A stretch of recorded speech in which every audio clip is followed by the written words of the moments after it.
On that day, after an unknown number of years has passed since Su Ming stepped into the place, he brought his small snake and left the Candle Dragon's burial ground. When he walked out of that region, he stood on the mountain and turned his head back to cast a glance behind him. The fog in the Candle Dragon's burial ground at the foot of the mountain was no longer around. When he looked over, he could not find the Candle Dragon's gigantic body either. The memories of all the things that he went through since he stepped into the place surfaced in his mind. The murderous fog, the fight in the Candle Dragon's body, the incarnations in the undying and imperishable world, and the change that happened to him during the blessing and the test. All of this was now like a faraway dream to him and did not seem real. After all, his soul had been in the undying and imperishable world for far too long. Even if he had woken up from the dream, it would still be difficult for him to recover from it for some time. In a while, Su Ming averted his gaze. The small snake was sitting on his shoulders and also looking at the Candle Dragon's burial ground. A reluctance to part gradually appeared in its eyes. To it, this was the place where his kin stayed. This was the place that gave it new life. This was also the sacred place that had turned it into a candle dragon. Su Ming went off. He took a step forward and walked towards the sky, moving towards the direction where Shaman City lay in his memories. He might have spread his divine sense outwards earlier, but the area had not been wide. He had only managed to the area around him. If he wanted to know just how long it had been, then he had a feeling that Shaman City was the place where he could find his answer. His clouded memories gradually became clear as he regained his senses. Those memories felt incredibly distant to Su Ming, but he still flew in the sky slowly according to them. During his journey, he did not run into any shamans, but the land he saw was greatly different from what he remembered. He remained silent during the trip. Several days later, when he arrived in Shaman City, he saw the ruins on the ground. Shaman City's ruins. The wreckage of the city scattered all over the ground made him even more quiet. Su Ming stood above the ruins and looked at the ground. After a long while, he slowly descended and landed on the ground before walking into the ruins. As he walked in, an absent-minded look gradually appeared on his face. An illusion seemed to rise before his eyes. Wherever he went to, he would see the glory of the city in the past. However, right at the moment those days of glory took form in his eyes, all of it would turn into the desolate wreckage before him. Just what happened? Su Ming mumbled. He stopped moving in the ruins, and his gaze fell on a collapsed house. This was the inn he had stayed in long ago. He stopped here for a moment, then continued onward. Gradually, he walked through the streets of the past, walked through the palace where he'd obtained the protection from the spirits of Nine. However, when he arrived there, he did not see that palace. It was as if the palace had been taken away by someone and vanished into thin air. That spot was now empty. Su Ming lifted his head. He did not see the gigantic stone pillar that shot into the clouds, and could naturally not see that gigantic head that was hoisted up by the stone pillar. He could only see a gigantic hole in the sky, and there were numerous dried branches around that hole, serving as a seal for it. When Su Ming arrived at the center of the ruins, which was the square that hosted the treasure gambling event, his pupils shrank. He saw a gigantic pit on the ground there, and that pit was in the shape of a pentagon. It took up a spot of about several tens of thousands of feet. When he stood at the edge of the pit, a grim look appeared on Su Ming's face. He crouched down and grabbed some soil by the edge of the pit. The remnants of the power from some spells could be felt from within. This is a rune. Su Ming lifted his head. Right above the pit was the hole in the sky. Su Ming frowned. As he immersed himself in his thoughts, he suddenly lifted his right hand and pointed behind him. That action seemed incredibly offhand, but it would give people the feeling as if it had gone through a countless amount of evolutions. That one point also seemed to contain time itself. It seemed simple, but in truth, the moment he pointed outwards, a deep crack appeared in the air in the direction he pointed.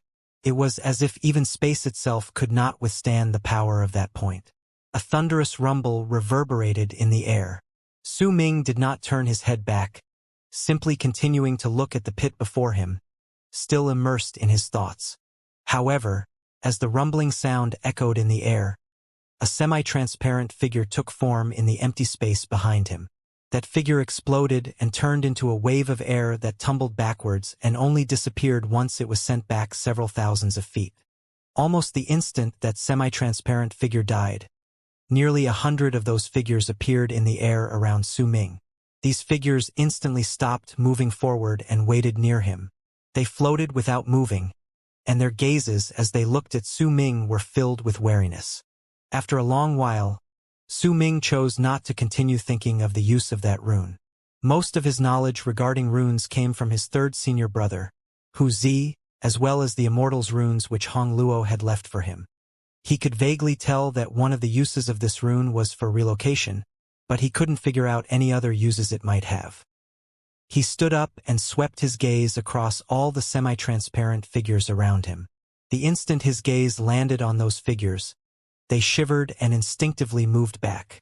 To them, Su Ming's gaze felt like it had physical substance and could pierce through their bodies. Just as Su Ming was about to avert his gaze, something suddenly caught his attention, and he fixed his stare on a figure standing to the side. That figure seemed like a young male teenager. He was not tall, and was in a semi-transparent and indistinct state. Su Ming looked at him and was momentarily taken aback. He lifted his right hand and seized at the air in the boy's direction. Immediately, that figure was dragged towards Su Ming against his will. The figure floated before Su Ming, panic evident on the boy's face.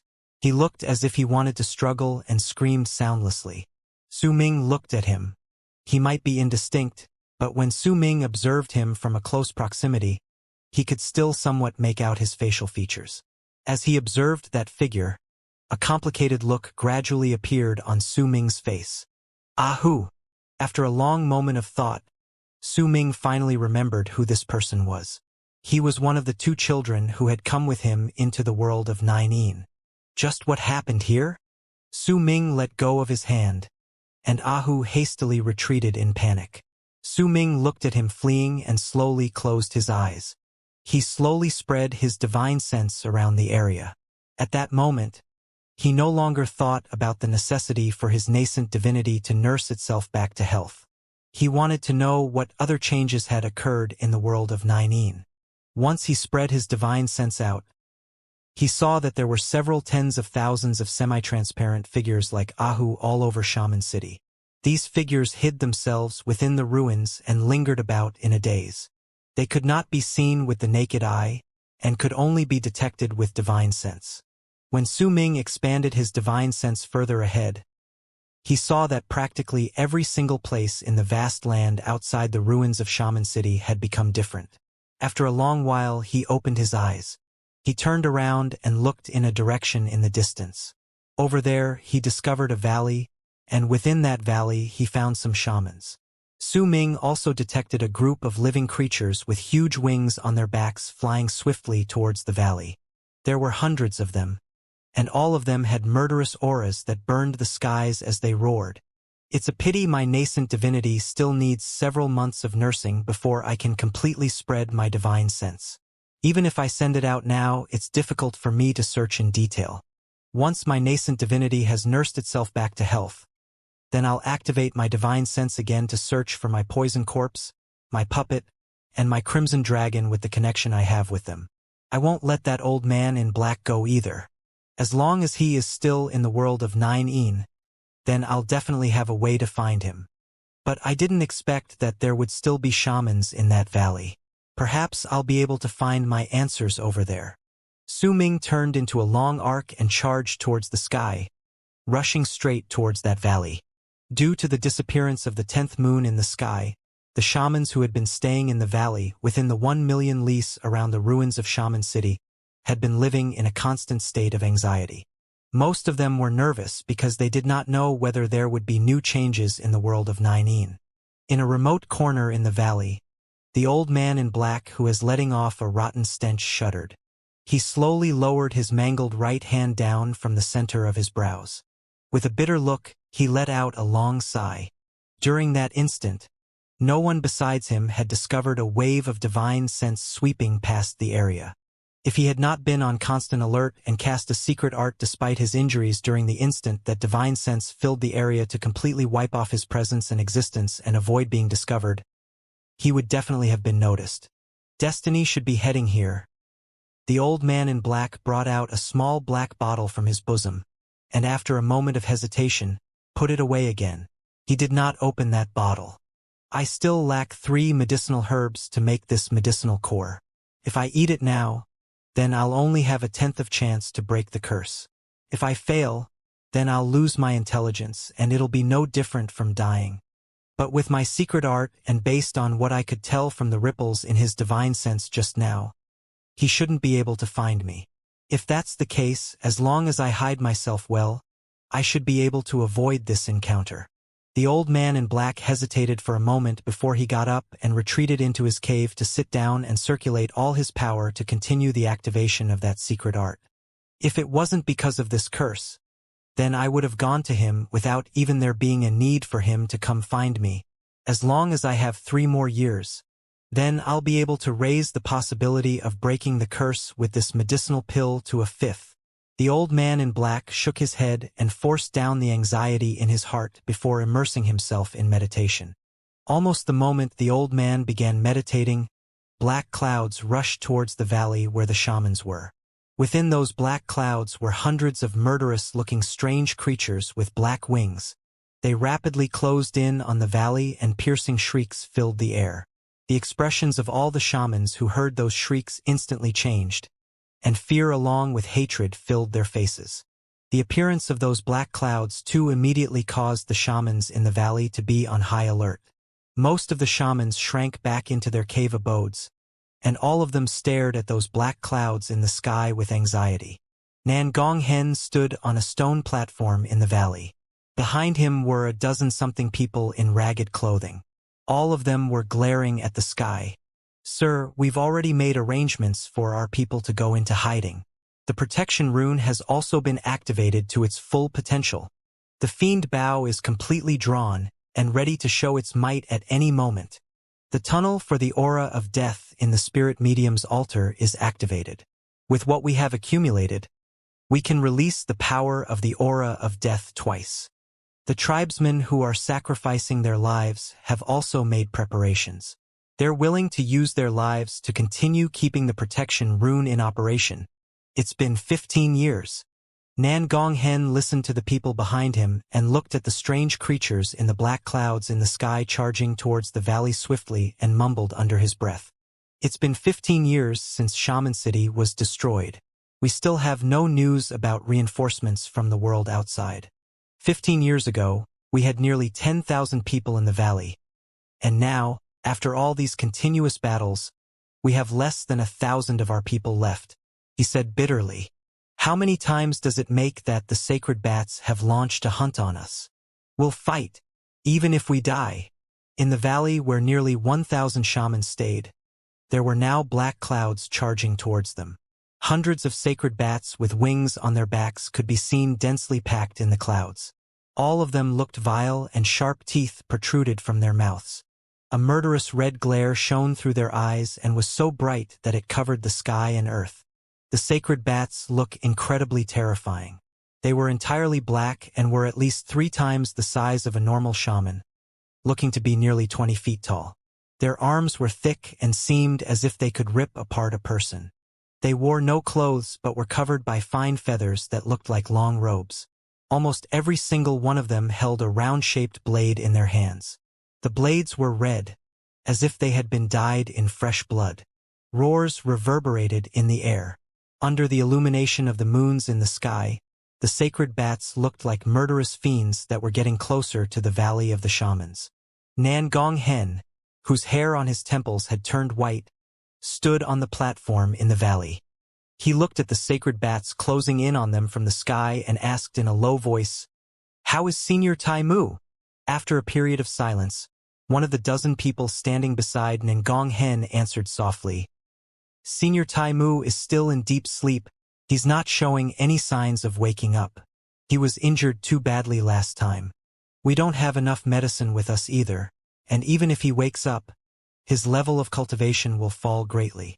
What about Senior Heya? Nan Gonghen sighed and asked another question. We sent someone to ask for Senior Heya earlier, but for some reason, he suddenly went into isolation and refuses to see anyone. He even sealed his cave abode. As they spoke, the black clouds in the sky tumbled about furiously and descended upon them swiftly. At the same time, piercing shrieks tainted with excitement resounded in the air.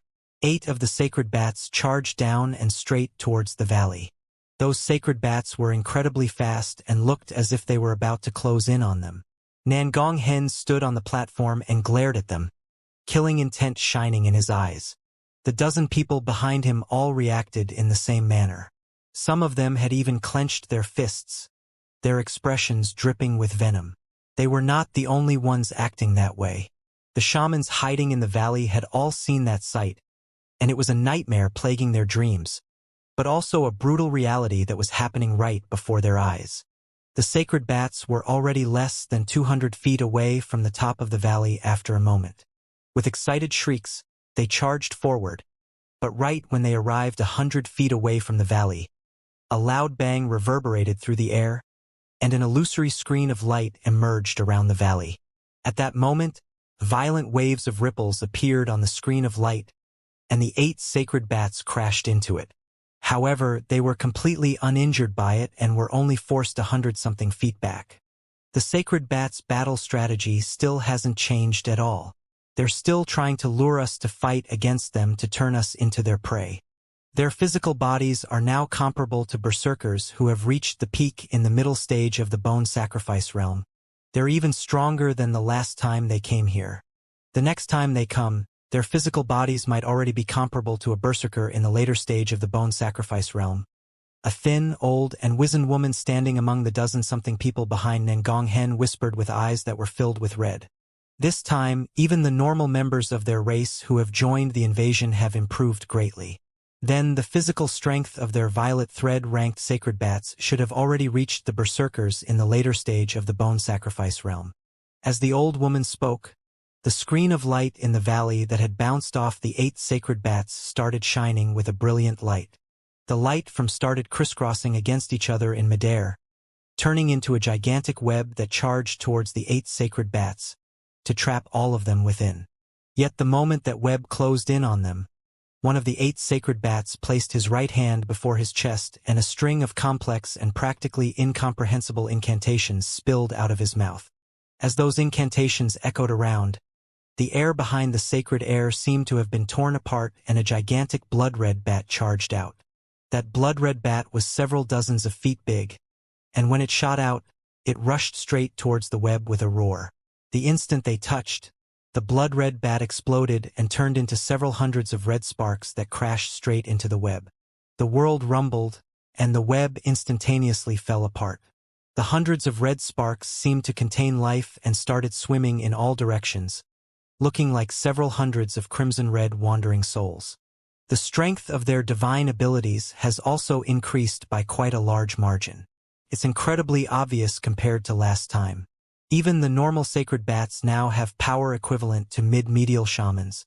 If no accidents happen and we don't offer up sacrifices, then the chances of us winning are 1/6, if we can maintain the screen of light.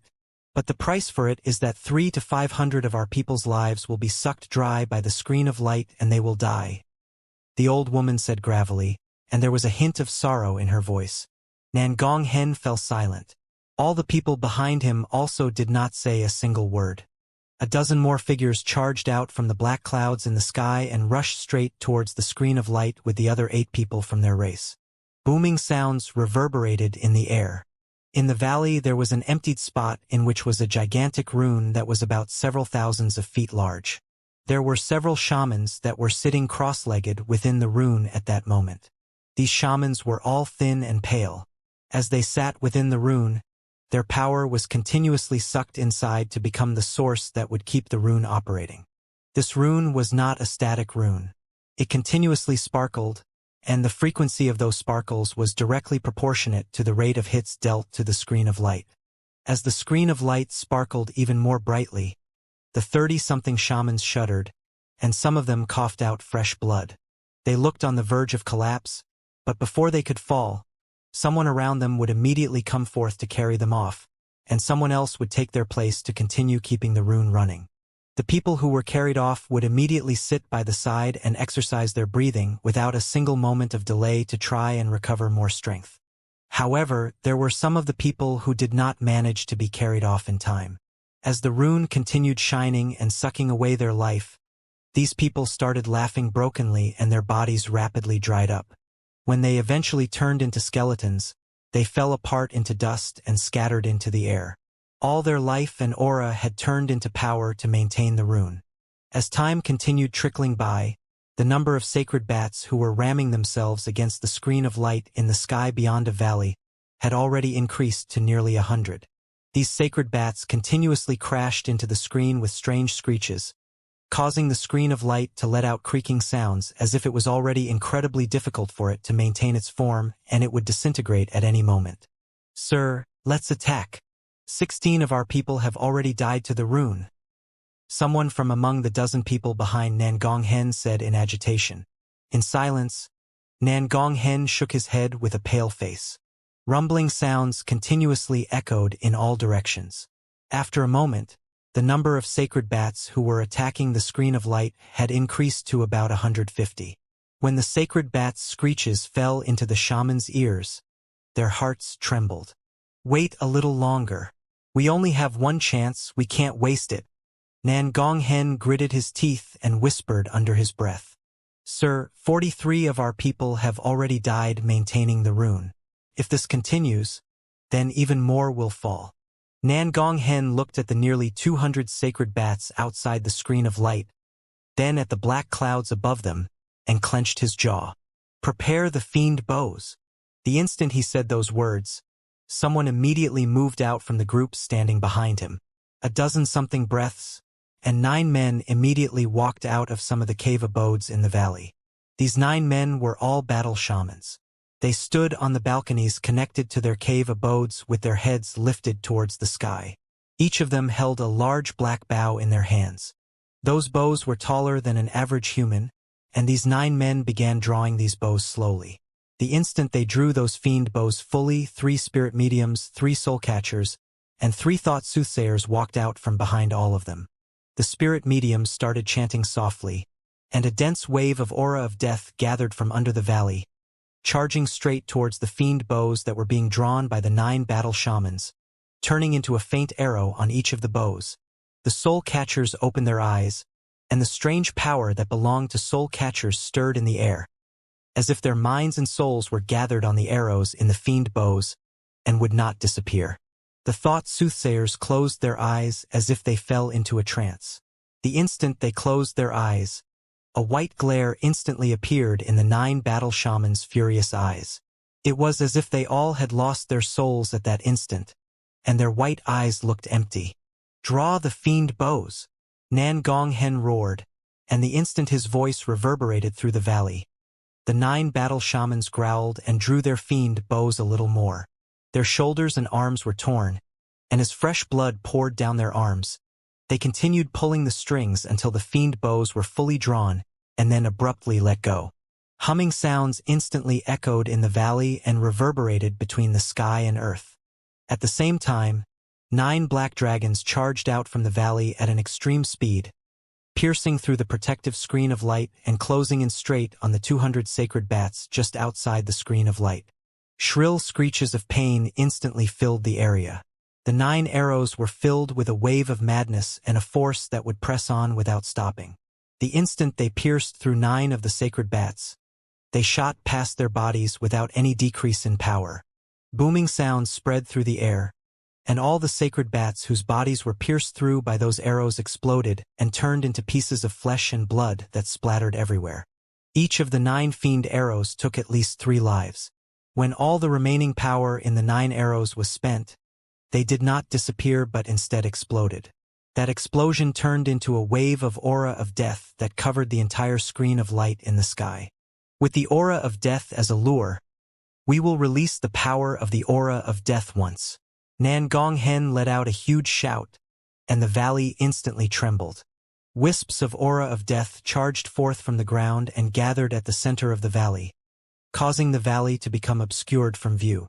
Several breaths later, there was an explosion. With a loud bang, all the aura of death within the valley surged out, crashing into the sacred bats in the sky like a gigantic pillar of air. Booming sounds reverberated in the air, and as they gradually disappeared, the black clouds in the sky disappeared, turning into scattered wisps of fog that spread in all directions. There were only less than 100 of the sacred bats remaining from their previous force that numbered to 200s, and they were all retreating from the sky. A large amount of flesh and blood filled the sky and fell from midair. The shaman's fiend bows and the explosion from the aura of death could be said to be their final strength. It was also because of this power that they had been able to last for 15 years in this place. However, the price for this power was also incredibly great. Those fiend bows could only be used once, and it was not because the enchanted treasure would become useless after that, but it was because there was no battle shaman who could draw that bow twice within a short period of time. In truth, every single time they drew the bows, their tendons would be torn apart as a price. They needed to be treated right after that, and they were people who would be given topmost priority in terms of protection, because they would have to serve the same important role in the next battle. The powerful impact from the aura of death gathered through the beast bone altar could not be done by human means either. This sort of power could only be accumulated in time. Over the past 15 years, Nan Gonghen had only managed to gather enough power for 5 explosions. They could only gather enough power for 1 explosion about every 3 years. Even though they only had enough for 1 more explosion, there was still far too much time for them to wait until the next 3 years passed. Send the sacrifices. Nan Gonghen lowered his head, not wanting to see what would happen next. He knelt down on one knee and clenched his fists. The other people behind, too, knelt down with grief on their faces. Almost at the same moment they knelt down, all the shamans in the valley knelt down in sorrow and silence. They were going down on their knees for 20 of their shaman brethren. These 20 shamans were all old men.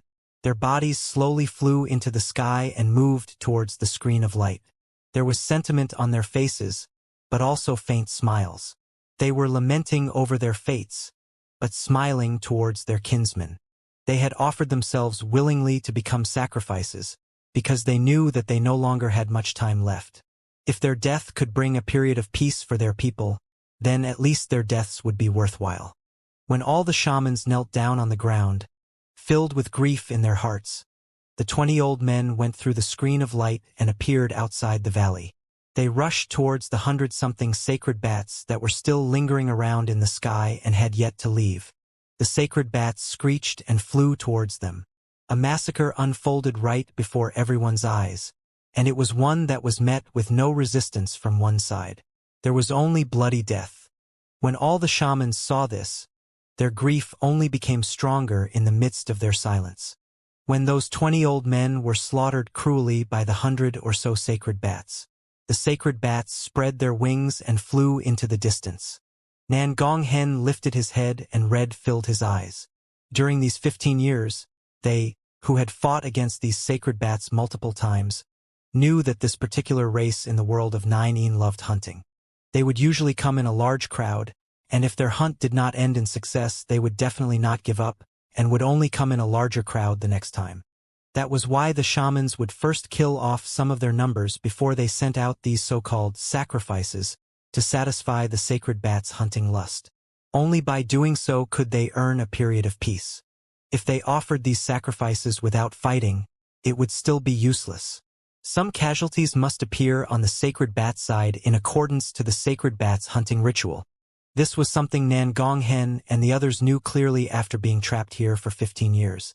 In the end, we still gave up our tribesmen as sacrifices.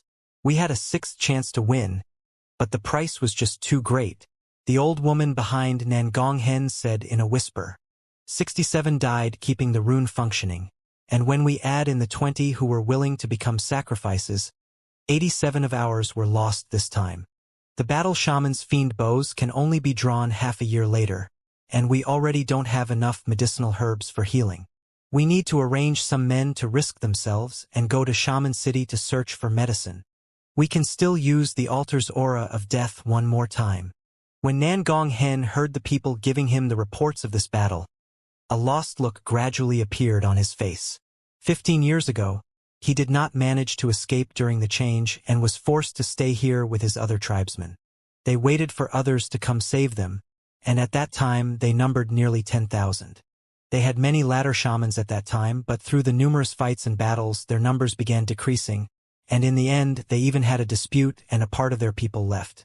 Nan Gonghen had no idea where these people went. Gradually, due to his status, he became the leader of this place and was forced to watch his people die. Their future was clouded, and he did not know where he should lead them. Perhaps the people outside have already forgotten about us. Perhaps the catastrophe of the eastern wastelands has already happened, and the world outside has been turned upside down. No one remembers any longer that we are still in the world of 9. Perhaps we will never be able to leave this place and can only die in battle. Just where is our future? Nan Gonghen's face was worn out. He sighed in his heart. However, when he looked towards the sky in his daze, his expression suddenly changed drastically. The dozen-something people behind him also experienced a change in their expressions. In fact, panic and shock appeared on quite a number of shamans in the valley the instant they looked into the sky. With his own eyes, Nan Gonghen saw black fog that was much bigger than those black clouds from a few moments ago, and it was rolling towards them like waves. The sacred bats that would occasionally reveal themselves from the fog were a startling sight. By the looks of it, they numbered to nearly 1,000, and they were heading straight for this valley. I see violet thread sacred bats. There are a lot of them. This has never happened before. When we defeated a batch in the past, they would spend at least half a year before they came to hunt us once again. There are definitely golden thread sacred bats around if there are so many violet thread sacred bats here. The chances of us winning this battle are practically zero. Even if we have all our tribesmen go and keep the rune running, we won't be able to last for long. Have all our people activate the protection rune. Get the power of the aura of death ready. Have the backup battle shamans for the fiend bows on standby. Even if they die, they have to draw the fiend bows. It'll be great if they're just passing by. If they aren't, tell all the tribe members that it's time for the final battle. We've waited for 15 years, and the moment deciding whether we live or die is finally here. Nan Gonghen growled with a grim look on his face. When Nan Gonghen said those words, someone immediately went off to deliver his message. Resolute looks appeared on the shamans on the rune in the valley. They sat down cross-legged and began offering up all their strength. All the shamans stood at the edge of their cave abodes in silence.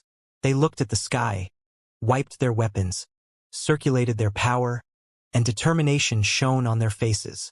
The children who were born during these 15 years sat within their mothers' embraces while looking outside at their fathers. Their innocent eyes were filled with fear, but the willingness to die together could be seen shining through that fear even more so. There were also quite a number of old men who stood outside their cave abodes. Their ancient faces were filled with marks of time, and as they looked at the sky, they became ready to use their deaths in exchange for honor.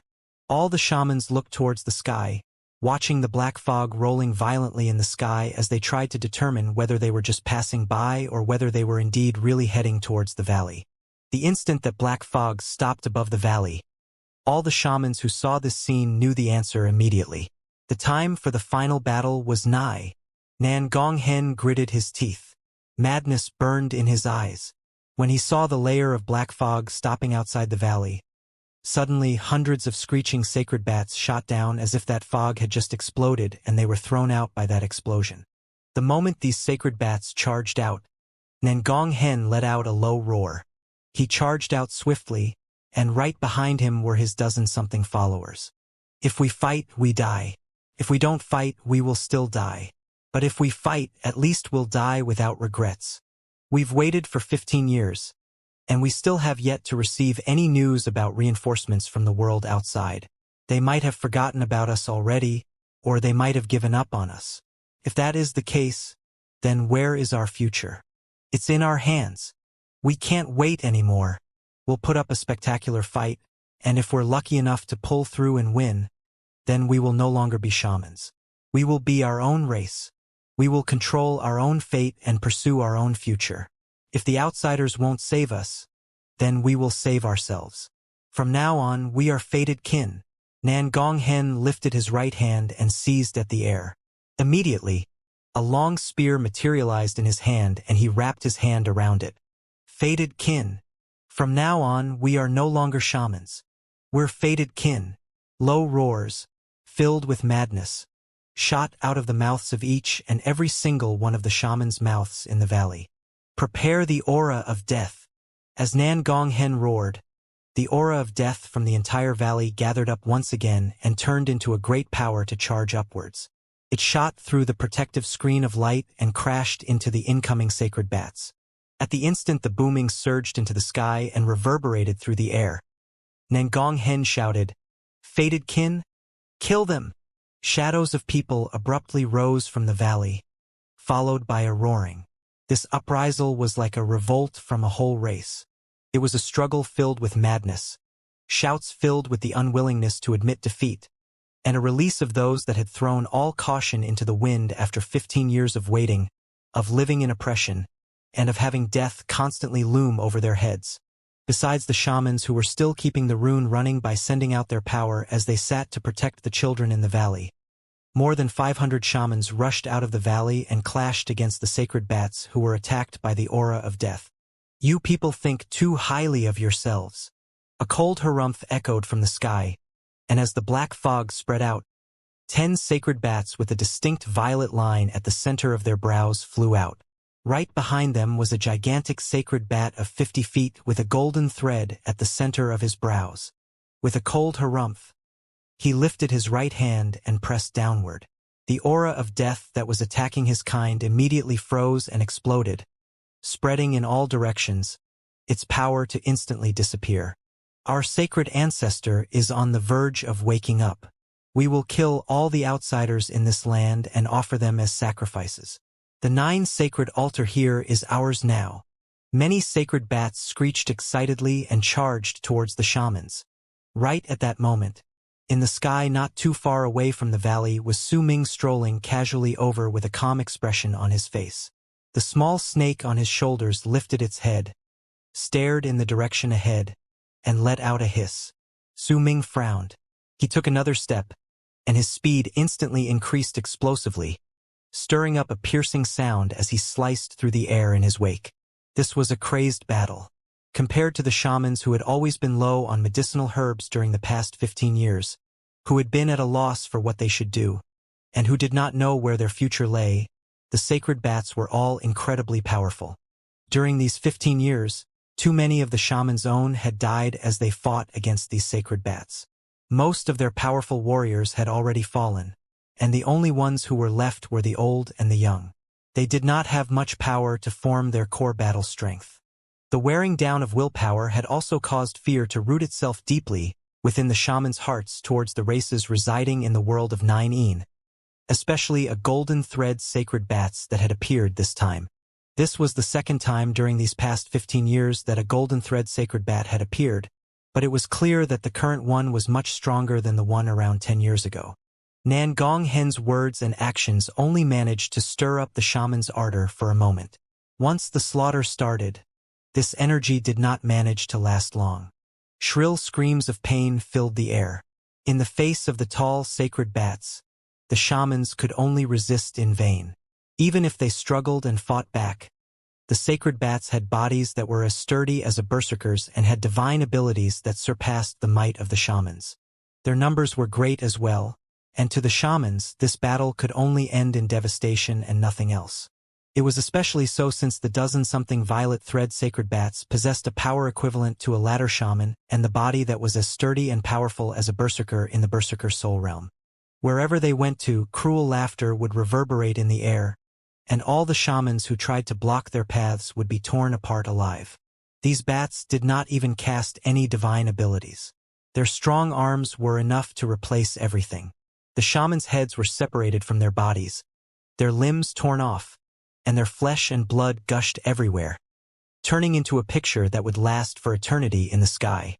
Nan Gonghen coughed out a mouthful of blood, and with a low growl, the long spear in his hand pierced through the center of one of the sacred bat's brows.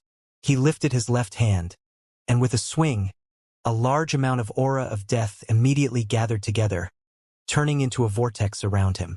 A large amount of dead souls appeared from within the vortex and charged into the area.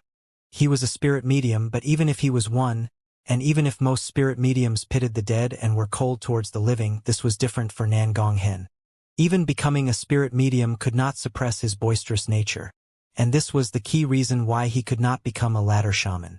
As his tribesmen died continuously behind him and their numbers decreased rapidly, as the booming sounds that came from self-destruction reverberated in the air, the intensity of this massacre reached its peak. Those who self-destructed were the old tribesmen. The destruction they caused before their deaths served as a driving force for all the shamans. Fight! Even if we die! Nan Gonghen roared. Fight for ourselves. Fight for our people. Change our own fate in this battle. In the midst of our madness, seize our future. All the shamans' eyes were already filled with red. If a single one of them could not handle these sacred bats, then 2 of them would fight together, and if 2 were not enough, 3 would fight together. Yet even so, in this situation where the sacred bats' numbers were no less than the shamans, and the number of deaths among the shamans continued rising, blood filled the air and earth. Shrill cries of pain echoed around. Nan Gonghen, to his right, saw another one of his tribesmen's heads ripped off its neck. Blood gushed out from the wound, and even a few drops fell on Nan Gonghen's face. It was just a brief clash, and there were already fewer than 3 of the shamans left from the 500 they had in the beginning. They could no longer rush forward and were continuously forced backwards as the sacred bats descended on them oppressively from the sky. They continued moving back until they stood next to the protective screen of light. Nan Gonghen was filled with despair.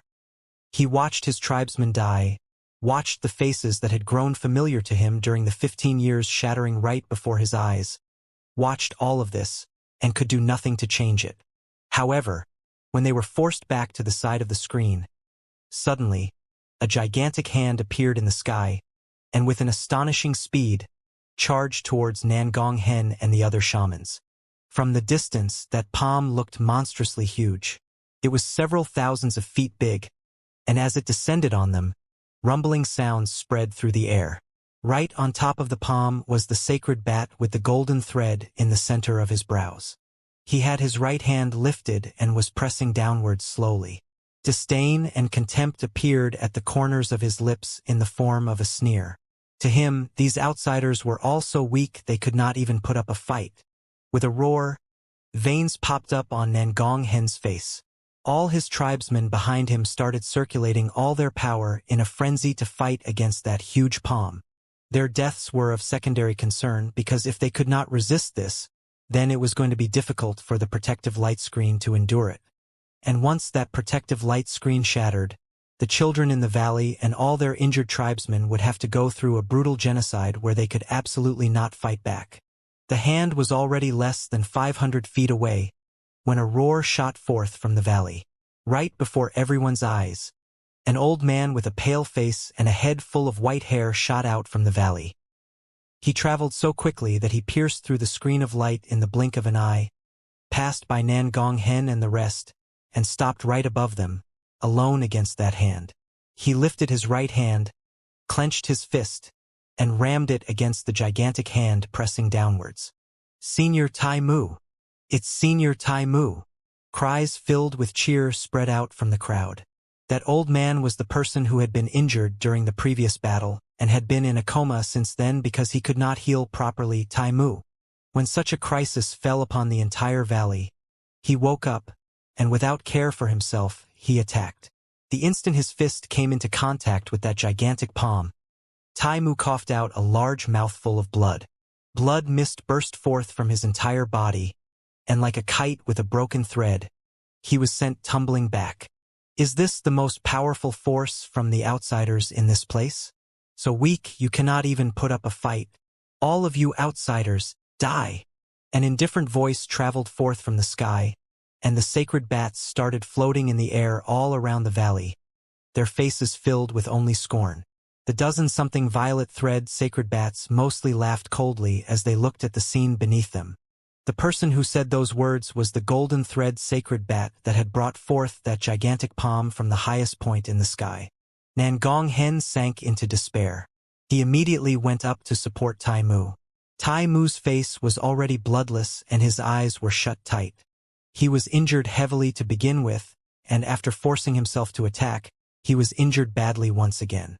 At that moment, his life was in peril. The gigantic hand rushed towards them with loud, booming sounds.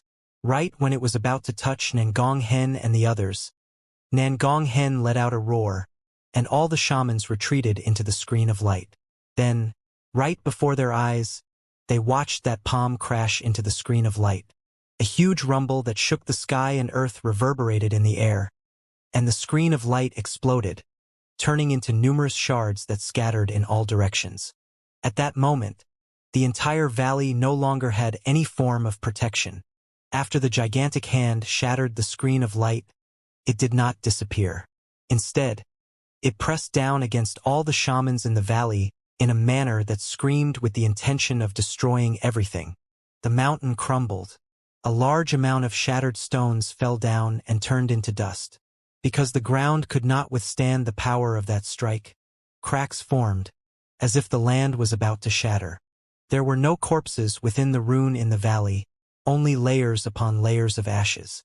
During that moment just now, all the people crumbled into ashes as the ruin disintegrated. As the stones shattered and fell from the mountains, the children hugged their mothers in fear within the trembling cave abodes. They closed their eyes and waited for death to take them. Nangong Hen laughed brokenly, then lifted his head to look at the hand, and despair appeared on his face. There, that is our future. So be it. Let us all die. Right at that moment, the golden thread's sacred bat's indifferent voice was still echoing all around the area, and the disdain in his words was as plain as day. All outsiders, die. Yet right at the instant the gigantic palm was less than 300 feet away from Nangong Hen and the others, at the point where all of them fell into despair, a similarly aloof voice traveled forth like a thunderclap between the sky and earth, with a force that overwhelmed that of the golden thread sacred bat. "I." That was the first word from that voice. As that word traveled forth, all the sacred bats in the sky felt a violent gust of wind charging towards them from the distance. The strength of that wind was like a furious roar of heaven itself, and it actually managed to push them back against their will. "Am." This was the second word. When that first word traveled forth, it gave the others the impression that it was still far away.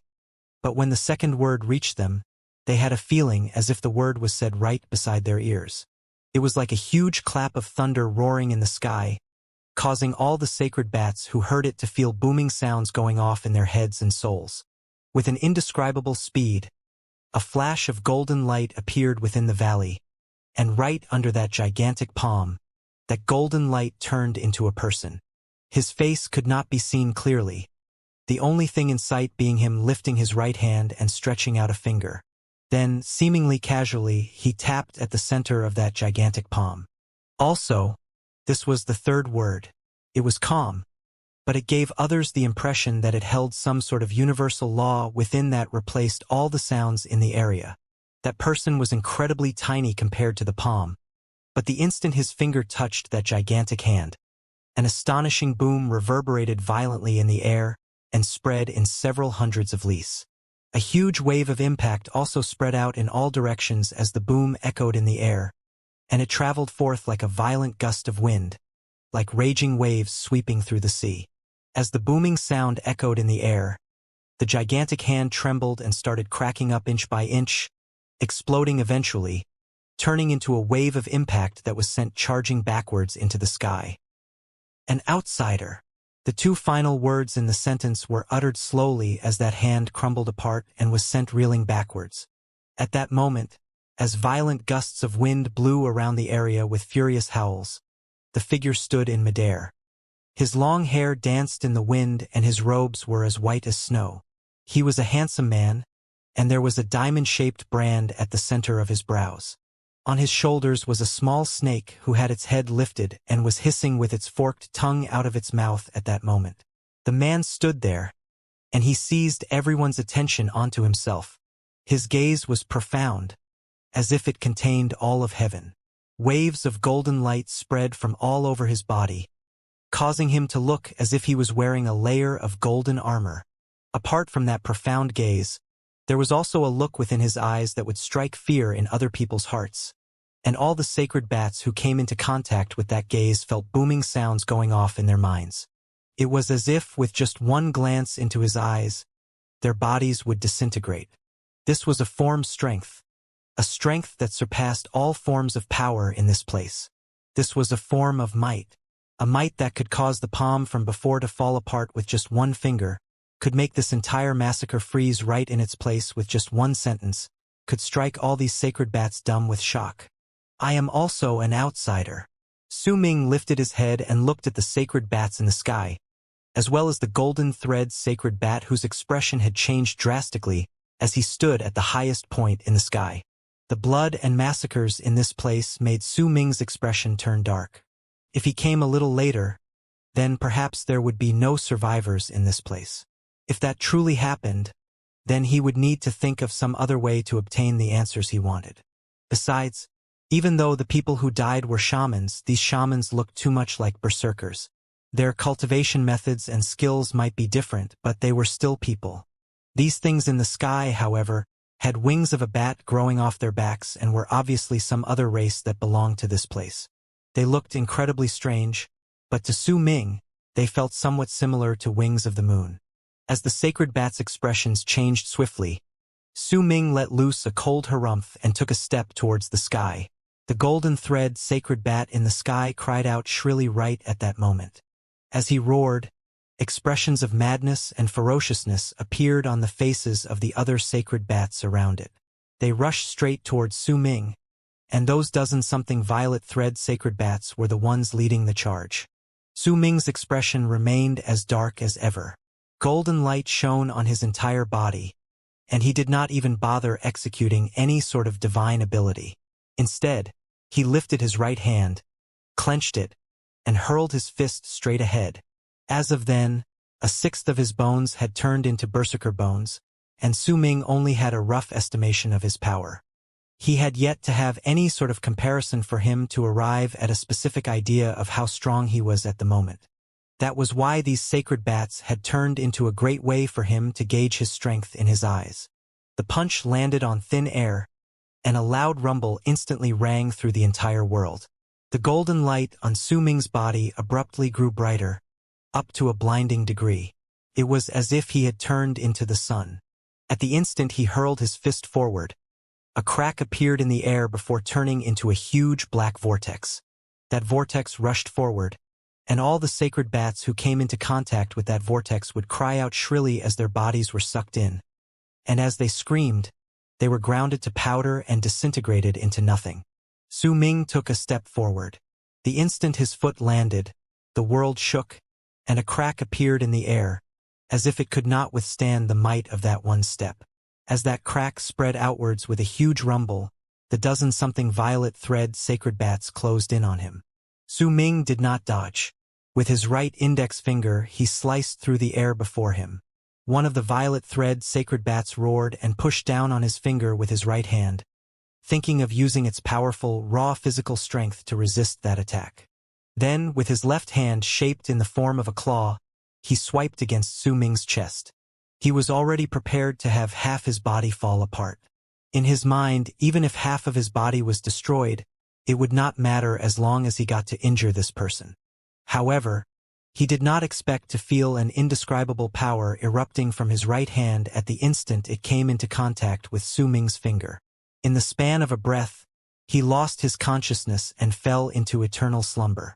In other people's eyes, that violet thread sacred bat's body exploded when Su Ming pointed at him, turning into a large amount of bits and pieces that tumbled backwards, as if the power contained within Su Ming's finger could destroy the sky and earth.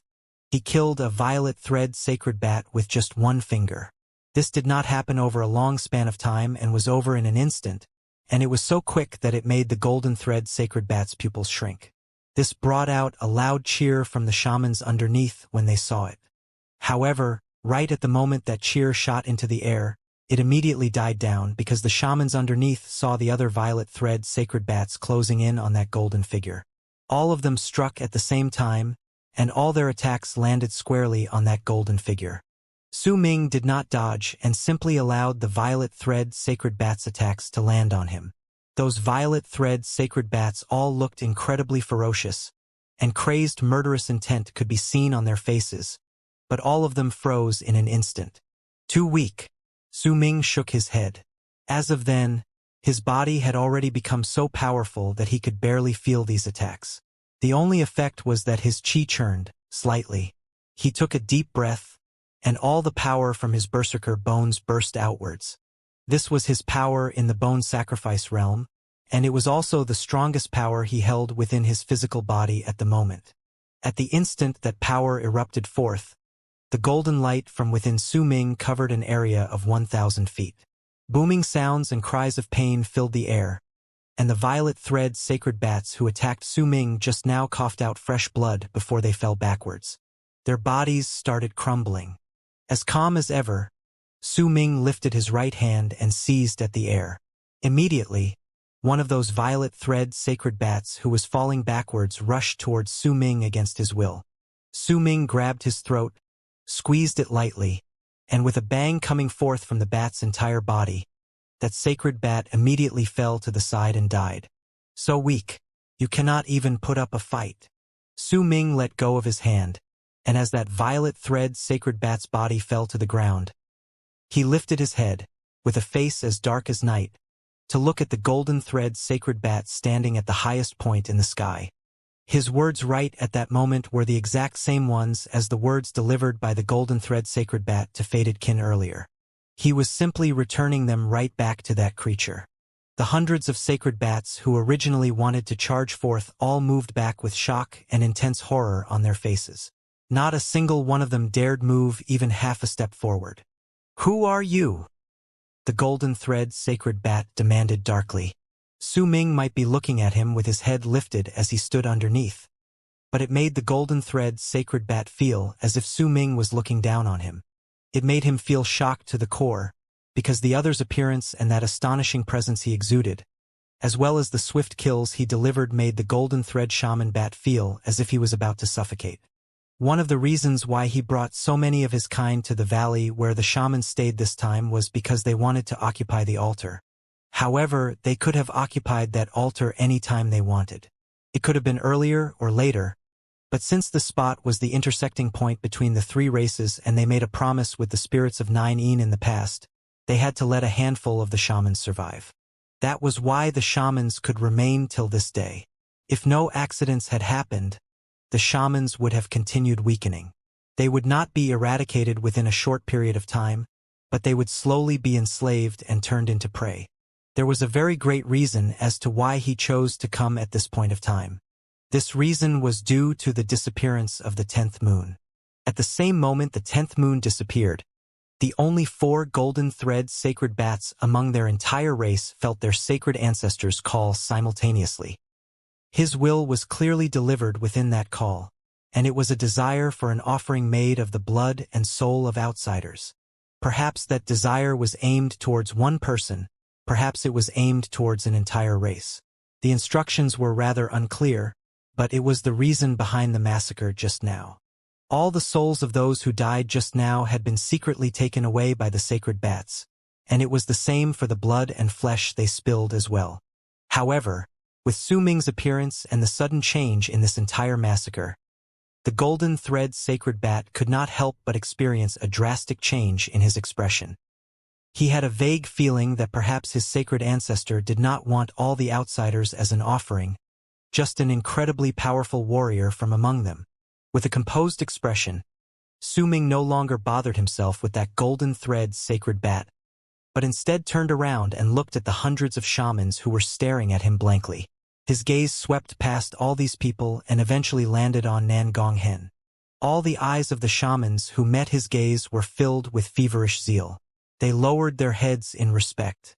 They might not know why Su Ming came to them, but his appearance had saved them from danger. They were filled with gratitude towards him for attacking those sacred bats. Nan Gonghen was the same. The moment Su Ming looked towards him, he immediately wrapped his fist in his palm and bowed respectfully towards him. I am Nan Gong, member of Fated Kin. Greetings, Senior. Thank you for saving my people from danger. Fated Kin? Brother Nan Gong, it's been a long while. Who would have thought it would feel as if so much had happened when we meet again after so many years? Su Ming said languidly, feeling rather sentimental. Senior, you are? When Nan Gong Hen heard Su Ming's words, he was completely stunned. With wide eyes, he looked at Su Ming closely. Gradually, the confusion on his face was replaced by doubt. Then that doubt turned into uncertainty, and eventually, his expression changed completely into one of disbelief. Mo Su, you're Mo Su. Nan Gong Hen was completely baffled. A huge storm raged in his heart, and he cried out in disbelief. When he saw Su Ming in the past, he had been wearing a mask. Now, there was no mask on Su Ming's face, and he was showing how he really looked like to the world.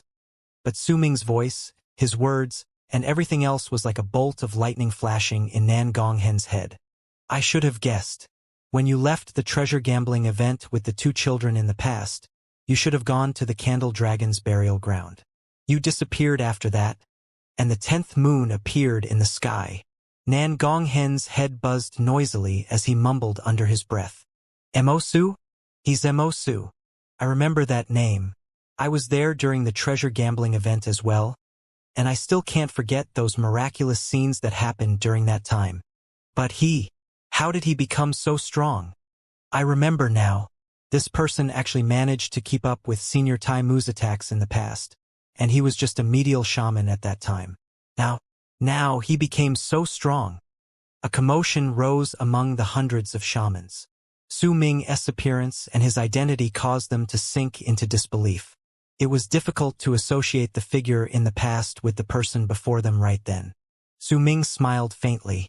When he saw Nan Gong Hen, he was moved deeply, but at the same time, he also learned that time did indeed pass differently in the undying and imperishable world compared to the world outside. Not much time should have gone by since then.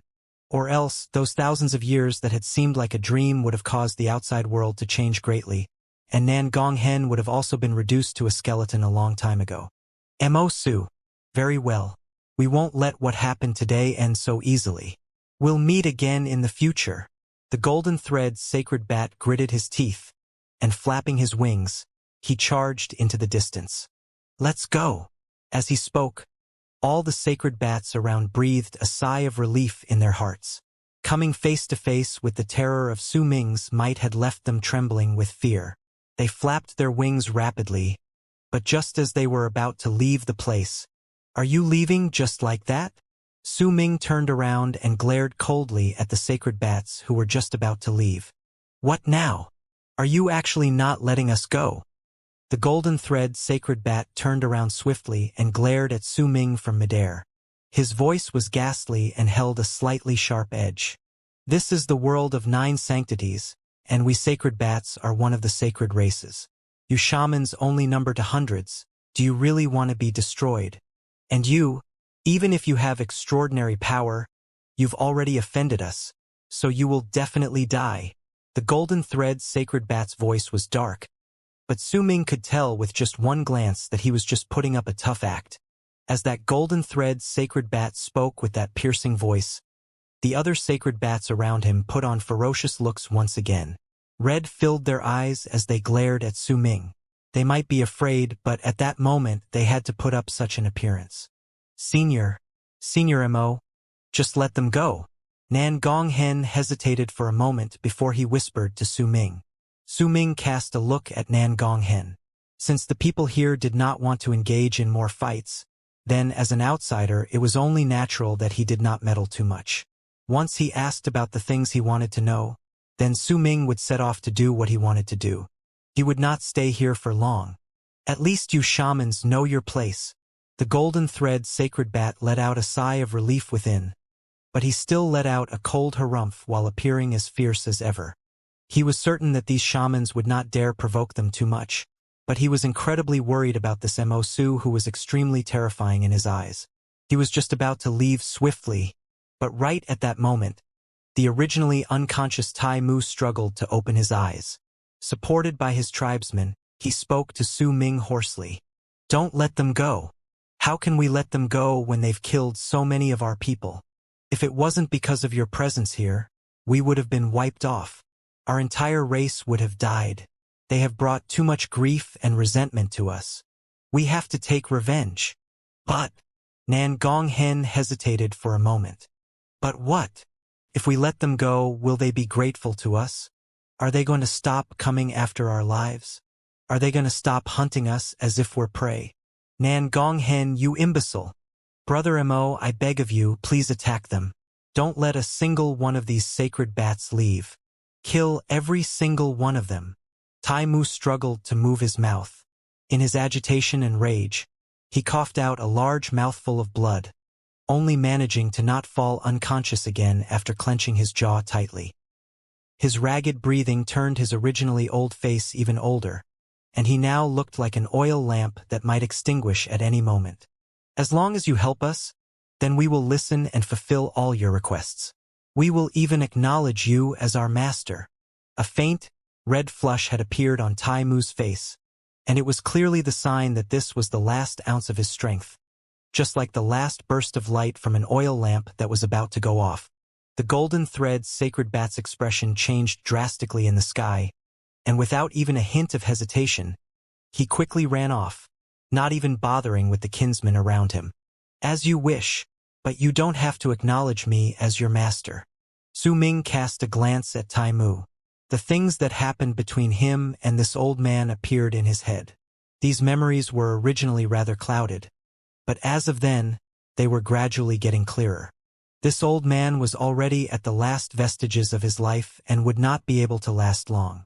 Even if they had a miracle cure with them right at that moment, it would still be difficult for them to preserve his life, unless he could be like Su Ming and obtained a serendipity given by the candle dragon.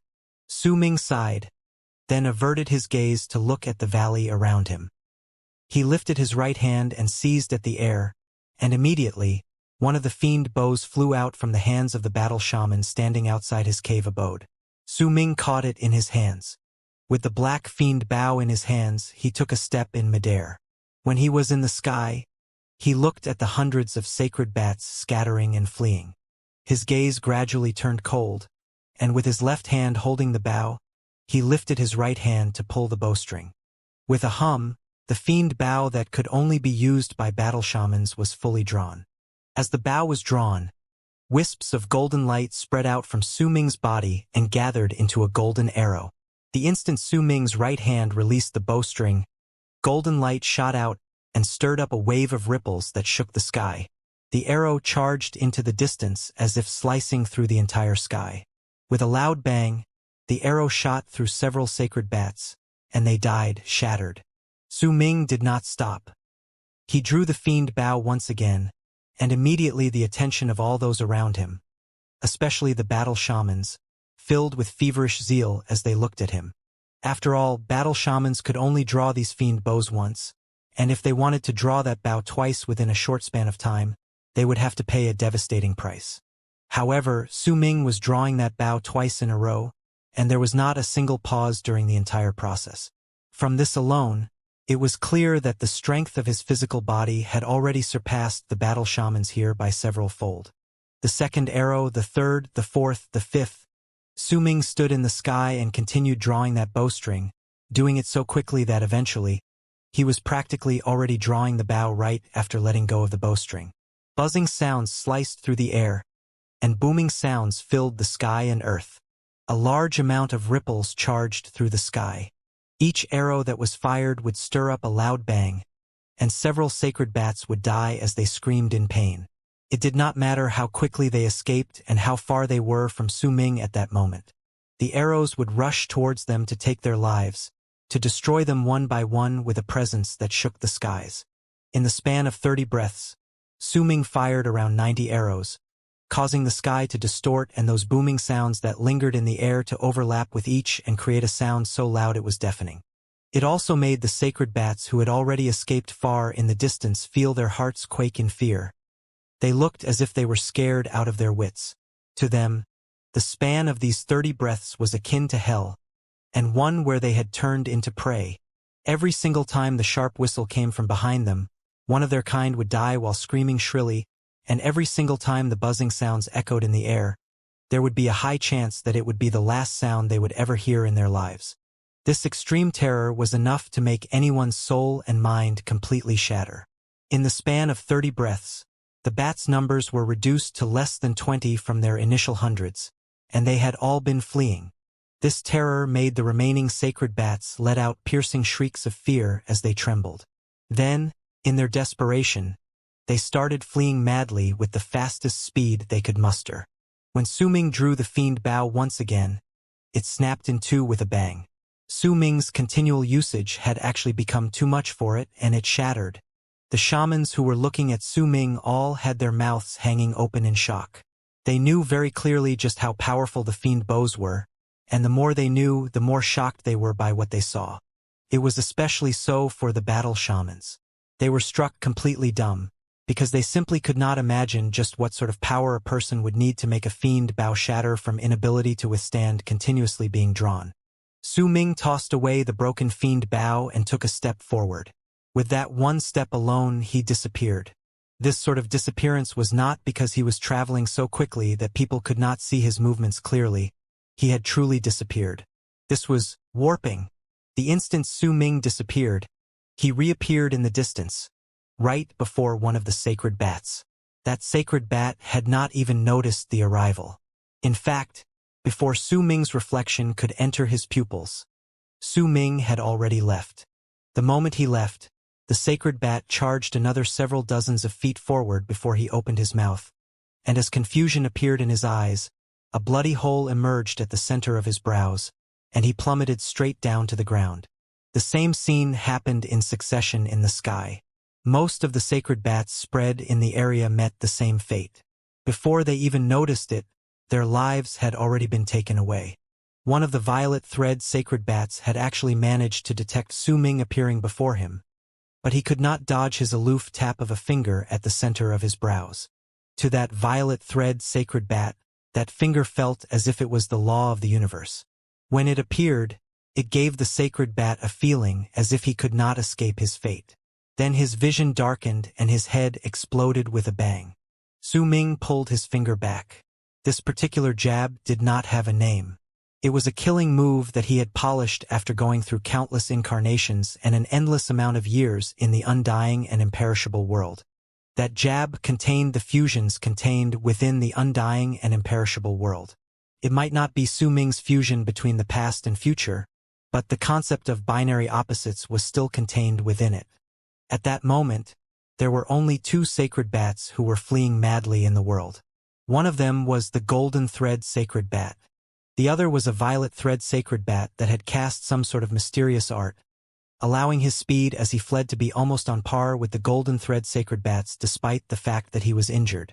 These two people were fleeing in two different directions, and they were incredibly far from each other. When Su Ming looked over, only two small dots remained of them, and they were becoming increasingly indistinct. With a calm expression, Su Ming lowered his head and looked at the small snake which had its head lifted on his shoulders.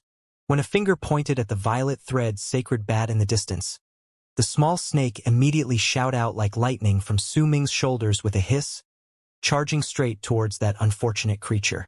As for Su Ming, he stared at that golden thread sacred bat with a hint of curiosity in his eyes. In truth, even if Tai Mu had not woken up and even if Nan Gonghen had suggested that he did not completely kill these sacred bats, Su Ming would have still followed them in secret. These sacred bats look incredibly similar to the wings of the moon. Could it be that there is some form of connection between them? I also saw that dead person mentioning the third god of berserkers when I was in the candle dragon's body. The wings of the moon were transformed from fire berserkers, and in my memories the fire berserkers were destroyed by the god of berserkers. I wonder if there is some sort of connection here. A glint appeared in Su Ming's eyes, and he disappeared from the spot. The golden thread sacred bat's face remained as dark as thunderclouds in the sky, and there was fear as well as wariness in his eyes. He could sense that all his kinsmen had died.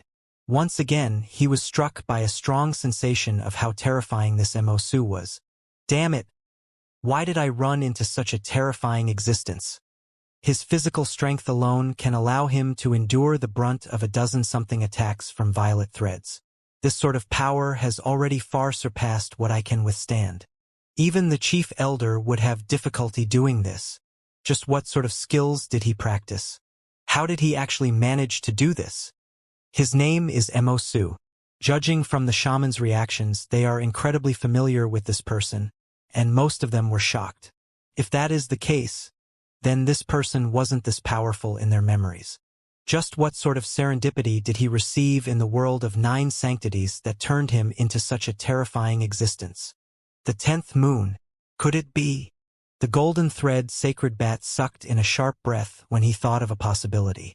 In his mind, the memory of a crack appearing in the 10th moon in the sky a month ago surfaced in his mind, and he remembered just how that crack looked, as if there was someone who was trying to rip it apart from within. When the golden thread sacred bats thought of that, his expression changed drastically. Could it be that he's the reason behind the candle dragon bringing out the undying and imperishable world and causing the 10th moon to appear? That small snake on his shoulders is light red in color, and there is a crack at the center of its brows.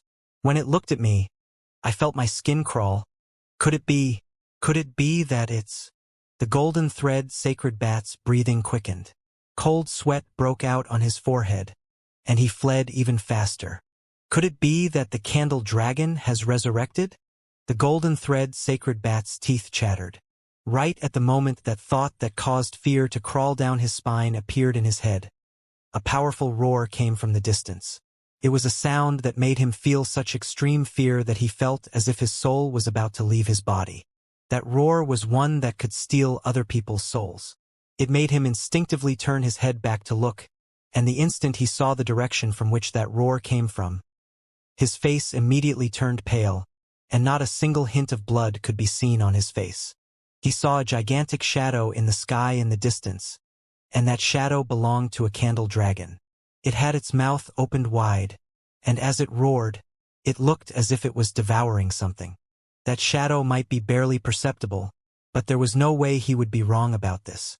He knew that one of his kinsmen was fleeing in that direction, and when he saw the candle dragon's shadow, he knew that his kinsman was most likely dead. With fear still lingering in his heart, the golden thread sacred bat gritted his teeth and was just about to turn around and charge forward in a mad dash without a care for anything else. But right when he turned his body, he froze. A feeling as if a chill had run through his entire body rose within him, because at some unknown point of time, a person had appeared right before him, and he was staring at him coldly. That person appeared calm, and his gaze was aloof, as if he was looking at a dead thing. He stood there silently, causing the golden thread sacred bat's face to change drastically. Just as he was about to retreat, Su Ming took a step forward, lifted his right hand, and tapped the center of the golden thread sacred bat's brows. "Don't you dare!"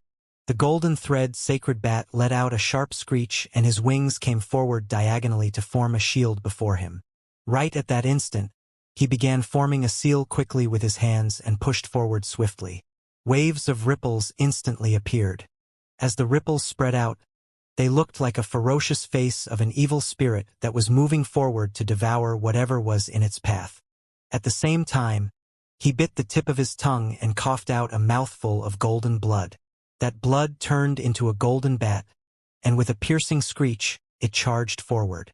But it had not ended.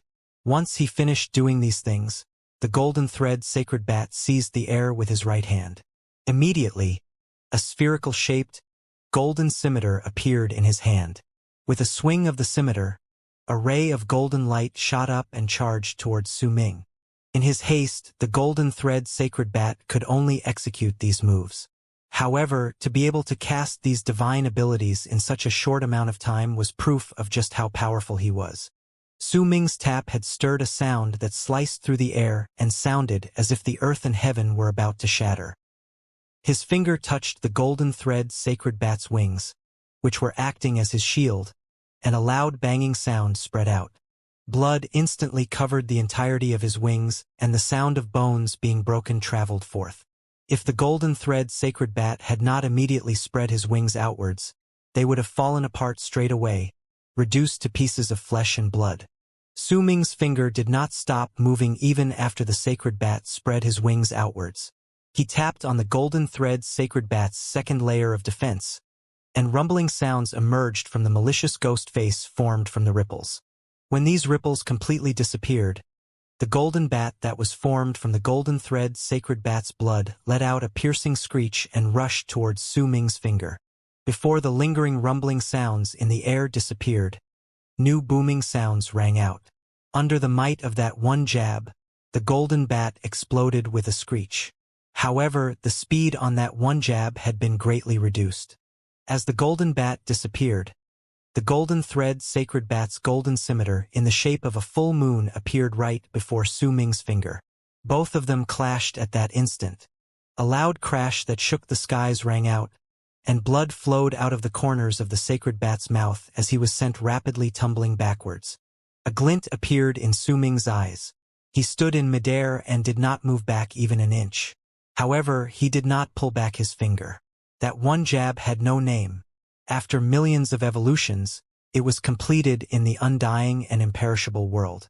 Ever since Su Ming walked out, no one had actually managed to survive that one jab of his. As of then, this golden thread sacred bat was the first. The golden thread sacred bat's face was pale and filled with terror. As he fell back, he could not help but cough out blood. He might not have died, but he was absolutely terrified of that one jab. He might have reduced a large portion of its power with his multiple layers of protection, but its remaining power still caused his chi to churn in his body, and he lost a large portion of his life force. What is that divine ability? As the golden thread sacred bat retreated, he knew that his life was on the line and that it was impossible for him to escape, which was why he decided to just plunge himself into madness. How dare you injure me? I am a golden thread sacred bat. I am the messenger of our sacred ancestors' will. If you kill me, then it means that you are declaring war on all sacred bats. This is a consequence you cannot bear. The golden thread sacred bat roared, and as he roared, red filled his eyes. He was afraid, extremely afraid. Su Ming's power gave him a feeling that he could not even hope to stand up to him. As composed as ever, Su Ming took a step forward and lifted his right hand. After testing the strength of his physical body, he wanted to see the power of his divine abilities. He clenched his right hand into a fist, and when he moved forward, he hurled it straight towards the sky. This punch was for the wind-propelling stage. A large, violent gust of wind stirred up and charged straight towards the sky. The sky rumbled, and the clouds dispersed right away, turning into a gigantic vortex that continuously spun in the sky. Wind fusion, Su Ming said calmly. With his right fist still lifted in the air, he unfurled his hand, then seized the air in the direction of the sky. Immediately, the vortex in the sky grew several times its original size. Once it filled up half of the sky, it charged towards Su Ming's right hand like a whirlwind. At that moment, wind and thunder billowed in the sky. Su Ming stood in midair, and his right hand seemed to be holding the reins for the sky, seemed to be controlling all the wind within that vortex. Sun Genesis. The instant Su Ming uttered these two words, he flung his right hand before himself. Immediately, the wind in the vortex that had been in his control charged towards the golden thread sacred bat with a mighty momentum. From the distance, this was a picture that could strike fear and shock in people's hearts. In that picture, Su Ming's hair danced in the air while he looked incredibly calm, and that scar under his eyes gave him a strange charm. On the other hand, the golden thread sacred bat's face was laden with terror. His eyes were crimson red, and his actions became even more crazed. Between the both of them was a whirlwind that connected heaven and earth. That whirlwind was sweeping in all directions at that moment, and as it howled, it charged straight towards the golden thread sacred bat as if it wanted to drown it within. In his madness, the golden thread sacred bat found that the shadow of death looming over him was becoming greater. He could not accept just dying here like this. As he struggled, he lifted his head and roared, then lifted both his hands, and after forming a strange seal before himself, he slammed his hands on his body. Immediately, he began trembling, and all his feathers began falling off. Once the golden feathers fell off, they turned into rays of golden light that stirred up a sharp whistle as they charged towards that whirlwind. Once he was done, that golden thread sacred bat bit the tip of his tongue once again and coughed up a huge mouthful of blood. Right after that, his upper body bent downwards so that his back was pointed towards the sky. He lifted his forehead and veins popped up on his face. He looked quite ferocious as he let out a hoarse cry. Sacred bats, mountain-bearing art, eternal autumn rain. Come forth, our origin stone monument. As he roared, a gigantic stone monument manifested out of thin air. That stone monument was incredibly big and was 1,000 feet in size. There were multiple complicated words carved on its surface.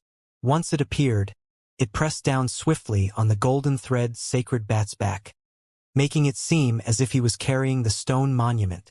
A vast and mighty power started spreading out of the stone monument, and to resist that incoming whirlwind formed by Sun Genesis, it started slanting downwards in the direction of where the whirlwind was charging forth.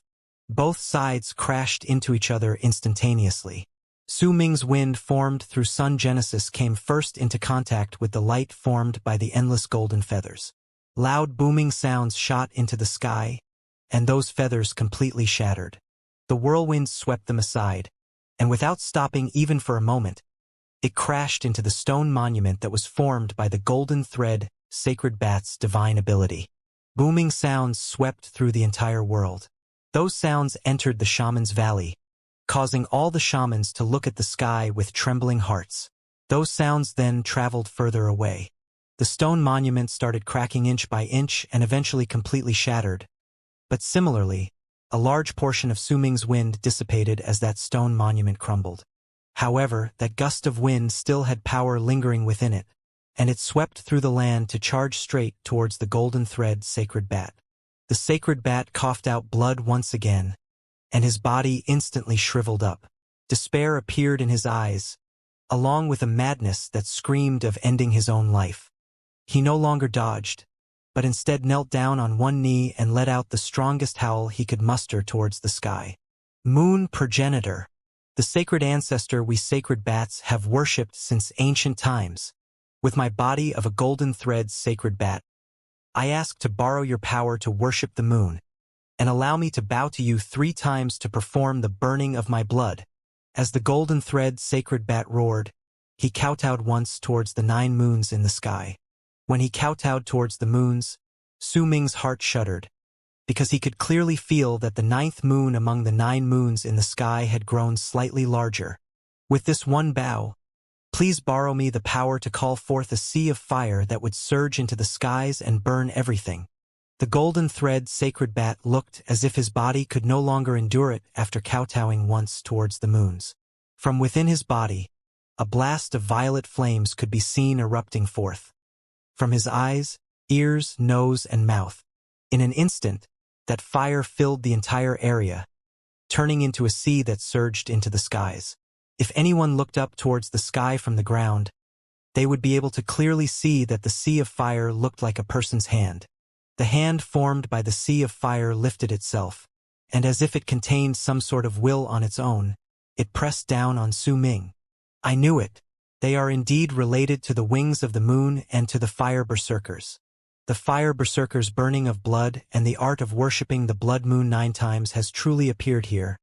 But something is slightly different. A sharp look appeared in Su Ming's eyes. He already had his suspicions when he saw the sacred bats. But now, when he saw this scene right before his eyes, he became certain of his own guesses. Art of worshipping the moon, the fire berserker's art. Moon progenitor. A cold sneer appeared on Su Ming's lips. He retained his composure even in the face of that incoming hand made from the sea of fire. Fire berserker? He, Su Ming, was the fire berserker. He lifted his right hand, bit his finger, and pressed it against his left pupil. The instant Su Ming pressed his finger on his left pupil, the world in his left eye turned red, and when his finger swiped past his entire right eye as well, his entire world was dyed in a bloody, red glow, as brilliant as blood, and burning as if it was engulfed in flames. The instant Su Ming executed the burning of blood, powerful flames burst forth from his body. These flames did not have the imposing presence of the gigantic hand formed from the sea of flames, but when it surrounded his entire body, it caused his hair to dance in the wind. As he stood there and lifted his head to look at the sea of fire, he gave off a feeling of a man of great fortitude who could retain his composure even in the face of the sky and earth shattering. I am the scion of the fire berserkers. If you're talking about the art of worshipping the moon, I know it as well. Su Ming stood in midair and lifted his hands. He wrapped his fist in his palm, then bowed swiftly towards the ninth moon in the sky. When he bowed, the ninth moon in the sky started distorting, and a shadow that seemed to be overlapping with the moon appeared right beside it. The hand formed from the sea of fire charging towards Su Ming shuddered, as if it could not withstand the act of Su Ming bowing towards the moon, and started showing signs of extinguishing. The golden thread sacred bat's mouth was hung open in shock where he stood not too far into the distance. A bang went off in his head, and a look of pure, disbelief-filled shock appeared on his face. He already knew just how powerful Su Ming was, and by right, no matter what sort of divine ability Su Ming executed to fight against the sea of fire, the bat's expressions wouldn't be changing as they were doing now. However, he absolutely did not expect that Su Ming would be using the exact same art of worshipping the moon to fight against the sea of fire. This was something that had never crossed his mind and practically overturned all his thoughts and beliefs. This art of worshipping the moon was handed down by masters to their direct disciples among the sacred bats, and only the golden thread sacred bats could master it. It was practically impossible for outsiders to obtain it. This was the art given to them personally by the moon progenitor they worshipped. It was the sacred art that belonged to the sacred bats. Yet right at that moment, he saw Su Ming casting that art right before his eyes.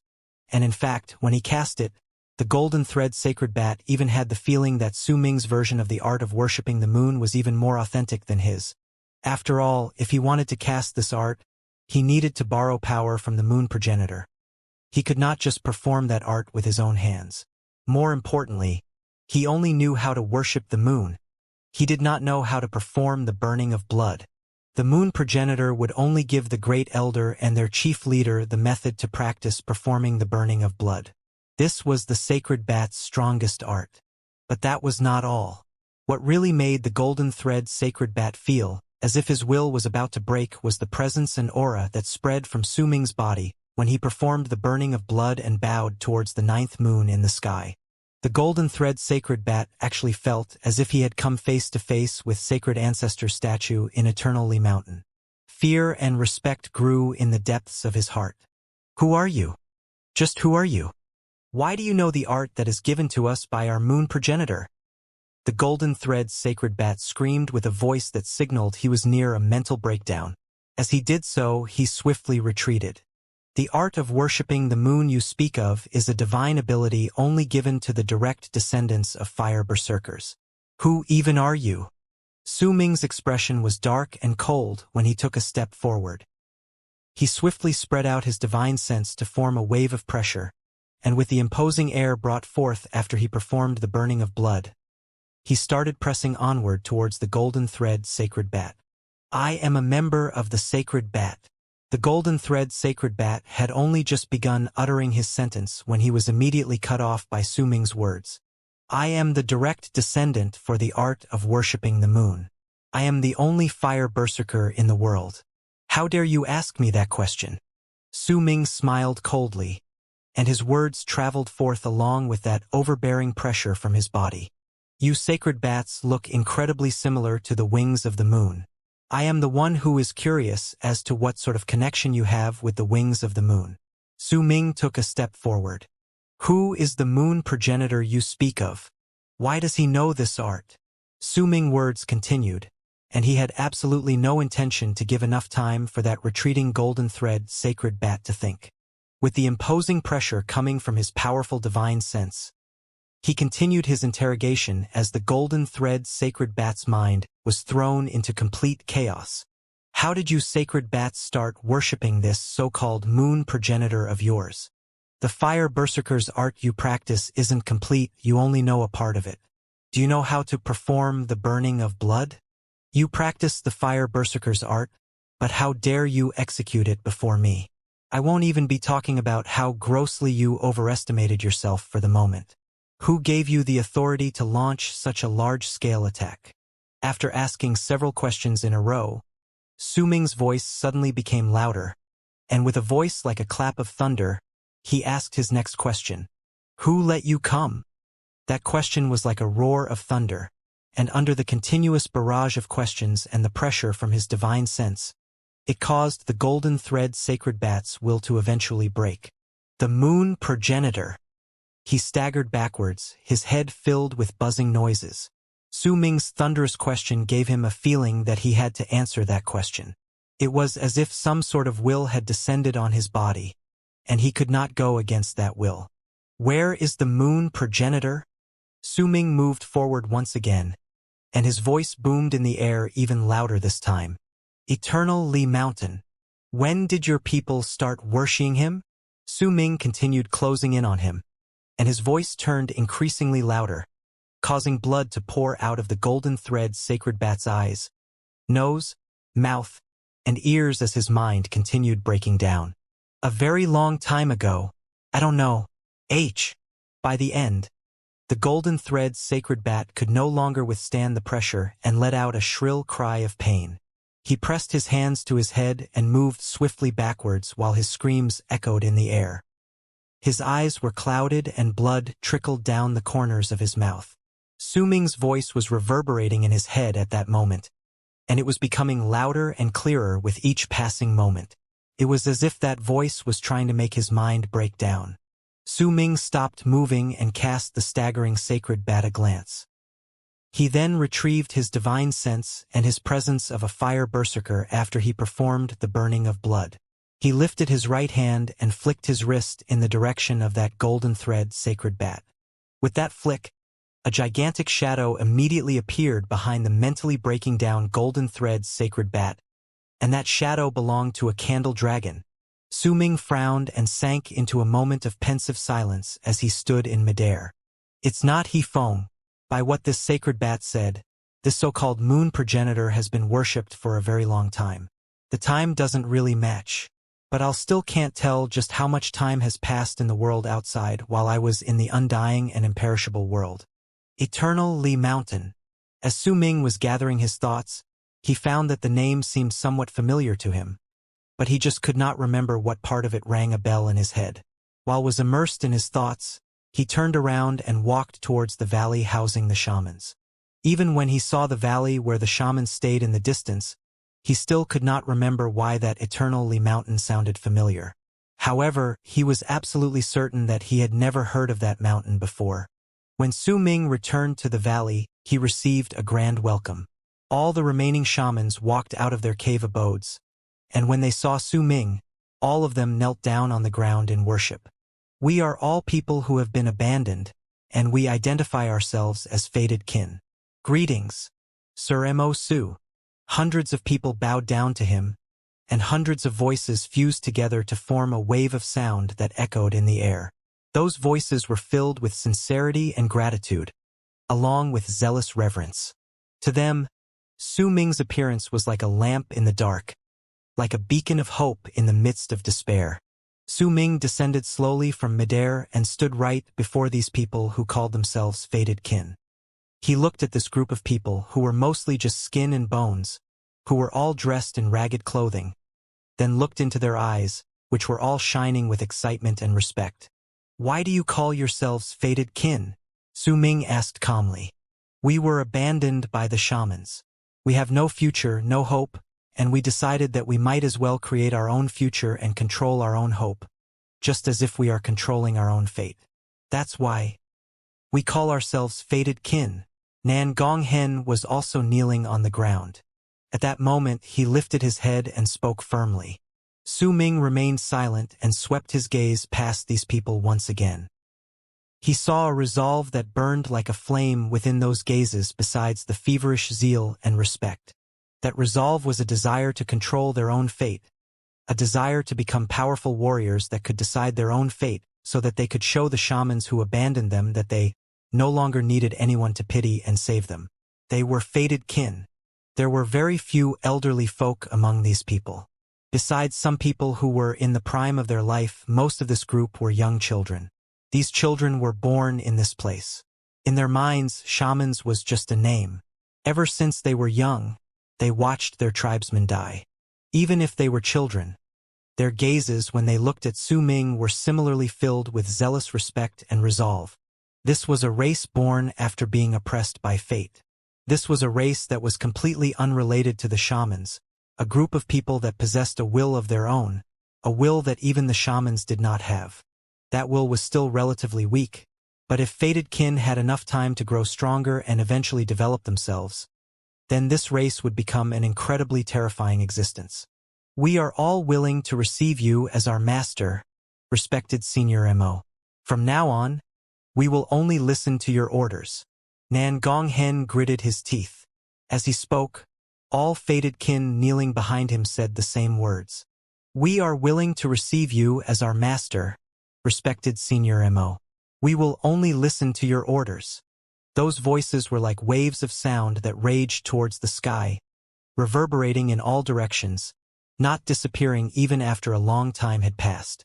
If the fated kin have a master, then can they still call themselves fated kin? Su Ming remained silent, and only opened his mouth to ask slowly after some time. We are willing to worship you as our sacred spirit, respected Senior Mo. We are willing to worship your sacred statue for all eternity and throughout all generations. Nan Gonghen was momentarily stunned. Then right after that, he spoke once again. How long has it been since I disappeared? Su Ming avoided answering to Nan Gonghen's request and asked what he wanted to know.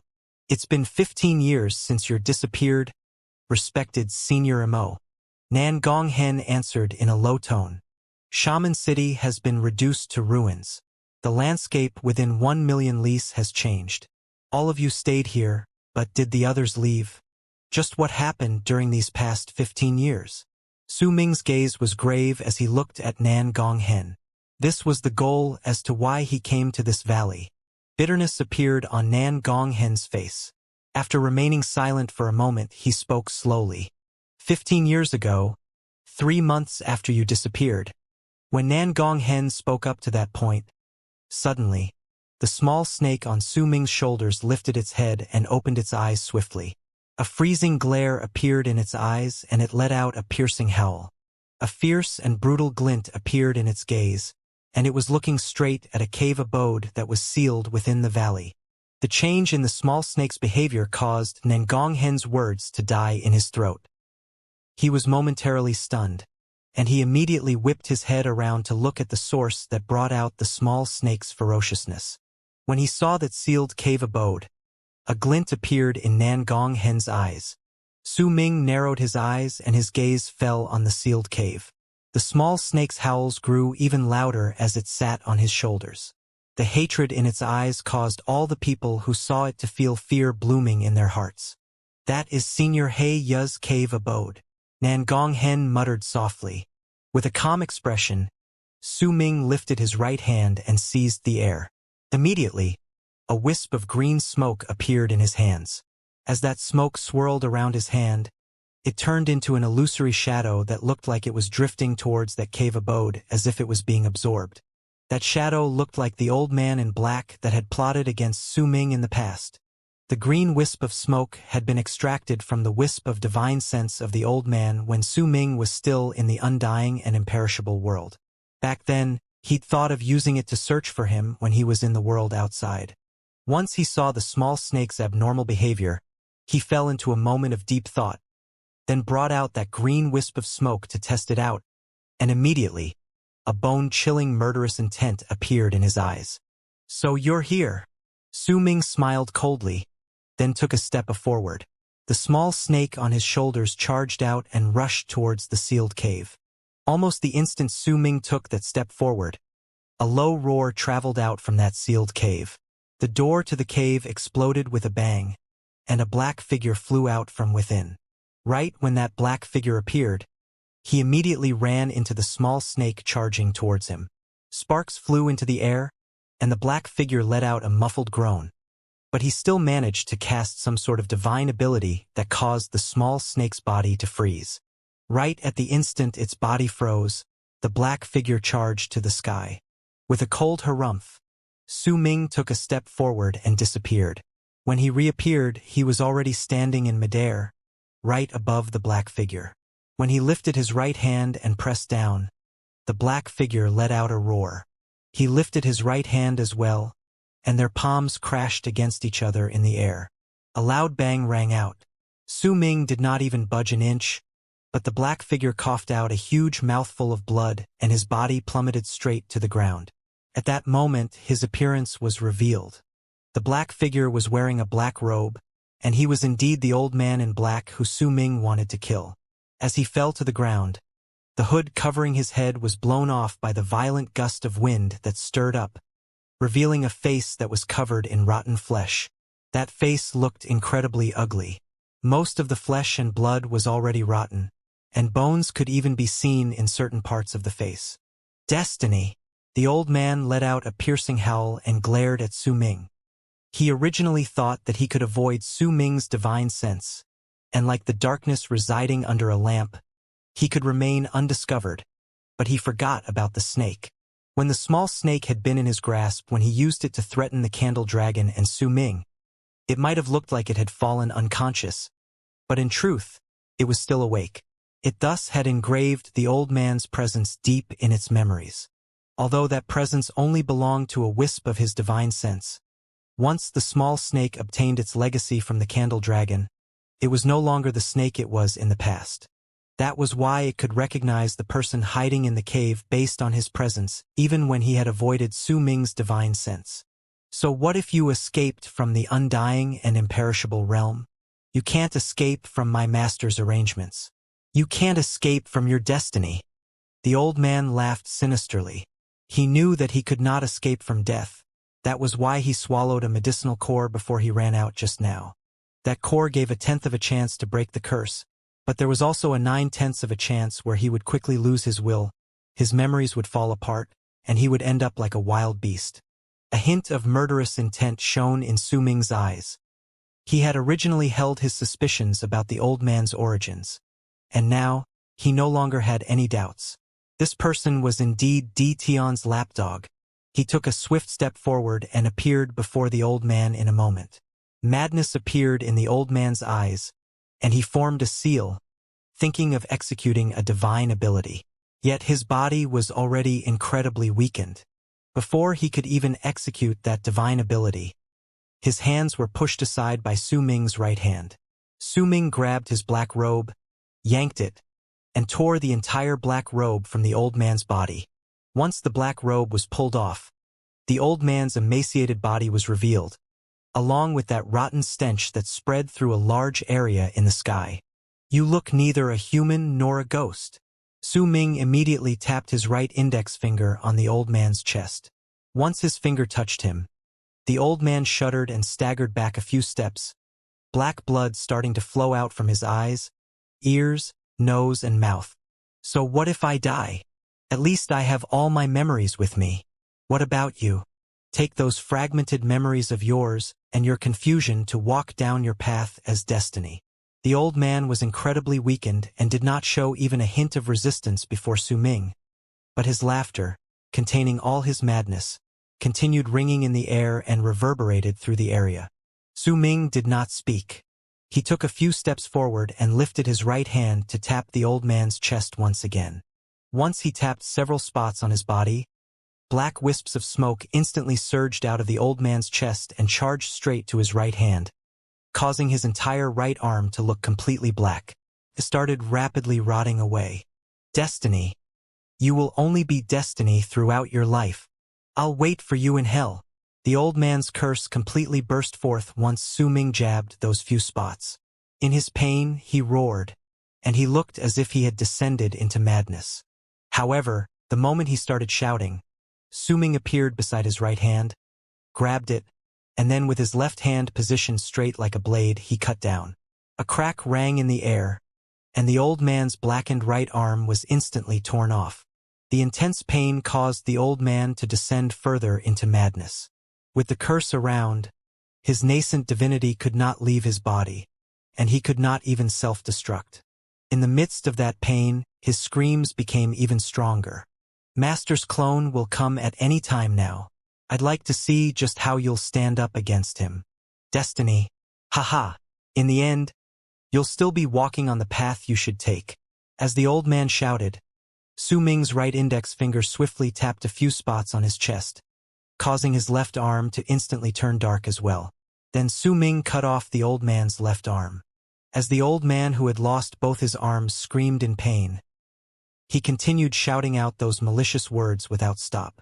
Even if you've walked out of the undying and imperishable world, 15 years are already gone. 15 years. I've trapped you for 15 years. It's already enough. I die for my master. With his divine abilities, when he eventually achieves greatness, he will definitely revive me. Why should I be afraid of death? But you, Destiny, you will never know just what your memories are and just what you lack. As the old man shouted, the spark of intelligence gradually disappeared from his eyes, and he started howling like a wild beast. His body shuddered.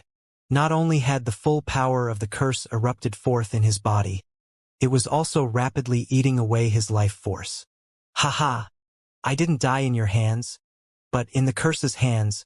I'm free now. But you'll never know where your little sister, you'll never know just how many mysteries surround you. You will lose yourself as you remain in your days. Before the old man finished speaking, his eyes had already completely lost their spark, and he completely turned into a wild beast that had lost all form of intelligence. It's not so easy to die, Su Ming said calmly. When the old man was reduced to a wild beast that had lost all intelligence, he straightened his fingers and swiftly pressed his palm on the old man's chest. Black smoke gushed out of the old man's chest once again and charged straight to his legs. With a swing of his arm, the old man's legs immediately exploded, and the curse could be seen rapidly fading away from his body. His curse came from the candle dragon. Su Ming had been in the undying and imperishable world for a countless number of years, and the small snake had also acknowledged him as his master. His knowledge and understanding towards this curse was already greatly different from before. When he pressed down on the old man's chest, the old man's dull eyes gradually brightened up as if life force had started growing within him after experiencing some form of stimulus. However, as his eyes brightened up, his intelligence slowly returned, and he gradually saw what was around him clearly. His expression instantly changed drastically. He originally thought that he had died. But right then, right before his eyes, Su Ming saved him. This should have been a joyous occasion for him. But to him, it was something that was even more terrifying than death. He could already imagine just what sort of punishments and pain he would have to go through once Su Ming captured him when he was no longer under the curse and in a weakened state. In fact, all his memories in his head could even be continuously forced out of him with all the methods Su Ming could think of. To him, this sort of thing was several times more severe than death. He knew that if he had died just now, then at least he would have died for his master. He would still have had a possibility of being revived in the future. But if Su Ming used some sort of method and learned of everything from him, then he would truly die. Not only would his master not revive him in the future, there was also a high chance that his master would be angered, and the old man would drag down his entire family in the land of the immortals. You. The old man's heart trembled and great terror appeared in his eyes. He watched Su Ming tap a few more spots on his body, and even though he was in a weakened state, he could still clearly feel a large part of the curse dissipating from inside him. During these 15 years, he had always been struggling. He was afraid of death, but when he met Su Ming, he no longer feared. He wanted to die, but once he found out that he could not die, a surge of fear that was even greater than the fear he felt towards death rose within him. His words that he had used to provoke Su Ming just moments ago had now turned into the source of his extreme terror. The sight of Su Ming saving that old man in black robes fell into the eyes of all the people around him. Nangong Hen saw it as well. All their hearts shuddered, and a deep chill rose within their hearts due to what they saw. Just what sort of hate could a man possess that killing his enemy would still not be enough for him to resolve that hate, and he would save his own enemy? Just what sort of grudge could a man possess that would make him think that death was not relief, and that living was the greatest form of torture? Just what sort of resolution must it be for a person to be able to do this? That he would not even let a person die. Then just what sort of hell would await the old man in black robes? Nan Gonghen looked at Su Ming, looked at him doing all these things with an apathetic and cool expression, and his heart was filled with a deep chill. He sucked in a sharp breath. Welcome back. When the old man's eyes completely regained their clarity, Su Ming lifted his right hand and pressed it against the top of the old man's head. His power surged in and sealed all the old man's power. Once he did so, he looked into the old man's terrified eyes, and he whispered those words softly. 15 years ago, there wasn't just one N shaman in the world of 9 but 3. Besides the powerful shaman from the god of shamans temple who was originally supposed to be here, there were also other powerful shamans from other tribes. Right after the treasure gambling event was over, quite a number of shamans parted ways to head to the 3 grounds that would allow them to receive their inheritance. The nightmare started at that time. I will never forget that day for all eternity. All sorts of changes kept appearing without stop within those 1 million li around Shaman City, and those changes were like a strong repelling force that was trying to chase all of us outsiders out from the world of 9. The ground shook and numerous cracks appeared on the land. The sacred bats flew out from those cracks, and at that time, the 9th moon in the sky was blood red. The entire ground was dyed in a bloody glow. Those forests that spanned endlessly seemed as if they had been revived. The trees started moving, and strange, piercing screeches that sounded like crying sounds echoed in all directions. Vortexes that spun rapidly appeared one after another in the sky. As they spun, black rays of light descended from within, and all those who came into contact with them would immediately find that light fusing into their souls, causing their souls to leave their bodies, turning them into a part of one of the 3 sacred races in this land, the drifting roamers. A change also happened to the spirits of 9 at that moment. They no longer complied with the promise made between them and the shamans in the past. Instead, they started killing and chasing away all the shamans in the world of 9. The source for all this is because of a plan made by the shamans, a plan that was made by the god of shamans temple and was agreed upon by all the big tribes. That plan was to completely open the passages leading to the world of 9 so that all the people from big tribes could come to the world of 9 at the same time and without any sort of restrictions. The catastrophe of the eastern wastelands is approaching, and we are forced to fight against the berserkers to snatch their land. As the main instigators, the god of shamans temple coordinated with all the big tribes and the immortals who came to the land of the shamans to execute the plan, all for the sake of preserving as many lives and obtain the highest levels of protection when the catastrophe of the eastern wastelands fell on the entire land of South Morning. They laid out the structure for a powerful relocation rune, so that they could turn the world of 9 into a safe haven for the big tribes in the land of the shamans and the god of shamans temple when the catastrophe of the eastern wastelands arrived. Perhaps the god of shamans temple had been making preparations for this plan since a long time ago. Perhaps they weren't even thinking about using this place as a safe haven, but were thinking of using it for some other purposes. But at that time, as the catastrophe of the eastern wastelands continued closing in on us, the god of shamans temple worked with the big tribes and the immortals and eventually laid out this rune in Shaman City. If you go to the ruins of Shaman City, you should still be able to see the rune's remains. The eventual activation of the rune caused a series of drastic changes in the world of 9. When we opened the passage and allowed all the people from the big tribes to enter, the spirits of 9 cast some sort of unknown divine ability, and the head hoisted on the stone pillar that reached the sky in Shaman City was revived. His revival marked the beginning of this disaster. The rune collapsed. The passage in the sky that was opened by the rune was sealed, and Shaman City was destroyed. These are the things I know and saw. Perhaps there are some other secrets that aren't privy to common people. I don't know about those things. But the spirits of 9 didn't expect that there was more than one rune. The shamans laid out 3 runes in 3 different spots in the world of 9. But the sudden appearance of this terrifying storm caused the shaman's plan to fail entirely. I still can't forget that storm. Sandstorms raged through the sky and turned into a gigantic figure. Wherever it went, all the living beings would be reduced to skeletons. The other 2 runes were destroyed, and most of the shamans in this place escaped through the last rune before it was destroyed. But perhaps it was because the races here left us a small path of survival intentionally that they managed to do so. There were some people who didn't manage to escape.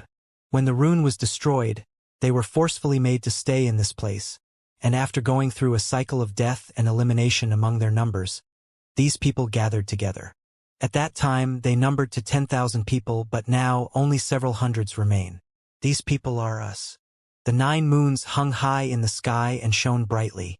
The land was not really dark, but if anyone looked into the distance, they would find that the spots in the distance were still dark and they could not see those places clearly. There were only a few areas illuminated well by the moonlight. A bonfire burned weakly in the valley. Wisps of green smoke twisted with the wind as they floated into the sky and fused with the darkness. Nan Gong Hen sat beside the bonfire. His soft words echoed in the sky, and just like the green smoke, they eventually fused with the darkness. Su Ming sat before him in silence as he listened to Nan Gong Hen describing the events from 15 years ago. In his mind, he began drawing the scenes that had happened in the past. He was shocked by the shamans thinking of using this place as a safe haven. If they had truly succeeded, then when the catastrophe of the Eastern Wastelands was over, the shamans' big tribes would have not suffered even the slightest bit of damage. Are these drifting roamers you speak a group of souls that drift through the land as if they have no intelligence whatsoever? When Su Ming recalled seeing Ahu in Shaman City, he sighed. Those are drifting roamers of the lowest level. They don't have any sort of will as they did when they were alive.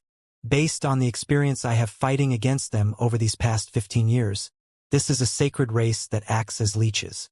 This is the only way for them to grow. They will attach themselves to the souls of the living and absorb their power to grow. The moment that soul is destroyed marks the completion of their growth. Their strength will also differ based on how strong the soul they have attached themselves to was. Nan Gong Hen said calmly. Is there a way to save them? Su Ming looked towards Nan Gong Hen. We tried before, but even after we used everything at our disposal, we had no success. Once these drifting roamers attach themselves to the souls, they will be as one, and it'll be difficult to separate them. But I did hear that you berserkers have a phantom deist tribe. Rumors have it that they have researched arts about spirits deeply. Perhaps they could save these souls. Nan Gong Hen lifted his head and looked towards Su Ming.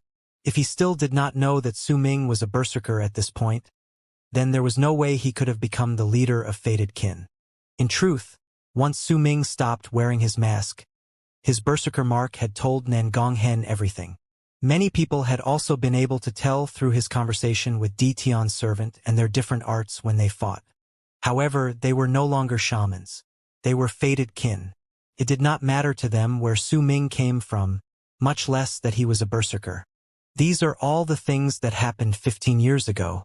Respected Senior MO, please don't take to heart what happened during the treasure gambling event. I honestly could not make any sort of decision that would be unfavorable for the god of Shaman's temple. Nan Gong Hen sucked in a deep breath, stood up, and bowed deeply towards Su Ming. You don't have to do this, brother Nan Gong. Su Ming shook his head. Respected Senior MO, please, become the sacred spirit of fated kin. Nan Gong Hen bowed to him once more. Su Ming hesitated for a moment. With your power, you might still be the best among all ladder shamans. Even if you can't fight against end shamans, you will still be one of the powerful warriors in the entire land of South Morning, and you will definitely shock the world with just one gesture. We aren't able to leave, and it's difficult for us to survive here. If you abandon us, then before long, all fated kin in this place will die. I don't mind dying, it doesn't matter to me. But there are quite a number of children who were born here. Nan Gong Hen looked at Su Ming and whispered softly. Su Ming looked at Nan Gong Hen, and after a long while he closed his eyes. Time trickled by, and after time taken for the burning of an incense stick, he opened his eyes and gave a nod towards Nan Gong Hen. If there is really no way for us to leave, I will protect fated kin, but similarly, if I manage to find a way out and return to the land of South Morning, all of you will still have to respect me. Will you agree to this? Su Ming asked languidly. The existence of fated kin touched his heart, and it was also difficult for him to completely reject Nan Gonghen when he had been begging him time and again. However, it was unfair if Su Ming only gave and received nothing in the end. That was why he also listed his own demands when he agreed to Nan Gonghen's request. We fated kin are an abandoned race. We will never forget the great kindness you have showed us. Once we revere you as our sacred spirit, we will forever abide to your words, Nan Gonghen declared solemnly. Su Ming looked at Nan Gonghen and nodded his head after some time. Then, he stood up and walked towards the valley. Inside, there was a cave abode that had been specifically emptied out for him. Nan Gonghen looked at Su Ming walking into the distance and sucked in a deep breath before casting his gaze at the sky. Can we go back? It's been 15 years. She, too, disappeared from the world of Nine En at that time. Where could she be now? Nan Gonghen muttered sadly. When Su Ming entered the cave abode, he sat down with a calm face, then waved his arm, and immediately, the area before him became obscure. When that obscurity disappeared, the old man in black who had lost all 4 limbs appeared before him. Why do you always call me Destiny? Su Ming asked unhurriedly. The old man's face was pale. He had his eyes closed as if he was deep in sleep, and he did not say a word. Su Ming waited for a moment, then lifted his right hand. As he did so, the small virescent sword instantly appeared. Once it gained its form in his hand, Su Ming wrapped his fingers around the hilt, and then, he stabbed the old man's throat before he started slowly dragging the blade down. I've planted herbs in people several times in the past. The seeds from these medicinal herbs will absorb a person's life force and grow through their flesh and blood. All those in whom I have planted these medicinal herbs suffered greatly. Su Ming stated languidly. The old man remained unmoving, as if he did not hear a single thing, as if he was still deep in sleep. You immortals can possess others. That's why you don't mind the agony you have to bear in your body. Su Ming's blade had already sliced up a palm-sized wound on the chest. Blood gushed out from that wound, but the old man paid no attention to it. If that is the case, then let's see just how much you can endure. With the calm words in the air, Su Ming put away his virescent sword and pointed at the old man's wound with 2 fingers. Immediately, a strong gust of wind howled in the air and seeped into the person's body through that wound. That gust of wind was a powerful breeze formed by Su Ming as the wind berserker.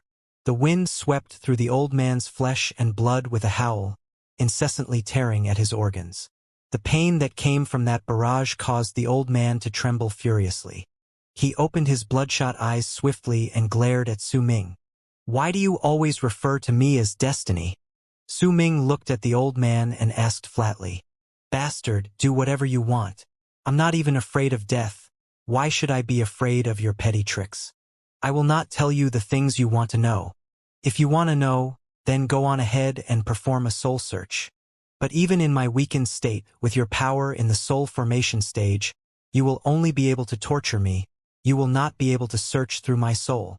The old man bore through the severe pain in his body by gritting his teeth and sneering coldly. Yet in truth, even though he looked incredibly tough, the fear in his heart towards his future was incredibly great. Dition's clone was destroyed, and the servant he placed in the land of the berserkers to keep track of Su Ming was also captured. All of this caused the fate predetermined for Su Ming to change drastically. All of this was the source of the old man's fear. He knew many things, but it was precisely because he knew that he feared. The only thing he could rely on now was that Su Ming had still not found the memories that truly belonged to him. I have plenty of patience. If you don't want to say, it's fine by me. Su Ming tapped the old man's chest once again with 2 fingers. Immediately, rumbling sounds shot out from the old man's body, and vortexes could be seen emerging right under his skin. As those vortexes spun, they started exploding, and whirlwinds shot out from the skin. That sort of pain caused huge beads of sweat to roll down the old man's skin as he trembled. It's not as if I must learn everything from you alone. What I want is to cause you torment, to bring endless amounts of suffering on you, We didn't actually have painfully obvious grudges between us in the beginning. But why did you do it? Su Ming shook his head, lifted his right hand, and flicked his wrist. Immediately, the whirlwinds in the old man's body raged even wilder, sweeping by his organs as if they wanted to turn everything inside him into mush. That sort of feeling, as if he was being ripped apart, caused the old man to let out a shrill scream of pain. That screaming lasted for most of the night, and it traveled out of the cave abode to appear right under the moonlight, causing most of fated kin to be able to hear it clearly. It only started to slowly become weaker when the sky gradually brightened up. Su Ming looked at the old man who was still trembling before him, then lifted his right hand and formed a seal. Han Mountain Bell immediately appeared and covered the old man within. Bell chimes reverberated in the air. Other people would only be able to hear the soft bell tolls. But when the old man heard them within the bell, it was deafening. It was as if there were countless people roaring nearby, causing booming sounds to echo in his head. His body started trembling so violently that he felt as if his flesh and blood were about to be ripped apart and his bones crushed. "I'll give you ample time to think carefully," Su Ming said languidly, and no longer bothered himself with the old man. Instead, he closed his eyes calmly and immersed himself in nursing his nascent divinity. It had not been long since his nascent divinity appeared. If he wanted to bring out the full power of his divine sense, then he needed some time to nurse it back to health. Time passed as Su Ming nursed his nascent divinity. In the blink of an eye, a month was over. During that month, all fated kin in the valley would occasionally hear bell chimes, and sometimes they would hear shrill screams of pain as well. Su Ming no longer used only strong gusts of wind to bring torment to the old man. He started fusing his attacks with lightning arts, fire berserker flames, and the curse. He did not use them all in a row but added them one by one, slowly and progressively. When the old man was used to the wind tearing at his flesh, he added lightning to pierce through his tendons and flesh, making him go through a hell that felt as if heavenly judgment had fallen on him. When the old man had gotten used to lightning and wind tearing him apart, Su Ming added fire berserker flames to his attacks. The burning from within and outside the body, the destruction of the passages of qi, the suffering on the flesh and blood caused the old man to suffer a pain that was worse than death. He wanted to die, but he could not die, because Su Ming had not completely broken the curse in his body. He left a small part of it within his body, and this curse could continue making him weaker, could make him be unable to self-destruct, and could make him be unable to die. The booming sounds from Han Mountain Bell over the days had also caused the old man to feel a pain that he had practically never felt before. A pain that was akin to being submerged in hell. If Tai Mu had not passed away, then this sort of torment and Su Ming's continuous nurturing of his nascent divinity would have continued. He would not have walked out of his cave abode within a short amount of time. But in the end, Tai Mu did not manage to escape death. On this day, during dusk, as a light drizzle rained down from the sky, Tai Mu closed his eyes.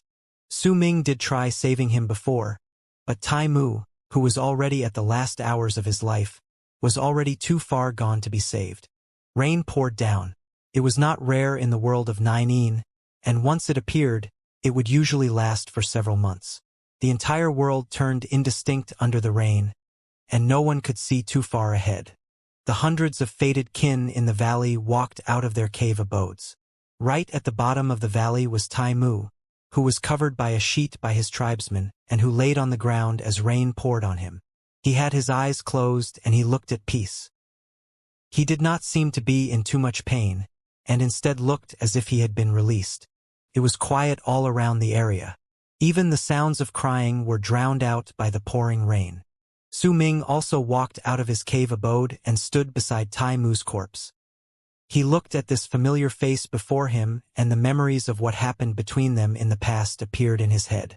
He might not have had much contact with Tai Mu, but they could still be considered acquaintances. Su Ming had seen too many deaths, but this time it was slightly different. When he saw Tai Mu, the scenes of the fight between the both of them came to his mind. Nan Gonghen stood beside Su Ming with grief on his face. He had gone through this sort of thing far too many times during the past 15 years, so he originally thought he would be numb to this, but now he just realized he could not. How could he? Senior Taimu could originally leave, but he let the other people in his tribe go before him, and in the end, he could no longer follow them because the rune was destroyed. The other seniors passed away one by one during these 15 years. Eventually, 5 years ago, Senior Taimu became the only ladder shaman left among us. Now, even he has left us. Nangong Hen whispered softly in anguish. There was a young man kneeling beside Taimu's corpse. That man's face was filled with grief, and he was the young boy that Nangong Hen had brought with him in the past. He had already lost his right arm, and as he knelt beside Taimu, tears trickled down his face. Nangong Hen remained silent for a moment, then said slowly, "Send Senior Taimu off." When his words were spoken, all fated kin around knelt down. Sorrow could be seen on their faces as rain poured down on them. It was freezing, but no one moved away. 2 tribesmen walked out from among the crowd around Taimu and lifted him up. Then they started walking into the distance along the path in the valley. The young man followed behind him as he cried. Nangong Hen cast Su Ming a glance and followed behind them. In silence, Su Ming walked towards the deeper parts of the valley as rain poured down his body and his fated kin continued kneeling on the ground. The beast bone altar was located deep within the valley. It was also the place where fated kin buried their dead during these 15 years. The rain caused the area to be indistinct, making the dense layers of white bones and the stone monuments filled with words to not look so frightening, but instead give off a thick air of misery.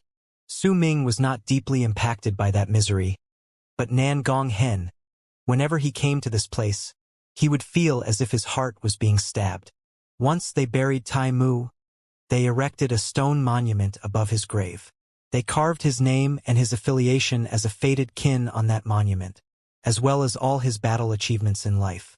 When they were done, Nangong Hen kowtowed to the monument silently before he turned around and left, bringing his grief with him. Su Ming swept his gaze past the altar. The rain was pouring even more heavily, and he could vaguely see through the obscure veil of rain numerous heroic souls returning to their heaven after protecting their tribesmen in the valley during the last 15 years. Taimu's passing turned into grief that coiled up in the hearts of all fated kin, causing everyone to speak very few words during the next few days. As time passed, the rain outside poured even harder. The rustling sounds of droplets of water falling on the ground remained a constant. Rain and fog covered the entire area, causing it to become even more indistinct. It was as if the rain and fog had turned into a rain curtain that connected the sky and earth.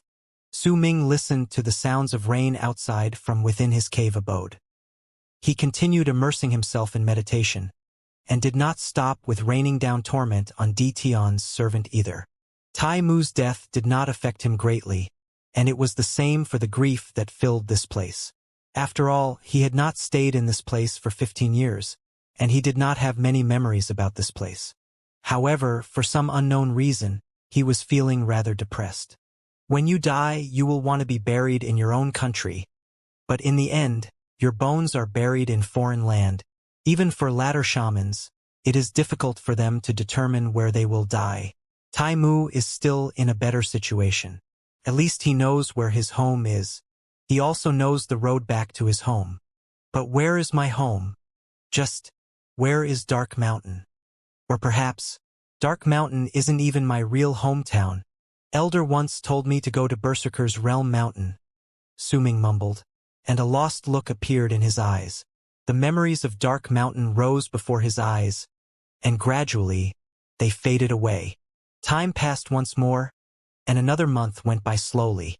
Su Ming's nascent divinity had slowly perfected its condition during these 2 months of nursing. When Su Ming finished nursing his nascent divinity, his divine sense also reached peak condition. While he might be unable to cover an area of 1 million lis, but once he spread it out, he would still be able to sense his crimson dragon, his poison corpse, and Jiyun Hai. On this day, with a serious expression, Su Ming slowly spread his divine sense out as while sitting with his legs crossed. As it stretched in all directions, he placed his focus on the crimson dragon, his puppet, and the poison corpse. Gradually, his expression turned dark. The divine sense covering the entire area allowed Su Ming to spread his will outwards as well, and as he called out to these creatures, a ripple coming from the west first responded to him, albeit slowly. That wave of ripples was very weak. The instant Su Ming's divine sense touched it, a blurry scene appeared in his head, and he saw a vague picture flashing right before his eyes. The picture was of a large palace, and it was built on a mountain. There were 8 gigantic statues within the palace, and right in the middle of these statues was a skeleton kneeling on one knee. Its limbs were chained down, and the chains were impaled in the ground. The statues were not the ones that responded to Su Ming, neither was it that skeleton. It was instead the picture that was drawn on the ground under the skeleton. That picture protruded off the ground and circled around the area, and it was the greatly shrunken crimson dragon. However, it was no longer crimson. Its color had become much duller. There was pain on its face, and it did not move. If Su Ming took a closer look, he could discover that the 8 statues were stepping on the crimson dragon's picture, as if they were holding it down. As for the skeleton in the center, the spot where the chain was impaled was right where the crimson dragon's head was. When that picture flashed through Su Ming's mind, it disappeared without a trace. Immediately after, a new scene appeared, and that scene was a swamp. Right in the depths of the swamp were a pair of green eyes, and they were flashing in the dark. A low growl seemed to travel forth, and the scene disappeared. Su Ming opened his eyes swiftly, and a freezing glare appeared within them. Spirits of 9 Yin. He stood up, left a wisp of his divine sense in the valley, took a step out of his cave abode, and in the next instant, disappeared. None of the fated kin in the valley noticed Su Ming's departure, and even though he disappeared, the wisp of his divine sense he left in this place still allowed him to sense everything happening in this place. If anything happened during this period of time, he could just warp and return as quickly as possible. The pain that reached Su Ming through the faint waves of ripples from the crimson dragon, however, had his heart burning with extreme anger. The crimson dragon might have been created by Hong Luo, but its loyalty could be seen clearly when it returned to Su Ming without any hesitation when it saw him during the treasure gambling event in the world of 9 Yin. It followed him all along the way, and even when Su Ming entered the candle dragon's carcass, the crimson dragon remained outside to wait for him until an accident happened. And Su Ming could already imagine that this so-called accident was largely related to the old spirit of 9 Yin he had rented in the past. He absolutely had to rescue the crimson dragon. He might have had deep experiences with the strength of the spirits of 9 Yin, but he was the crimson dragon's master. Giving up on it when it was in danger was something he could not do. Because he could not find his home, Su Ming valued his relationships. Because his family was not around, Su Ming valued all forms of love given to him. While there might not be any form of love between him and the crimson dragon, but just its loyalty alone was enough for Su Ming to not retreat and give up on it in fear. Spirits of 9 Yin. Su Ming charged in midair and turned into a long arc. His eyes shone with a freezing glare. As he lifted his right hand, Han Mountain Bell appeared on his palm. His gaze fell on the bell, and after a moment of silence, Su Ming looked at the strand of hair belonging to the first god of berserkers wrapped around his finger. There was not much left of the strand of hair, but there was a resolute look on his face, and he traveled even faster. Once he finished nursing his nascent divinity, he became much faster than before, especially when he combined his speed with his warps. The long arc that was slicing through the sky would occasionally disappear, and when it reappeared, it would be much further away from where he was previously in the world. Su Ming's journey took several hours. As he charged forward, he came to a swampland. That swamp did not exist 15 years ago. As of then, it covered an area of several hundreds of thousands of feet. Occasionally, bubbles would pop up on the surface of the swamp. Once they burst, they would turn into a layer of green fog that filled the air above the swamp, causing all the people who came to this place to only see fog. Su Ming did not go to the spirits of 9 Yin in a fit of recklessness. Instead, he came to this place. This was the place that had appeared in his mind when he used his divine sense to sweep through the land, the place where his poison corpse was. If he wanted to go to the spirits of 9 Yin, then he had to make good preparations. After all, He had incredibly great experiences with the power of the spirits of Nine in the past. At that moment, he stood in the air above the swamp. As he lowered his head, golden light shone in his eyes and his gaze pierced through the fog below him to land right in the swamp. A familiar wave of ripples started fighting against his divine sense from the swamp immediately after. At the same time, a low, muffled roar suddenly shot up from within the swamp. It shook the fog in the area, and the roar was filled with ruthless brutality, as if it harbored intense dislike towards Su Ming's divine sense exploring the swamp. These 15 years of freedom were hard to come by, and it allowed you to obtain new intelligence. But how dare you not come forth when you see me? If I could capture you when you were alive, I will be able to do the same even when you have new intelligence, Su Ming declared flatly, then lifted his right hand and pressed it downward swiftly in the direction of the swamp on the ground. Golden light started flashing violently on his body, and a great force shot out from his right hand, charging straight towards the swamp. Muffled booming sounds reverberated in the air, and a gigantic mark of a palm appeared in the swamp. This sunken mark was created by the force when Su Ming pressed downwards. As the swamp trembled and the mark of his palm continued sinking downwards, the low roars from the swamp started growing in volume. After a moment, when the mark of the palm had sank several hundreds of feet downward, making it seem as if the entire swamp had sunk deeply into the ground, a green hand swiftly shot out from the swamp. It crashed into that mark of Su Ming's palm as it continued sinking downwards, and a loud, shocking boom rang in the air. The swamp looked as if it had collapsed. A large amount of mud and water splattered everywhere, but the poison corpse that Su Ming was looking for still refused to come out of his hiding place, as if he was evading Su Ming. This was an action born out of his natural instinct. I see, so you aren't coming out.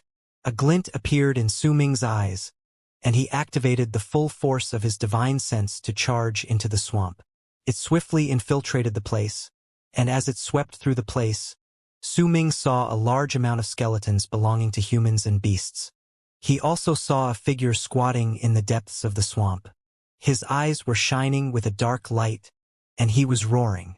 Without even the slightest bit of hesitation, Su Ming had his divine sense charge towards the figure, and in an instant, his divine sense enveloped that figure. Once he did so, he immediately discovered that while the brand he had left on this figure still remained, it was already incredibly dull. Clearly, over the past few years, this poison corpse had been constantly attacking it. Poison corpse, return to me, Su Ming muttered and used his divine sense to pull at the brand he'd left on the poison corpse in the past. The poison corpse immediately started shivering violently and his roars became more intense. He started moving swiftly in the depths of the swamp, as if he wanted to avoid Su Ming's divine sense. However, the strength of Su Ming's divine sense was no longer something that the poison corpse could dodge or hide from. After a moment, the poison corpse seemed to have decided to attack. His roars filled with a murderous air, and without care for anything else, he charged straight towards the surface of the swamp. Right before his eyes, a green figure rushed out of the swamp, and bringing with it a rotten stench and the miasma of corpses, it closed in on Su Ming in an instant. Su Ming stood in midair, looking as composed as ever. The instant the green figure approached him, he lifted his right hand and swung it before him. Immediately, a large amount of lightning arcs started swimming swiftly around his body. At the same time, a large amount of lightning sparks flashed in the sky as rain continued drizzling down from the clouds. As Su Ming swung his arm, those lightning sparks left his body and gathered on the green figure. In the blink of an eye, they came into contact with the green figure, and a large, thunderous rumble rang in the air. From the distance, it looked as if the green figure could attract lightning, because the numerous lightning sparks that looked like dragons and had crawled out of thin air struck down on it with loud, rumbling sounds. That green figure let out a muffled groan, but it was completely unperturbed by the lightning strikes. It continued approaching Su Ming without once stopping, and the instant it was only 30 feet away from Su Ming, a puff of poisonous fog gushed out of its mouth. That poisonous fog was black and green in color, and it started spreading outwards rapidly, as if it had exploded, looking as if it could completely envelop Su Ming within. Immediately, the spot where Su Ming was previously was shrouded completely by poison fog. The poison was so strong that it seemed to contain life. It started spreading outwards without stop, and the green figure let out a smug howl. A murderous glint appeared in its eyes, and it was just about to rush into the fog, but right at that moment, the air behind it that was devoid of fog distorted, and Su Ming walked out of the distortions with just one step. The green figure immediately noticed him when he walked out. Just as it was about to turn around, Su Ming let out a cold harumph, then lifted his right hand and tapped the green figure through the air. Piercing golden light immediately burst forth from the tip of Su Ming's finger. That golden light instantly turned into the strongest ray of light in the place and landed on the green figure. The green figure let out a screech of pain and quickly retreated, thinking of shrinking back into the poison fog. Su Ming did not wait for it to retreat into the fog and swung his arm forward, which resulted in a whirlwind. That whirlwind spun rapidly and stirred up endless violent gusts that charged into the fog faster than the green figure could. As they spun, that large amount of poisonous fog was blown away and left with the whirlwind, causing the green figure to be unable to blend into the poison fog.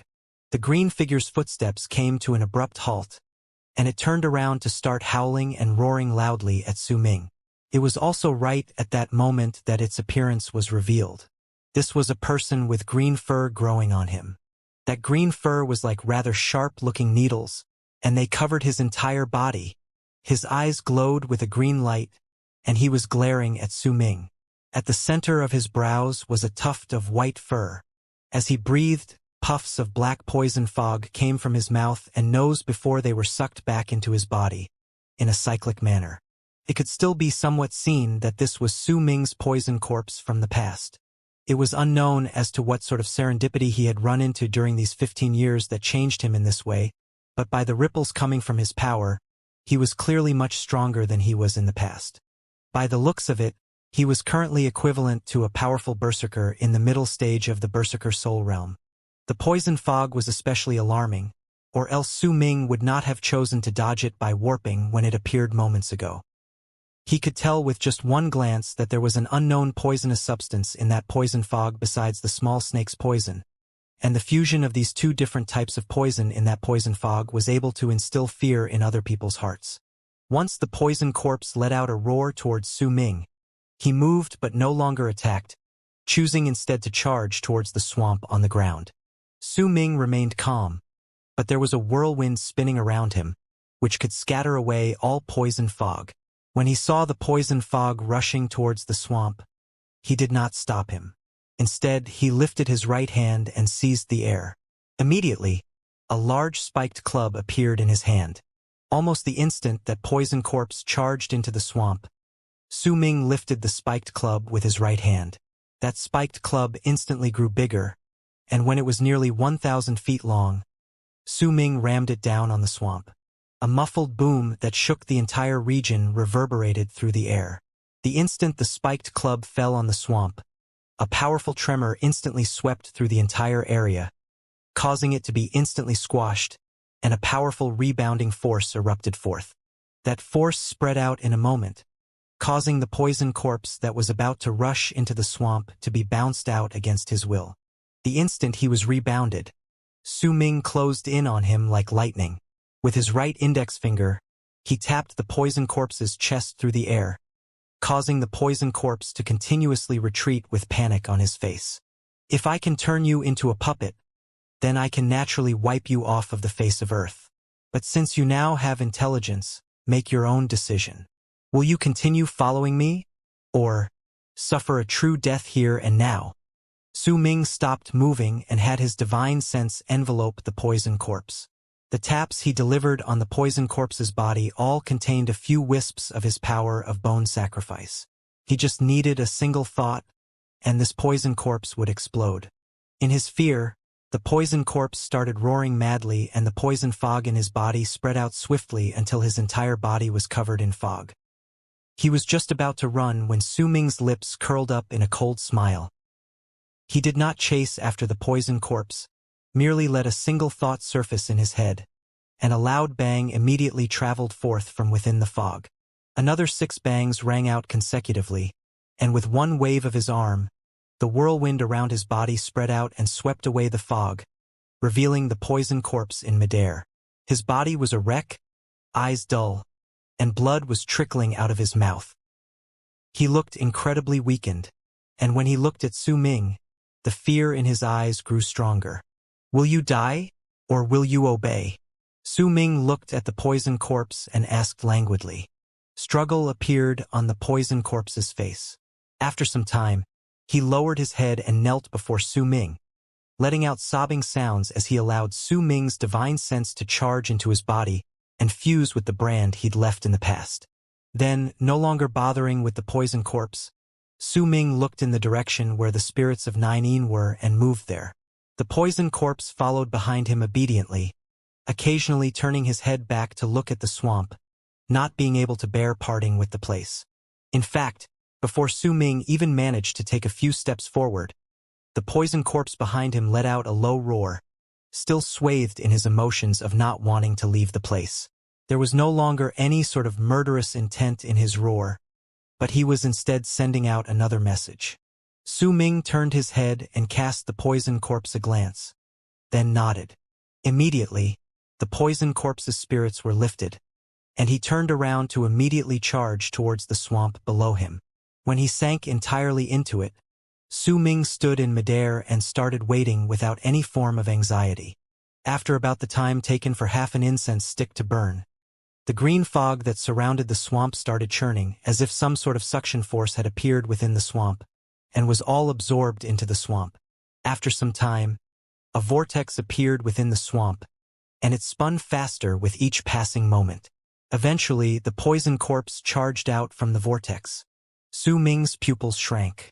He could clearly see a curved knife in the poison corpse's hand. That knife was green and was glowing brightly. He could not tell what material was used to make it. There was also an archaic air coming from it. Clearly, that knife had been around for a very long time. When Su Ming remembered just how long the world of 9 had been around, he knew that this knife was definitely an ancient treasure.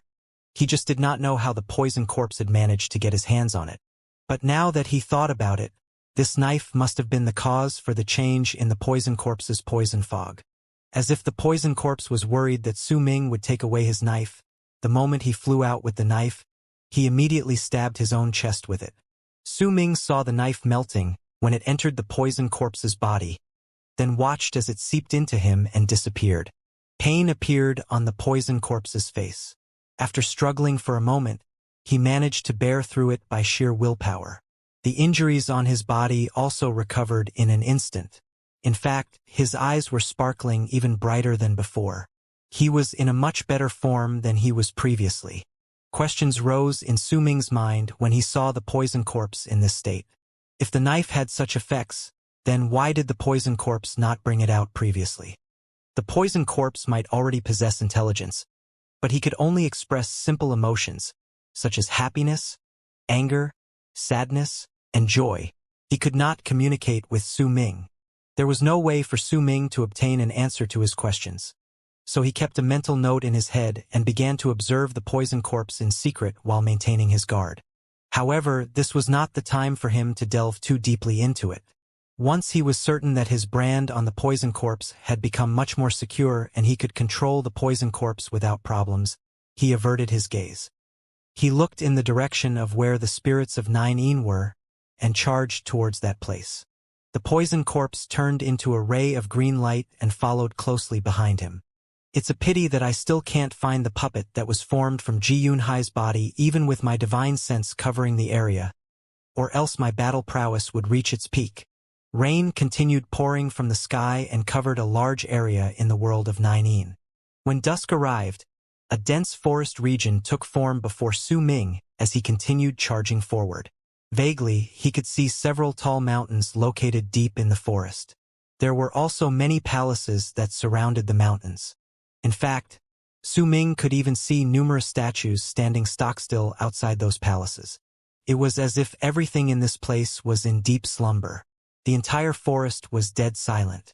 Not a single sound could be heard coming from within. However, When Su Ming used his divine sense and covered the area, he could feel the crimson dragon weakly crying out in pain. This was the place where the spirits of 9 resided. It was also the spot where the ripples from his crimson dragon were coming from. Su Ming swept his gaze across the area, and eventually, he focused his attention on one of the towering mountains. At the top of that mountain was a palace, and that palace was in the picture that had appeared briefly in his mind. Su Ming did not stop moving. With his gaze fixed on the palace in the mountain, he charged towards that place, his body shining with a brilliant golden light. Almost the instant Su Ming got closer, the stone of the unmoving statues standing outside the palaces at the foot of the mountain before him started to look as if they were melting. These statues recovered one by one, and waves upon waves of powerful presences spread out, causing the rain falling from the sky to momentarily freeze. The raindrops then floated away, unable to fall straight down. The clouds in the sky also started to become obscure, as if they were covered by those presences, and the clouds started to give off a feeling as if they were distorting. This is the territory of the spirits of 9. All trespassers will be killed. A bone-chilling voice reverberated through the air, and a strong murderous intent could be felt within it. It was as if it contained some form of law that could make all those who heard it feel their hearts lurch in their chests. Rumbling sounds echoed within Su Ming's body, while the piercing golden light shone about him. This was the first time he executed the full extent of his abilities ever since he came out of the undying and imperishable world. Even when he killed that golden thread sacred bat, he had still not used his full power. Yet now, as golden light shone from his whole body and the rumbling sounded, even his hair seemed to have turned gold. The mark of Dark Mountain appeared on Su Ming's face, and his nascent divinity spread out behind him to turn into a gigantic shadow. That shadow looked similar to him, but was several thousands of feet tall. Once he manifested, he formed a seal with one hand, and then with an aloof gaze walked after Su Ming. This was the true form of his nascent divinity after soul formation. It was a pity that Ji Yunhai was not here, or else Su Ming would be able to call forth even greater strength from his current power of cultivation when he practiced the cultivation methods of immortals. However, even if his nascent divinity appeared only in this state in the world, he could still bring forth a great portion of his power. The poison corpse was at the very end. A fierce light shone in his eyes, and as he breathed, the black and green fog surrounded his body, and as it did so, it made him look like an evil spirit. Su Ming charged forward. There were 8 palaces between this place and that palace at the top of the mountain. Each of these palaces had numerous stone statues stationed outside, and right at that moment, the stone statues of the first palace, which was located at the outermost layer of the forest, had all woken up. There was also an invisible seal placed over there, causing him to be unable to warp. It was as if space itself was being squeezed together by the seal until there was not a single gap left. If he warped forcefully, there was a huge possibility that he would immediately reappear not too far away with his flesh and blood breaking down. There was an aloof expression on Su Ming's face while a resolute glint appeared in his eyes. As he charged forward, he arrived in the blink of an eye at the first palace that blocked his path. The moment he closed in, the numerous stone statues outside the first palace had already woken up, and they were all looking at Su Ming coldly. Almost the instant he arrived, low roars rose into the sky. Su Ming let out a cold harumph. The instant these spirits of 9 closed in on him, a large amount of lightning arcs immediately appeared on his body. At the same time, lightning emerged in large quantities in the rain falling down from the sky. When Su Ming lifted his right hand and swung it before himself, endless bolts of lightning came crashing downwards. From the distance, it looked as if a rain of lightning was falling on the first palace. Countless crashes of thunder roared in the air, and the land was instantaneously lit up despite it being dusk. Su Ming had called forth all these bolts of lightning with his lightning crystal of inheritance. Lightning covered the area, causing the incoming spirits of 9 to momentarily freeze, and right at the moment they froze, Su Ming had already arrived at the main door to the first palace. Just as he was about to step in, a roar came from within the palace, and soon after, A figure that was around 100 feet tall charged out from inside. Before the figure even closed in, a powerful pressure forced itself down on Su Ming's heart and soul, but he did not stop for even a single moment. He clenched his right fist, then hurled it straight towards the incoming gigantic figure. That gigantic figure also hurled his fist towards Su Ming. Their fists crashed into each other in an instant. One of them stood within the hall and the other outside the hall. Right in the middle was the palace door. One of them was around 100 feet tall, and the other looked rather tiny in comparison. One of them was ferocious, and the other was indifferent. Time seemed to have frozen up during that instant. As lightning flashed through the sky, it illuminated everything. At the moment their fists clashed, the armor-decked spirit of 9-een in the palace shuddered violently, and his armor shattered into pieces with a bang, revealing his face, which looked like dried wood. He even coughed out a huge mouthful of blood and staggered a few steps back. Su Ming did not even take a single step backwards. With one single move, he leaped through the first palace and charged towards the second palace. "Who are you?" The shocked, filled voice of the spirit from the first palace chased after Su Ming. The strength of their physical bodies had always been the pride of spirits of 9-een. Even if their levels of cultivation did not differ too greatly from their opponents, they could still use the might of their bodies to suppress their enemies. Yet what happened just now had filled the spirit's heart with a level of shock that could not be described with words. He could clearly feel that this person had not used any sort of divine ability and had just used his physical strength, just like him. And in such a situation, he had practically lost completely. "I am Su Ming, and I came here to take back the spirit you spirits of 9-een took with you." The instant Su Ming stepped into the second palace, the stone on the statues outside the second palace started melting. All of them had dark expressions on their faces, and without saying a single word, they charged towards him.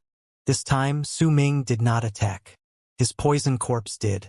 That corpse rushed out with a roar, and the black and green poison fog spread out rapidly. In the blink of an eye, it covered the entire area.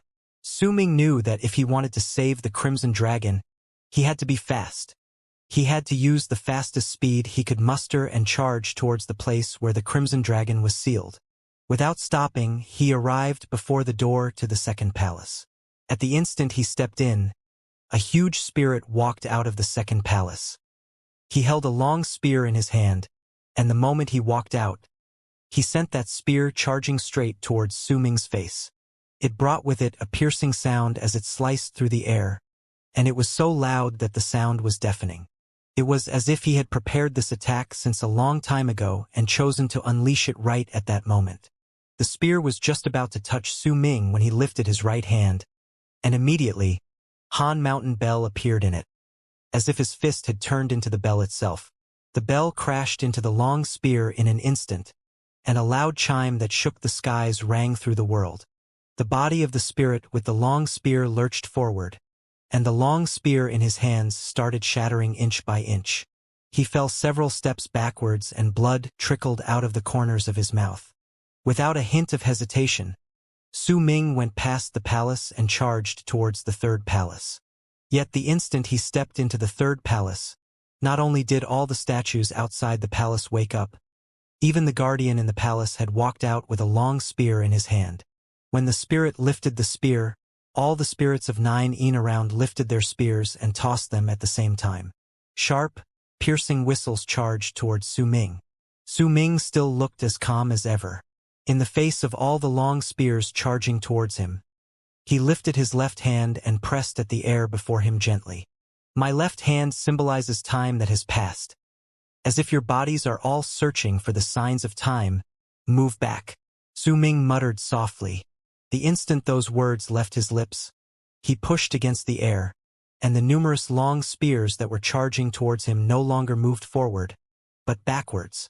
At the same time, before the spirits of 9-een even managed to take a step forward, they started moving as if their actions were flowing in reverse, and all of them took a step backwards. The shock of when they took that step backwards was enough to strike anyone who witnessed this scene dumb with amazement.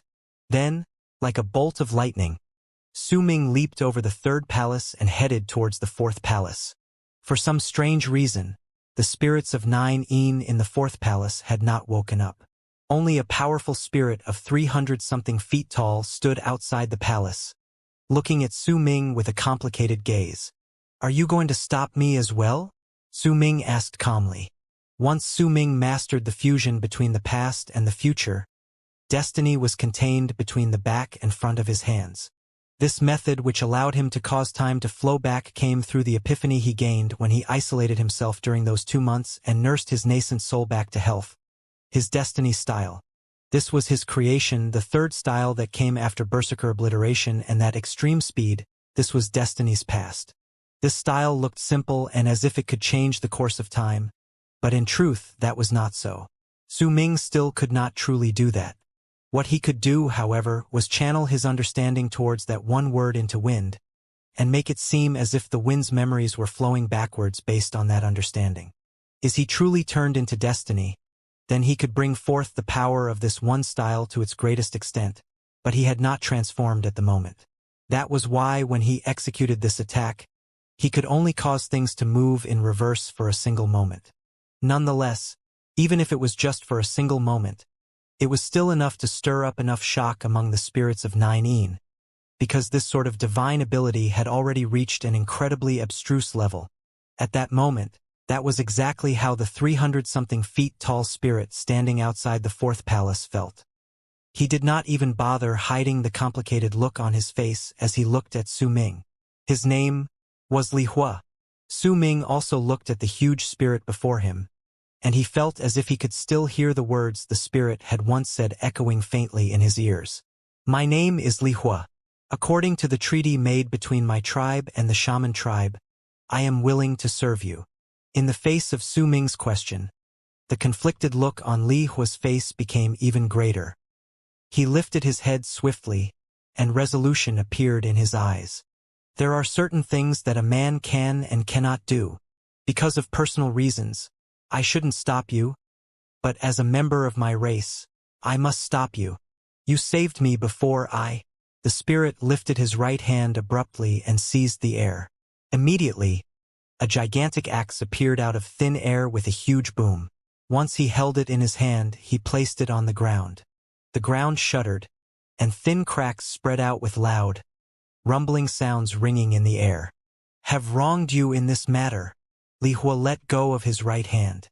His battle axe stood straight on the ground, and he turned around, slamming his right hand against his chest roughly.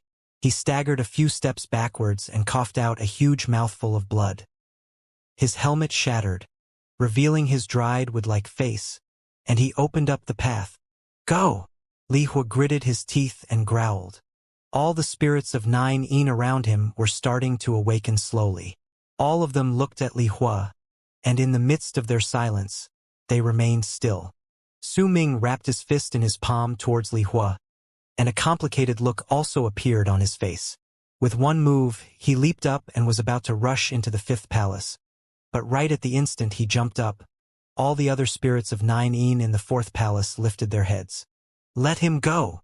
Li Hua spoke once again, and there was a tone in his voice that told Su Ming he was bidding him farewell. He might have only gotten to know Su Ming for a short amount of time, but the things that had happened during the time they were briefly acquainted with each other were things that Li Hua would never forget. He had not managed to complete Su Ming's last request, bringing only the girl back to the shaman city. The boy had run into an accident on their way back. He would forever feel guilty about this. Su Ming turned into a long arc, and in the blink of an eye, he charged into the fifth palace. The instant he stood in the air above the courtyard of the fifth palace, a powerful, imposing air came crashing into him. There were 9 gigantic stone statues in the courtyard, and all of them were waking up one by one. At the same time these spirits looked towards Su Ming with an aloof gaze. A spirit of 9 that wore no helmet walked out from within the fifth palace. He seemed to be a middle-aged man, and his face that was formed of dried wood contained no hint of emotion. "Stop!" the middle-aged spirit of 9 said languidly. His voice gave off a feeling as if he was rotting away. Right then, powerful presences erupted forth from the 9 spirits of 9 and all of them were spirits that held power equivalent to a ladder shaman. It was especially so for the middle-aged spirit who walked out of the palace. The ripples that were spreading out from his body told Su Ming that even if he did not have the power equivalent to an end shaman, he would still have the power equivalent to a latter shaman who had reached the peak. These spirits of 9 were enough to trap Su Ming in this place and stop him from reaching the 6th palace in a short period of time. Almost the instant all the spirits of 9 in the courtyard revealed their full power and lifted their heads, ready to charge towards Su Ming, who was closing in on them from midair. A glint appeared in Su Ming's eyes, and the small snake on his shoulders lifted its head to let out a piercing howl. As it howled, the small snake charged out. With one twist of its body in midair, the illusory shadow of a gigantic candle dragon immediately appeared in the sky. That shadow of the candle dragon roared and opened its mouth wide before sweeping its head across the ground underneath. At the same time, Su Ming turned into a long arc and shot through the candle dragon's shadow to rush forward. The candle dragon formed by the small snake blocked the spirits of 9 in the palace underneath, buying an instant for Su Ming. It allowed him to swiftly charge out of the 5th palace and arrive at the 6th palace in a rush. The small snake's power as the candle dragon might not be weak, but it was not fully grown. It could only trap the spirits of 9 in the 5th palace for a short period of time. Could not do so for long. Su Ming knew that he did not have much time. With his full speed, he stepped into the courtyard of the 6th palace, and right at that instant, 7 presences that were equivalent to ladder shamans that had reached the peak charged towards him, causing Su Ming to have absolutely no chance of dodging or retreating as he was in midair. The 7 presences were about to close into him in the next instant. A glint flashed past Su Ming's eyes. He lifted his right hand, and the full power of the wind crystal of inheritance in his body erupted forth. A vortex started spinning around his body, and as that vortex spun, a hot wave of air appeared, as if the vortex had turned into a cyclone that contained great heat. Once that wind appeared, Su Ming pointed towards the sky with his right hand. Lunar burial. The instant those 2 words fell out of his mouth, a gigantic whirlwind formed in the sky as well. The temperature of that wind was different from the hot whirlwind on the ground. It contained a freezing chill. All of this seemed to have happened over a long span of time, but in truth, everything happened in an instant. As the freezing vortex and the burning wind on the ground continuously spun in the world, they crashed into each other abruptly, and as they did so, a gust of wind that was much stronger than the wind summoned through Sun Genesis burst forth out of nowhere. And as it howled, it also contained a power that could blow apart life. This was lunar burial, the second style of wind separation, lunar burial. Under that gust of wind that came forth to bury life, the 7 powerful spirits of 9 that were closing in on Su Ming became like corpses. As the wind blew, their bodies rapidly dried up and a large amount of their life force flowed out from their bodies. That wind howled and swept about in all directions. Su Ming stood in that gust of wind, and it caused his long hair to dance, his robes to flutter, and his eyes to look ghostly. However, this was the 6th palace of the spirits of 9. Almost the instant that gust of wind formed, an old spirit walked out of the 6th palace, and that old spirit was also another person Su Ming was familiar with. The old spirit was naturally the spirit that Su Ming had rented in the past, one that possessed power that was equivalent to that of an end shaman.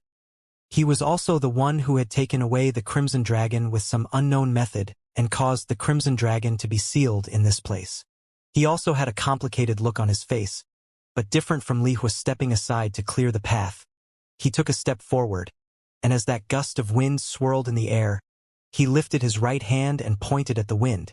It was the same attack he executed when he had helped Su Ming fight against the god of Shaman's temple all those years ago during the treasure gambling event. Zhe Long Shen. As Su Ming stood in the gust of wind, he saw the incoming attack of that one point. At that moment, all 7 figures that had been closing in on him moments ago were revealed, but they could not get closer to Su Ming. In the gust of wind that aimed to bury their lives, they could only do their absolute best to fight against it. The might of that wind would not have been so powerful if it had been executed by a person with average power, but when Su Ming cast it with the full power of all his berserker bones, this lunar burial reached an incredibly powerful state. In the past, I could not hope to even become your opponent. Now, I'd like to see just how far apart we are. A glint appeared in Su Ming's eyes and he took a step forward, walking straight out of the vortex that was the gust of wind that buried lives. He lifted his right hand, and with the jab he created after numerous evolutions during those countless years in the undying and imperishable world, he pointed forward, and that one jab traveled forth like lightning. It swiftly closed in on the attack from the old spirit of Nine Yin's finger in midair. In the past, Su Ming had been so weak that he could not put up a fight against the old spirit in his own eyes. As of now, he already had the right to truly fight against this old spirit. It's a pity that the timing isn't right. At the same moment Su Ming pointed forward, he moved his body slightly. He sighed in his heart, and when that one jab of his clashed against the old spirit's attack from his finger, a loud bang that shook the skies rose into the air. Amid the rumbles, blood trickled down the corners of Su Ming's lips. His body tumbled backwards, and due to the slight rearrangement in his position, he did not fall back in the direction of where he came. Instead, as if he had borrowed the old spirit's power, he charged straight towards the seventh palace. The old spirit of Nine Yin's body shuddered. He could tell that Su Ming had not used his entire power when he executed that one jab. He had just wanted to borrow its power to charge forth. When he saw that Su Ming was heading straight to the seventh palace, a glint appeared in his eyes. At the instant he was about to give chase, the shadow of Su Ming's nascent divinity, who was still following right behind Su Ming, whipped his head around. Right at the moment the nascent divinity turned his head around, he lifted his right hand and swung it against the sky. That one swing immediately caused a blood-red hue to spread out, making it seem as if the entire sky was being rapidly dyed in blood. This was one of the stronger styles among all of Hong Luo's arts. Purge the heavens. It was difficult for Su Ming to bring out much of the power in this art if he cast it at just the soul formation stage. Even if he used up all the energy contained within his nascent divinity, he would still only be able to bring out half of the art's power. Yet even though it was just half, it could still bring about a purge. The sky was dyed crimson red as if a sea of blood had manifested. The sea tumbled in all directions and appeared right behind Su Ming, as if it was serving as a blockade, cutting off the old spirit of Nine Yin's path when he tried to chase Su Ming down. The sea of blood surged about, and as if the sky had collapsed, all the red in the sky fused into Su Ming's nascent divinity, and once it did so, his nascent divinity charged straight towards the old spirit of Nine Yin. Su Ming did not turn his head back. Borrowing the power from that one point and using his nascent divinity's art to block the old spirit off was all so that he would not be trapped within the sixth palace. At that moment, as he charged forward like a long arc, Su Ming stepped right into the courtyard of the seventh palace. His face was slightly pale. After all, that one attack from the old spirit's finger was equivalent to an attack from an N shaman. If his physical body had not been strong enough and allowed him to bear the brunt of the attack, Su Ming might have immediately exploded. However, the guards for the palaces belonging to the spirits of Nine Yin were all stronger with each new level. Even if there were only 2 palaces left standing before him until he reached the mountain sealing his crimson dragon, these 2 palaces, the 7th and 8th palaces, were definitely incredibly dangerous. But Su Ming had no regrets. The instant Su Ming stepped into the courtyard of the 7th palace, he found out that there were only 5 statues standing around. These 5 had already woken up, and at the instant he came close, they all took a step forward at the same time. When their feet landed on the ground shook. Every single one of these 5 statues contained a power similar to the 6th palace's Zhe Longshin. As they took that step forward, a mighty pressure that felt like the seas were overturned and mountains were toppled over instantly rushed towards Su Ming. His body suddenly froze. Under that pressure, he had a feeling as if his entire body was going to be crushed into smithereens. Once he coughed out a mouthful of blood.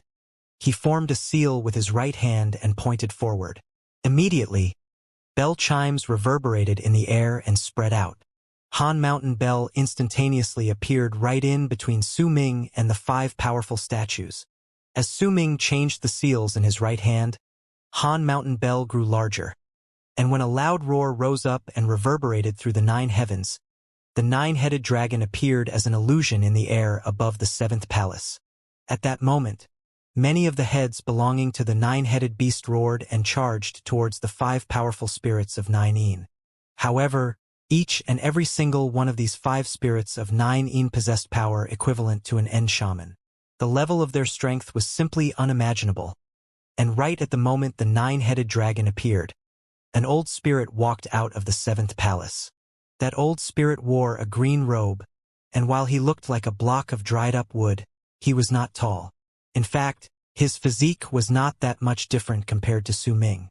He looked incredibly tiny as he stood there, but despite his tiny stature, his gaze gave others a false impression. He looked at Su Ming coldly, and the instant he took a step forward, Su Ming had a feeling as if the earth was shaking and the mountains were trembling. It was as if the world had become dull when the old man appeared. Su Ming sucked in a deep breath, then lifted his right hand into the air with his palm facing downwards and the back of his hand facing upwards. His left hand was also lifted up, but his palm was facing upwards, and the back of his hand was facing downwards. My palms symbolize my past, and the back of my hands represent my future. The fusion of the past and present will happen when these 2 hands come into contact, and the power when the past and future fuse together will bloom. I call the power where I fuse the past and future together as destiny, Su Ming mumbled. As he spoke, his left and right hands connected with each other. His body immediately started trembling, and veins popped up on his face. His long hair danced wildly in the air, and an illusory shadow appeared behind him. The illusory shadow was that of a baby that did not cry nor wail. His eyes were dark and gray, and he looked as if he was dead.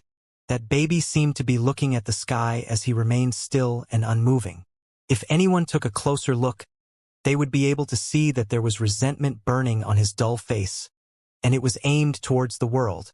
Almost at the instant that baby appeared, the air before Su Ming distorted, and a purple figure manifested right in front of him. The face of this man with purple hair was filled with grief, as if he contained an endless amount of sorrow within him. He looked at the sky and seemed as if he was mumbling, but no one could hear what he was saying clearly. The fusion of destiny. First fusion. The instant Su Ming said those words, the man with purple hair before him and the baby with the dull eyes behind him immediately charged towards him and fused into his body. Right at the moment they fused into him, Su Ming's body turned into a gigantic vortex. It began rotating with booming sounds, and all those standing around could not see what was happening within. However, that rotation did not last for a very long time. Almost the moment the 9-headed dragon began its mad attack while roaring and the green-robed old spirit from the 7th palace walked forth, the vortex suddenly fell apart, spreading in all directions rapidly like a violent gust of wind sweeping through the land. When the vortex dissipated from midair, a boy with a sickly pale face along with half a head of purple hair and the other half in white appeared right before all the spirits of 9. That boy was only about 8 or 9 years old.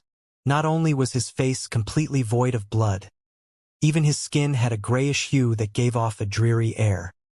He had his head lifted to look at the sky, and at that moment, he slowly lowered it to look at the old spirit who had walked out of the 7th palace. Their gazes met.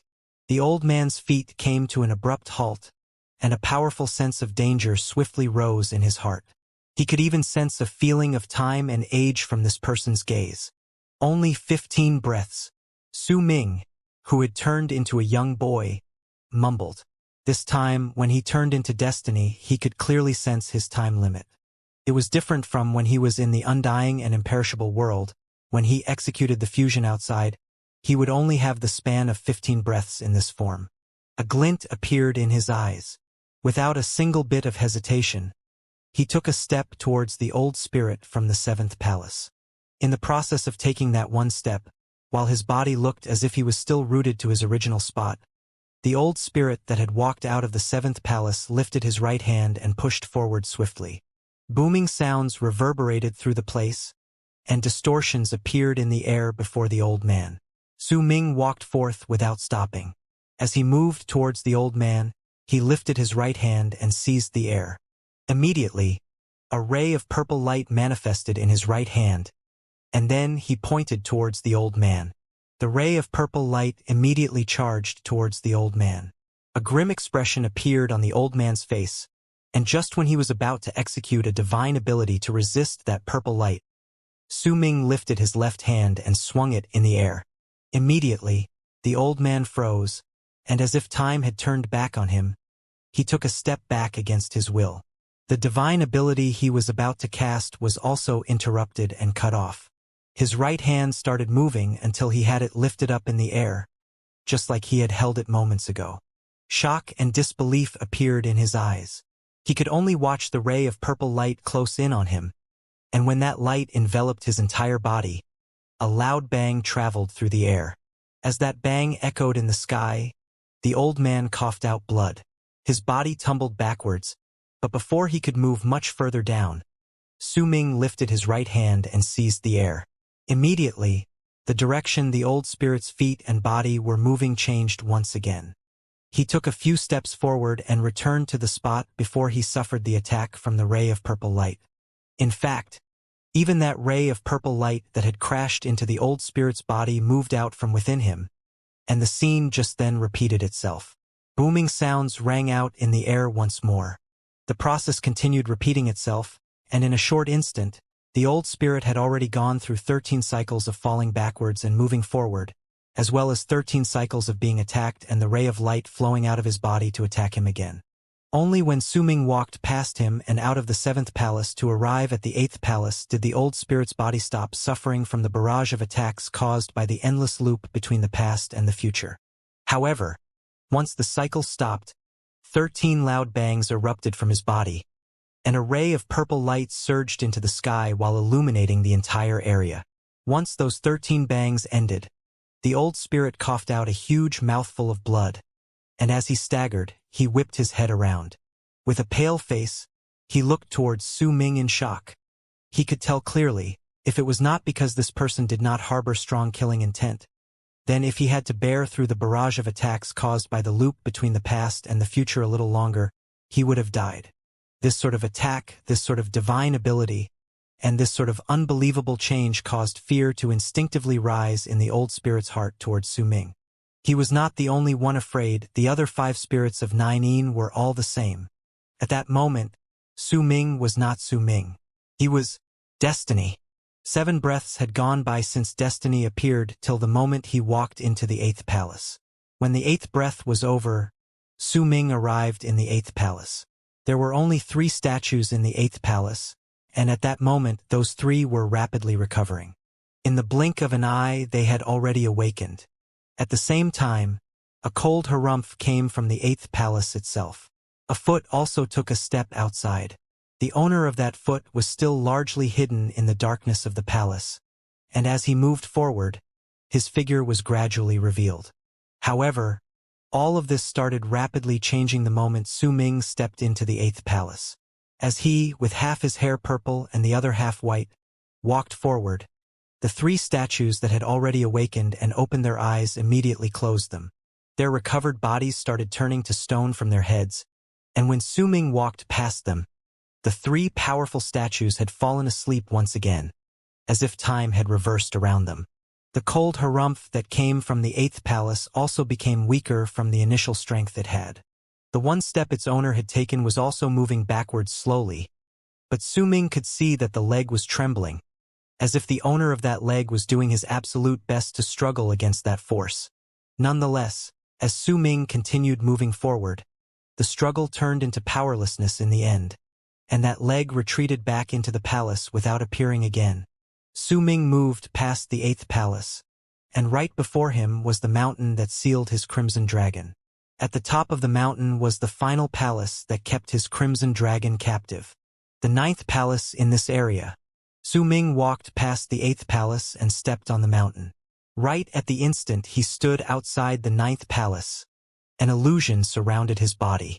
Destiny's body gradually grew up, and in an instant, he regained his original appearance. The boy who was about 8 or 9 years old was gone. The color of his hair also returned to normal. However, his face still looked slightly pale. Blood trickled down the corners of his mouth. Clearly, casting the divine ability in the world outside to turn himself into destiny was also incredibly demanding on Su Ming. You are the fourth outsider over the countless years, who has managed to force his way through the 8 palaces and arrive at this place. An ancient voice traveled forth from within the 9th palace. The door to the palace opened slowly, causing Su Ming to be able to see the skeleton impaled to the ground right in the middle of the 8 statues, along with the picture of the crimson dragon under that skeleton. The person who said those words was no one else but the skeleton who was impaled to the ground. At that moment, the skeleton lifted his head slowly and looked towards Su Ming. At the instant he lifted his head and the moment Su Ming saw the skeleton, he immediately recognized that the skeleton's head was the exact same as the head that was hoisted up by that stone pillar in Shaman City all those years ago. That divine ability of yours just now is very strong. If you could last in that form for more than the time taken for an incense stick to burn, then you could come and go as you please in our territory, and no one would be able to stop you. Even I would have to pay a huge price to stop you. But clearly you can't. The skeleton looked at Su Ming, and there was infinite wisdom shining in his eyes. There was also an ancient glint that lasted through an unknown amount of years within his gaze. As the 4th person who managed to force his way through to this place over the long history we have, you have earned our respect. Go. This soul formed from earthen aura is very useful to my people. We won't give it to you. Su Ming remained. He did not speak, but he did lift his right hand slowly. There was a strand of hair on his finger, and at that moment it was showing signs of burning. A mighty pressure that had surpassed Su Ming's by an immeasurable level was slowly spreading out from that strand of hair on his finger. The strength of that pressure instantly covered the entire area, causing the expressions of all the spirits of 9 to immediately change. It also made a powerful light appear within the eyes of the skeleton in the palace. This presence. This is the presence of the god of berserkers, Xianxia. The skeleton in the 9th palace shuddered, pulling at the chains and the spike, making them tremble as well. He also caused the mountain to start shivering faintly. He stared at Su Ming's palm, stared at the strand of hair on his finger. A dim light gradually appeared on his dried-up face. As that light spread through his body, life also seemed to have returned to his dried-up body. Xianxia. Su Ming's expression remained calm, but there was already a huge wave raging in his heart. This was the first time he heard that name, and based on this person's words, this name belonged to the god of berserkers. The first god of berserkers. I could leave without bringing along the earthen aura dragon's soul, but with this power of the god of berserkers, not only can I just rain death upon you spirits of 9, I can destroy this place sealing my crimson dragon. And judging by how it is acting as a seal, this place must also be a very important place to you spirits of 9. It'd be to my best interests to destroy this place, but if I can't, I can still leave unscathed if I coordinate the power of my cultivation with the power of the god of berserkers, and from then onwards, I would search for every single one of you spirits of 9 who strayed off from your kind, and I will not stop until I kill every single one of you. You've already seen my divine ability just now. I can do what I just said. Su Ming quelled the shock in his heart and declared languidly. He possessed the power of the god of berserkers, and with it, he could even destroy Detion's clone. This was also the reason why he was confident he could save the Crimson Dragon. It was also the reason why he chose to bear through so many difficulties and hardships to arrive at the 9th palace. If he had revealed the power of the god of berserkers before he got close, then he would not be able to be as threatening as he was now. Only by showing off his abilities and bringing out this threat could he bring out the best result he desired. As the skeleton in the palace recovered, the dim light in his eyes grew stronger. He stared at the strand of hair on Su Ming's finger, and a complicated look mixed with nostalgia appeared on his face. Xianxia was the first person who forced his way through the palaces. That was a very long time ago. This presence does indeed belong to him. I didn't expect him to have taken that step. When he finished saying those words, the skeleton let out a long sigh and looked towards Su Ming. He did hear Su Ming's threat clearly, and if he did not possess the power of the god of berserkers, the skeleton would have just treated it as a joke. However, right at that very moment, what he said was not a joke. "We can make a deal." The skeleton had already completely recovered. He stood up from the ground slowly, and as he did, the chains on his body melted, and the spikes stuck to the ground loosened one by one before they disappeared without a trace. When the skeleton stood up, Su Ming saw that he was not tall. He was just about the same height as him. As he stood there, a yellow robe gradually appeared on his body. Su Ming did not speak. He only looked at the skeleton. "I need the earthen aura dragon soul because the power of the earthen aura it contains is extremely useful for my people. But now, if you are willing to use the power of the god of berserkers to help my people, then we will naturally no longer need this puny dragon soul." The skeleton spoke slowly, and as he spoke, he lifted his right hand and pressed downwards. Immediately, the crimson dragon's picture on the ground distorted. As a low roar reverberated in the air, the picture melted, and as if a seal had been broken, the crimson dragon's body manifested and flew up from the ground. It looked listless as it charged towards Su Ming. At the same time, all the spirits of 9 within the 8 palaces under the foot of the mountain stopped attacking, and instead, they started retreating before they returned to being statues. Immediately after, the poison corpse charged forth and returned to Su Ming's side. The small snake also rushed towards him. Nascent divinity returned last with Han Mountain Bell in tow. During the entire process, the spirits of 9 did not try to stop them and simply allowed them to return to Su Ming's side. "This is a show of my sincerity," the skeleton said slowly as he looked towards Su Ming. "If you agree to this, not only will I allow you to bring the earthen aura away, you will also receive our friendship. This friendship will last for eternity." Without batting an eyelid, Su Ming put away Han Mountain Bell and his nascent divinity, then looked towards the skeleton, and spoke in a freezing voice. "I heard the shamans had the same friendship with your people in the past." The skeleton now looked like an ancient old man. Towards Su Ming's words, he only shook his head. "There is no friendship between us and the shamans. There is only a promise and a mutually beneficial relationship. They did not keep to the promise and brought this disaster on themselves. It has nothing to do with us spirits of 9. Su Ming frowned. He did not speak. "Oh well, there's no harm in me telling you this. The promise between my people and the shamans was that we would help them open up an area of 1 million lis and allow them to build Shaman City. We would also willingly serve them if they give us what we want so that they can survive here. In return, they had to give us what we required once in a while. And every single time my people helped them, they had to give us what we needed. The shamans couldn't bring too many powerful warriors in a go either. But 15 years ago, the shamans broke their part of the promise first and caused the land to fall apart." The old man in yellow robes, who had transformed from the skeleton, explained with an ancient voice, "Once I give you the power of the god of berserkers, I will no longer have anything to threaten you with. If you go back on your word, I will be in danger." Su Ming stated slowly with a glint in his eyes. The old man in yellow robes fell silent, then walked slowly forward until he moved out of the palace. As he stood outside, he looked towards the world outside. Su Ming took a few steps back and maintained a certain amount of distance between them. "Everyone has their own home." After a long while, the old man suddenly spoke in a hoarse voice. "You have one, the shamans have one, and Xianxia also had one. Similarly, we spirits of 9 also have a home. Now, the world of 9 is sealed, and no one from the world outside can enter, and neither can anyone from within leave. Do you want to leave this place?" The old man turned his head around and looked at Su Ming. Su Ming's heart shuddered. During the past few days, he had been unwilling to think about this.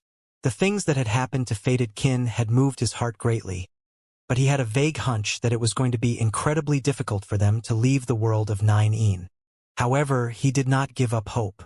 Instead, he had decided that once everything had been settled, he would go and search for a chance to leave this place, no matter how slim that hope was.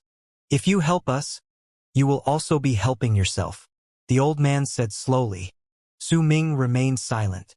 When we worked with the shamans, we thought about using them to gather the necessary materials we needed because they could go in and out with ease. Over the endless amount of years, we only had one wish, and that was to go back home. For this, we worked together with the shamans. For this, we were willing to serve the shamans. For this, my people brought that crimson dragon back. All of this was just so that we could go home. Our home is not here in the world of 9-in. Neither is it in this true morning Tao world. It is instead a world located in a universe that is very, very far from here, the true sacred In world of the four great true worlds. The old man's voice was low, but the words he said made Su Ming's breathing quicken, and a great wave that surged into the skies raged in his heart. For this, we could give up on everything. As the evil spirit of my people through the ages, I acted out a show for the shamans so that they would believe that our people were divided. My head was cut off and placed as an offering in Shaman City. I was turned into the shamans' war achievement and into the emblem of their glory as they stayed within these 1 million lease. The old man mumbled, "True sacred In world, true morning Tao world, the four great true worlds." Su Ming remembered the candle dragon's words before it had truly died. The shamans did not keep to their promise and set up a rune in this place 15 years ago. They wanted to transfer a large amount of shamans here in one go, but the shamans didn't know that once they truly did so, then they would bring forth a disaster that would affect the entire world of 9-in. If too much In death aura from outsiders came into this place, the world spirit would definitely activate its defenses and begin destroying all the lives here, even if it was still deep asleep. That is why I attacked. Before the world spirit activated its defenses and began its massacre, I destroyed that threat. The old man in yellow robes shook his head. World spirit. Su Ming was momentarily stunned. You are a member of Lai Shan Xiu's race. With his power protecting you, you aren't considered an outsider. This world of 9-in may seem like a world, but in truth, it is an enchanted vessel of the true world belonging to us spirits of 9-in. This enchanted vessel is incredibly big, and it is used by the cultivators in the true sacred In world to move back and forth through universes, and only these sort of enchanted vessels can obtain the power to break the barrier between worlds so that we can travel between two true worlds. But many years ago, when we spirits of 9-in went out on a mission by the orders of the true sacred In spirit, we ran into a celestial storm of the true world while we were moving between worlds. Our enchanted vessel was damaged greatly, and we were forced to come to this place, and we stayed till now. There was nostalgia on the yellow-robed old man's face when he whispered softly. Su Ming's heart shuddered violently. He instinctively took a few steps backwards, and it was difficult for him to hide the disbelief on his face. If that is the case, then why did the candle dragon, why? Su Ming immediately opened his mouth and asked. The candle dragon, its descendants, one of the 9 sacred beasts, isn't the creature you see already dead? The mission we received all those years ago was an order given to us by our paragon true sacred In spirit. He told us to go to the other 3 true great worlds and gather the corpses of all the powerful existences in those worlds. What you see now is not even close to the strength the ancestor of my race possessed. The yellow-robed old man's gaze fell on Su Ming. Sacred bats, drifting roamers, spirits of 9-in, candle dragons, and these races are just the ones within the 1 million lease. If what the old man said is true, then no wonder there are so many diverse races here. Su Ming's breathing quickened as he quickly processed all that he had heard. He had a vague hunch that this person was not lying. Su Ming was just about to say something when his heart suddenly leaped in his chest.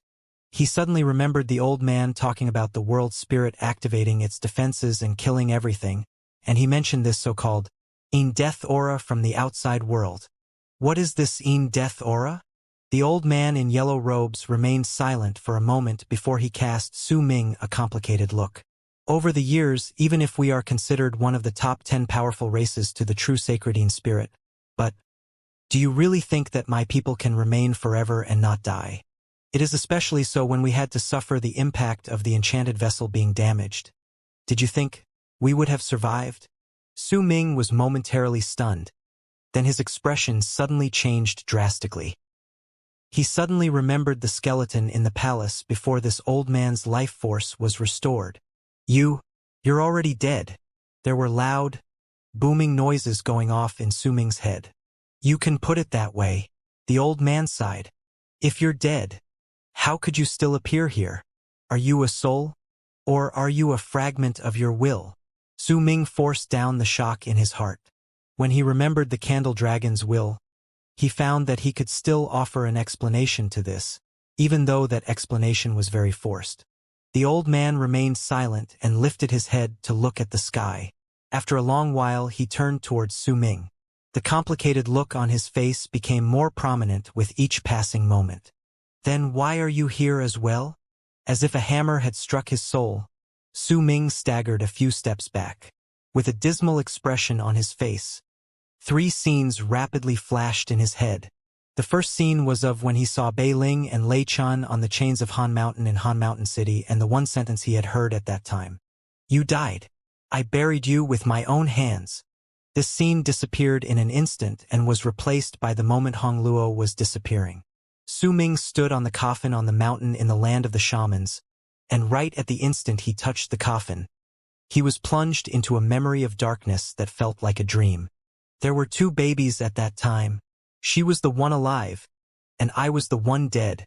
Soon after, all of these scenes shattered and Di Tian's body occupied all of his memories.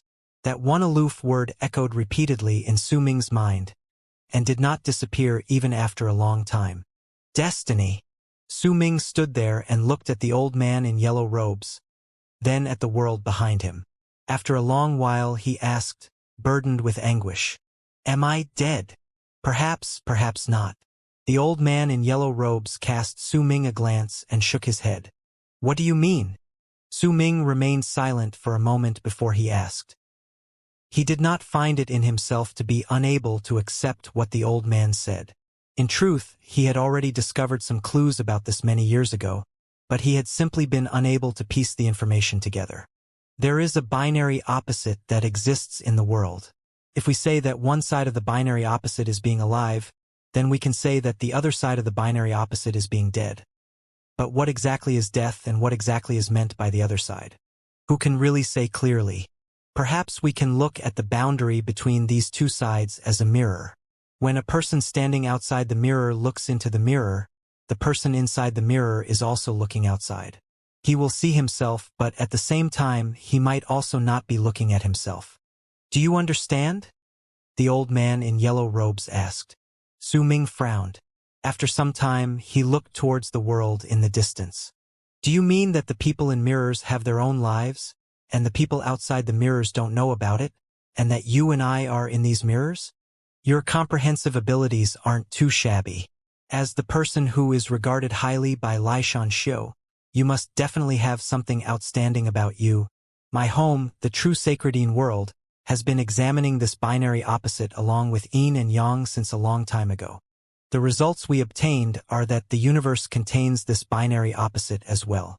We call one side of this binary opposite as yin death void, and the other side as bright yang emptiness. When the old man in yellow robes spoke up to that point, he suddenly stopped speaking and no longer continued. A smile appeared on his lips instead. Su Ming remained silent, then lifted his right hand and looked at the strand of hair on his finger. After some time, a resolute look appeared on his face. How do I help your people return home? This place is created from my people's enchanted vessel. It was damaged when it was weaving through universes, but the spirit of this world, which is the soul of this enchanted vessel, is not dead. It is simply deep in slumber. It needs a sufficient amount of power to wake up, and only when it wakes up can we reactivate this enchanted vessel and return to the true sacredine world, based on the path it took all those years ago. Over the years, we have gathered quite a large number of materials, but it's still not enough. That's why we worked with the shamans. That's why we need that earthen aura dragon's soul. You only need to transfer Xianxia's power into the rune, and you will have done a great favor to us. With Xianxia's power, I have a 7/10 certainty that I will be able to make this world spirit wake up in a short period of time. Once the world spirit wakes up and we reestablish our connection with the world spirit, we will be able to go home. The old man in yellow robes looked rather excited. Once he calmed himself down, he looked towards Su Ming with sincerity shining on his face. When the world spirit wakes up, I will open a relocation rune within this enchanted vessel. We might not be able to use this rune too many times due to the power of the enchanted vessel, but I can send you and your tribesmen away from this place, return you to your own world. I will also tell you the connection between In Death Void and Bright Yang Emptiness at that time. I hope it will be of help to you, and if you want to see the world as it really is, if you are courageous enough to take the risk, then you can be the last to use the rune to leave. At that time, you will be able to see the universe and the heavens. When the old man in yellow robes said these words, he took a few steps back, wrapped his fist in his palm towards Su Ming, and took a deep bow. Every single word I've said is true. I hope that you will help us. If the day comes that you are able to leave True Morning Dao World and head to True Sacredine World, you can search for Sacred Spirit Continent. That is where we spirits of 9 are. I hope that we will be able to meet each other in True Sacred Een World someday. Su Ming remained silent as he looked at the old man before him. He nodded his head. Everything the old man said felt like a dream to Su Ming, but when he connected those words to his own assumptions, he found that the old man was perhaps not speaking nonsense. Yet no matter what, Su Ming would still agree to this to obtain the answer for the question in his heart. Even if the old man had lied about everything, even if all of this was fake, Su Ming still chose to believe that what the old man said was true. When he saw him nodding, the old man in yellow robes let out a breath of relief. With a wave of his arm, the palace in the mountain where he was immediately started twisting and distorting before it gradually disappeared. The 8 gigantic statues inside also disappeared, as if everything had just been an illusion. Only a gigantic rune was left behind on the ground where the Crimson Dragon had been before. Please transfer Lai Shan Shou's power into the rune. The old man wrapped his fist in his palm and bowed once again. In silence, Su Ming walked towards the rune slowly. When he stood within it, his gaze fell on it. After a long while, he lifted his right hand swiftly, and a strong ray of light instantly burst forth from the strand of hair on his finger, along with a mighty and imposing presence that surged to the skies. That presence echoed in the air and caused the sky to rumble, the space all around them to seem as if it could not bear with that pressure, and signs of space being torn to start showing. Almost the instant Su Ming's finger came down, he suddenly turned his head around, and swift as lightning, his gaze landed on the yellow-robed old man's face. He saw excitement, melancholy, nostalgia, and the yearning for home. I'll believe you this once.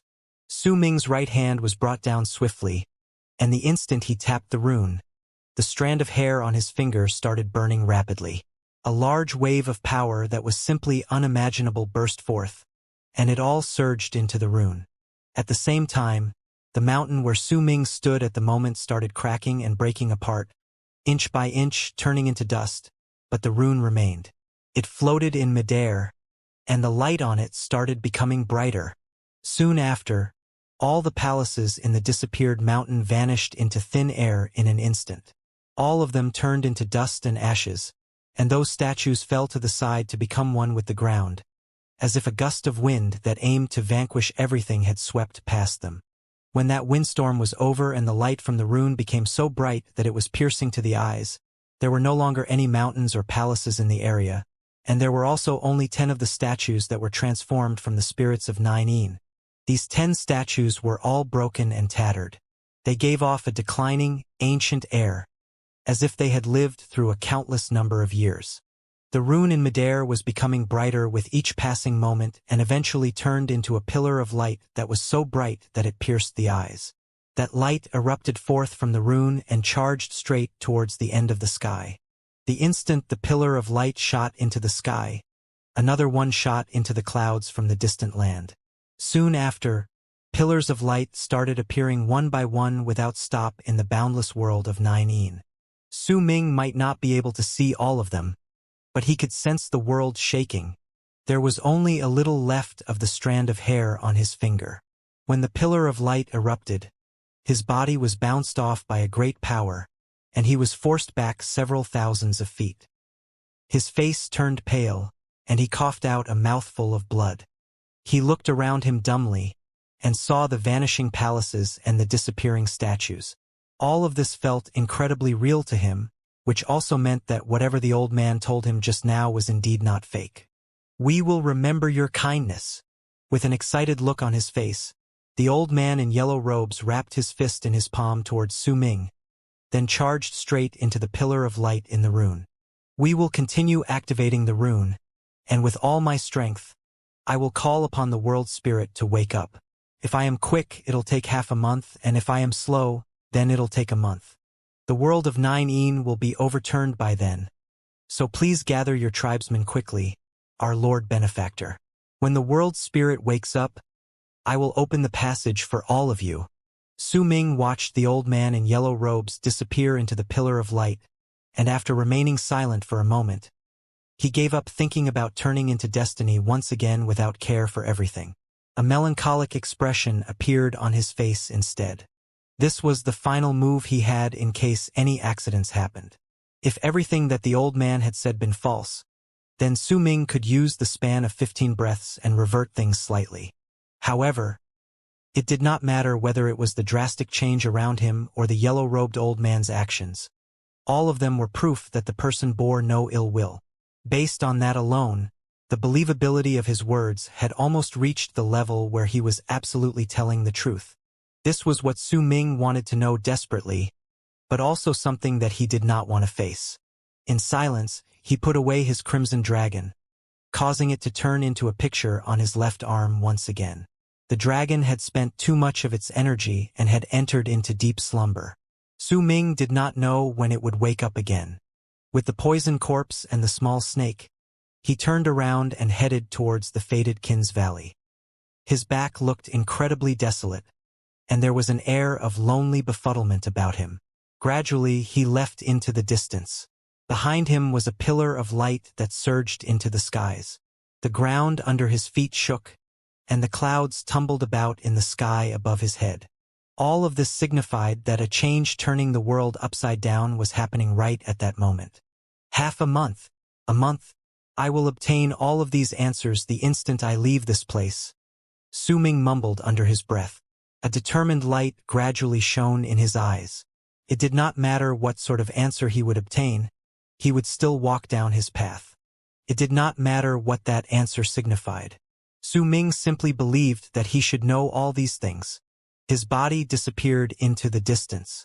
As he walked in the sky, he spread out his divine sense far and wide.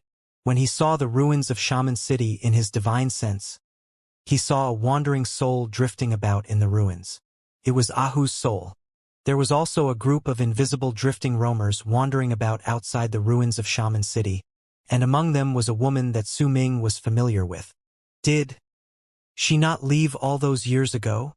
His footsteps came to a halt as he walked in midair, and he turned around and looked in the direction where the woman was in his divine sense. It was a fragile soul, a soul that had lost its intelligence and had been floating about the land for many years. Lost, she floated about without any focus in her eyes, and no one knew just where she was headed. Her body could not be seen with a naked eye. She could only be detected through divine senses. Only then would her beautiful face be seen clearly. Only then would her befuddled eyes be seen clearly. She wore a white satin dress that was formed from her soul. She drifted about with many other similar souls by her side. It was as if they could see each other and were just floating about in a group. She originally did not have any memories and had already forgotten how she died. She forgot how she became this way, only remembering vaguely that she seemed to be searching for something, yet she could not remember exactly what she was looking for. As she moved, she continued floating about, searching for that something, over and over again. Was she searching for her home? Was she searching for the warmth she had when she was alive? Was she searching for where her sect was? She was the Celestial Maiden. With her status, she should have originally left 15 years ago during the Great Change. She was an immortal, this was not her place. With her status, she should have left the world of 9 with her sect members, yet she still appeared within Su Ming's divine sense as a drifting roamer. Su Ming stood there and looked at her, who could not be seen with a naked eye but could be detected clearly among the dozen something drifting roamers. He saw her pale face, her floating soul, and the dazed look in her eyes. At that time, during the treasure gambling event, when Tianlan Meng had lowered her head, when Wan Qiu had averted her gaze, when no one had spoken for him, this was the one and only person who had been worried about him. Su Ming really did not have a lot of information about this woman. He had only seen this woman once during the war between the shamans and berserkers, and he had heard her call him Destiny. After that, from Hong Luo's memories, he knew that he had come into brief contact with this woman. They remained without any form of contact after that, and only met each other again in the world of Ninein. Even the woman's name remained incredibly obscure to him. He only knew that there were people who called her Celestial Maiden. This was a very strange title. What did that celestial mean? Was it somehow related to destiny? Su Ming looked at her and fell silent. There were drifting roamers floating past Su Ming to arrive before him. They seemed to be unable to see him and treated him as if he did not exist. When 8 drifting roamers moved past him, the woman in the white satin dress approached him. With her befuddled gaze, she got closer to Su Ming slowly. At the instant she was about to float past him, she suddenly froze. She seemed to have noticed something because she turned around to look at him. Yet, in her gaze, she only saw emptiness. However, for some unknown reason, she felt that the spot was incredibly warm, as if that was the place she was searching for. She slowly lifted her hand as if she wanted to touch that warmth. Su Ming looked at her and simply allowed her to place her hand on his body and touch his face. Cold. That was the first thing Su Ming felt. He looked at the woman's soul. She originally did not have any emotions on her face, but her lips gradually curled up into a faint smile. That smile was incredibly beautiful, and there was a sort of innocence contained within, along with an indefinable attachment. She touched Su Ming's face and got closer to him slowly before gradually snuggling into his embrace. She closed her eyes, and a contented expression appeared on her face. She looked as if she had been searching for a very long time and had finally found the place she could call home. She was a celestial maiden, and the word celestial in her title was affiliated with destiny. She could have left 15 years ago, but she did not. She chose to stay. If destiny was not in the world outside, then she was no longer the celestial maiden. She could only stay here. This was where destiny was. Only when she was here could she be the celestial maiden that belonged to destiny. When she was still a young girl with a weak personality, her entire life had been changed because of a single name. Even if she was one of the many celestial maidens who came to this place, she had come from the land of the immortals because she had had only one goal in her mind, to see destiny with her own eyes. That was why she did not want to go. That was why, after searching for several years, she turned into a drifting roamer on a rainy night. Yet even though she had turned into a spirit and forgotten everything, even lost her intelligence, she was still searching. She had never stopped searching. Su Ming looked at the woman's soul before him. In silence, he allowed himself to sense her attachment to him. He stood there. A day went by, then night arrived. A sentimental feeling that he had never had before appeared faintly in his memories. In that memory he saw endless darkness. It was very cold, very, very cold. Loneliness and a sense of isolation became a constant. This was some time after he had lost his little sister's voice, though he had no idea how many years it had been since then. He still continued lying there. He could sense everything happening in the outside world, but he was already numb to it all, had forgotten about everyone. Until a voice started whispering softly by his side, bringing with it a hint of naivety and timidity. "Big brother. Hello? My family name is Bai, it means white, and my given name is Ling Air. I'm from Hidden Dragon Sect. Big brother, are you Destiny? What does destiny mean? Why do all of them call you Destiny? Big brother, I miss home. I don't want to be here. Do you miss home? Where is your home? Let me tell you, my house is really pretty. I also have a younger brother, but it's been a long while since I've seen him. Big brother, Grandpa Mo said I can become a celestial maiden now, just like everyone else. but I don't want to be like them. I want to become your personal celestial maiden from now on. No matter where you are, I will always be by your side. Big brother, I want to see you when you're awake. I'll go find you. Will you remember me? The darkness in his memories gradually disappeared, and what was revealed before Su Ming was still the chaotic sky above him and the trembling earth beneath him belonging to the world of 9-een. It was still night, and he could still see the pillars of light in the distance connecting the sky and earth. Su Ming dipped his head down and looked at the woman in his bosom. She had her eyes closed as if she was deep in slumber. Happiness radiated from her contented smile. Bai Ling. Grief gradually filled Su Ming's eyes. Suddenly, he seemed to have come to understand something, but the answer still remained rather fuzzy to him. After remaining silent for a long while, he let go in anguish, but the woman's soul continued clinging to him.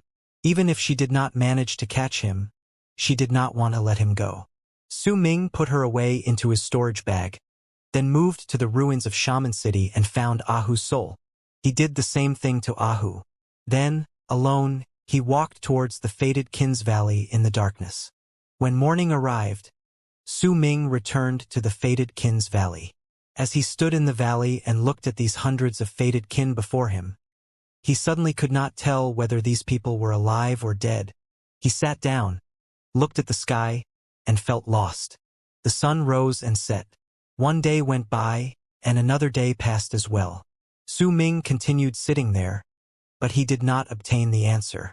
Perhaps I will only obtain all explanations when I eventually leave.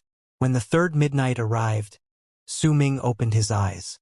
The world spirit in this world is about to wake up. This place is about to be overturned in the next few days. I still have one place that fills me with questions. Then, before I leave, I have to go there to get my answers. Eternal Li Mountain. A sharp, focused look appeared in Su Ming's eyes. He quelled the shock and befuddlement that had arisen within him when he went to the spirits of 9-een, stood up, and looked towards the distance in the night. After a long while, he turned into a long arc and disappeared into the dark sky. He spread out his divine sense and charged towards the territory of the sacred bats. This place would be his final stop in the world of 9-een. He would find out why the burning of blood existed, why the fire berserker's art in his memories existed in this place, and exactly what parts of his memories were wrong. He also had to find out why Eternal Li Mountain sounded familiar to him. He already had an answer in his heart, and he was going there to prove it right. Su Ming had spread his divine sense outwards several times as he continued charging in the sky, but he still could not detect Ji Yun-hai's presence. The puppet that was formed from Ji Yun-hai's corpse seemed to have disappeared, and he could not find it. When first slivers of light arrived at the crack of dawn, the territory of the sacred bats appeared before Su Ming, and he still could not find the ripples of aura that belonged to Ji Yun-hai. Right before Su Ming was a ground filled with countless ravines. All those ravines were so deep that they seemed bottomless. Freezing waves of air spread out and filled the area. There was one spot in the land that was located in the distance. All the ravines on the ground would meet there.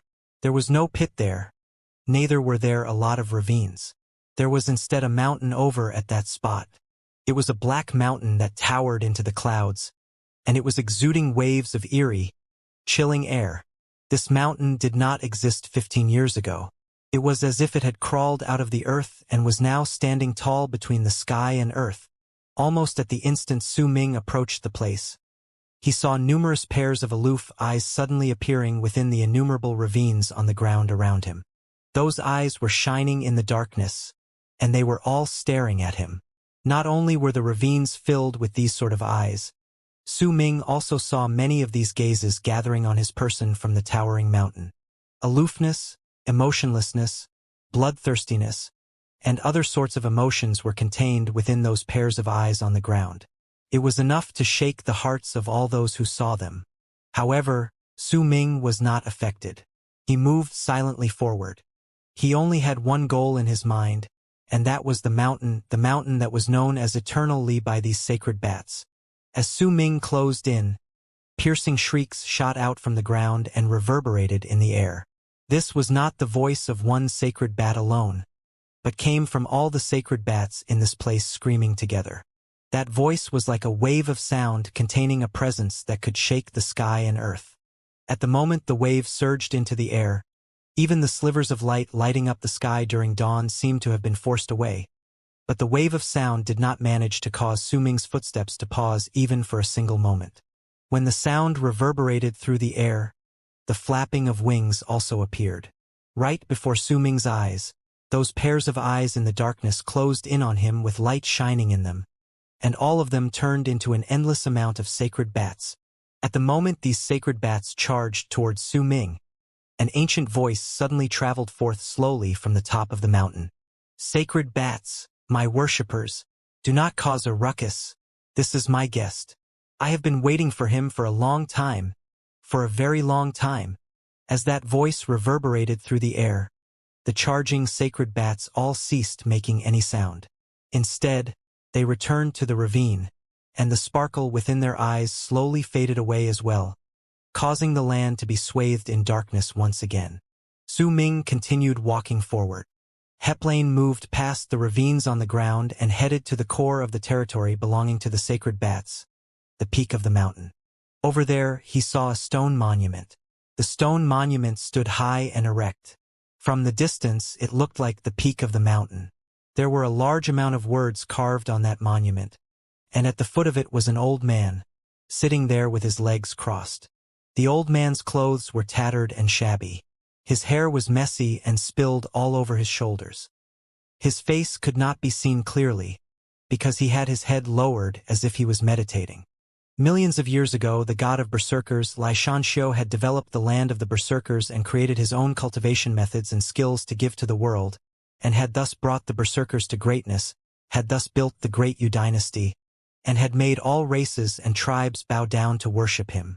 All the leaders of these races and tribes had to be acknowledged by the god of berserkers ere they could taketh their position. Then, to search for his own plain timeline, he left our world, leaving behind his legacy among us. There was a man who made a name for himself. His family name was Qi Shan, and he introduced himself as Pe.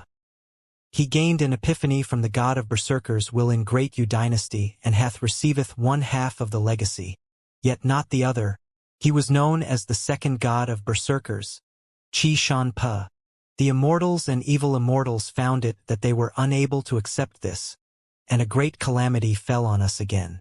The will of morning Tao itself joined in, causing our land to be torn to pieces. Qi Shan Pe was torn limb to limb and was buried in the 5 continents. An ancient voice reverberated through the mountain. Su Ming stood before the old man, who still had his head lowered, and listened to his slow voice. As the old man spoke, the words on the stone monument behind him started disappearing slowly. The words seemed clear at first glance, but when Su Ming took a closer look, he found that they were actually indistinct, and he had no idea what was written up there. At that moment, he was already certain that his decision to come to Eternally Mountain was correct. He still remembered that he had heard the word eternal from the berserker corpse in the candle dragon's body. It might only have managed to say one word, but when Su Ming heard about Eternally Mountain, he had begun having suspicions. 10,000 years later, I was born in the eastern wastelands. 'Twas writ in mine destiny that I could receive the god of berserkers' will, and after much trials and hardships, I arrived in Great Yu. I saw him, heard his voice, sensed his will, but I didst not receive the half of the second god of berserkers' legacy. I might call myself the third god of berserkers, but I know that I lack what it doth take to become god. I searched for the signs of mine ancestors and died in the world of 9 Een. I thought I could awaken on this day, but alas, I could not. That ancient voice gradually faded away. At that moment, the old man sitting under the stone monument lifted his head slowly. His was a very average-looking face. However, the signs of time and his old appearance gave others the impression that time was flowing from him, and that he had gone through many things in his life. I knew that I would be able to see thee. The old man looked at Su Ming and spoke calmly. Su Ming stared at the old man before him. He did not speak. It was simply a matter of whether thou wouldst be captured here or whether thou wouldst come on thy own. If 't be true thou wast brought back hither captive, then thou art not worthy of receiving the cultivation method of mine people, the Berserkers, for thou lacketh the power to make thy statue of the god of Berserkers. It is better for thee to stay hither and become a Berserker soul, than sink and lose thyself forever. If 't be true that thou can arrive on thy own, then thou shalt receive mine inheritance. The old man said slowly, and a Berserker mark gradually appeared on his face. That mark was at the center of his brows, and it looked like a burning moon. After my will scatters hence, return mine soul to great you. When mine soul returns home, I wilt become the catalyst for those in the Berserker soul realm to break through and reach a new realm. After the Berserker soul realm, our blood will change. The cultivation for our blood, bones, and souls is done, and everything from the outermost parts of our body to the innermost of our souls is perfect. From hence, we shall cultivate our bodies no more, but our life matrices.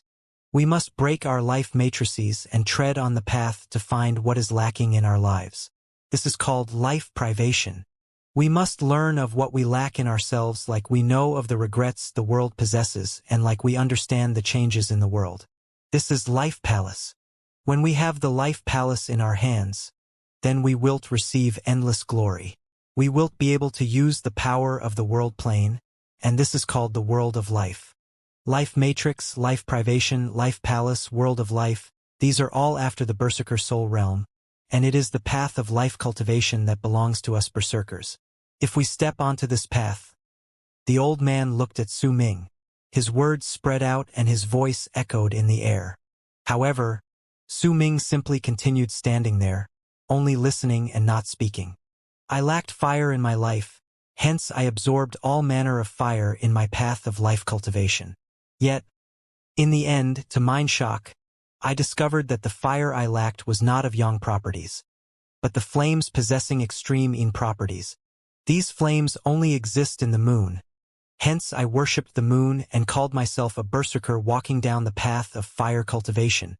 But alas, I could not understand the fire of the moon, and neither could I sense the flames that bring about brightness. Mine will was split into two, yin and yang. One of them was the fire Berserker, and the other the god of Berserkers, just as the sky hath night and day.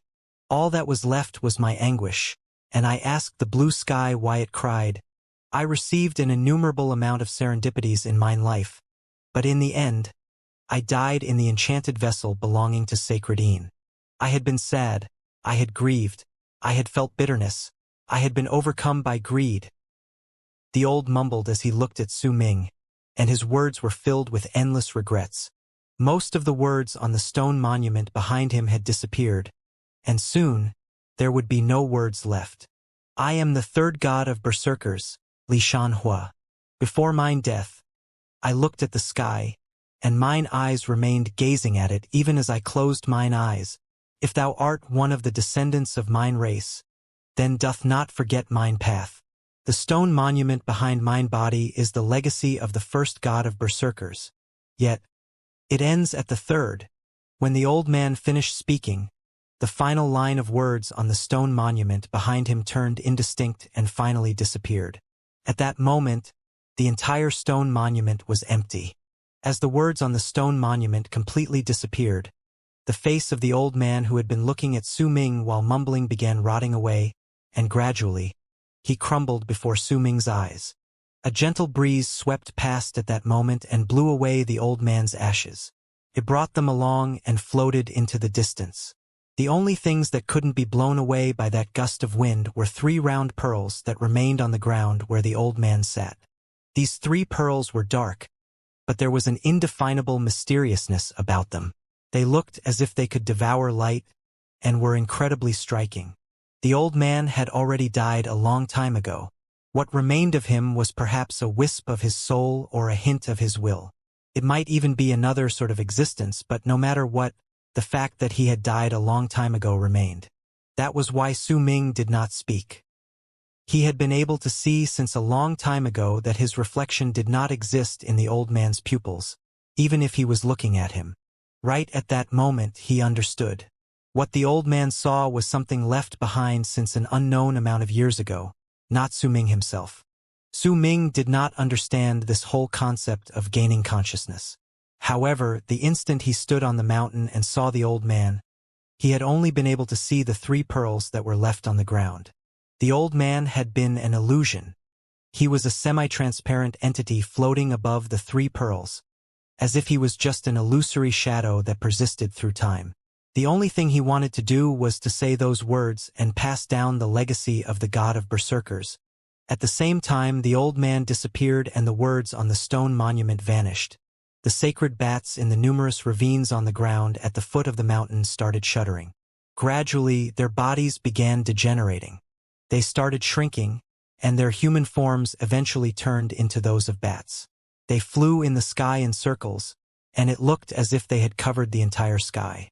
They shrieked, and after a long while, they slowly returned to the ravines on the ground in large crowds, disappearing without a trace.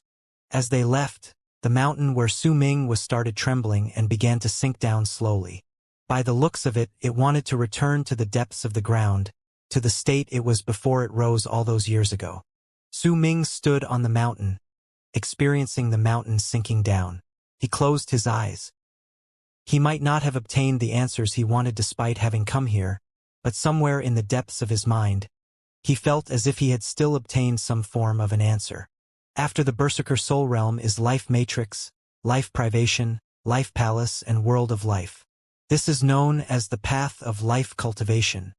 Su Ming lifted his right hand and waved his arm, sweeping up the 3 pearls on the ground and that stone monument. Once he put them into his storage bag, he opened his eyes and cast a glance at the spot where the old man disappeared, then turned around and walked towards the sky. After he left, the mountain sank down while rumbling, eventually disappearing from the land. The ravines on the ground closed up once again, and gradually, not a single crack could be found on the ground. Su Ming stood in midair with a rather befuddled look on his face. He only snapped out of his daze after a long while. He had seen the words and the illusion left behind by the 3rd god of berserkers before he died. Perhaps the berserker in the candle dragon's body had also heard these words before, but why would he appear in the candle dragon's body? Why did he not take away those 3 pearls belonging to the 3rd god of berserkers? This was a mystery, and Su Ming could not figure out the answer. The 1st god of berserkers' legacy will end at the 3rd. This might be the reason why the words on the stone monument disappeared. So he will only pass his legacy up to the 3rd. Su Ming turned around and headed towards the direction of the fated Qin's Valley. As he walked in midair, the heaviness he felt in his heart could be seen from his footsteps. "It will end at the 3rd, Su Ming mumbled. He could already somewhat imagine a huge and tall figure bringing the people under his command to move towards the sky as he stood in the air above Great Yu Dynasty, before the land of the berserkers was torn into 5 continents. Before he left, he turned his head back and cast a glance at the land. It will end at the 3rd. When Xianxia obtained the power of the 1st god of berserkers, his so-called Great Yu Dynasty and his people were no longer important. He brought the berserkers to glory, left behind the god of berserkers' song for his descendants as a song of praise, but it was impossible for him to protect the berserkers forever. Leaving behind his legacy up to the 3rd god of berserkers was already his final show of reluctance to part with us. If there is someone who can surpass him among the next 2 god of berserkers, then his legacy would continue, but if no one could surpass him, then the berserkers would no longer be of his concern. Clarity gradually appeared in Su Ming's eyes as he came to a sudden realization. The 1st god of berserkers might never return to the berserkers. Su Ming shook his head and disappeared into the darkness. Right at that moment, the land of South Morning located outside the world of Ninein was going through a great disaster that could alarm the skies. This catastrophe could not be hidden away, and over the years, all the cultivators in the entire continent had learned about it. The catastrophe of the Eastern Wastelands. This disaster should have fallen on their heads a few years ago, but the shamans and berserkers had done everything they could to push it back. Yet now, no matter what they did, they could not stop this catastrophe's arrival. The sea waters raged to the east of South Morning and huge waves surged into the sky. A large amount of seawater had already drowned out a small part of the land of the shamans. Numerous mountains had already sunk into the sea as that seawater that surged into the sky came upon them. A large amount of lives lost everything in this catastrophe. The numerous ferocious beasts in the seawater and the giants that had half their heads exposed above the sea walked onto the land belonging to the shamans as the seawater flooded the place. They started moving forward. The seawater roared endlessly. If anyone stood at the edge of the continent, right behind the land of the shamans that had been submerged, and looked ahead, they would be able to see that there was a gigantic, black shadow not too far away. That shadow seemed so big that it seemed to have no end, and it was a gigantic continent, a continent that was known as the Eastern Wastelands. It was finally here. What awaited South Morning was a fate that was much worse than seawater spreading to the land, and in fact, the fate of having their land submerged in seawater could not even be compared to this, their true catastrophe. The clash of two continents.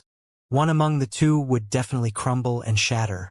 Once the sacred bats disappeared, with mixed feelings in his heart, Su Ming went back to the fated Qin's Valley, bringing with him the 3 pearls that were transformed from the third god of berserkers. The rainy season was still not over. The rain in the world was like a curtain of beads that continued falling without stop, causing most of the people living in the valley to meditate quietly at the entrances to their cave abodes while they looked outside. With the rain falling on him, Su Ming returned to his own cave abode in the valley. Once he sat down inside, he closed his eyes, and the things that happened when he was in the land of the sacred bats flashed in his head. A long while later, he dipped his head down and flipped his right hand over. The 3 pearls shone with a dark light on his palm and were absorbing the light around the area. These 3 pearls should be the soul the third god of berserkers mentioned. He also asked me to return this to Great Yu. But, is Great Yu dynasty still around? In silence, Su Ming clenched his fists. Once he put away the 3 pearls, he recalled the stone monument that was now void of words. The first god of berserkers' legacy will end at the third. Xianxia, what an unrelenting man, Su Ming mumbled. He could somewhat sense how the first god of berserkers felt when he left all those years ago. If that is the case, then it's impossible for the 4th god of berserkers to appear. We've lost the legacy of the god of berserkers. Now it depends on us berserkers as to how we'll go on with our future. Su Ming lowered his head and looked at the strand of hair on his finger. A sparkle suddenly appeared in his eyes. Has Xianxia really completely washed his hands clean of us berserkers and cut off all blood ties with us? If that is the case, then how am I supposed to explain the presence of this strand of hair? Besides, with how strong Xianxia was in the past, how could he not have predicted the crisis that would fall on us berserkers after he left? If that's the case, even if the legacy he left for us would end at the third god of berserkers, there's no way I would believe that he didn't leave anything else for us behind. He must have had an incredible amount of confidence before he left nonchalantly. Also, the old skeleton from the Spirits of Nine once said that I am the 4th person who managed to pass through the 8 palaces and stand before him. The first must have been the first god of berserkers, Xianxia. Perhaps the third is the third god of berserkers. Then who is the second? Su Ming frowned and immersed himself in his thoughts. The third god of berserkers did not mention the second god of berserkers coming to the world of Nine in the words he left behind. If that's the case, who could this second person be? It might be the second god of berserkers, but it might also not be. Su Ming remained silent for a moment. He did not have a lot of clues about this, and it was difficult for him to discern the truth, which was why he eventually decided to just force down his questions and stop thinking about this matter for the time being. The world spirit the Spirit of Nine mentioned will wake up earliest in half a month, and latest in a month. Several days have gone by now. We don't have much time left. As Su Ming remained seated, he spread out his divine sense. When he covered the entire valley in his divine sense, he found Nangong Hen meditating, and he told the man about him wanting to leave this place. Nangong Hen opened his eyes swiftly as he was in the midst of his meditation. His breathing instantly quickened, and without a single hint of hesitation, he immediately walked out of his cave abode and ran towards Su Ming's cave. After a moment, Nangong Hen could be found standing respectfully beside Su Ming in his cave abode. Keep an eye out on the stars and the sky. A tremendous change is coming. When that moment arrives, I will leave this place, but my journey might be filled with dangers. I might not even be able to come back. Tell all the other fated kin about this, and then tell me whether you are staying or leaving, Su Ming stated languidly, looking at Nangong Hen. Nangong Hen remained silent for a short moment, nodded his head, then turned around and left. Once he was gone, Su Ming immersed himself in his thoughts for a little longer before he also stood up and left his cave. It was pouring outside. The raindrops that were as large as beans fell on the mountain rocks with light pattering sounds. However, those sounds were very dense and had connected with each other to form a wave of sound, causing it to be difficult to discern just how much rain was falling in an instant from those pattering sounds. Su Ming walked through the valley in the rain, then along the gorge. He moved towards the deeper parts of the valley. Over there was the altar made of beast bone, and it was also the place that gave birth to spirit mediums in the world of Nine. Since they were about to leave soon, then before Su Ming left, he wanted to go to the beast bone altar and experience the mysteriousness of this place. When Su Ming moved into the altar's area, the first thing he saw were the graves that filled the entire place under the veil of rain.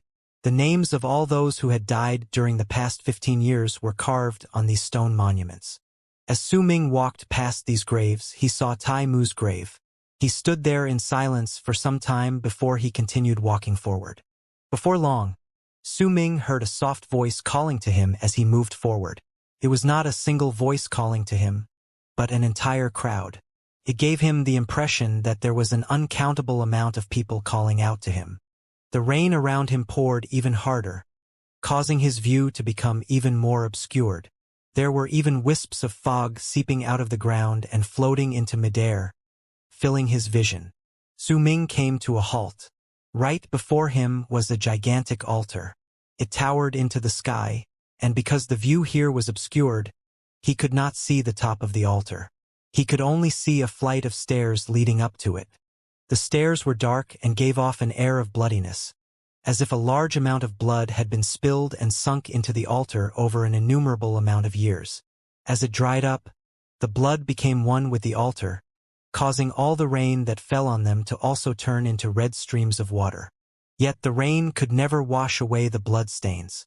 Su Ming looked at the altar and the flight of stairs. After a moment of thought, he took a step onto the stairs. The instant he took the first step, a low roar that reverberated in all directions suddenly rang out by his ears. Roar! It was just a sound, but it gave off a feeling that it could shake the sky and earth. It sounded like a clap of thunder as rain fell. It also caused wisps of indistinct souls to instantly appear from all the graves in this place. These souls had all howled at the same time, and their howls had merged together into that roar. The birthplace of spirit mediums. A glint flashed in Su Ming's eyes. He stepped on the second step and continued onward until he stood on the altar. Over there he saw a bulky, impaled skeleton. It was fixed to the floor at the top of the altar. There was no longer any flesh and blood on the skeleton. Only its bones remained, and it looked as if it had its head lifted with its mouth to shout at the sky. Su Ming's pupils shrank. The skeleton that was impaled on the ground made him remember the old man in yellow robes that had transformed from the skeleton in the 9th palace located on the mountain belonging to the spirits of Nine. Su Ming regarded the skeleton a little longer, then cast his gaze in the distance. When he looked over, a shiver suddenly ran down his spine, and his eyes sparkled with a brilliant light. This was the first time he stood on this altar, and this was also the first time he looked into the distance from this place. In his field of vision, he saw a numberless amount of altars like the one he was standing upon lining up to form a long dragon, and this dragon continued stretching to an incredibly far distance. Su Ming could not tell just how many altars there were. Each one of them had a skeleton on top, but Su Ming would not have been so shocked if that had just been the case. Besides these skeletons on the innumerable altars, he also saw a person standing on the altars. It was a person dressed in white with his hair dancing in the air as he looked into the distance. He was Su Ming. After a long while, Su Ming averted his gaze to look towards the path he had taken when he came here. Everything was as usual there. He could see the graves under the stairs, along with the gorge behind the graves and the valley behind it. Su Ming turned around and looked in the distance before the altar once again. He saw the numerous altars and the countless number of skeletons, along with the endless amounts of himself. He frowned. He believed that this was the effects of an illusion. He turned into a long arc and charged towards the closest altar in his field of vision. However, almost the instant he moved his body, the figures of him on the countless number of altars before him moved together and headed further away. Within that instant, an innumerable amount of new altars were similarly added to the number of altars that were stretching down endlessly. When Su Ming stood on the second altar, he frowned even more. He might have already guessed that this was an illusion, but he could form an explanation as to how this illusion came to be. It was as if the road ahead was endless, and he could not move to the deepest parts of this path. Is it a rune? Su Ming moved back, turning into a long arc and returning to the first altar. When he retreated back to the stairs, everything disappeared. Rain continued pouring around him, and the scene he thought was an illusion disappeared. As Su Ming was immersed in his thoughts with a frown on his face, an ancient voice suddenly spoke beside him. That voice was incredibly weak, and it appeared without a single sign. There are still 10 days. Su Ming turned around, and behind him was a figure that had appeared at some unknown point of time. That figure was the old spirit of Nine Yin in yellow robes. However, his body was just an illusion. He could be seen through, and he did not seem real. 10 days later, the world spirit will rise from its slumber. You can then take your tribesmen and leave this place. I will also go back home using the path we took in the past, once I activate the enchanted vessel. The old man smiled and looked at Su Ming. What is this altar? Su Ming suddenly asked. This is a relocation rune within the enchanted vessel. It is a unique item from the true sacred Yin world. Over there we call it a mirror. The old man answered slowly, looking at the rune. Don't you think it looks like the world we see when we look into a mirror? We see an innumerable amount of ourselves, an endless amount of scenes that are the same. If you move, it will also move. If you don't move, then it will remain still. The old man's voice filled the area and drifted about without a direction. Since it is a relocation rune, then where does it relocate? Su Ming frowned. The world in the mirror. There are two sides in the universe and the heavens. This rune is the line between them. But it's a pity because it is still incomplete. This is as much as we can do using the power of the true sacred Yin world. We can't make it completely whole. The old man looked at Su Ming and asked softly, Do you want to see the world in the mirror? How do I do it? A spark appeared in Su Ming's eyes. As long as you can surpass the changes in the rune that are born when you move and you make this last till the moment it is difficult for even all the copies of yourself in the mirror to imitate you, then you will be able to see the world in the mirror. This is a hidden rule within the world. We of the sacred Yin world call it the rule of man done one. In the sacred Yin world, there are quite a number of powerful warriors who believe that if we manage to examine this rule completely, then we will open the path to the great Tao. The old man said with a sentimental tone, then cast Su Ming a glance. His body started gradually fading away until he completely disappeared in the end. This rune isn't dangerous, but you can't move back. The moment you move back, you'll have to start over again. I've already activated the rune for you. You are the first person who has the chance to walk through this rune in the last countless amount of years. This is a friendly gift from us spirits of Nine Yin to you. The first day, rain was pouring even more heavily. Wind and clouds tumbled about in the sky. Lightning sliced through the air and thunder roared. The clouds became even thicker in the sky. From the distance, they looked as if they were about to descend to the ground and touch it. On this day, Su Ming continuously charged through the rune 7 times, but he still could not surpass the changes in the rune. It was as if 2 mirrors had been placed together, and all he could see was endless darkness. He did not know how far this darkness would stretch, but if he wanted to see the world in the mirror, then he needed to charge out of this darkness. The first day, Rain poured as if a basin of water had been turned over in heaven. The ground trembled, and those tremors were spreading through all parts of the land. Fine cracks covered the entire world of Nine, and some mountains even looked as if they were about to crumble to pieces. As the clouds in the sky continued tumbling about slowly, the whole sky looked as if it had turned into a gigantic vortex. 99 pillars of light connected the sky and earth in the world of Nine, and if anyone drew the entire world of Nine into a picture, they would be able to see in the picture they drew that it looked as if the rays of light were holding up the vortex in the sky. During the last 3 days, Su Ming had tried over a dozen times to surpass the rune, but all of them ended in failure. Still, he had begun to figure out some of the rules in the rune. He had been using his specialty, his speed, while challenging the rune, and under that extreme speed, he gradually saw some of the illusions distorting before disappearing. I'll just have to keep going at a high speed. After another failure on the 3rd night, Su Ming stood on the first altar with sparkling eyes. The 5th day, more cracks appeared on the ground. Deep cracks tore through the ground in the world of Nine with a loud rumble as if the ground was on the verge of collapse.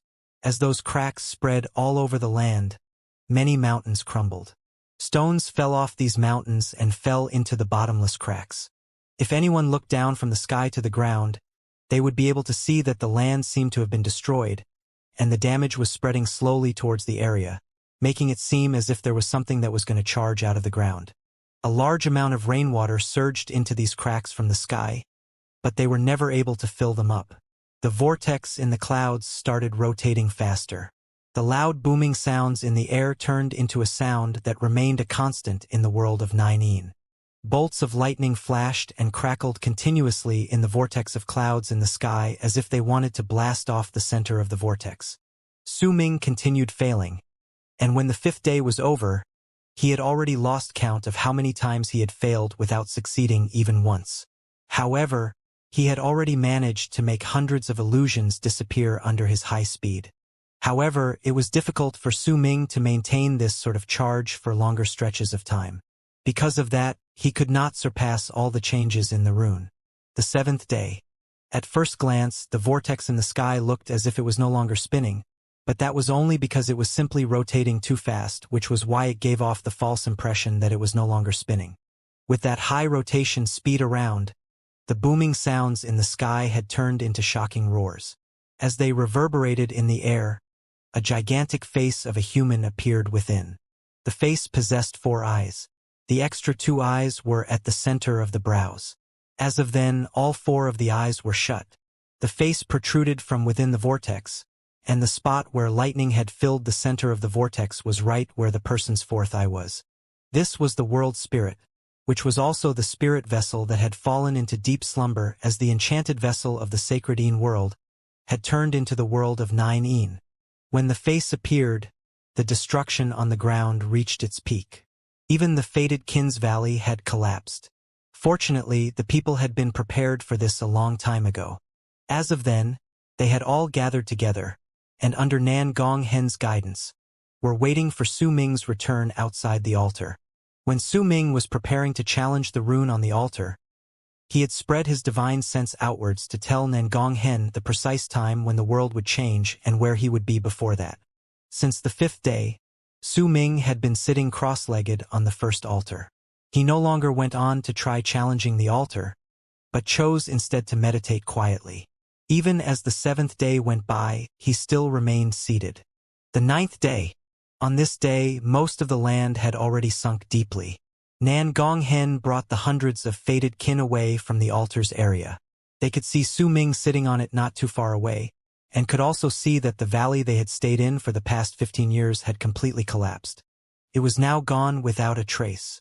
They could also see that the place 100 feet away from the collapsed valley had now turned into a ravine. It was as if the place where they were had now turned into an isolated cliff. 2 of the eyes on the gigantic human face that had emerged from the vortex in the sky were now trembling, as if they were slowly rising from deep sleep.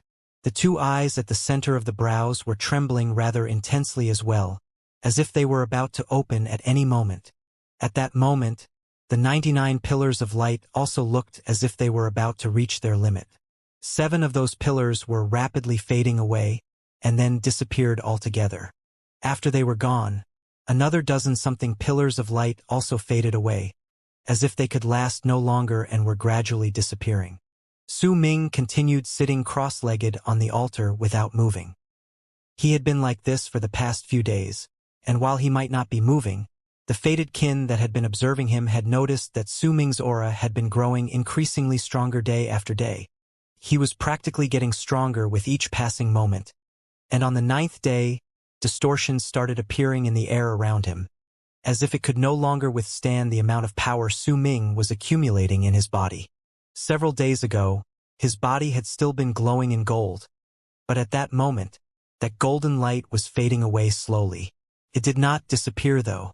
It was all absorbed into Su Ming's body so that it would not spill outwards. As Nan Gonghen and the hundreds of fated kin kept their gazes fixed on Su Ming, time passed slowly, and when the 9th day went by, the 10th day arrived.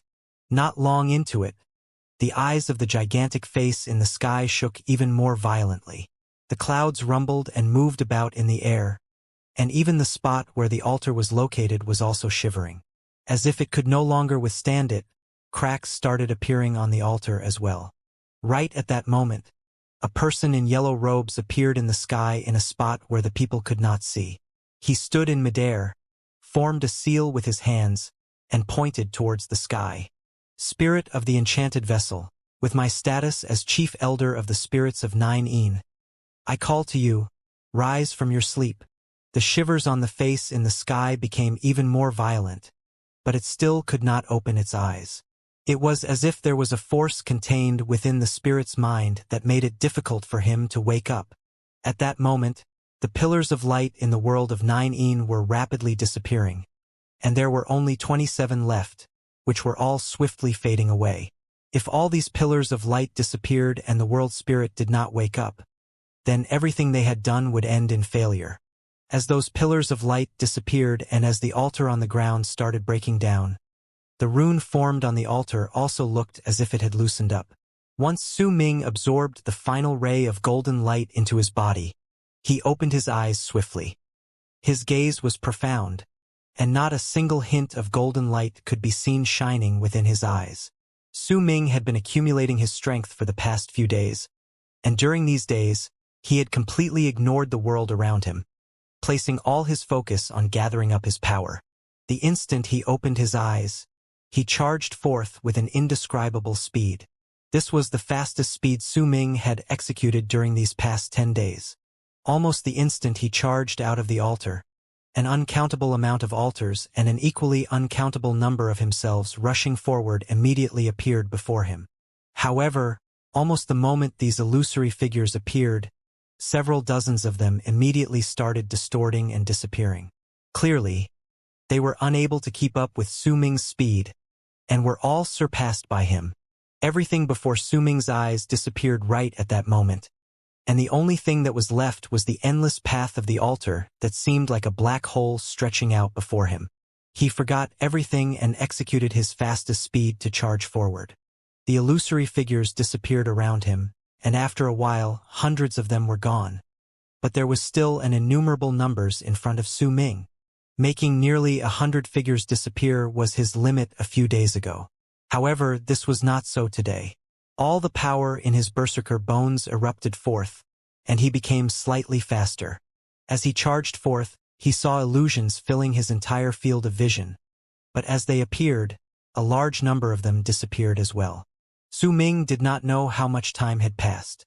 He only knew that as he continued charging forward, time seemed to slow down. A large amount of the illusory figures disappeared, but there was still a large number of them remaining before him. When sharp pain shot up through his entire body as he continued circulating his qi, Su Ming knew that his body was showing signs that he had gone past his limit, but there were still a dozen-something of his illusions far into the distance. He had surpassed most of them, but now it was difficult for him to continue and surpass all of them. Is this my limit? Su Ming felt bitter. He knew that even if he turned into destiny, it would still be difficult for him to surpass these illusions in 15 breaths. However, right at the moment that rush of bitterness rose in his heart, Suddenly, the sky roared. As the ground trembled, the first altar that was the only altar that truly existed suddenly cracked with a bang. This was due to the change in the world. It was caused by the world spirit rising from his slumber.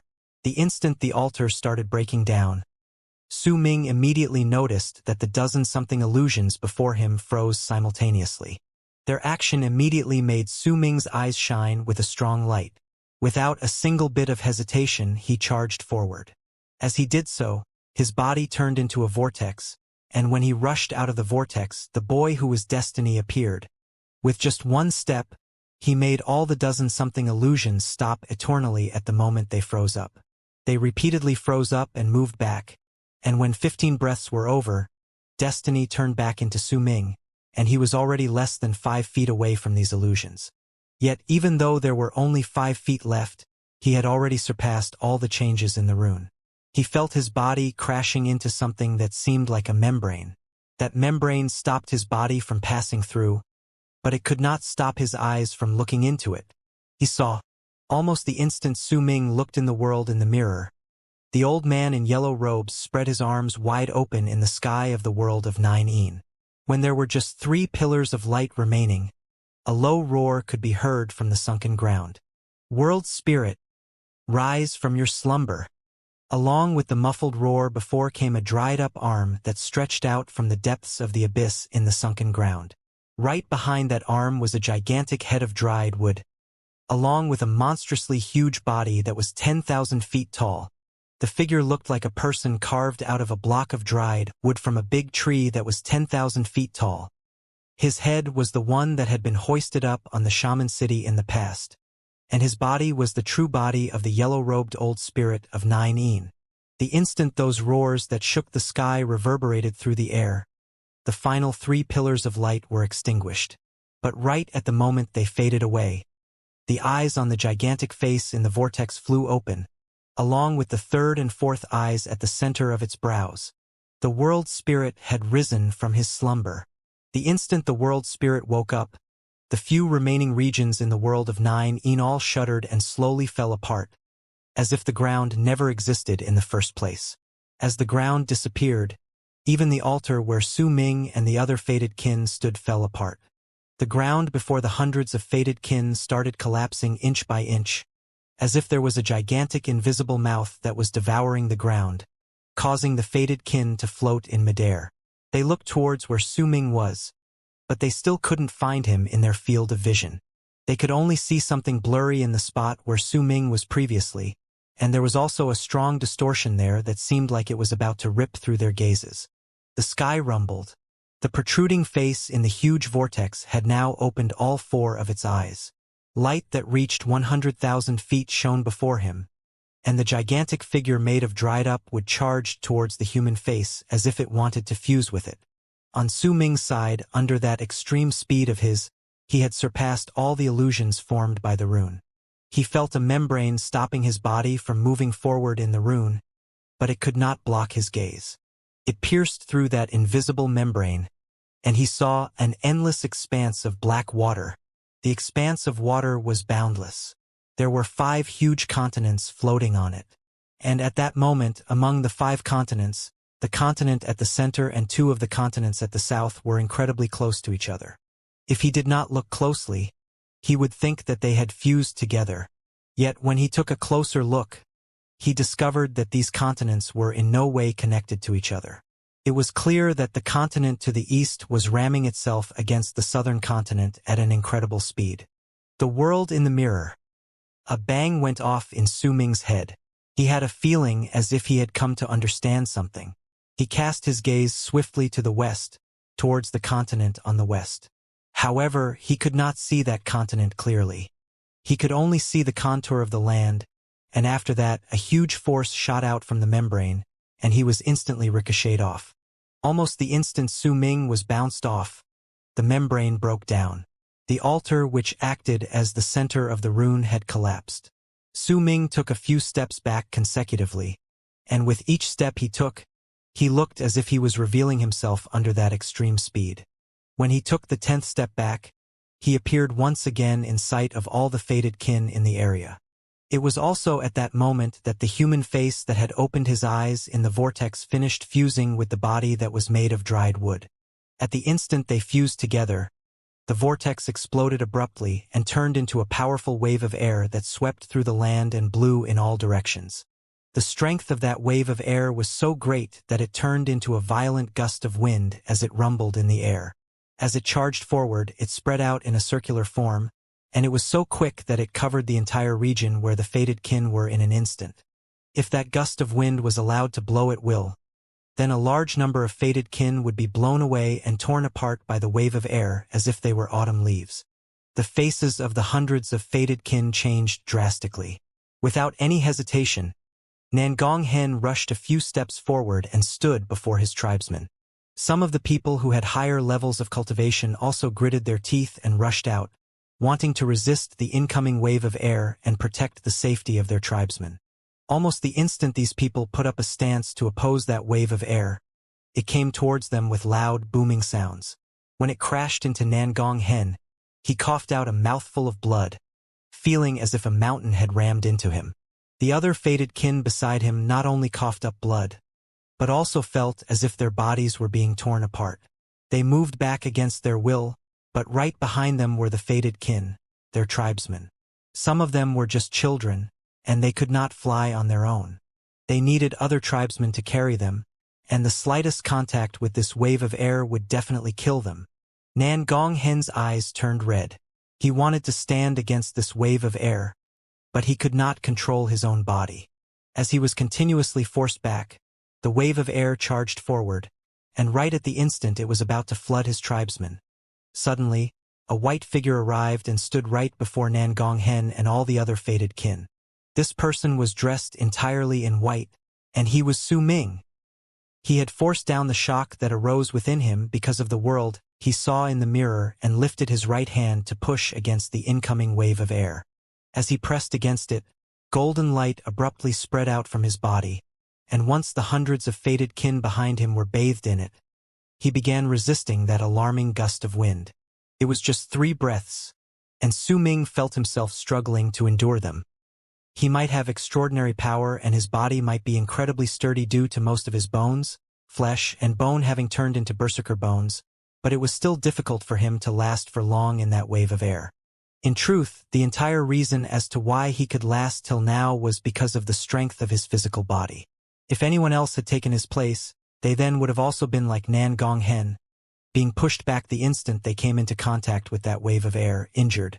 Fortunately, that massive wave of air was sweeping in all directions and was not directed at Su Ming. That was why, after he persevered for 3 breaths, the wave swept past their region. Although it had pushed Su Ming and all the fated kin under his protection several thousands of feet backwards, like a lone boat swept up by a raging wave, no one died, and once the wave of air swept by them, everything returned to normal. Su Ming panted harshly. He did not make the golden light on his body fade away, but instead lifted his head and looked towards the huge face that had fused with the body of dried wood in the distant sky after the vortex collapsed. At the same moment Su Ming looked towards him, the 4 eyes on that face also looked towards him. The midsection of the 4th eye is where the rune is. "I will never forget the help you gave us." An ancient voice reverberated through the world and fused together with the booming sounds in the air. Soon after, the huge face swelled up swiftly right before Su Ming's eyes, and in the blink of an eye, he had become 10 times, 100 times, then 1,000 times larger. Not only did he replace the entire sky, he also caused the dark shades of twilight from the sky to disappear as he covered the sky, replacing it with a bronze light. It felt as if there was a veil that had covered the sky previously. That veil was in the color of the sky, which was why it had been in the shade of twilight whenever someone looked at it. Yet now, as the human face spread out and covered it, it was as if the veil was lifted and its true colors were revealed. The sky was not even a sky. Bronze light shone brilliantly. The entire sky looked like the surface of a huge enchanted vessel. People could sense an ancient and unsophisticated air coming from it, and Su Ming could even see the sky seemingly turning into a huge metal piece when that bronze hue started shining above. There were numerous densely packed small holes on that metal piece, In fact, there were even a large amount of complex runic symbols shining on it. Su Ming might have already had some form of mental preparation for this. But once he saw it truly happen, he was still shocked, and if he was behaving in this manner, it was even more so for Nan Gong Hen and the other fated kin. Their shock was reflected clearly in their quickened breathing. What is that? By the looks of it, it seems like some sort of enchanted vessel. This is the true sky of the world of Nine Yin?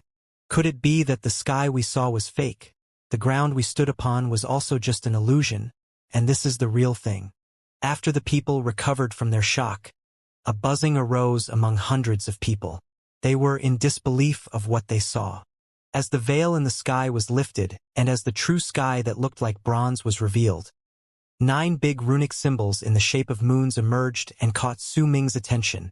The 9 runic symbols were aligned with the others and were placed right above the surface of the bronze enchanted vessel. They flashed brilliantly, and when he looked at them, Su Ming was reminded of the 9 moons in the world of Nine Yin.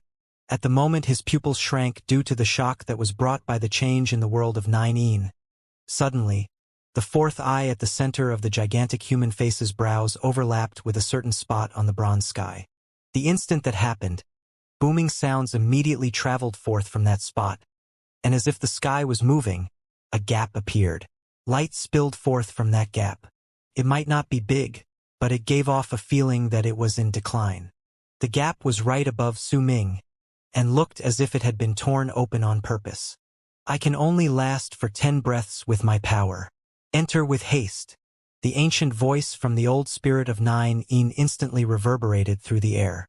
At the moment it spoke, the swelled-up gigantic face froze for a moment, looking as if its action of growing larger had been forcefully halted, causing the gap that had formed because the 4th eye had overlapped with the bronze sky to not disappear.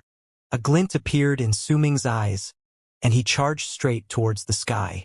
The other fated kin behind him followed suit, but they were too slow and could not hope to compare with Su Ming.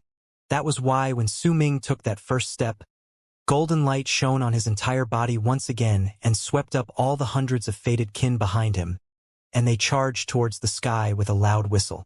The gap that had been opened specifically for Su Ming was shining nonstop at the moment. Its appearance was due to the overlapping between the human face and the bronze sky. The gap should have disappeared in an instant when the face moved away from that spot in the sky, but the old spirit of Nine Yin had forcefully halted its actions. Making it stop in this manner was akin to stopping the activation of this enchanted vessel that could move between true worlds. The level of difficulty for this was incredibly high, and with the old man's abilities, he could only make this last for 10 breaths. Su Ming charged forth with the fated kin, and from the distance, they looked like a golden shooting star that was rushing closer and closer towards the sky. By the 4th breath, they had already closed in on the gap in the bronze sky. Yet at that very moment, the gap started trembling viciously, and the tremors grew increasingly more intense with each passing moment. Rumbling sounds reverberated in the air, and very clearly, right before Su Ming's eyes as he stood outside the gap, the human face that had originally been frozen started to move slowly and began expanding once more. The time. It was not even 10 breaths yet. Hurry! I can no longer last. The old spirit of Nine Yin's voice gained an anxious edge. The gap was about to close up because of the world spirit's movements. The golden light on Su Ming's entire body grew exponentially brighter. All the fated kin behind him also charged forth with their fastest speed, rushing straight towards the gap. Due to the world spirit recovering its movements, the face was also sweeping past that gap, but the instant the gap disappeared, Su Ming charged into it. Most of the fated kin also entered with him, but there were 9 fated kin who did not make it into the gap. Once the gap closed up, they were blocked off outside. Among the 9 was the man who had been taking care of Tai Mu for years, and who had lost his right arm when Su Ming met him as a boy. With a loud bang, the gap closed up. Su Ming and all the fated kin who had stepped into the gap would never know what happened to those that were left in the world of Nine Yin. As of then, they were in a huge tunnel. Su Ming swept his gaze across the area. The tunnel was dark. Its walls were not made of stone, but of bronze. Runic symbol after runic symbol could be found shining at a set distance from each other. The shining symbols were the only source of light in the place. The hundreds of fated kin all remained in silence. Some hints of sorrow could be found on their faces. They had lived together for 15 years without any future ahead of them, and while they now had hope of leaving this place, 9 of theirs had now been eternally separated from them. Perhaps it would be death that awaited those 9 tribesmen, but perhaps not. Yet no matter what, they would still never meet again. A flicker of light appeared in Su Ming's eyes and he stopped observing his surroundings. He took a step forward to walk in the lead. As he dashed forward, the fated kin behind him followed suit. No one spoke all along the way, and silence filled the air. Some of the fated kin would occasionally lift their heads and their gazes would fall on Su Ming's back. For some unknown reason, their hearts gradually calmed down. Su Ming had already brought them 2 miracles. The first was when they had fallen into despair when facing the sacred bats that were slaughtering their men, and the second had happened not long after. They had originally thought that they would be facing a future of never leaving this place after 15 years of being trapped here, but he told them to prepare to leave. And they believed that there would be a third miracle. This third miracle would be that the respected senior MO they worshipped would return them to South Morning. This was not a thought of only 1 or 2 fated kin, but all of them harbored the same thoughts as they traveled through the tunnel. It could be said that Su Ming was their hope, and this feeling only became stronger after they witnessed the things that had happened in the world of 9-een. Su Ming moved in front and spread his divine sense outwards, but he could not send it out too far. The walls around him were incredibly averse to his divine sense, and they were stopping it from spreading out. As he moved forward, Su Ming suddenly came to a halt not too far into the tunnel. They had arrived at a fork, and there were 3 paths ahead of them, causing people to be unable to tell just which way led to the relocation rune. Once Su Ming stopped, the other fated kin also paused in their footsteps. They looked around them in silence, and Nan Gonghen took a few steps forward to stand beside Su Ming. Once he cast a look around, he looked towards Su Ming. He was not the only one who did so. All the fated kin in the area had directed their gazes towards Su Ming. Su Ming frowned.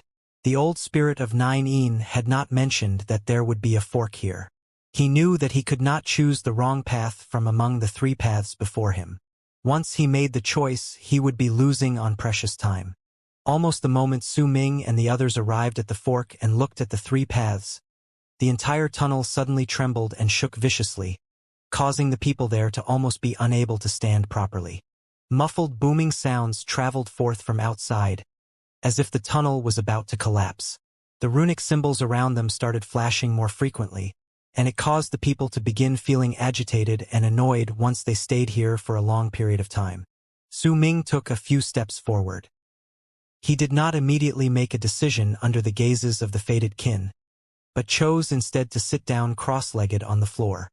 He closed his eyes and spread his divine sense swiftly outward, splitting them into 3 wisps and sending them charging down those 3 paths swiftly. As his divine sense spread down, it was continuously weakened as it continued running into the force repelling it in the place. Before each part of his divine sense had even spread down 1,000 feet into those tunnels, only 3 strands were left. And when even these looked as if they were about to disappear completely, Su Ming's nascent divinity left his body abruptly and fused with his divine sense. By doing so, his divine sense instantly increased exponentially and continued spreading downwards. As it did so, he discovered that his divine sense in the tunnel right before him had strangely disappeared without a trace, and it vanished so abruptly that he had not even managed to notice it in time. Right at the instant that divine sense that was exploring the path ahead disappeared, Su Ming saw a huge relocation rune on the path to his left. That rune was coming into operation slowly, looking as if it was about to be activated at any moment. Su Ming's eyes flew open swiftly. He did not have time to think about why his divine sense had disappeared in the path before him. Just as he was about to retrieve the divine sense that had traveled down the path to his right, his body suddenly lurched forward and he turned his head swiftly to look at the path to his right. His pupils shrank, and a brilliant light appeared in his eyes. All of this was because he had seen a gigantic space with his divine sense when it had traveled 10,000 feet into the path to his right. In that space were huge bubbles. Most of those bubbles had already burst, but they did not disappear. Some of them had in fact not a single hint of damage on them, and were kept in perfect condition. Su Ming's breathing quickened, and he retrieved his divine sense with gritted teeth, no longer looking at the tunnel to his right. Instead, he stood up and brought all the fated kin following him to charge towards the tunnel to his left, where he had discovered the rune. As the crowd moved down the path at high speed, more tremors shook the area. Booming sounds traveled forth, and the entire tunnel started trembling furiously. Cracks had even appeared on the ground, and powerful light shot forth, making all of them think that the ground in the tunnel was about to collapse at any moment. As the runic symbols on the walls sparkled, they lit up at the same time. Light illuminated the area, causing the entire tunnel to be lit up as bright as day at that moment. As the crowd charged forth, an empty space soon appeared before them in the tunnel ahead. There were also cracks on that empty expanse of land, but at the same time, there was also a huge rune that had come into operation with loud rumbling sounds on the ground. That rune was letting off a feeling that it was used for relocation. At that moment, it had already been fully activated, and the moment they stepped in, they would be instantly relocated away from this place. When everyone saw this rune and excitement appeared on their faces, suddenly, a vicious tremor shook the tunnel once again. The tunnel that was originally lying down horizontally seemed to have abruptly shot up straight, causing all the fated kin to fall back against their will, and they even began to feel as if they were falling. A crisis is looming above our heads. Bring forth all of your power and step into the rune. It doesn't matter where we are relocated. If we arrive in the land of South Morning but are separated, remember one thing, we are fated kin. We are no longer shamans. We will gather in South Morning's Sky River Mountain. If Sky River Mountain is no longer there, I will still wait around the area for all of you. Let us fated kin shout our names in the land of South Morning. Remember this, Sky River Mountain. Remember this, the person we worship is respected Senior Mo. Nangong Hen shouted at the top of his voice. It reverberated in the air and shot into the ears of all the fated kin, turning into determination and resolution in their eyes. Everyone, let us meet in South Morning. Su Ming's body floated up, and he wrapped his fist in his palm towards the fated kin in the now vertical tunnel. We fated kin will forever worship you, respected Senior Mo. We will meet in South Morning. Their voices reverberated in the air, and one by one, they charged forward towards the relocation rune. Once they stepped inside, they instantly vanished. The tunnel trembled even more viciously, and one of the spots in the distance had even started showing signs of collapse. The fated kin charged forward, and almost every single one of them would stop for a moment as they went past Su Ming. They would then call out to him as respected Senior Mo, wrap their fists in their palms to salute him, and only then step into the rune. The voices calling him by his title showed their resolution. Perhaps this was no longer a title to them, but had truly become a symbol in their hearts. It was also a show of their disappointment towards the shamans after 15 years of waiting without any results. Once they referred to Su Ming as respected Senior Mo. All of this would turn into eternity and into the fiery ardor of the fated kin. The shouts of meeting up in South Morning were not a mere casual remark, but were shouts coming straight from the depths of their hearts. After some time, when all of the fated kin besides Nangong Hen had bade their farewells and disappeared into the rune, he turned his gaze towards Su Ming. He silently wrapped his fist in his palm towards him, then looked as if he wanted to say something, but chose to not do so in the end. Instead, he turned around and walked into the relocation rune. As the rune flashed and his body was about to disappear, he suddenly turned to look at Su Ming. The words of the fated kin are not just a casual remark, and neither are my words thrown out offhandedly. Even if the world outside has experienced drastic changes, we will never forget the kindness you've bestowed upon us. Respected Senior Mo, we will worship you, and so will our children, and our children's children. We will worship you for all eternity. Nangong Hen's words echoed in the air, and his body disappeared inside the rune. The rune was still in operation. Su Ming stood in the tunnel. The tremors around him grew more intense. He looked at the rune and suddenly turned around. He did not step into the rune, but instead walked back on the path he took to come to this place. If he left just like this, he would be leaving with regrets. If he left just like this, he would have far too many unanswered questions. The old spirit of Nine Yin once mentioned that if Su Ming was brave enough and could last till the end, then at the risk of never being able to leave this place, he would be able to see the world as it truly was. Su Ming had kept those words in mind, and he wanted to see it. Also, besides the shock that had come when he saw the things in the right path, for some unknown reason, he had also felt a sense of familiarity from it. The sense of familiarity was very vague. If he paid attention and tried searching for it, it would be difficult for him to find it. He would only have that sense of déjà vu when he was not paying any sort of attention to it. This sort of feeling had appeared for an instant when he had used his divine sense to investigate the tunnel to his right.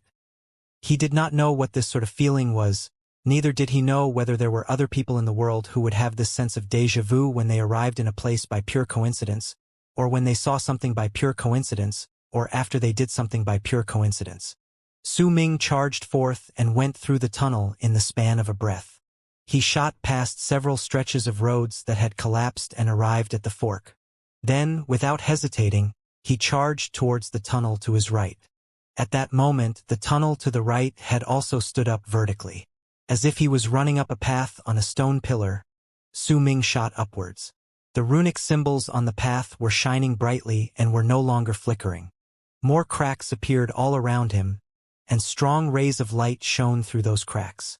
At the end of this tunnel was the edge of the empty expanse of land Su Ming had discovered previously with his divine sense. More cracks tore through the walls, and one of them was even as large as a fist. The instant Su Ming stepped into the empty expanse of land, he first swept his gaze across that crack, and he saw a dense layer of fog that was shining with brilliant light. There were also waves of cold air gushing out of that crack along with that ray of strong light. The tunnel shuddered violently once again when he looked towards it. Piercing whistles came from the area outside, and as the tunnel shook, Su Ming had the impression as if the bronze sky where the tunnel was and where he stood within was now spinning rapidly. His breathing froze and he stepped into the empty expanse of land. Then, he saw all that his divine sense had seen previously. That place was a gigantic empty expanse of land, and there was an exit in the distance, leading to a tunnel that would stretch down even further. There were nearly 100 bubbles floating in midair in that empty expanse of land. Most of the bubbles had already burst, but they did not disappear. Instead, they existed around the area like eggshells. They might have burst, but the entirety of the bubble was still there. As Su Ming looked at the bubbles, he walked past them slowly in silence until a complete bubble appeared before him. That bubble was 30 feet tall, and it floated in midair without moving. In there was a middle-aged man with scales growing on his chest. His eyes were shut, and there was a bloody hole at the center of his brows. It was the wound that had brought about his demise. This was a corpse that had died for an unknown number of years and had been preserved for an unknown amount of time. Su Ming looked at the bubble before him, then walked past it, and he saw another complete bubble. There was another corpse contained within it. This one was a woman. She had black wings on her back and possessed breathtaking beauty. She looked to be at peace. On her body was a ferocious face of a malicious spirit formed by veins. Perhaps that was the cause of her death. There were nearly 100 bubbles in the place, but only 8 were completely undamaged, and all of them contained a corpse inside. Under the orders of the spirits of Nine Yin, we left the true sacred Yin world and headed to the other 3 true worlds in search for corpses that belonged to powerful warriors. The old spirit of Nine Yin's words echoed in Su Ming's head at that moment. He walked through the empty expanse of land, then charged down the entrance of the tunnel located at the end of this place. After a moment, as the tunnel continued trembling, another empty expanse of land appeared before him. There were less than 50 bubbles in this place. 4 of them were in perfect condition, and the rest had all burst. Su Ming continued walking downwards and went through multiple empty expanses of land like those before. He had already come to understand the structure of this place. This tunnel was like a tube, and there were several bumps in this tube. An empty expanse of land could be found at all these bumps. In the seventh empty expanse of land, Su Ming saw a gigantic bubble floating in the middle. This bubble might have already burst, but when Su Ming looked at it, he could sense a feeling of endlessness coming from it. Perhaps this was just a figment of his imagination, but perhaps this bubble itself could be a dimension of its own. His body shuddered slightly as he stood by the edge of the bubble. He sensed the presence of a candle dragon. We were tasked to search for powerful corpses in the universe. The old man's voice rang once again in Su Ming's head. He looked at the huge bubble before him and came to an understanding. This bubble was originally prepared for the candle dragon's carcass. Because of the damage to the enchanted vessel, many of these bubbles had burst. Su Ming mumbled. He looked around him, and the sense of familiarity rose within him once again. He charged forward silently once more and arrived at the eighth empty expanse of land. Over there he saw 3 bubbles. These 3 bubbles were incredibly large, but all of them had already burst. It was unknown what was contained within them in the past. When Su Ming arrived at the 9th empty expanse of land, he found himself at the final part of the tunnel. There were no longer any entrances leading to another tunnel around him anymore. This place was the end. There was only one air bubble here. It was the smallest of all the bubbles Su Ming had seen in all the empty expanses of land he had passed through. It was only about the size of an arm's length, and if there was any sort of corpse contained within, that corpse could only possibly be of an infant. It was a pity, because the bubble had already burst. It was empty inside, and the remains of the bubble were floating silently in that huge and empty expanse of land, still and unmoving. When Su Ming saw this bubble, he was stunned. He forgot everything, and even if the land trembled so hard it was about to collapse, he still did not care about it. His whole existence and his gaze were focused solely on that small bubble. For some unknown reason, tears trickled down from his eyes. He slowly walked up to the bubble, lifted his right hand, and gently touched it. After a long while, he moved his head upwards, cast a deep look at the bubble, then turned around and headed back through the path he had taken to come here. There was no hint of reluctance to leave this place nor a single pause in his footsteps. Only his forlorn back view betrayed his firm resolution and an air of loneliness and sorrow. In the blink of an eye, he disappeared into the tunnel, leaving behind that bubble to continue staying in this place. After having been kept here for who knows how long, Su Ming had tried breaking the undamaged bubbles before, but with his current level of cultivation, he could not even cause a tear in them. As he left, he no longer looked at those bubbles. As he charged forth, the tunnel finally started breaking down. The tunnel collapsed behind him and buried the spaces within, along with everything in them. The path before Su Ming continued breaking down, forcing him to increase his speed. When he arrived at the fork, roars traveled forth from the path in the middle as it was collapsing. There was a hint of madness in those roars. As those sounds reverberated in the air, more signs of destruction appeared in the tunnel to the right. Then, with a loud boom, it completely collapsed. The endless fog in the world outside started moving backwards swiftly, causing it to be impossible to discern whether it was the fog or the bronze sky that was moving. Yet, at the instant that tunnel collapsed, a figure charged out. Su Ming did not stop. Even when he heard the roar from the tunnel in the middle, he did not cast even a single glance at it. He simply shot forth to the tunnel with the relocation rune. Signs of collapse were obvious in many areas. Once Su Ming left, the tunnel in the middle completely collapsed and disappeared. Thick fog could be seen rolling from within. The destruction spread out, causing a large part of the tunnel to the left to also collapse and disappear. This disappearance of the tunnel made it seem as if the world of 9 was vanishing. It was like there was an eerie, invisible mouth that was devouring the tunnel non-stop. Su Ming charged forward, and after a moment he came to a halt. The tunnel before him had collapsed, blocking off his path to the relocation rune with the fog. A glint appeared in Su Ming's eyes. He only paused for a brief moment before he strode forth quickly, making it seem like he had stepped into the fog.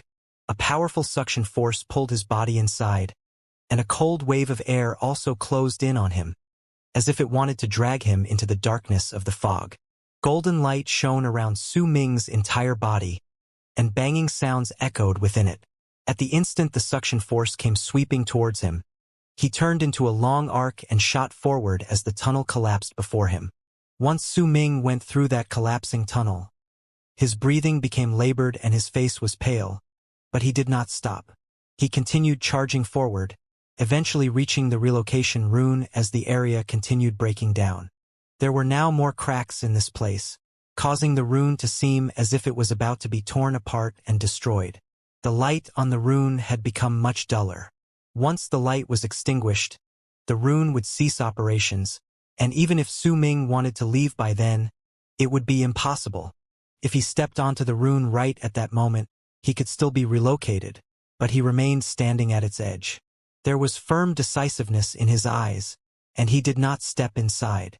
He turned around and looked at the tunnel before him. It was now completely destroyed. He watched the rolling fog before his eyes and abruptly spread his divine sense outward. This was a complete burst of his nascent divinity's power. He wanted to let himself see everything during that instant. When he spread his divine sense outward, he saw endless fog. Shrill roars were coming from inside it. Besides these things, he saw or heard nothing else. However, he could sense that the spot where he stood was moving rapidly and shooting through the fog.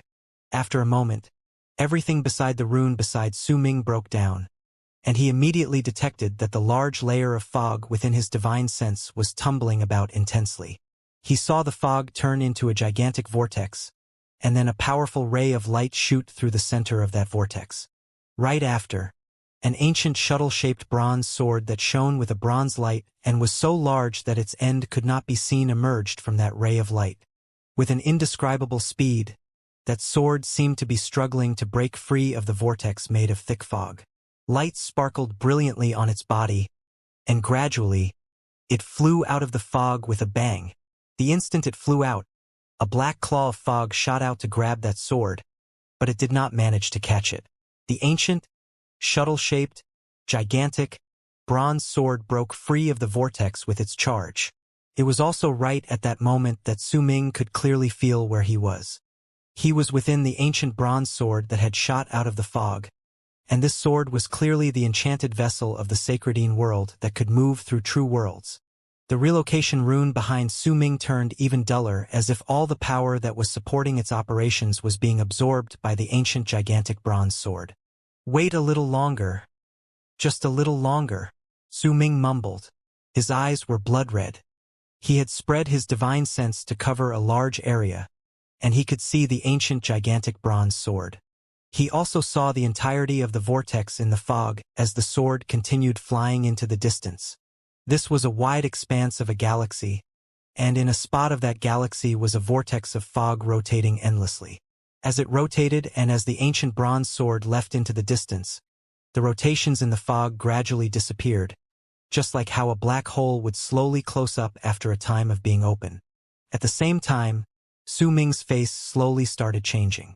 A dense aura of death emerged from inside and outside his body. It was as if that aura of death had always existed in him, but Su Ming had never been able to see or sense it in the past. Su Ming shuddered, but he ignored that aura of death, because he saw it. The vast galaxy, the brilliant stars, and the long arcs that could be seen among the stars. Those long arcs were clearly people. They wore gorgeous clothes, and at that moment they came to a halt. Their faces could not be seen, but their hearts had to be filled with shock and amazement once they saw the ancient gigantic bronze sword. Su Ming saw the galaxy, saw the round planets, and also the continents that floated in the galaxy. "So, this is how it is," Su Ming mumbled. His body became weaker, as if this was a place off limits to all forms of life, and was not a place that he could come at the moment. He staggered backwards, and as the light in the rune disappeared, he stepped inside. "You don't belong to this place. I will send you back to where you belong. But I believe that someday, You will be able to walk out from the other side of the mirror with your own strength. The voice of the old spirit of 9 reverberated in the air, bringing with it words of parting. Su Ming's body gradually disappeared, but the instant he completely vanished, he suddenly asked this question. You were tasked to search for corpses in the past. Did you find a dead baby? You? Shock suddenly seeped into the old spirit of 9's voice, and as if he had remembered something, his remaining words turned into a sharp inhale caused by shock. Before Su Ming disappeared, a brilliant light shone in his eyes. True sacred world, spirits of 9, I will come find you. The land of South Morning in front of Sky Mist City was visited by tumbling clouds, bolts of lightning cracking through the air, and rain pouring down from the sky. The appearance of the rain came very strangely. It started several months ago, and had never stopped ever since. Everything in the world looked indistinct in the rain, causing the people to be unable to see too far into the distance. As rain poured down, a humid scent of the sea filled the entire region. The magnificent Sky Mist City in the past had turned dead silent. Not a single sound could be heard coming from within, but if anyone took a closer look, they would be able to find that it was slightly different from the past. The walls on the mountain ranges had become much taller, and if anyone lifted their heads to look from under the city walls, they would be able to feel this clearly. If they looked around, they would see that there was not a single living soul that could be seen on the land of the shamans, which laid outside Sky Mist City. If anyone looked down to survey the entire South Morning from the highest point in the sky, they would find that raging waves that surged into the sky and vast amounts of rumbling seawater were continuously flooding the land from the edge of the land of the shamans. The area that was submerged was already boundless, and by the looks of, it would not be long before the water reached Sky Mist City. Behind the flooded land was a gigantic continent, mostly hidden by the rain pouring down on the Dead Sea. It was coming closer with the seawater. It looked as if it was traveling forth slowly, but in truth, if anyone went closer to the continent, they would find out that the continent was actually moving at an extreme speed. That dark continent was naturally the eastern wastelands. As it got closer, violent gusts of wind howled in the air, sweeping up the seawater to roar with them. The sounds filled the land of the shamans and submerged the mountains located at the edge of South Morning, turning large amounts of flatland into an endless expanse of sea. The catastrophe of the eastern wastelands was unfolding at an intense pace. Before long, when the eastern wastelands crashed into South Morning, this catastrophe would unfold completely on the people in the land of South Morning. The mountains would crumble and the earth would shatter. The whole land would change. Even those with great power of cultivation would find it hard to fight against this disaster. No one would be able to predict just how many people in the land of South Morning would be left behind after the disaster was over. All factions of power were thrown off balance. It did not matter whether it was the berserkers or the shamans. When these factions of power collapsed, everything would descend into chaos due to the absence of law, clans, and big tribes. Chaos would begin after the catastrophe, and it would mark the age of powerful warriors rising up to rule. There were 8 people charging forward at the edge of the land of the shamans, near the waves that surged into the sky. Among these 8 were 3 women and the rest were men. The elderly heads were filled with white, and the young were about 18 or 19 years old. The 8 of them might have come from different tribes, but once they gathered together, all of them cared about the same thing: escape. They were escaping, running away desperately. There were no powerful warriors chasing after them, but their faces were filled with agony and fear. There might be no powerful warriors after their lives, but there were endless roars coming from the seawater and the surging waves, as well as low growls from the infinite amounts of powerful life forms within the Black Dead Sea. 1,000 lis behind them was a mountain. At that moment, that mountain collapsed with a bang. The reason for its destruction was a huge wave sweeping forth and crashing into it. As it shattered, the crushed stones as well as the mountain itself were all submerged by the seawater charging forward, turning into a part of this infinite expanse of sea. As the clouds tumbled about in the sky and rain poured from the sky, birds could be seen closely packed to each other up in the air. These birds came from the Dead Sea. They were born in the Dead Sea and lived out their lives in the sky. If they had strength, they would return to the Dead Sea near the time of their deaths. They formed teams, and they were so numerous their numbers could not be counted. It was impossible to count them as they flew in the sky. It was as if they had covered the entire heaven, and wherever they went to, not a single drop of rain would fall on the ground. These birds completely ignored the ground and all the creatures in the sea. However, they were extremely aggressive towards all life forms in the air that were not of the same species as they were. Once they ran into other types of birds, they would group together and fight these birds to the death. However, there seemed to be no end to their numbers. Even if many of them died, there would still be a large amount of them rushing out of the sea. This area was merely a part of the gigantic sea. As of then, areas as dangerous as this were scattered everywhere at the edge of the land of the shamans in South Morning. We can't fly onto to move as quickly as we can on the ground, but how are we supposed to move faster than the Dead Sea behind us? A middle-aged man among the 8 people charging across the land cried out in anguish. Even if we can't outrun it, we have to try.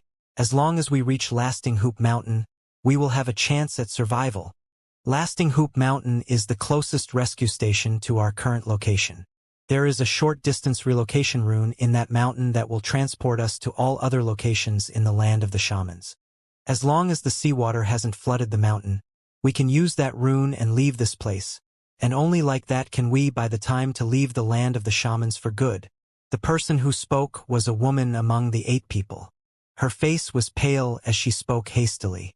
What's the point of leaving the land of the shamans? My tribe is dissolved, and my remaining tribe members are scattered. Even if I go to the land of the berserkers, I might never meet them again in my life. There was a teenager who was about 18 to 19 years old in the group. He had remained silent till this point, and right then, he spoke with a bitter smile. As the people conversed, a muffled boom traveled forth abruptly from behind them. The appearance of that sound immediately caused the expressions of the 8 people to drastically change. All of them stopped speaking, choosing instead to grit their teeth and increase their speed. At that moment, the sea was surging into the sky with a howl hundreds of leagues behind them. The waves rose high in the air, as if there was a powerful force pushing them from behind, and all the places they passed through would turn into a part of the sea. There was a gigantic head popping its head up to reveal its eyes on the surface of the sea, and those eyes were coldly staring at the 8 people hundreds of leagues away. The mercilessness and aloofness in those eyes sent chills running down the 8 people's spines, even though not one person turned their head back. Dead Sea Giant. The 8 people who were running away felt their hearts tremble. As they charged forward, the seawater behind them rushed towards them even more quickly. The head on the surface of the sea sank down slowly. It might have seemed to disappear, but soon, 100 leagues away, right on the surface of the sea that was much closer to these 8 people, the head emerged. The spread of the seawater caused the sea to edge closer and closer to the 8 people. It had been hundreds of leagues away previously, but after a while, the sea became only 100 leagues away. The roars and the smell of the ocean made it seem as if the sea was right beside those 8 people. The instant another wave surged into the sky and fell down, causing the sea to spread even faster. The woman who mentioned Lasting Hoop Mountain previously gritted her teeth and leaped up, choosing to no longer remain at low altitude. Instead, once she flew up to midair, she coughed out a mouthful of blood, and her body immediately turned into blood fog that allowed her to charge into the distance. In the midst of hesitation, the remaining 7 people started doing the same. They turned into 7 long arcs and charged through the sky. About hundreds of leagues away from them was a mountain towering into the sky. That mountain was part of a mountain range, and as the mountains connected together, they formed a hoop. The top of the mountains were not sharp either, but were instead flat like platforms, and anyone who looked at either of the mountains would find that they were in the shape of a hoop as well. The front one was the Lasting Hoop Mountain the group had mentioned. The 8 people in the sky no longer cared about staying together. Each of them charged forth with their fastest speed towards the mountain. Yet almost the moment they flew up, numerous birds shot towards them with a sharp whistle and closed in on them from all directions. The birds' speed far surpassed that of the escapees, and they looked as if they had turned into a huge hand sweeping past the air and charging straight towards the 8. Almost the instant these birds closed in, the 8 activated their divine abilities. Rays of light of various colors flashed, and as rumbling sounds roared in the air, for among the 8 broke out of the bird's circle, but the remaining 4 would forever remain among the bird mob. As shrill screams of pain rang in the air, they were ripped apart, and their torn remains sank into the numerous birds' stomachs. The 4 people who had done everything they could to eventually charge out heard their companions' screams of pain. Their faces turned even paler, and in terror, they did not stop for even a single moment. They charged straight towards the mountain. They were not far away from the mountain to begin with, and soon were less than thousands of feet away from the mountain. At that moment, the seawater beneath them was less than 10,000 feet away. At that moment, more birds charged forth once again. Soon, one from the surviving 4 was surrounded by the birds, unable to break free. When he died among the birds, the remaining 3 finally managed to land on the mountain. The 3 of them were 2 men and 1 woman. The woman was the one who had previously mentioned Lasting Hoop Mountain. As for the 2 men, one of them was a middle-aged man, and the other an old man. "I know how to activate this rune. Defend me." The woman immediately took a few brisk steps forward and stepped into an area where a rune was carved onto the ground at the top of the mountain.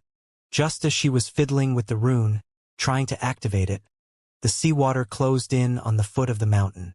It crashed into the mountain with a bang, and all those standing at the top of the mountain could see that everything below an area less than 100-something feet beneath them turned into part of the endless surface of the sea.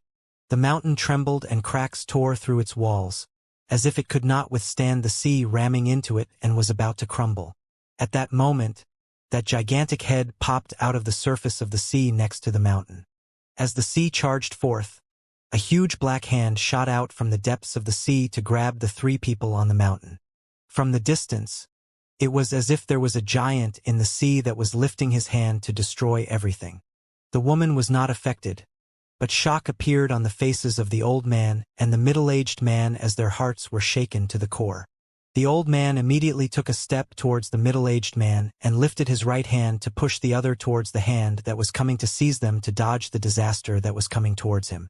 But just as he was about to do this, the middle-aged man took a step to the side, then lifted his right hand to seize the old man, thinking about doing the same thing to him as well. The instant they started plotting against each other, a sinister sneer appeared on the woman's lips as she stood in the rune. Bright light suddenly burst forth from under her feet, and a propelling force blasted outward. It pushed both the old man and the middle-aged man off the mountain, straight towards the giant hand that came to seize them. "You bitch! You!"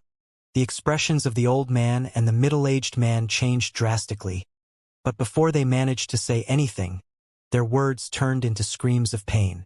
They were seized by the palm and crushed, turning into minced meat. The hand then charged straight towards the rune in the mountain while still in the form of a fist. "Thank you, the both of you." The woman smiled coldly. The rune was already operating, and her body was disappearing quickly, but right at the instant her body vanished, she suddenly reappeared, and the cold sneer on her lips turned into a gasp of shock. She turned around swiftly, and the first thing she saw was another person appearing beside her as the rune continued with its operations. It was a person dressed in white with a full head of black hair framing a pale and downcast face. It was Su Ming. Dense and thick waves of aura of death were contained in Su Ming's body right at that moment. That aura came from the world of 9 from when he persevered and finished watching the ancient bronze sword leaving. He saw the world outside the mirror, saw the spherical balls in the galaxy, along with the numerous continents floating there, and during that moment, because his body could not get used to the world out there, he had gradually began to rot, and dense waves of aura of death spread out from all over his body. Perhaps this aura of death had always existed in his body, but had only revealed itself when he had been in the world out there. Even after Su Ming was relocated, some of that aura of death still remained on him. In the woman's eyes, Su Ming was like a half-dead person. He did not give off waves of ripples indicating incredibly strong power. Because of that, malice appeared in her eyes. By her plans, she should have already activated that rune and left this place. She should have already appeared in a place that was much further from here. Yet as the rune spurred into action, this half-dead person sprung up for some unknown reason.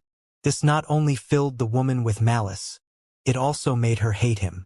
Yet due to her calculative nature, when she looked at Su Ming, she did not even bother about the fist of the dead sea giant charging towards her from midair. Instead, she put on a frightened and delicate front, and an imploring gaze appeared in her eyes as well. She opened her mouth as if she wanted to say something, but her hand acted in a completely different manner from the expression on her face.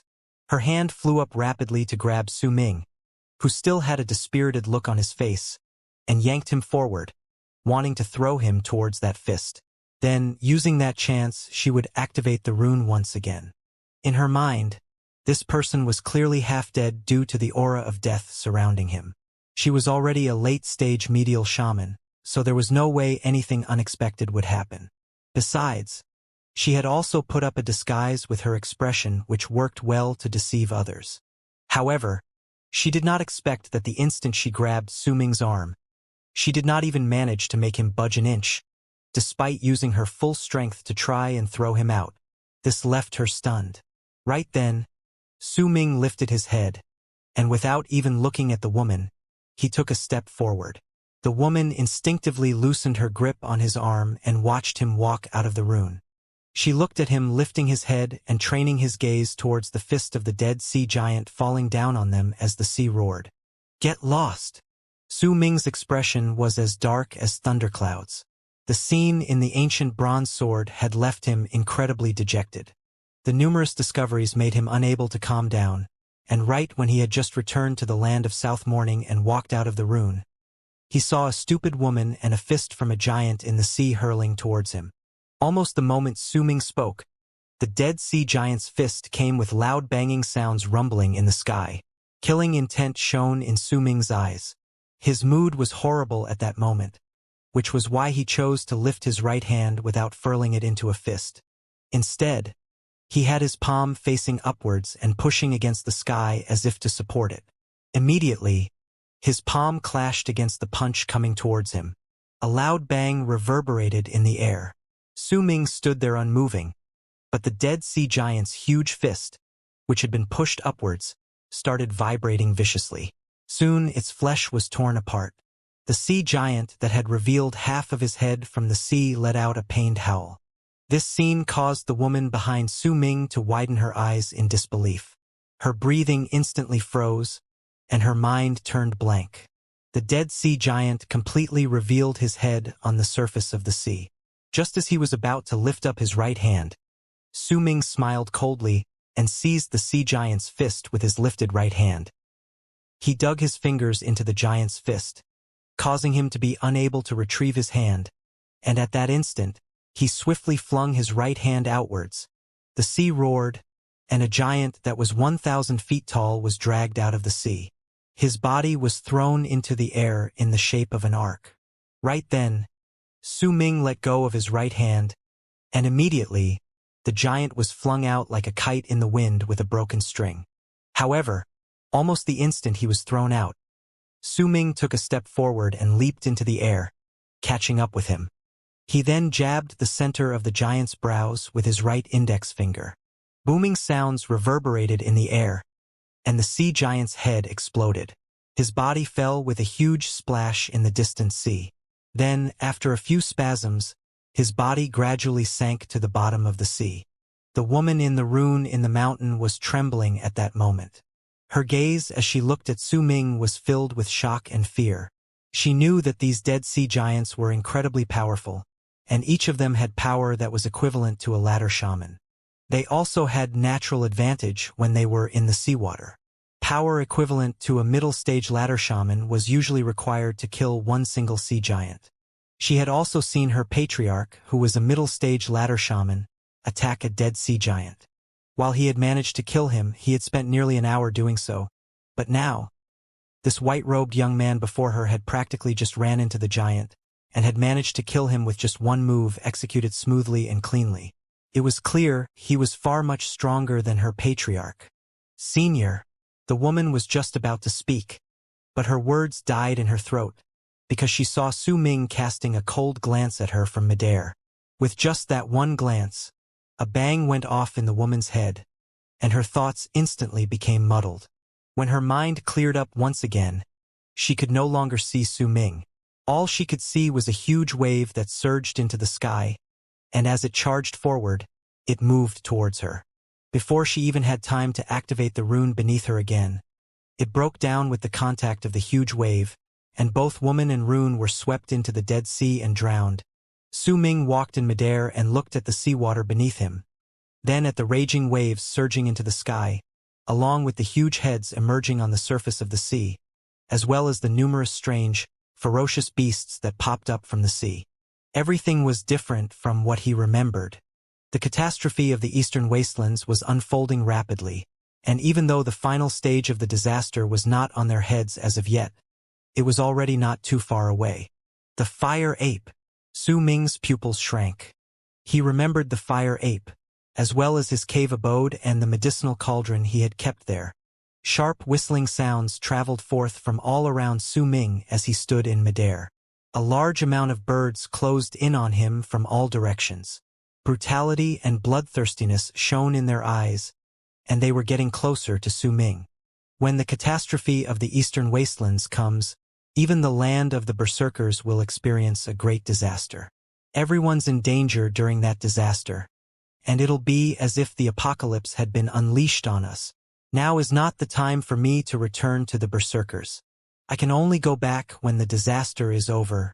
Besides, I do have a place to hide from this disaster. A glint appeared in Su Ming's eyes. More birds gathered around him and closed in on him in an instant, but right at the moment they closed in, Su Ming waved his arm, and the poison corpse appeared before him.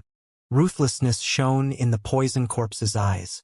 He opened his mouth and breathed out a layer of black and green poison fog. That fog spread out swiftly, and right at the instant the incoming birds came into contact with it. They let out piercing screeches and began rapidly melting, turning into drops of poisonous liquid that fell into the sea. Su Ming frowned and observed the area around him. The sea was rolling under him, causing him to be unable to discern his exact location, which made it difficult for him to search for his cave abode. He did not bother about the birds around him dying, neither did he bother himself with the poison corpse killing those birds. As he fell into a pensive silence, he spread his divine sense outward, covering the entire region. However, most of what he saw in his divine sense was seawater. Even if he did manage to find land that was submerged further down, he did not find any of the more distinct mountain ranges. Su Ming widened his eyes.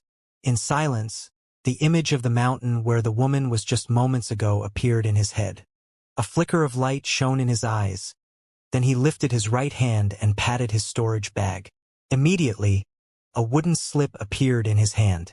This was the map of the land of the shamans. Once he focused his attention and looked through it, he found a mountain range that looked like a hoop. After a brief moment of analysis, he put away the wooden slip and charged into the distance. The poison corpse followed behind him while puffing out poison fog in delight, causing the long arc that was Su Ming to look as if he was surrounded by a layer of black and green fog. Wherever he went, the numerous birds in the sky that touched the fog would immediately turn into poison liquid. After flying for about the time taken to burn an incense stick above the endless sea, Su Ming spread his divine sense outwards. Everything within thousands of lis was ocean.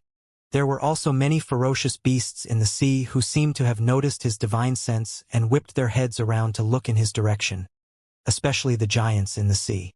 They started to let out low roars. In fact, Su Ming gradually noticed that some of the birds flying towards him in midair did not immediately melt after they came into contact with the poison fog like the others usually did. Instead, they would manage to rush out and travel some distance away before they gradually started melting. This discovery made Su Ming's eyes sparkle. As he observed them, he slowly found that there was no end to these birds. No matter how many of them died, more would continuously fly out of the sea, and these birds that flew out of the sea had clearly started building a resistance towards the poison fog. If that was the case, then before long, the poison corpse's poison fog would be incredibly weak to them. No wonder. Su Ming waved his arm and put away his poison corpse, then lifted his right hand and swung it forward. Immediately, green light shone. The small virescent sword instantly appeared and grew larger before it started circling Su Ming. With the small sword around, when a large amount of birds closed in on Su Ming as he traveled forth once again, green light would shine, and the sword would rotate around him with a whistle. However, there were simply too many of these birds, and Su Ming could not kill all of them. The only thing he could do was warp. Once he attracted a large number of birds, he would warp and leave the spot in an instant. After several hours, Su Ming came to an abrupt halt in midair, and a serious look appeared on his face.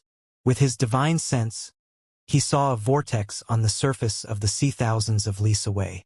A presence that sent alarm bells ringing in Su Ming's head spread out from that vortex. He could sense that the presence had already surpassed that of an end shaman. A gleam flashed in Su Ming's eyes, and he disappeared in an instant, avoiding that vortex by putting a large distance between them, then continued towards the spot where his cave abode was. Several days later, in the land that originally belonged to the shamans but had now turned into a part of the sea, a long arc could be seen charging through. There was a large flock of birds chasing behind it, and leading that flock of birds was a peacock-like bird that shone with a five-colored light. Its eyes were aloof, and the bird itself was about several thousands of feet big. It was chasing after Su Ming relentlessly, following right on his heels. A few days later, from the surface of the sea, huge tentacles started throwing themselves up from the depths of the sea with roaring sounds reverberated in the air. Wherever these tentacles passed through, cracks would tear through the air, and all of them charged towards Su Ming as he traveled in the sky. The eastern wastelands hasn't crashed into us yet, but these powerful existences from the Dead Sea are already such a pain to deal with. With a flash, Su Ming disappeared into thin air. There was a large flock of birds circling about in the air in an area of about 1,000 leagues above the surface of the sea, and that area was where Su Ming had charged through previously. These birds looked slightly different from the ones Su Ming had encountered. They had 3 claws and were slightly bigger. Every single one of them was about 5 feet. Wah! Wah wah! Cries that sounded like those from infants echoed in the air. This was a unique sound that belonged solely to these birds. There were 6 shamans who were surrounded by these birds, and all their faces were pale as they resisted madly against them. However, the person with the highest level of cultivation among these 6 people was merely a medial shaman who had arrived at the peak of the stage. It was difficult for the group to last long under the joint attack from these numerous birds. As the birds cried out and joined in the attack, the 6 gradually turned into 5, and after a moment there were only 2 left. One of them was a boy whose face was deathly pale from terror. He looked to be about 15 or 16, and he was incredibly handsome. The other person was a middle-aged woman. She was of average looks, but as she attacked, she would always protect the boy. By the looks of it, they seemed to be mother and son, but there was nothing similar about them in terms of their looks. But before long, the woman's head was captured by a bird and she was dragged into the flock. As shrill screams of pain rang in the air, she was reduced to torn pieces of flesh. "Honey!"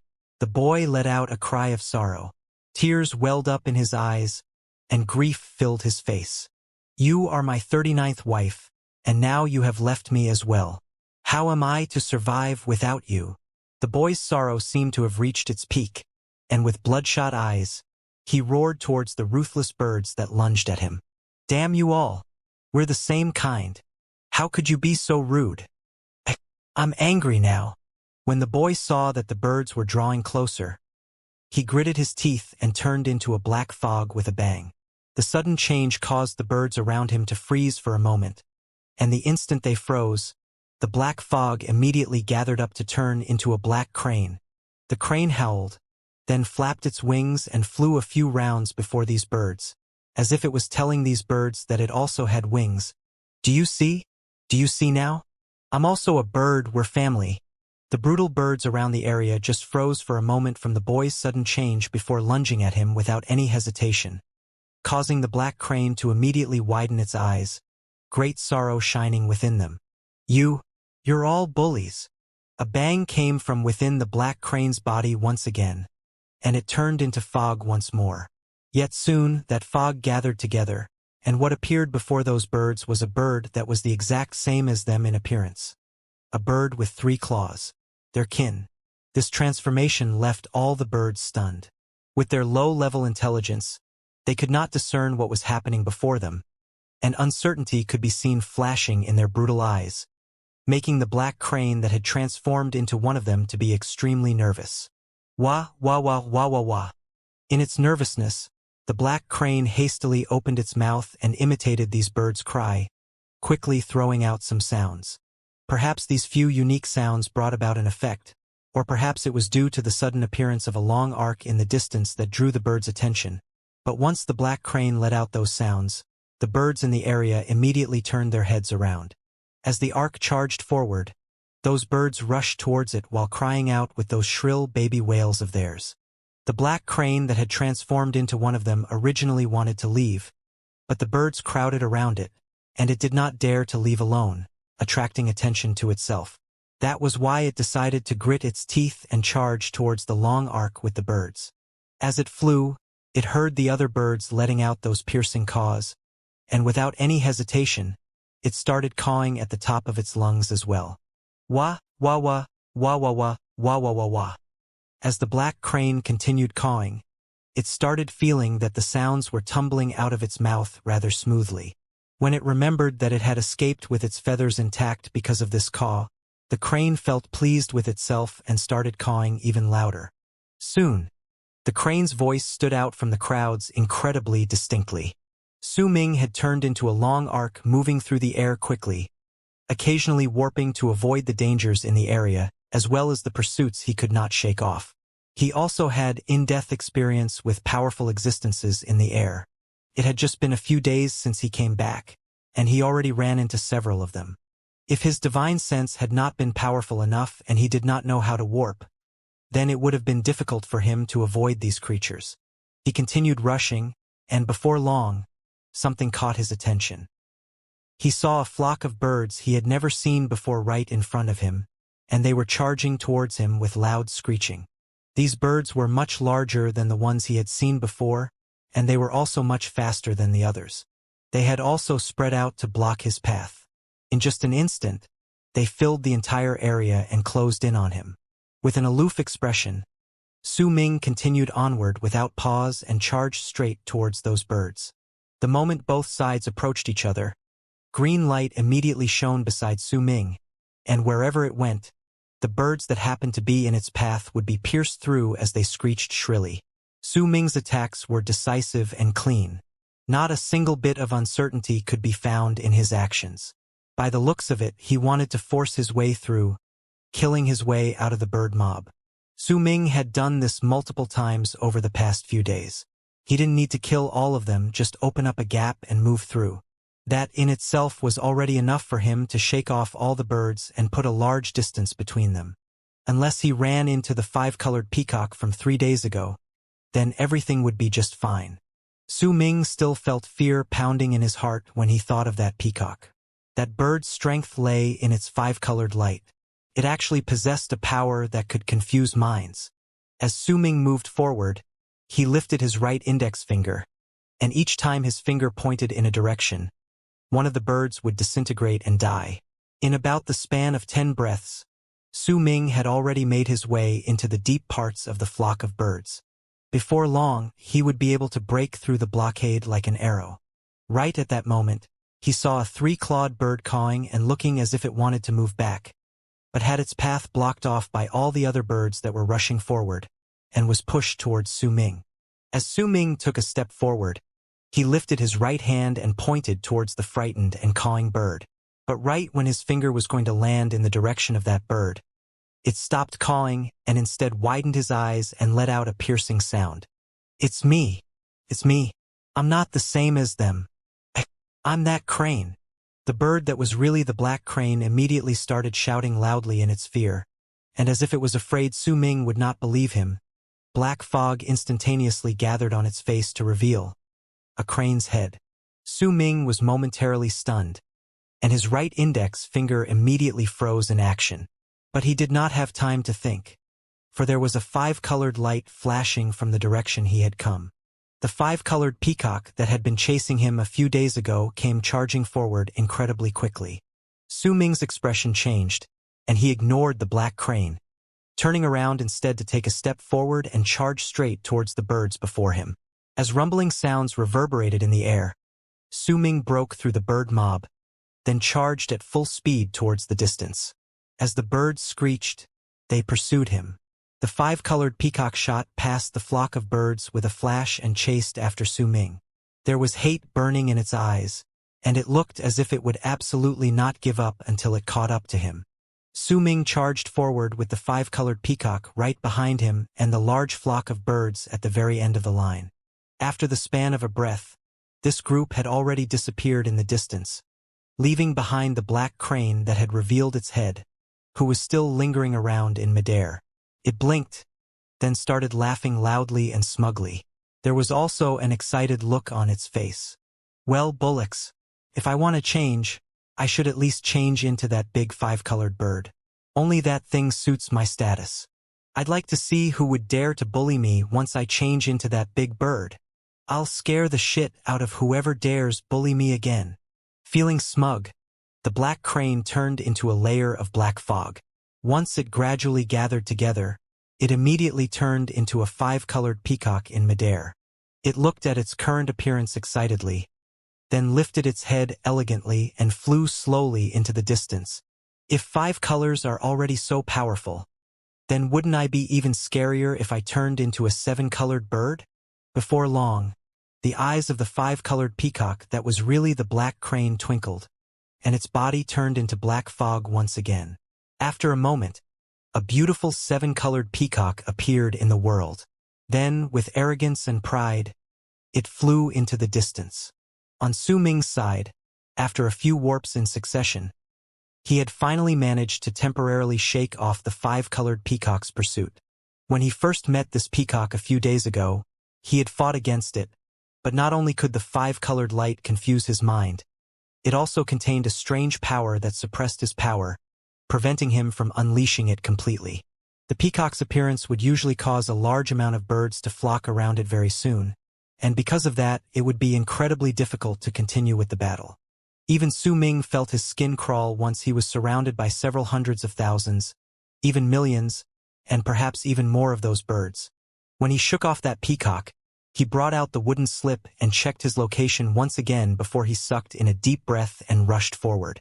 Several days later, after taking a detour and moving in several big circles to avoid several spots that felt threatening, he finally arrived at a spot where the waters were rolling furiously at the surface of the sea. As Su Ming stood in midair, he lowered his head to look at the surface of the sea. There was a slight expression of regret on his face. According to his deductions based on the map, this place was where his cave abode had been located. However, it was now deep under the sea. The world had been turned upside down. As of right then, Su Ming could feel the meaning of this phrase deeply in his heart. He remained silent for a moment before he charged towards the surface of the sea, disappearing into the seawater and heading straight under. Right after plunging in, Su Ming felt a powerful force coming from the sea pushing against him and sweeping his body, shoving him into the distance. This was the force that caused the seawater to continuously move toward the land of the shamans. Golden light shone around Su Ming's entire body, and he withstood this force with raw power alone. With his divine sense spread outwards, he charged swiftly to the bottom of the sea. It was dark all around him, but fortunately, even though he could not spread his divine sense too far away, he could still feel his surroundings clearly.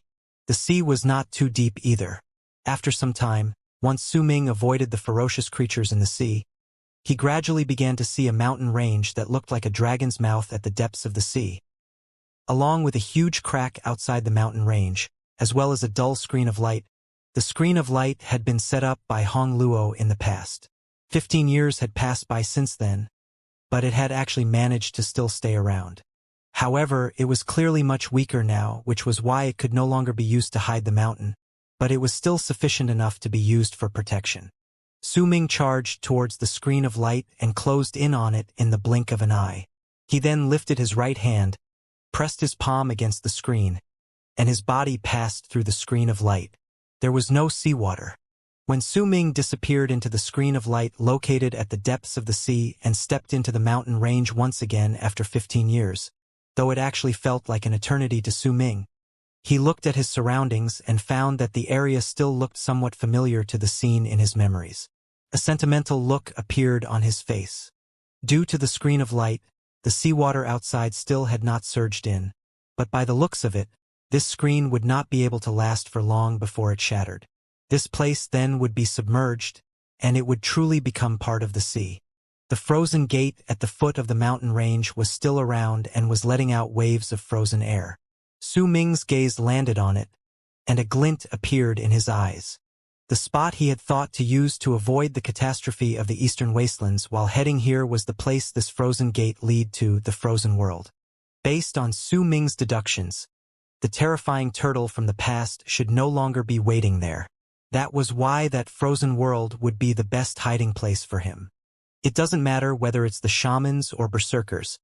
When the catastrophe of the eastern wastelands arrives, all of them will definitely do everything they can to search for shelter. I wonder how is Master doing now? Su Ming fell silent. He had not wanted to think about his master, eldest senior brother, second senior brother, Hu Zi and Ziche, as well as the ninth summit, which had been like home to him.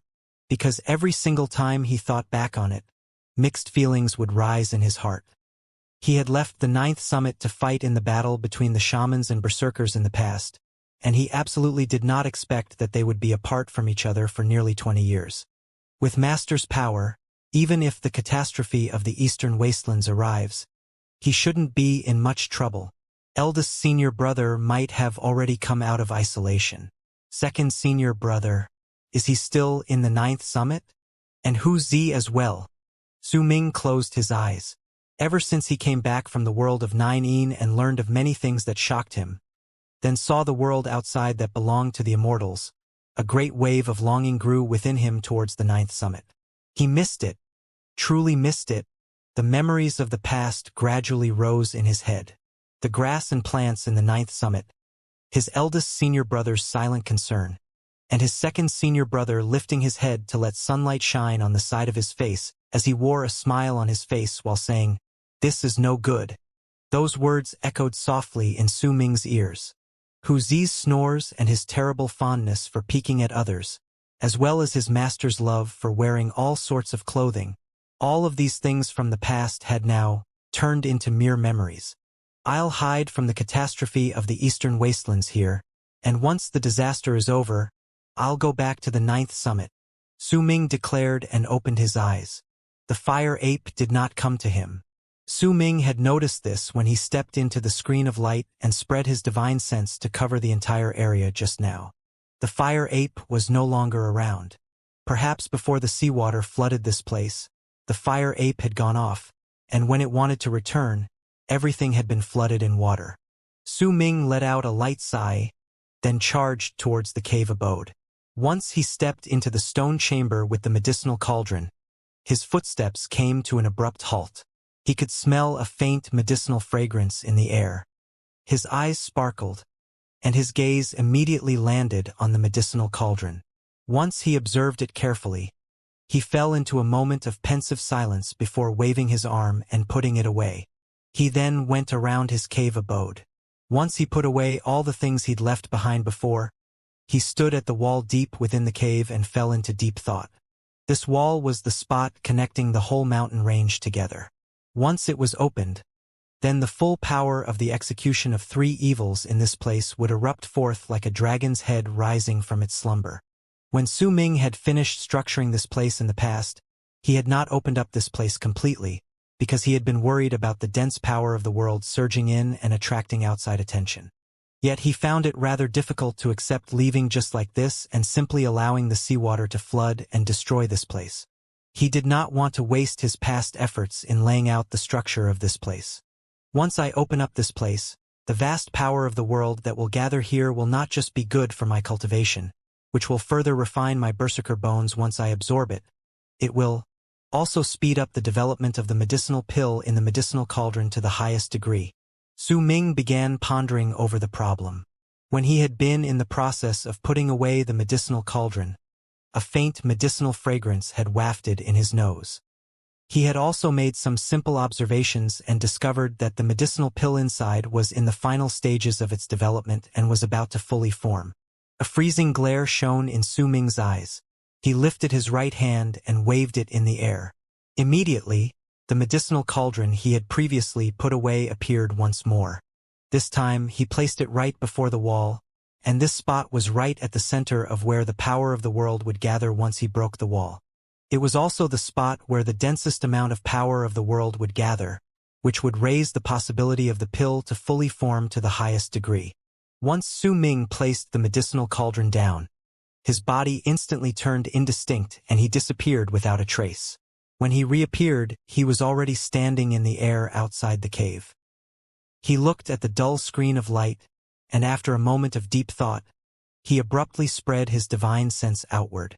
At the same time, his nascent divinity also manifested behind him and swiftly scattered outwards to gradually fuse with the dull screen of light. Hong Luo had left that screen of light behind in the past, and once he died, it lost its connection to him, which was why it gradually started to dwindle in power. Even with Su Ming's power in the immortal soul formation stage, it was still difficult for him to stabilize this rune. The only thing he could do was to have his nascent divinity fuse with it. With this method, he could slow down the rune's destruction and also stabilize it a little bit. Once he was done, he sucked in a deep breath and turned around to look at the dragon head-like mountain range. He lifted his right hand and pressed down on the air in the direction of the mountain. Rumbling sounds instantly rose from the entire mountain range. The marks that Su Ming had hidden in the past to fulfill the requirements for the execution of the three evils all came to light once more at that moment. As those rumbles reverberated in the air, Su Ming appeared beside the medicinal cauldron in the cave abode, which was located by the wall. Without the slightest hesitation, he touched the wall with his right hand, and cracking sounds immediately echoed in the air. Fine cracks instantly appeared on the wall and grew in number with each passing moment. After just a few moments, those cracks had already covered the whole wall. Boom! A loud, muffled boom spread out, and the stone wall broke down completely, crumbling to pieces. As it collapsed, Su Ming opened up a gap in the deep parts of the cave, and it was as if the intersection point of the mountain range opened up, moving aside so that its walls would form a vertical gap that would make the sky seem as if it was just a straight line when light shone through and anyone looked out from within the cave. Almost the instant the walls of the mountain collapsed, a howl that sounded as if it came from a dragon sliced through the air and echoed within the mountain range. Soon after, the whole place started trembling violently and wisps of power from the world were sucked into this place from all directions, causing it to turn into a giant vortex. At the depths of the vortex was the medicinal cauldron. Su Ming sat right on top of it and meditated with his eyes closed. As the power of the world surged in from all around and was absorbed by him and the medicinal cauldron, the vortex became larger. After a moment, it covered the entire cave abode. Time passed, and in the blink of an eye 3 days had passed. During them, not only did the vortex cover the entire cave abode, it also enveloped the entire mountain. That vortex looked like a dragon's head that was devouring the area madly. As it grew bigger, the power of the world surged towards the submerged part of the land with loud rumbling sounds, and gradually, a strange change also appeared in this portion of the Dead Sea. This sort of change caught a lot of attention from the numerous life forms in the Dead Sea, but the screen of light surrounded this area. After Su Ming's nascent divinity fused with it, the rune hid away the mountain range and cave abode inside it, causing the area to look empty from the outside. This was also a peculiar time when the eastern wastelands was coming to south morning and the Dead Sea was spreading to the continent. Since the force within the Dead Sea was increasing and pushing the water forward, even if the power of the world was gathering in this area strongly, most of the life forms would ignore it after noticing it. However, there were still some who came to this place by the signs they found in the water. Time passed once more, and soon, 7 days had gone by. During these 7 days, Su Ming's nascent divinity, which had fused with the screen of light, could clearly feel that the force pushing the water in the Dead Sea forward had become much stronger than a few days ago. In fact, the rune had also begun flickering violently under this force pushing against it. At the same time, Su Ming's nascent divinity also saw 8 huge dead sea giants outside the rune. In fact, an aquatic dragon that was several thousands of feet was also loitering nearby. There was quite a large number of other life forms from the Dead Sea swimming about in the area as well. All of them had been attracted by the dense power of the world gathering in this place. But the strength of Hong Luo's rune made them unable to see through temporarily, and they could only linger around in the area. However, as the force pushing the water forward in the Dead Sea became stronger, it became increasingly harder for the life forms in the area to stay around much longer, and a large amount of them disappeared. Yet the increasingly stronger force pushing the waters of the Dead Sea forward also affected Su Ming's nascent divinity in the rune. As it flickered violently, it gradually started showing signs that it could no longer keep the mountain range out of view.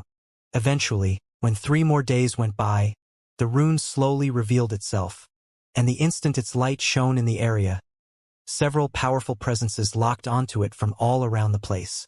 Roars reverberated in the Dead Sea, and the 3 dead sea giants that remained in the place took huge strides towards it. The other life forms in the Dead Sea lingering around the area also charged forward and closed in on the rune, which had now revealed itself in the Dead Sea. At that moment, Su Ming and the medicinal cauldron had yet to completely absorb the power of the world in the area. Su Ming was still fine, but the medicinal cauldron was caught in a critical period. The pill was just halfway through to being fully formed. When Su Ming sensed the life forms from the Dead Sea closing in from all around the area, his eyes flew open where he sat on the medicinal cauldron. Killing intent shone in his gaze, and with one single move, he charged forth from the vast vortex around him. When he reappeared, he was already in the Dead Sea, right outside the screen of light. The instant he appeared, a Dead Sea giant closed in on him rapidly and lifted his fist. Just as he hurled it forward, wanting to rip apart the rune, a cold sneer curled up on Su Ming's lips and he lifted his right hand, then pointed at the incoming Dead Sea giant. Immediately, lightning sparks shot into the water with huge rumbling sounds, and in the span of a breath, surrounded the giant creature. Immediately after, a freezing glare shone in Su Ming's eyes as he stood in the Dead Sea. He furled his right hand into a fist, then hurled it straight into another Dead Sea giant that was moving towards the screen of light. However, before his fist landed, the force pushing the water in the Dead Sea suddenly increased so exponentially that it could not be described with words. As the waters roared, it seemed as if that power could even tear the sea. Under this force, all the Dead Sea giants in the area were swept away. In fact, during that instant, the land started trembling at an unimaginable rate. Cracks tore through the land with cracking sounds, and several places shattered straight away. Su Ming, too, could not control his own body from being swept away. That force was simply not something a human could stand up to. His expression drastically changed, and a shocking thought appeared in his head. It crashed. The thought had just appeared in Su Ming's head when his body was swept 10,000 feet away due to the shocking force pushing the water forward. When he saw that he was about to be shoved even farther, golden light shone brilliantly on his body and rumbling sounds came from within him. He then forced his body to remain still for an instant under the force propelling him forward.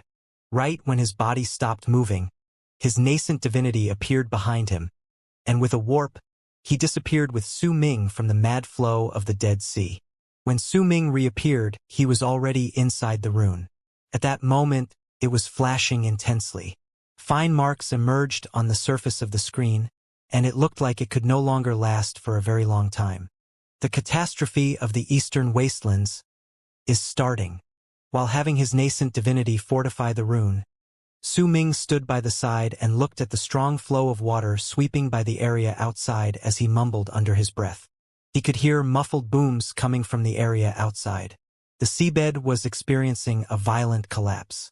The waters rolled about, and numerous lives in the sea were dragged away by the flow. Su Ming paled slightly. That strong propelling force just now had given him a feeling that he could not hope to fight against it even with his current power, which was already outstanding enough on its own. The strength in his physical body had also reached an unimaginable level, and even among the berserkers and shamans, he could already be considered a powerful warrior. Yet, even in his current condition, he had still felt fear when he came face to face with the force pushing the waters forward in the sea. In silence, Su Ming lifted his right hand and pressed his palm flat against the screen of light that had fused with his nascent divinity. His divine sense swiftly spread out through the surface of the screen of light, and Su Ming executed the full power of his divine sense. Before long, it shot out to the surface of the sea and he saw the world outside. Clouds tumbled about in the sky and thunder roared in the air. Bolts of lightning sliced through the clouds, and some even fell into the sea. The rainstorm raged against the world with a mad fury, and high wind howled in the air. The strength of that wind stirred up waves that surged into the sky. In this violent gust of wind, Su Ming's divine sense had even begun showing signs of not being able to remain stable. Su Ming could not detect areas that were too far with his divine sense. The edges of the territory belonging to the shamans in the land of South Morning could no longer be seen. Only endless seawater could be detected splashing there, as well as the boundless continent of the eastern wastelands floating on the surface of the sea. The first part that came into contact with the land of South Morning was the edge of the eastern wastelands. That contact lasted for just a moment, and it brought a tremor so large to all of South Morning that it felt as if the world was about to be turned upside down. Even Su Ming could feel it, and it caused his heart to pound in fear. As the entire land of South Morning trembled, numerous mountains collapsed. The walls of Sky Mist City also started shuddering violently. Seawater had taken over the land of the shamans and was now under the city walls, continuously crashing into Sky Mist City as if it wanted to destroy the walls and rush into the land of the berserkers. When the eastern wastelands crashed into the continent, a muffled boom that shook the sky and earth and traveled through the entire South Morning rose into the air. The instant this sound appeared, the land of South Morning and the eastern wastelands crashed into each other violently again. This time, the edges of eastern wastelands rammed completely into South Morning. As deafening, booming sounds tore through the air, the tremors racking through the land of South Morning grew much more intense. If anyone looked from an incredibly high spot above South Morning, they would be able to see clearly that a large crack was ripping through the continent at an extreme speed, with rumbling sounds and shocking booms right at the spot where the eastern wastelands came in contact with South Morning. That crack was stretching right to the deeper parts of South Morning, and in the blink of an eye, it had already reached a distance of nearly 1 million lis. This was not the only crack. There were a whole lot more of them similar to that one. The entire South Morning looked as if it had been torn into pieces. One of those cracks had even closed in on Sky Mist City. The instant it touched the mountain ranges there, booming sounds tore through the air, and the mountain range collapsed, opening up a gap that allowed the crack to continue spreading into the land of the berserkers. It had penetrated through the mountain ranges of Sky Mist and became the first crack that entered into the land of the berserkers. Once the gap appeared, a large amount of seawater surged in through it. Under the vicious assault and the never-ending high wind in the sky, Sky Mist barrier fell to pieces. The barrier that had protected the berserkers for ages was destroyed at that moment. Rumbling sounds continued shaking the sky in South Morning, and they did not stop for even a single moment. An immeasurable amount of land at the edge of South Morning when it crashed into the eastern wastelands collapsed, shattered to pieces. The destruction seemed to be spreading to other parts of the land slowly, but was actually stretching towards them at an incredibly quick speed. As the cracks spread out, some of them intersected with each other, and many areas broke off from the land of South Morning. While tremors racked these separated parts and the Dead Sea crashed into them, they turned into dust that sank into the sea. This was just the beginning. The two continents were still crashing into each other. Compared to the damage suffered by South Morning, the eastern wastelands, which was a lot larger, was in a much better condition. However, a large amount of cracks and damage also appeared on it, and these parts were also submerged as the sea roared and charged towards them. This was a disaster to the people in the eastern wastelands, but to the people of South Morning, this was a calamity. The violent clash between the two continents had stirred up a great change in the world and a limitless amount of power. This was definitely not something that a person could stand up against, and only those with incredibly high levels of cultivation could even hope to change this. However, it was clear that no one among the shamans and the berserkers had this sort of power. That was why they could only struggle strenuously under this calamity. The sea roared and the land was torn apart. Numerous tribes were drowned, and an endless amount of people had their lives halted for eternity as they screamed in terror, including the berserkers. The moment sky mist barrier collapsed, their fates were also sealed. The mark of death was branded on them also, as violent gusts of wind sliced through the air in the sky above the land of the shamans. Flying ferocious beasts that belonged to the shamans that were escaping in a mad dash would either have the wind tear apart their bodies or have the birds in the wind swarm against them. And when the wind or the birds left them, not a single drop of blood would be left of these flying beasts. There was a gigantic beast near the region close to the land of the berserkers. It looked like a mackerel pike, and it should have been swimming about elegantly in the sky, but at that moment, it was charging through the sky in a mad dash. However, there were numerous birds covering its body, and there were also violent gusts of wind tearing at its body nonstop. It managed to reach the land of the berserkers in the end, and once it did so, the mackerel pike let out the final cry of its life before its body was swiftly torn apart by the violent gusts of wind. Its body was turned into endless pieces of flesh and blood that scattered everywhere, but before that flesh and blood fell into the sea, it was devoured by the innumerable birds that charged towards it. At that moment in Han Mountain City, the first city that Su Ming had visited when he first arrived in South Morning, there were few people. Only some elderly folk remained sitting within the city or in the mountains of their tribes. They stared at the change in the world in silence. They did not want to leave. They were already old, and did not have the courage to leave their homes behind. The only thing they had was the steadfast resolution to die with their tribe, their mountain, and their homes. What awaited them was a vast expanse of seawater and the mountains that started collapsing as the ground shuddered. After a moment, the entire Han Mountain City turned into rubble and was drowned by the roaring Dead Sea, becoming a relic of the past. The land trembled, and the entire South Morning was pushed to the west. The ground swayed, and the mountains would either collapse or drown. The sky would either be visited by violent gusts of wind or rainstorms. Bolts of lightning covered every single part of the land, causing the entire South Morning to turn into a forbidden area for all forms of life. However, there were still people who struggled, who fought back, who descended into madness, unwilling to resign themselves to their fate.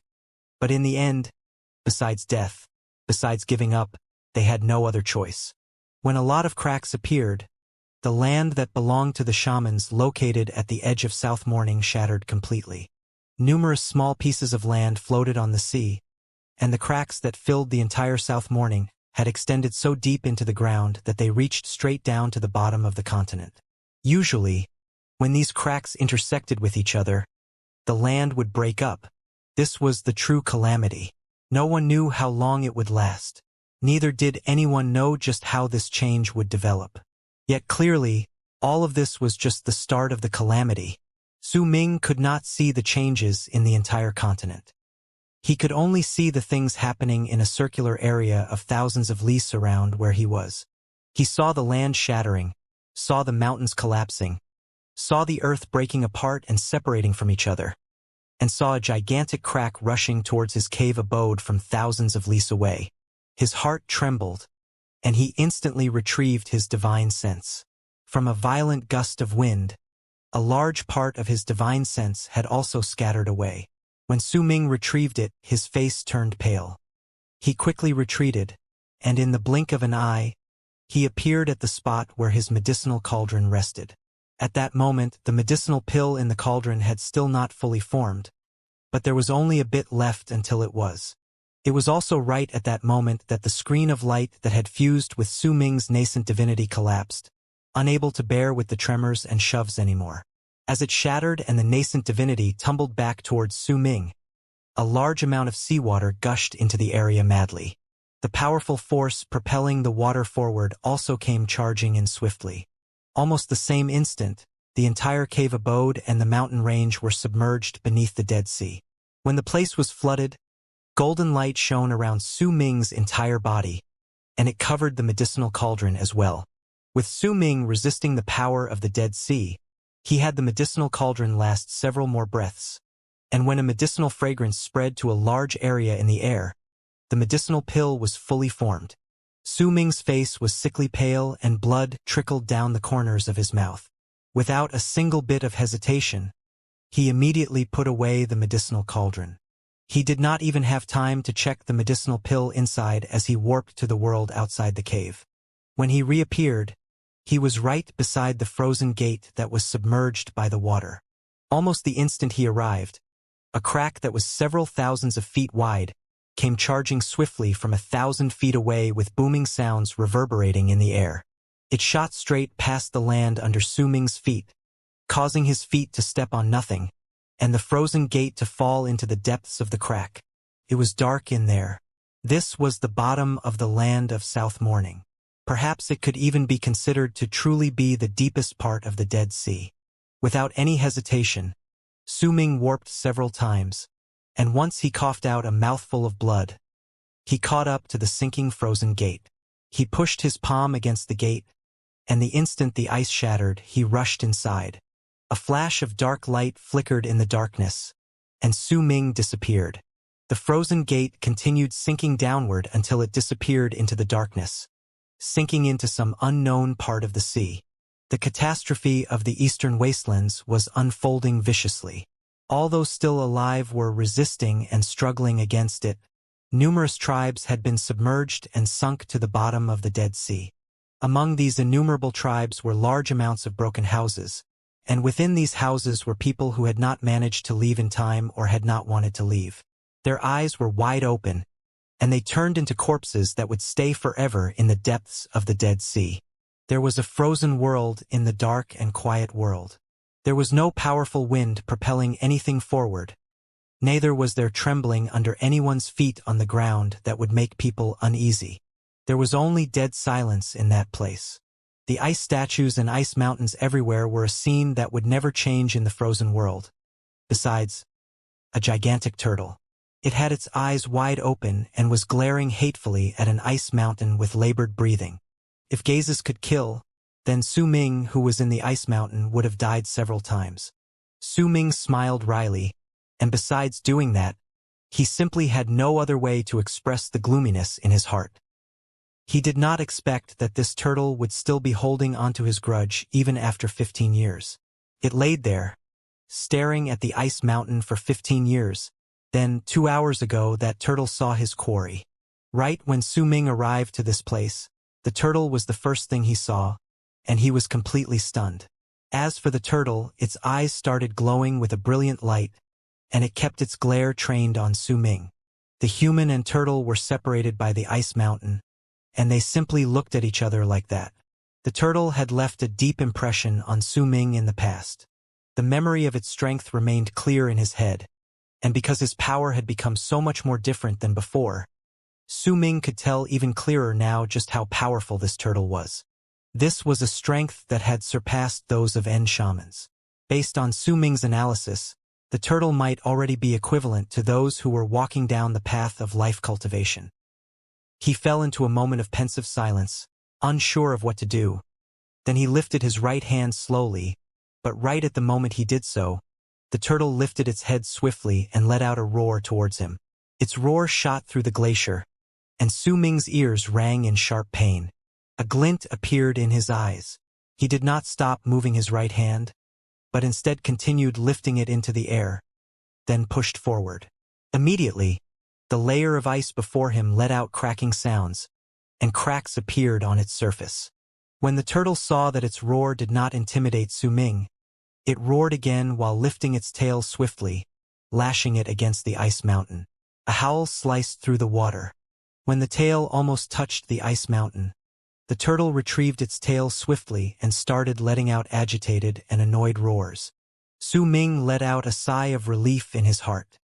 He remembered that this creature had seemed like it did not want to destroy the ice mountain all those years ago. Once he tested it, he found that it indeed was still the truth.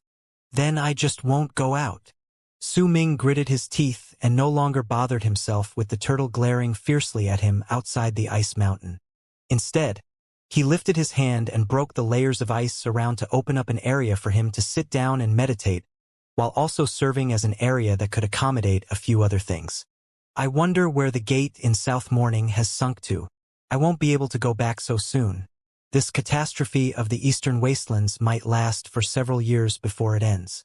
Oh well, I won't be able to go out with the turtle outside through here either. I might as well go into isolation for several years. Besides, I have some items with me that I need to refine and develop. As Su Ming gathered his thoughts, he looked around himself. This ice mountain was not big, so it was not convenient for him to make it too thin. If he did so, things would become incredibly bothersome for him. He lowered his head and sank into deep thought. After a moment, his eyes sparkled, and he looked towards the layer of ice beneath him. If I can't go out, then I can dig out a tunnel here and build my own cave abode under the layer of ice. Su Ming's eyes shone brilliantly. He lifted his head to cast a glance at the turtle, who was glaring at him, and he brought up his right hand before hurling his fist against the ground under his feet. With his power in the past, he would have been unable to open up an area deep into the ice.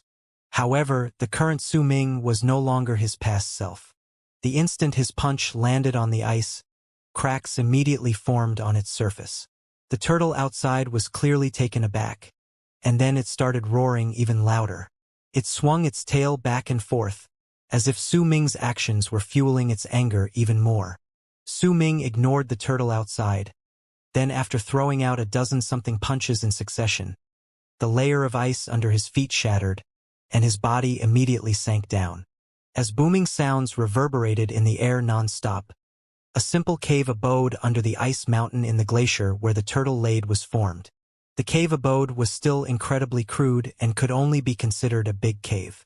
Su Ming stood inside and looked at the turtle roaring at him outside the glacier with its head lowered. A faint grin appeared on his lips, and he started making himself busy with the cave. Soon, the cave in this place became a little bigger, and once it turned into a large expanse of empty land. Su Ming sat down cross-legged and closed his eyes, immersing himself in meditation while spreading out his divine sense. He looked as if he was ignoring the turtle, but if that turtle made any moves indicating it wanted to break through the layer of ice, Su Ming would immediately notice. Time trickled by. A month later, Su Ming opened his eyes and lifted his head to look at the turtle. During this month, he had been getting along quite well with the turtle. Besides glaring, the turtle did nothing else. Su Ming looked away. His injuries had already recovered, and the power of his berserker bones, as well as everything else, had returned to their peak condition. In silence, Su Ming lifted his right hand and flipped it over. Immediately, the medicinal cauldron appeared on the ice before him. Whiffs of medicinal fragrance instantly spread out and filled the entire cave abode in the glacier. Some even penetrated through the layer of ice and spread to the area outside.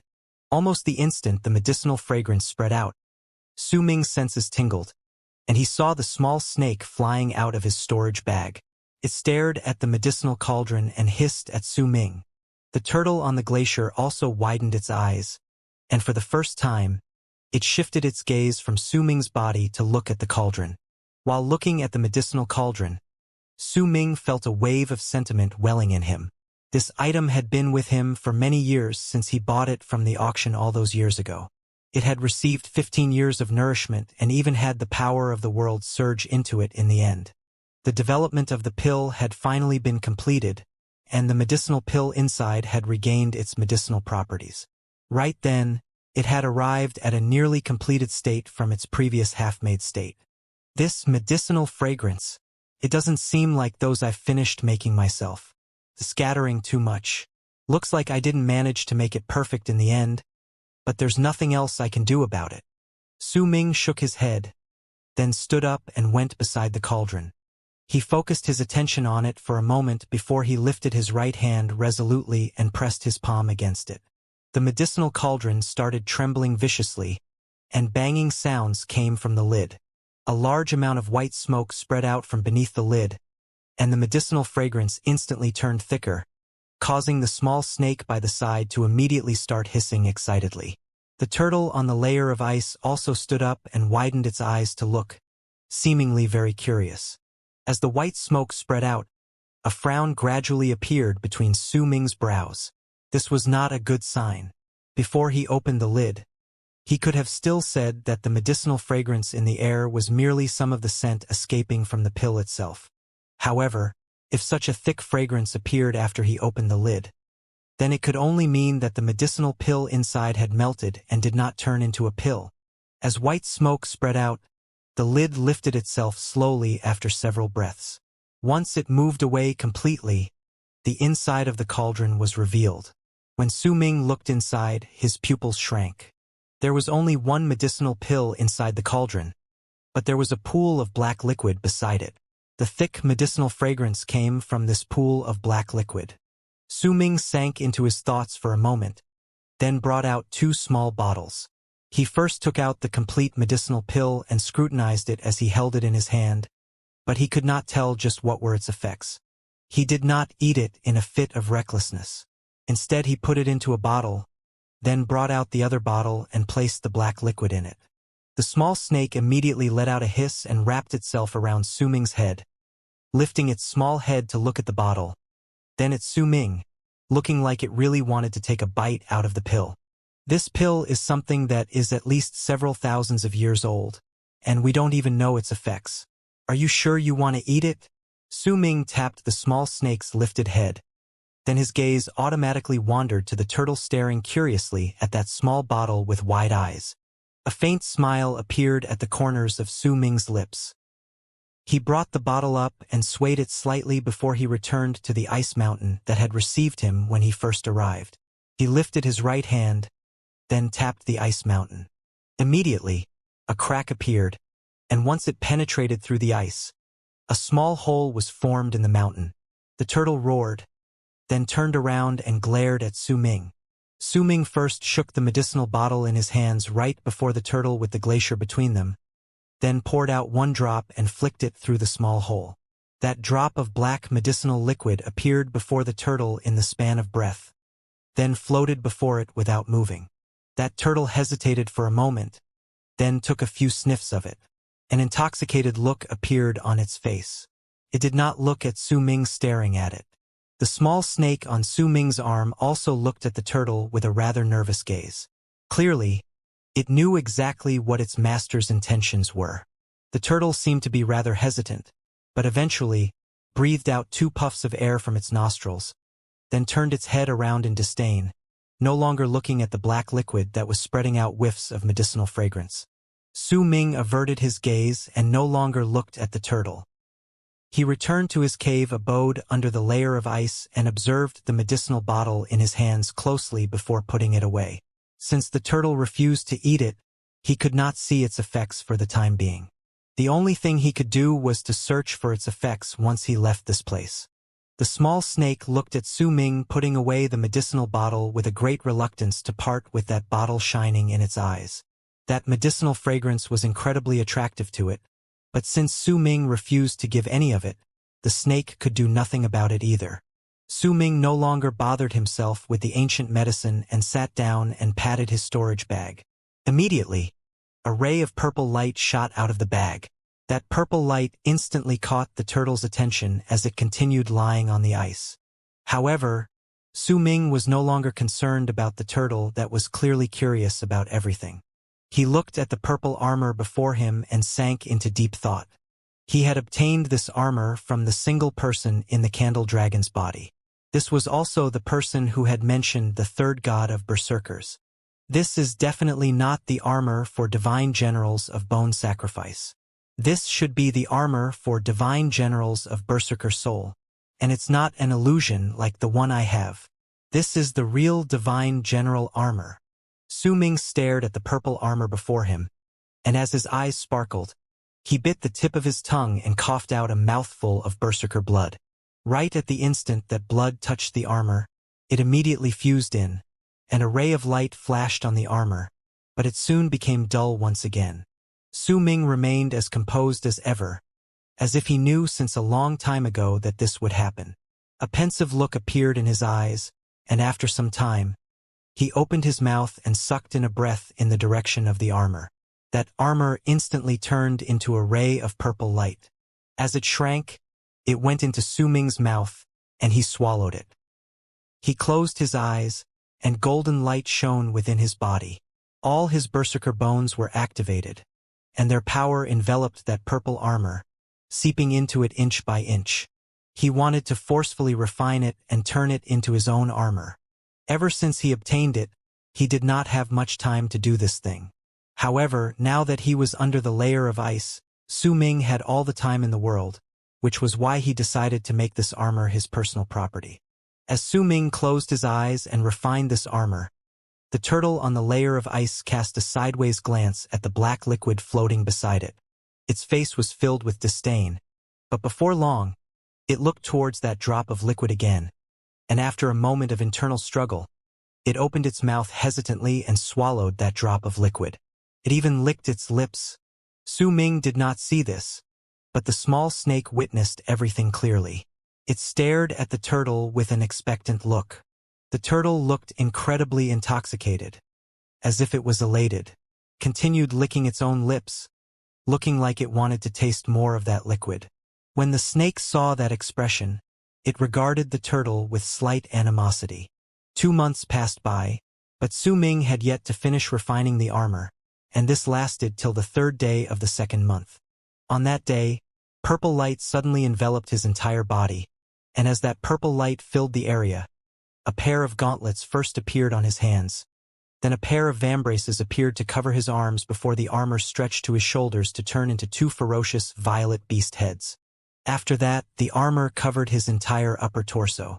There was a pair of violet eyes on his chest that turned into a wolf's head. When that armor eventually stretched to Su Ming's head and encased it in the form of a helmet, Su Ming's eyes flew open. His gaze was calm, but the violet armor on his body changed his presence entirely, making him seem to be filled with a strange and evil air. Once that armor covered Su Ming's entire upper torso, it started stretching to his legs. When he was eventually covered head to toe in armor, Su Ming stood up. As he did so, an unbridled wave of killing intent erupted from his body. That killing intent did not come from Su Ming, but from his armor. The killing intent then turned into a murderous aura and surrounded Su Ming's body in the form of violet smoke, causing the small snake to lift its head swiftly upwards and move far, far away. It also made the turtle to widen its eyes. It started roaring at Su Ming once again with a grave expression on its face, as if it had come face to face with a powerful enemy. Su Ming stood on the spot with his hair outside the armor. It was originally black, but under the violet armor's light, it seemed to have gained a faint violet tint. He closed his eyes slowly and did not move, but a huge storm had started raging in his heart, and it pounded so loudly that it felt as if thunder was roaring within him. This armor isn't for divine generals. It was made from Xianxia's skin, which the first god of berserkers had ripped off when he killed that outsider. Then, with starlight, the first god of berserkers had refined his skin into armor. The first god of berserkers had only made 1 set of such armor, and he spent 500 years doing so. It was buried in the depths of the Great Yu dynasty for 10,000 years for nourishment, and it is used to suppress Xianxia's descendants. All the people who wore this armor in the past would not be appointed as divine generals, but as undertakers of evil, and their duty was to keep watch over the abyss. There are no defensive properties whatsoever in this armor. It will only kill. With blood, it becomes stronger. With killing, the bearer of the armor will become a saint. I am the 3rd master of this armor. If any of my berserker tribesmen find this armor and can wear it, then before I die, I tell you this, fuse your will into the armor and become its 4th master. If you are unwilling to become its master, then you can worship its will.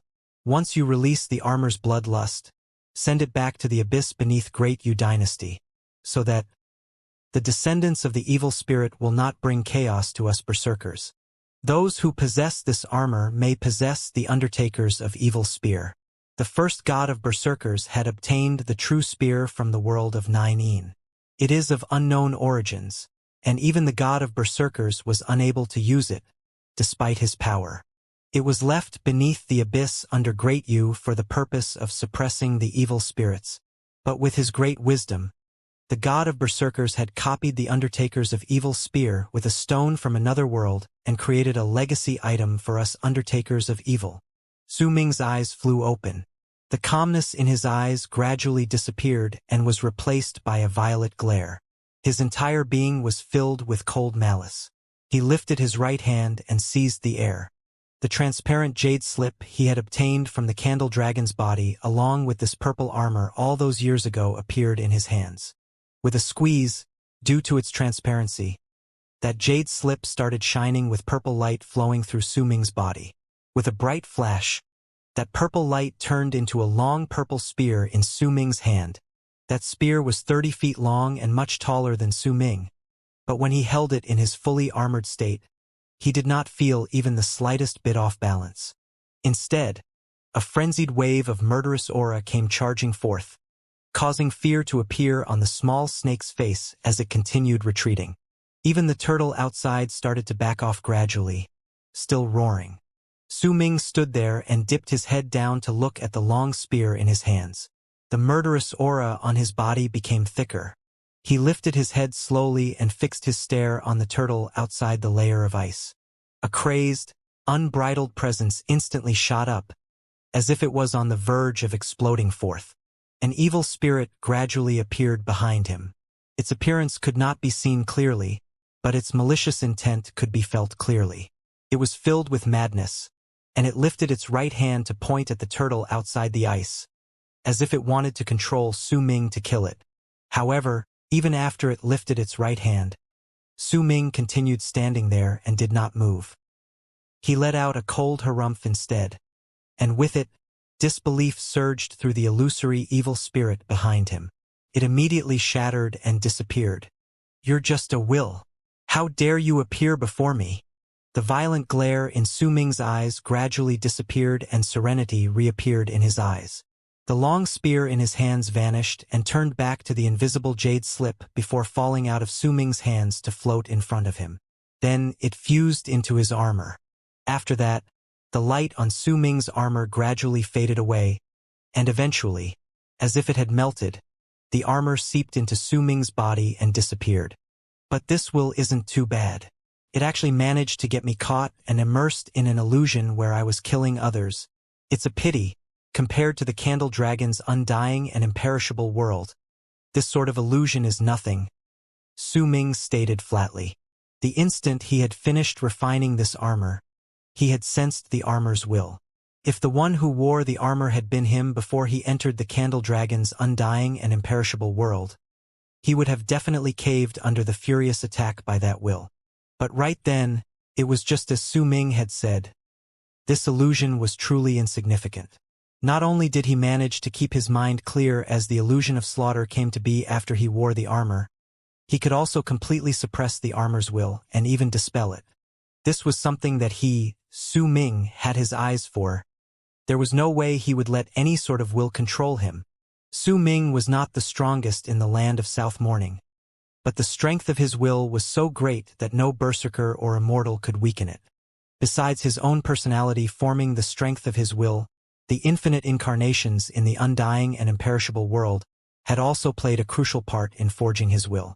Once he put away the armor, the small snake's expression gradually became gentler, and it swiftly flew to the spot beside Su Ming while hissing. The turtle's expression also relaxed as it remained behind the layer of ice. However, when it looked at Su Ming, its gaze was still filled with wariness. Su Ming caressed the snake's head. He might not be able to understand the meaning behind its hisses, but with the connection between them, he could still sense its emotions slightly. At that moment, he lifted his head and cast a look at the turtle. Once he discovered that the drop of black liquid had disappeared, Su Ming fell into a moment of silence. When he saw the small snake looking at him expectantly, he broke into a light chuckle, then brought out the small bottle that was filled with black liquid and poured out one drop. Right at the moment this drop of liquid appeared, the wariness in the turtle's eyes disappeared completely and was replaced with desire. It even dipped its head down and stared at the black liquid intently. When it saw the small snake that had been regarding it with hostility over the past few days swallowing that drop, the turtle immediately started roaring in anger. Then, it started pawing at the layer of ice with its large claws, just like how a little puppy would. Its breathing became labored in its anger, and a strong wave of desire gradually appeared on its face. However, when it saw the small snake making a face saying that it wanted more once it swallowed that one drop, then found out that the horrible and despicable Su Ming actually brought out another drop, the turtle was utterly vexed. It slapped the ice with its gigantic body and roared in anger as it swished its tail back and forth. When Su Ming saw this, a thought formed in his head. He sent a divine thought to his snake, and the small snake, who had swallowed 2 drops of the black liquid, immediately flew into Su Ming's storage bag in high spirits. After a moment, when it flew out once again, it charged straight to the edge of the cave abode.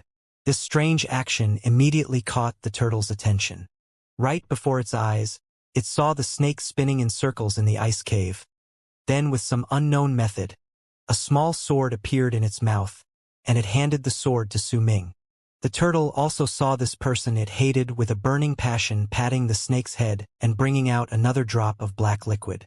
The turtle roared angrily and glared at the small snake as well as that black liquid. It then turned around and charged into the distance.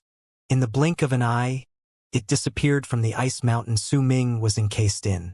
Su Ming blinked.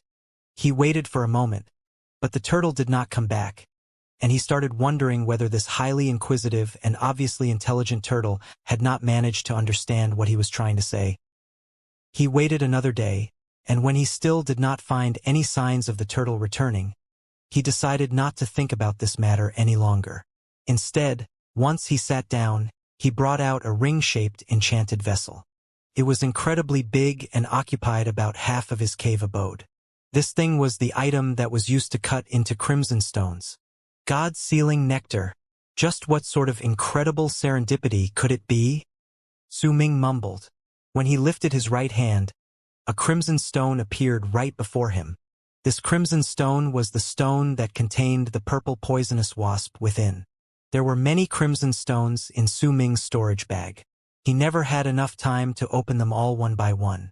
Yet now, as he was hiding from the change in South Morning in this frozen world, he had ample time on his hands to open all of the crimson stones. There was no one here who would be lying in wait to snatch his things if he uncovered any precious herbs or items. The crimson stone Su Ming wanted to break the most laid right before him at that moment. He wanted to know whether the God-sealing nectar existed within the poisonous wasp's body. This wasp still has a small hint of life left, and it's not dead yet. Su Ming remained silent for a moment, then stood up and waved his arm. Immediately, the crimson stone flew towards the enchanted ring. He stood beside the enchanted vessel and pressed his right hand against it. After using a small amount of time to get used to it, he regained the sense of when he had cut into the stones in the past and started cutting into the stones slowly. Rumbling sounds reverberated in the air as Su Ming cut into this crimson stone that he had not managed to cut completely during the auction, and whose contents had not been truly revealed before the people. It started shrinking rapidly, and eventually, as the enchanted ring scraped against it, the stone was reduced to merely the size of a human head. Then, with a grim face, Su Ming continued cutting it slowly. When he eventually saw a purple poisonous wasp under the faint layer of stone, a glint appeared in his eyes. The wasp looked incredibly ferocious. Although it was sealed in stone, anyone who saw it would feel that it was still alive, which it was because it still had a thread of life force remaining within. As Su Ming stared at the poisonous wasp in the now semi-transparent crimson stone, he took a deep breath, brought his right hand up, and flung it before him. Immediately, the poison corpse appeared beside him. The small snake also brought its guard up.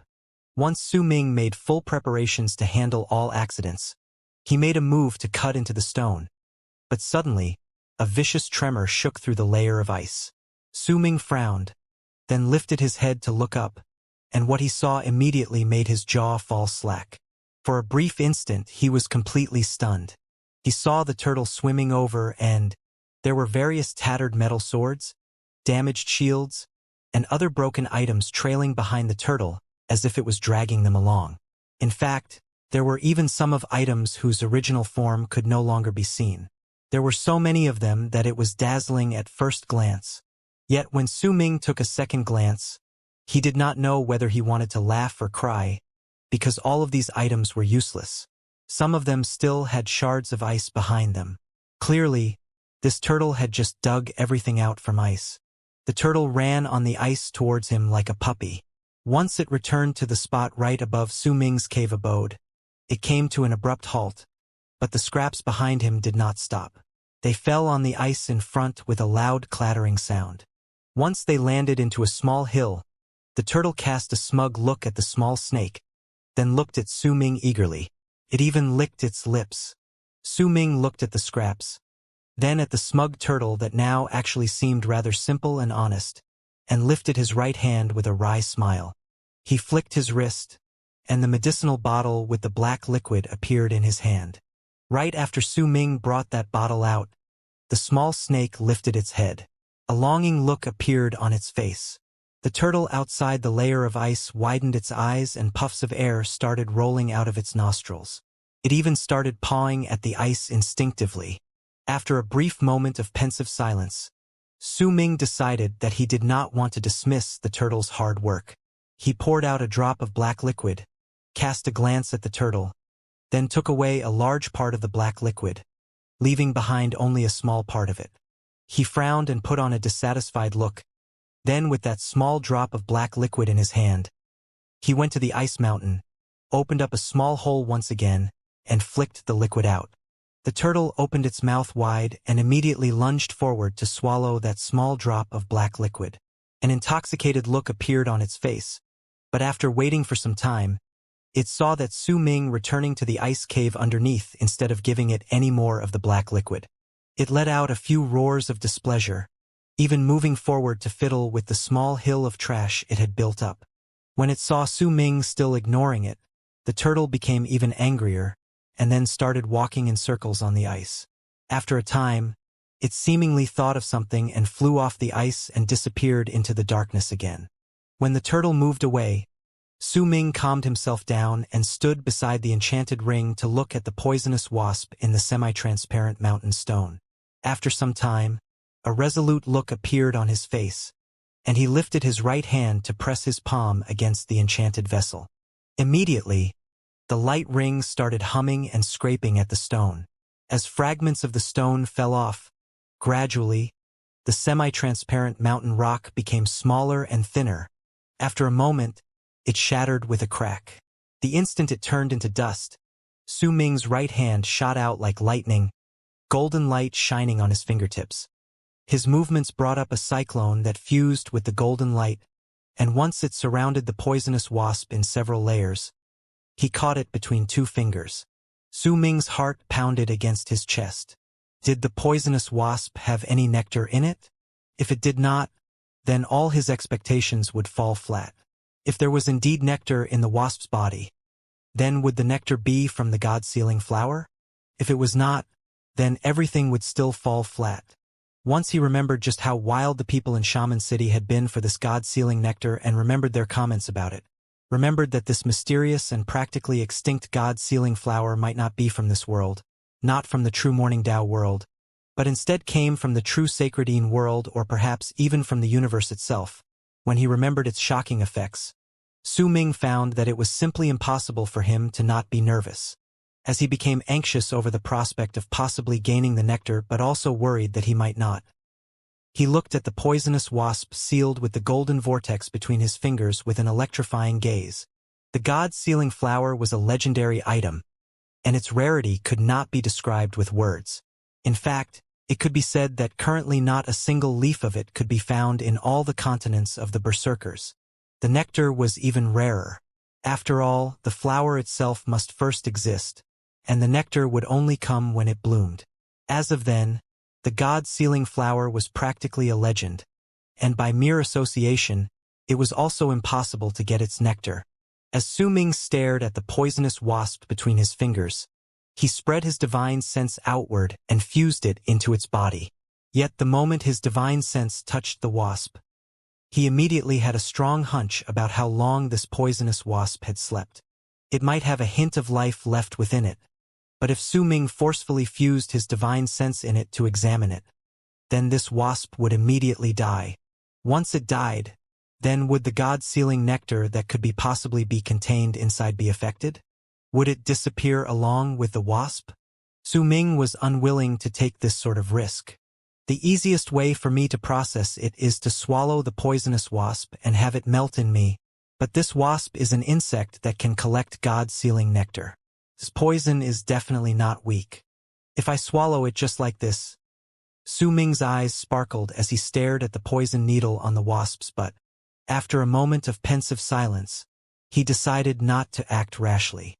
Instead, he simply carried on with his original plan and turned his divine sense into a brand before slowly fusing it into the poisonous wasp's body.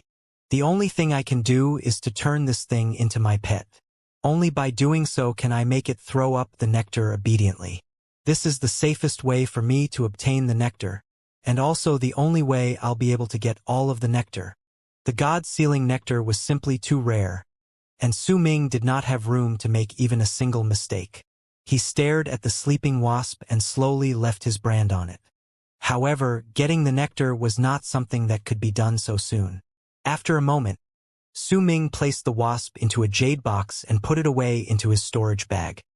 He then took a wisp of his divine sense to surround the entirety of the jade box so it would continue applying his brand within the wasp. If the wasp really has the God-sealing nectar, then once I finish branding it and turn it into my pet, I will have my answer.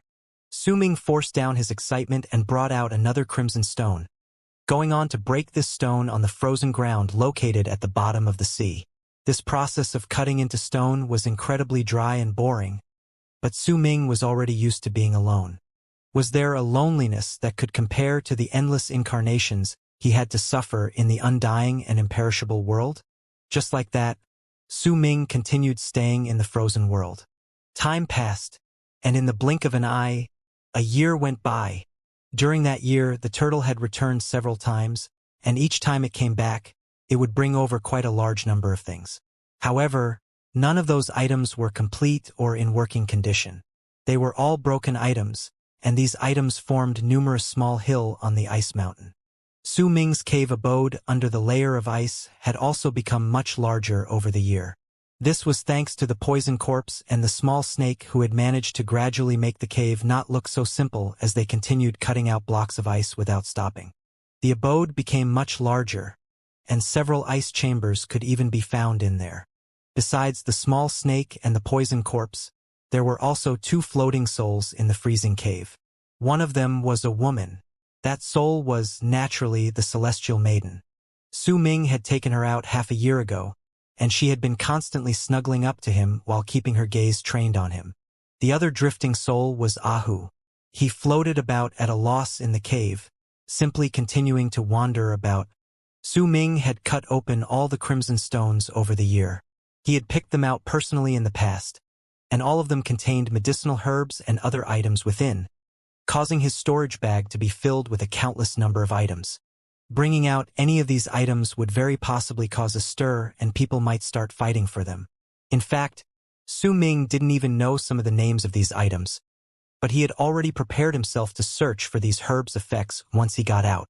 This was how that 1 year went by. Su Ming would occasionally open his eyes and snap out of his meditation to look outside the layer of ice. He did not know what had come to be of South Morning after the catastrophe of the Eastern Wastelands had unleashed havoc on it. After a long while, he turned his gaze away silently. The period of time he had spent meditating had allowed his power to reach its peak, and he was now prepared to do something else, something he had waited for a long time, and for whose creation he had finally managed to gather all the needed materials. The welcoming of deities. A glint appeared in Su Ming's eyes. He cast a glance at the medicinal cauldron situated not too far away from him. This cauldron was now exuding a freezing air, and there were layers of ice covering it, making it seem as if it was sealed. He lifted his right hand, and the medicinal cauldron's lid immediately flew open. With a wave of his arm, a black shadow immediately flew out of his storage bag. Right at the moment that black shadow flew out, Su Ming's eyes sparkled with a sharp light, and with his right hand still out in the air, he stretched out a finger and tapped that black shadow. The true form of the shadow was revealed, and it was the spider's leg. Once Su Ming's finger touched it, it immediately shattered into dust. During that time, Su Ming opened his mouth and bit the tip of his tongue to cough out a mouthful of berserker blood. The blood swept away the dust that had been the spider's leg and flew into the medicinal cauldron. Then, with a grim expression, Su Ming patted his storage bag. Immediately, another item flew out of it. Right at the moment this item appeared, the small snake immediately lifted its head beside Su Ming, and a complicated look appeared on its face. This item was the candle dragon scale. As Su Ming looked at this scale, he flicked his wrist, and the item flew into the medicinal cauldron. The last main ingredient is... Su Ming dipped his head down, and a dim light spread out of the storage bag. Gradually, a semi-transparent mountain rock appeared before it. There was a small black humanoid sitting in the mountain rock. It had its eyes closed and did not move. Su Ming stared at it before his gaze landed on the small humanoid's third right finger. After staying silent for some time, he suddenly spoke. "I know you possess intelligence and understand what I'm saying." The small black humanoid in the mountain rock remained still as if it was deep asleep. It did not seem to have heard Su Ming's words. "You might possess several secrets, and even if your arrival has nothing to do with the true Sacredine world, you are definitely somewhat connected to the spirits of 9 mission. I'm not interested in knowing about it. Since you've helped me reap a large amount of rewards from the Crimson Stones, I will only ask you for your third right finger, and I won't bother you anymore," Su Ming stated calmly. However, the small black humanoid in the mountain rock remained deep asleep, as if it did not hear Su Ming's words. "I will give you 10 breaths to think. If you still can't provide me an answer after 10 breaths, then I will forcefully wrench that finger out of your body." Once Su Ming finished saying those words, he closed his mouth. Time trickled by, and when the 9th breath arrived, the small black humanoid's eyelashes fluttered in the mountain rock. It opened its eyes slowly and looked at Su Ming with mixed feelings. "If I give you my third finger, will you let me go?" The small black humanoid looked at Su Ming and asked hoarsely after a long while. There was a somewhat sharp quality to its voice as it shot through the mountain rock and echoed in Su Ming's ears. "No," Su Ming stated flatly with a cool expression on his face, looking straight at the small black humanoid. "If you won't, then why should I voluntarily give you my third right finger?" The small black humanoid stared at Su Ming and his voice became increasingly sharper. "Because after you started following me, you were able to wake up 15 years ago." Su Ming's expression was as flat as ever, and he spoke languidly as he stared at the small black humanoid. 15 years ago, with the small black humanoid's aid, Su Ming had been able to sense the items in the Crimson Stones. He had been rather uncertain of it in the past, but due to his low level of cultivation at that time, he had been unable to see through it. This had lasted until 15 years later. When Su Ming walked out of the undying and imperishable world, he had obtained the Candle Dragon's blessing, and his level of cultivation had increased exponentially after that. Sometime later, he chose to examine the small black humanoid again, and during that time he had discovered some clues. There might still be wisps of aura of death remaining in the small humanoid's body, but that aura was used to hide the extra wisp of life within. It knew how to hide the presence of life that had appeared within it. When Su Ming remembered the scene 15 years ago, he was an 8 out of 10 confident that this small black humanoid had been asleep when he first obtained it, and perhaps it was due to the stimulation of the Crimson Stones that it had woken up back then. If it had been awake much earlier, it would not have allowed itself to be put on auction. With just a brief analysis, Su Ming could guess that even though the small humanoid had woken up, when Su Ming was turned into stone in the Candle Dragon's body, it could not escape. When he was released from his petrification, his power had increased exponentially, and the black humanoid must have lost its courage to escape after making a swift judgment. Perhaps it had originally been searching for a chance, but that chance never appeared. In the face of Su Ming's calm words, The small black humanoid fell silent, but Su Ming had ample patience. He sat down cross-legged in his spot and did not say another word. After a moment, a glint appeared in the small black humanoid's eyes as he looked towards Su Ming. Perhaps we can make a deal. Do you want to leave this place? And by that, I mean, in Death's region. Your third finger. There was not a single change of emotion on Su Ming's face when he spoke unhurriedly. The small black humanoid hesitated for a moment before it lifted its right hand in the mountain stone. A complicated array of emotions flickered through its face before they eventually settled on firm resolution. It opened its mouth and bit through its third finger. Once it spit it out, it held it in its hand. Then, after casting some unknown divine ability, it swung its arm outward, and the third finger instantly flew out of the mountain stone to fall before Su Ming. The instant Su Ming lifted his right hand and seized that finger, it immediately turned into a layer of black fog with a bang. An eerie, large mouth appeared within the fog and snapped its jaws towards Su Ming's right hand. Su Ming remained as composed as ever. He did not even bother dodging it and simply allowed the black fog-turned mouth to devour his hand. Yet the moment the mouth touched his hand, it immediately withered away until it looked like an old man's arm. It was as if his flesh and blood had instantly sunk into his bones.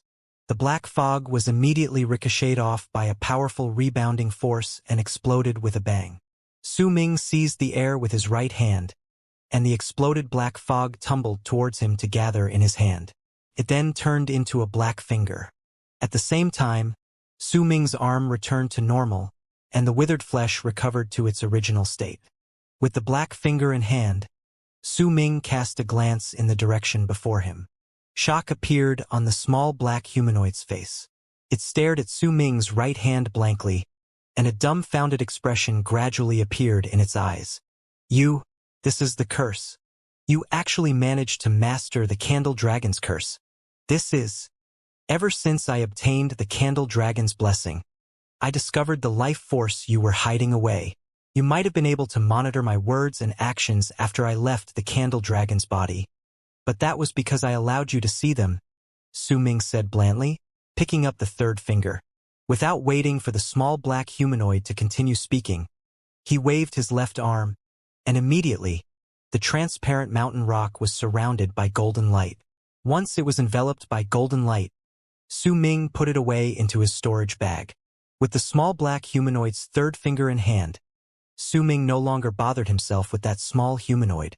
He walked towards the medicinal cauldron and placed the black finger inside according to the method to create the welcoming of deities in his memories. Once he did so, he sat down cross-legged beside the cauldron and pressed a palm on it to begin the creation of the pill. According to the procedures, I will need 997 days to refine the welcoming of deities, and there will be 2 days where heavenly judgment will appear. If I make it through them, then the days of creation for the pill will reach a full 999 days, and it will turn into the welcoming of deities. Su Ming looked at the medicinal cauldron before him and gradually closed his eyes. Time passed by without his knowledge. Days trickled away.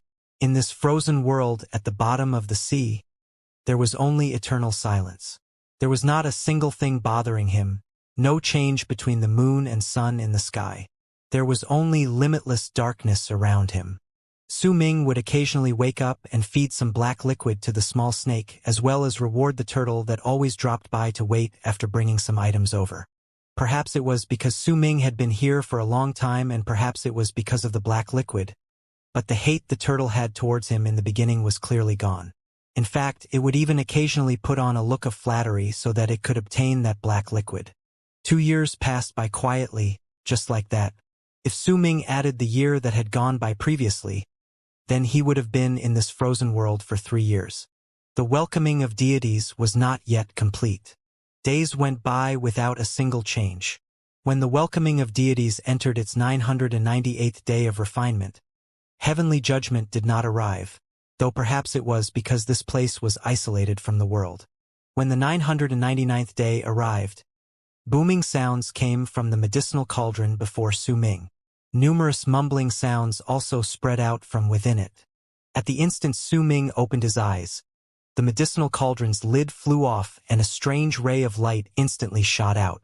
Su Ming's eyes sparkled, and he warped to the layer of ice right above the cave abode's ceiling.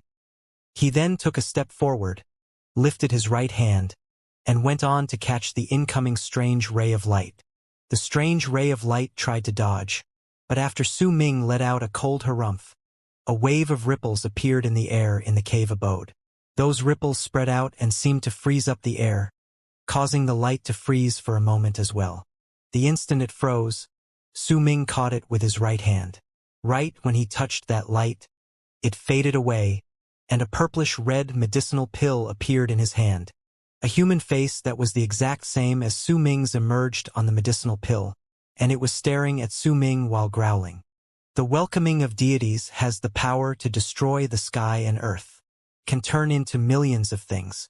It can contain wills and minds within, and it can also absorb all the spirits in the world and make them descend on it so that it can be used for creation. Devour the pill, and you can turn into the soul which you had absorbed. You can make the winds and clouds flow backwards, and can even shake the heavens. This was the description of the effects of the medicinal pill Su Ming had obtained when he initially received the method to create the welcoming of deities. The meaning of the description had been rather unclear to him in the past, but now Su Ming could see the true use of the medicinal pill clearly. It was just as it was described. This welcoming of deities had two uses. It could be used internally and externally. Its internal function was that it could contain his nascent divinity and change into various forms, just like a clone. As for its external function, it could sense the souls in this world and forcefully absorb them. Su Ming could swallow that pill afterwards and turn into that soul. Then, with his will, he could bring out the power of the soul, and the strength of that power would depend on the soul that the pill had absorbed. If it had absorbed the remnants of the candle dragon's soul, Su Ming held onto the one and only welcoming of deities he had created and looked at it while light flickered in his eyes. Transformations that are based on the spirits it absorbed. As Su Ming fell into his thoughts, a gleam appeared in his eyes, and the immortal's nascent divinity came out of his body to charge straight towards the welcoming of deities. In an instant, it fused into the pill, and the welcoming of deities flew out of Su Ming's hand. Dim light shone in midair, and the pill gradually turned into a teenage boy. That boy was Su Ming from the past. I still need to search for the remnants of souls from powerful spirits. It's a pity that I didn't have this pill when I met the candle dragon, or else, if I had placed the candle dragon's soul in the pill and swallowed it, then according to its effects, I could turn into a candle dragon. Su Ming's eyes shone brilliantly and his heart raced against his chest. But I wonder, is it possible that the descriptions for this pill were exaggerated? Su Ming cast a glance at his past self. Then with a single thought, dim light immediately started shining around the boy. His nascent divinity returned to his body, and as that dim light gathered together, it turned into the medicinal pill once more. Su Ming put it away into his storage bag, then lifted his head to look at the darkness outside the layer of ice.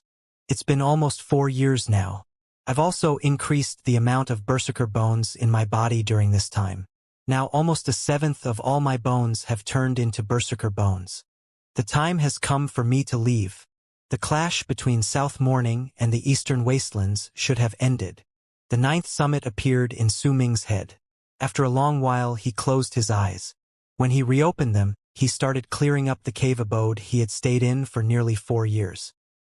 He put away the medicinal cauldron and the poison corpse, as well as the celestial maiden and Ahu's souls, while the small snake lay sprawled across his shoulders. Su Ming arrived at the entrance of the cave abode and went to the ice mountain, then looked at the gate. Just as he was about to leave, a low roar suddenly traveled from outside the layer of ice. When Su Ming turned his head over to look, a faint smile appeared at the corners of his lips. The turtle was rushing towards him from the black seawater. It had a giant object in its mouth. That thing was hundreds of feet in size and could not be seen clearly. It brought that thing to the layer of ice, and once it saw Su Ming, the turtle immediately let its jaws fall slack and looked at him with eager and expectant eyes. It even used its claws to push the thing it had dragged over closer. Su Ming looked at the turtle and turned around with a smile. He pressed his right hand against the layer of ice, and as rumbling sounds reverberated in the air, the turtle blinked. The layer of freezing ice that had separated them over these 4 years shattered, and Su Ming walked out. The turtle did not put on the ferocious expression it had in the past. Instead, its face grew even more expectant. It even took a few steps forward to approach Su Ming. Su Ming did not dodge and simply allowed the turtle to get closer. He looked at this creature, and his smile reached his eyes. He did not look at the thing it dragged over, but instead brought out the small bottle containing the black liquid and poured 8 drops from it. "I'll give you 8 drops. I don't have much left now. I still have to keep some for my snake. I'll be leaving this place today. I wonder if the gate can still last long enough to bring me here again." Su Ming lifted his right hand and patted the turtle's head. That creature moved back slightly, but when it cast a glance at the 8 drops of black liquid again, it allowed Su Ming to pat its head. "I'll be leaving now." Su Ming looked at the turtle and averted his gaze.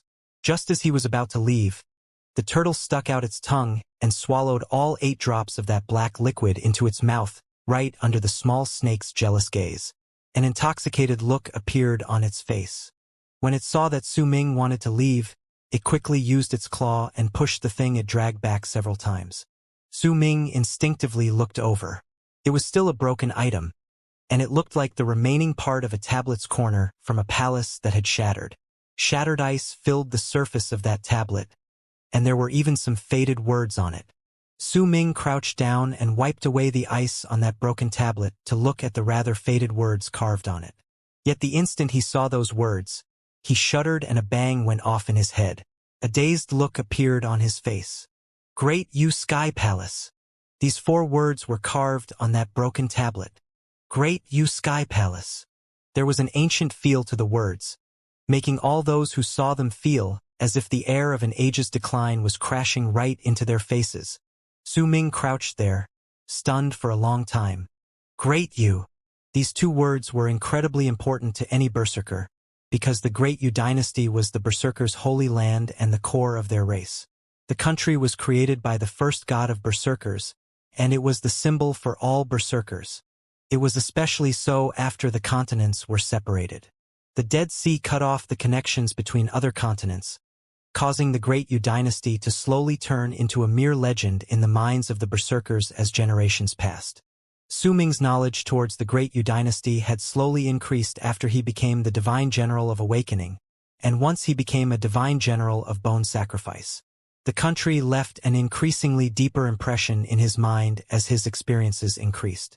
There might be a lot of rumors saying that Great Yu was no longer around, but those were just rumors. The existence of the 3 great deity statues caused the people to not believe in those rumors. To many berserkers, the Great Yu dynasty still existed deep within their hearts. It was located at the center of the land of the berserkers, among the other 4 continents. It had always protected the berserkers, and it was waiting for the arrival of the 4th god of berserkers.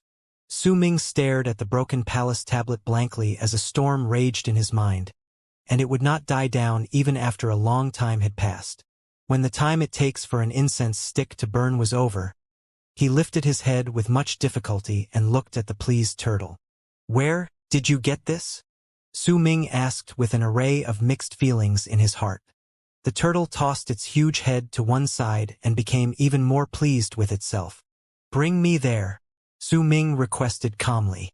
The turtle hesitated for a moment before it lowered its body slowly. Su Ming went to the turtle's back without hesitation, and when he stood on its back, the turtle lifted its head and let out a low roar before it swiftly charged into the distance. It was dark all around. Su Ming could not see too far ahead. Seawater surrounded him from all directions, building a pressure that he would not have been able to bear in the past, but now could. He had been in this frozen world for many years. Besides taking that spiked club in the past, he had not ventured out to explore the place. He had not even been able to cast his divine sense too far into the distance. And it was not that he did not want to. There was simply something in this place that rejected divine senses, making it difficult for him to spread his divine sense far and wide. Besides, Su Ming had spent most of his time training, and the turtle also lingered outside. That was why he had not gone out to find out just where he was. He had a hunch in his heart that he should be in the Dead Sea, but he simply did not know where the sea above him was located.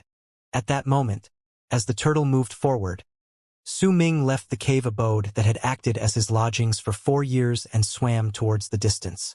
He started to slowly spread his divine sense outwards, although he still could not cast it far away. But as he persevered, he managed to cover a small area around himself. As the turtle charged forward, he saw his cave abode behind him, and it was located in a mountain. His cave abode was located right at the top of that mountain. Further down ahead, Su Ming saw a huge palace. That palace was completely encased in ice, and only a corner was exposed in water. As the turtle continued moving forward, Su Ming felt his heart trembling in anticipation. Gradually, he saw palaces upon palaces located before him, as well as people in strange clothing frozen in ice. He also saw huge ferocious beasts, savage-looking giant snakes, as well as an uncountable number of people attacking and killing each other. All of these people had become part of the ice, and they all looked as if they were still alive. In fact, as the turtle continued charging forward, Su Ming saw an old man with a head full of white hair above him. He was dressed in a purple robe and looked incredibly mighty and heroic. His right hand was lifted, and there was a round plate floating above his palm. Under his feet was an enormous dark turtle. However, both of them had turned into ice statues and were connected to the ice pillars on the ground. Right before was a middle-aged man in an emperor's robe. There was a picture on the man's face that looked like a berserker mark, and his expression was one of sorrow. In his right hand he held a flag, and he looked as if he was about to swing it, but he had also become an ice statue, part of the frozen land. Between them were frozen snowflakes. It was as if it had been snowing and a gust of desolate wind had been blowing in the air when this land and everything in it was encased in ice. Su Ming could just imagine desolate wind moaning as it passed through the land at some point during the passage of time, making the snow dance in the air, causing the heavens to be separated from the earth before the snow fell on the ground. Su Ming saw this with his divine sense, and it shook his heart to the core.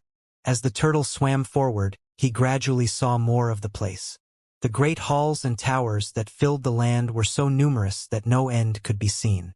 There were also an infinite amount of houses surrounding them, as well as halls, and each one of them looked incredibly ancient. In fact, Su Ming could still see people in attacking positions outside the houses, frozen as they fought madly against the people in strange clothing. Su Ming was not unfamiliar with that style of dressing. He had seen the celestial maiden dressed in that clothing before. He had seen the immortals in the land of the shamans in those clothes before. He had seen Detion in them before. This was a city, perhaps more accurately speaking. Great Imperial City, Su Ming mumbled. He saw a towering palace as he stood on the turtle's back. That palace was the biggest one among all that was here. However, it was already broken and tattered. In fact, the spot where tablets were supposed to hang had also collapsed. They went past it. The turtle was clearly already used to everything in this place. As it swam forth, it brought Su Ming away from where he'd been buried under the Dead Sea. When they eventually swam towards the center of the frozen city, Su Ming saw a mountain. More accurately speaking, it was an altar. It was heptagonal in shape and entirely black. It stood erect and still in the frozen city, and under the altar, Su Ming saw more than 100,000 people standing as if they were worshipping it. He saw an old man sitting cross-legged right on top of the altar. The old man wore a purple robe and was frozen along with the altar. Su Ming stared at this scene blankly. The turtle beneath him let out a delighted roar as it charged forward, then brought him towards the altar. It swam above it, and right at the instant Su Ming lowered his head. He saw the old man in purple robes on the altar beneath him. The old man's face was full of wrinkles and brown spots. He had his eyes opened, but there was not a hint of light in them. There was a complete spine before him. In his right hand he held a stone piece, and it stayed above the 30th vertebrae. The old man had lifted his head as if staring at the sky, But when Su Ming looked towards him, a bang went off in his head, and the feeling that the old man on the altar was looking at him appeared in his heart. That gaze seemed to have come through the passage of time, and no one could have a clue of how long it had existed. It was as if the old man had indeed seen something before he died. Perhaps he had seen what was happening right at that moment. This was an indefinable feeling. As Su Ming's mind shuddered, he began to feel as if there was an indescribable air of strangeness in this frozen world. Right at that moment, a low roar traveled forth from the frozen city. That roar was muffled, and it seemed to have come from under the endless layers of ice.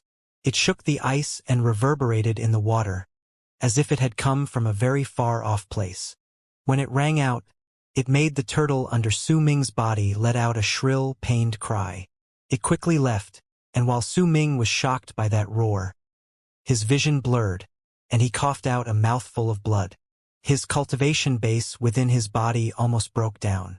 It was just a roar, and it had even passed through endless layers of ice before it reached him through the water, but it still possessed such shocking power. Su Ming's pupils shrank. The turtle beneath him fled at a rapid speed in the midst of its fear. In the blink of an eye, it was already far away from the place. As the turtle escaped, the altar gradually faded from sight, and the roar slowly vanished. Su Ming wiped away the blood at the corners of his lips. With fear lingering in his heart, he saw frozen immortals further down the frozen land. Their numbers could not even be counted, and the ones in Su Ming's senses alone numbered to several hundreds of thousands. There was still an endless amount of immortals right behind those he'd sensed. It was difficult for him to count just how many of them there were. Su Ming was silent and simply allowed the turtle to bring him around the place in all directions. Eventually, they left the frozen city, and when they reached a flat piece of land at the bottom of the sea, the turtle let out a few roars beneath itself. Su Ming lowered his head to look, and he saw palace rubble littering all the land. There were even some pieces of debris floating upwards.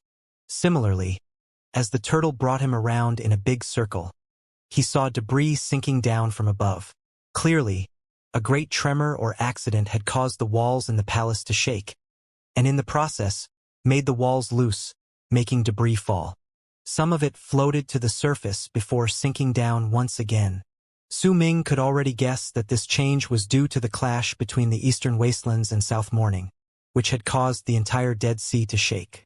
With a wave of melancholy and a dejectedness he could not describe, he had the turtle bring him back to his cave abode. Due the fear towards the roar, the turtle swam in a big circle to avoid the city. As Su Ming stood on the turtle's back, he saw the altar as well as the old man in purple robes sitting on top once again from the distance. In the face of the immortal's mass invasion, just what did he see over there when he lifted his head? Su Ming looked at the old man on the altar for a long, long time, until he eventually saw only darkness because he had been brought away. The turtle brought Su Ming back to the mountain where his cave abode was. He walked off the turtle's back and stood beside the ice mountain leading to his cave. Even after a long time had passed, it was still difficult for him to calm the turmoil in his heart. He looked at the place with mixed feelings, and after some time he closed his eyes. When he reopened them, calmness had returned to his eyes. "Do you want to leave with me?" Su Ming asked softly, stroking the turtle's huge head. The turtle hesitated for a moment before it eventually shook its head. When Su Ming saw the turtle's answer, he did not try to persuade it. He turned around instead, and with firm resolution, he walked towards the ice mountain. He knew that with his current self, he could still not further explore this place. He could not find the reason that caused this place to be buried in the depths of the Dead Sea, and could not find what caused this place to be frozen.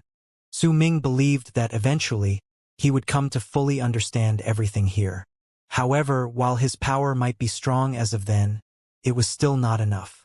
The mysteries in this place, the oddities in this land, and the spots that Su Ming had noticed the turtle intentionally avoiding by a wide berth as they traveled through the land told him clearly that this place was definitely not as deathly still as it seemed. The roar that had caused Su Ming to be shocked to the core had also added another layer of mystery to the place. With these thoughts, Su Ming walked into the ice mountain straight towards the relocation gate. He turned his head back and looked at the frozen world once more, as well as the words on the tablet lying outside the ice mountain. "Great U Sky Palace," he mumbled, and when the relocation gate shone, his body disappeared within. When the turtle saw that Su Ming had disappeared, it let out a few sad cries, born out of unwillingness to part. It then laid down on the spot and begun to wait for him to come back once more. Clear sky was forever gone from the rain-riddled world. Heavy, dark clouds pressed down above the endless sea, making all those who saw them feel a sort of oppressive feeling weighing down on their chests. Most of normal people might have died, while some of them might have been lucky enough to survive through the calamity, but they would never be able to see clear blue sky again. All they could see was this foggy darkness. If anyone wanted to see the blue sky, they would need to possess a certain level of cultivation. Only then could they fly through the layers of tumbling clouds and arrive above the clouds to see the sky that had been hidden away. However, while flying near the ground was easy, it was certainly not an easy thing to move through the layers of clouds that were filled with the power of lightning that aimed to rip apart flesh. Not only was there an incredibly high requirement for the physical body to be able to move through the clouds, if that person had yet to reach the Berserker Soul Realm, it was simply too difficult to last for long in the clouds as the bolts of lightning crackled around. Those thick layers of clouds covered the land that belonged to the shamans and the berserkers in the past. Seawater stretched far and wide into the distance, and nothing else could be seen on the land, nothing but for a faint, large, and black shadow in the rain. That shadow seemed like the eastern wastelands, and there was only emptiness further down ahead. It was as if South Morning had disappeared. At that moment, under this dark sky and the rolling clouds, 3 figures could be found charging through the rain. They had turned into 3 long arcs and were shooting forward. The 3 people were dashing into the distance at full speed with panic on their faces. They were 2 men and 1 woman, and they were dressed in normal clothing.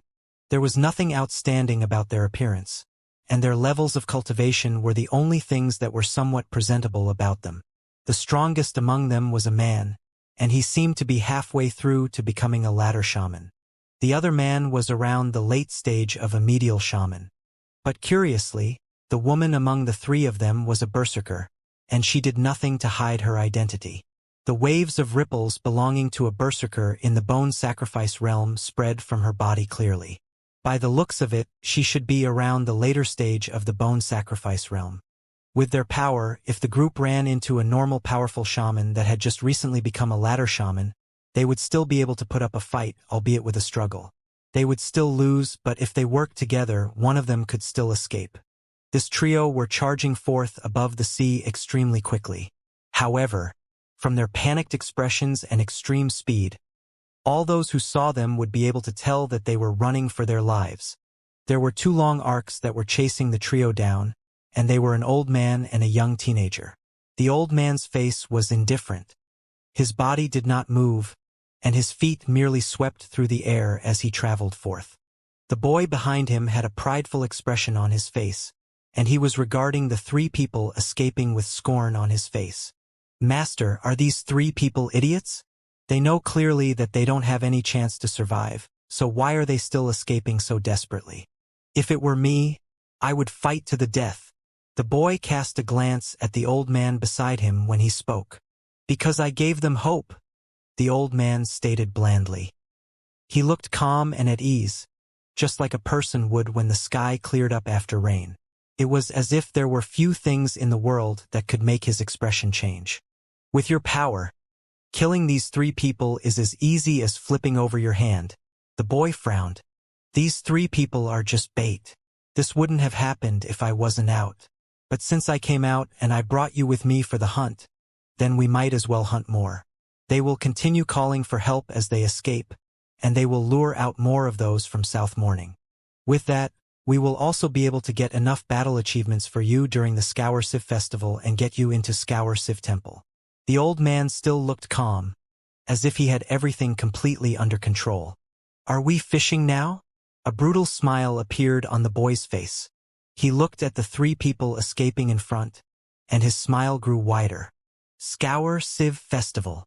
Anticipation appeared on the boy's face. It was as if the meaning behind those 3 words was incredibly attractive to him. A large amount of our tribesmen will come to South Morning's barren swampland to harvest the souls here half a year before the Scour Civ festival. That's why we have to avoid them and come here earlier. As the master and disciple spoke to each other, a large area of seawater under the 3 escapees suddenly exploded. As seawater sprayed into the air, 4 figures shot up into the air. Those 4 people were incredibly quick as they charged into the sky. Once they appeared, those figures turned into 4 people. All 4 of them were middle-aged people. 3 of them were berserkers and the last was a shaman. The instant these 4 people appeared, the full power of their cultivation exploded forth from their bodies. Right away, the 3 people fleeing in front also came to an abrupt halt. Without any hesitation, they moved back and charged towards the old man and the boy with the other 4 people. You are merely berserkers in the bone sacrifice realm and medial shamans. How dare you try to ambush me? The old man stated flatly, disdain appearing in his eyes. He lifted his right hand and pressed his palm against the sea beneath him. That sea immediately erupted and a huge wave shot up. That wave surged into the sky and instantly covered the entire area. Booming sounds and screams of pain echoed in the air. And when the wave disappeared, 5 of the 7 exploded, turning into flesh and blood that spilled down. The remaining man and woman coughed up blood, and with grief on their faces, they quickly retreated, fleeing at full speed once more. The old man remained standing in his original spot and shook his head. The people of South Morning are so weak, they can't even put up a fight. Let's go. We'll kill another 300 of them, and then you'll have obtained enough battle credit. The old man stated flatly and continued chasing the 2 people in front leisurely. The boy looked at his master with adoration and idolization in his eyes and quickly followed behind. Oh! Some distance away from that spot in the dark depths of the Dead Sea was a strong ray of light that appeared for an instant in the darkness before it disappeared.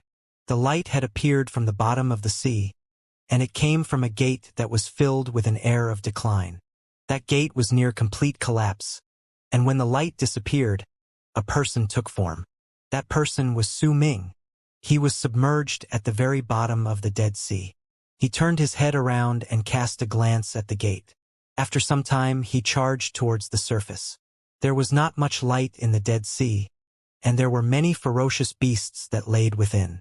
However, the instant Su Ming flew out, a ray of violet light spread out from his body, and it made all the ferocious beasts around him shudder and quickly move away. It was as if he had become an incredibly terrifying existence to them.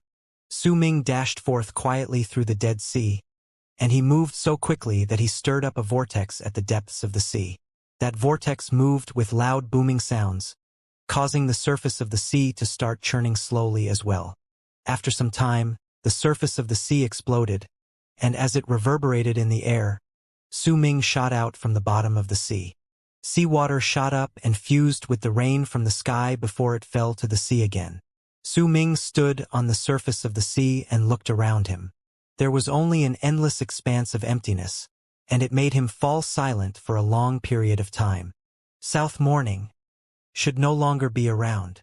Su Ming cast his eyes to the south.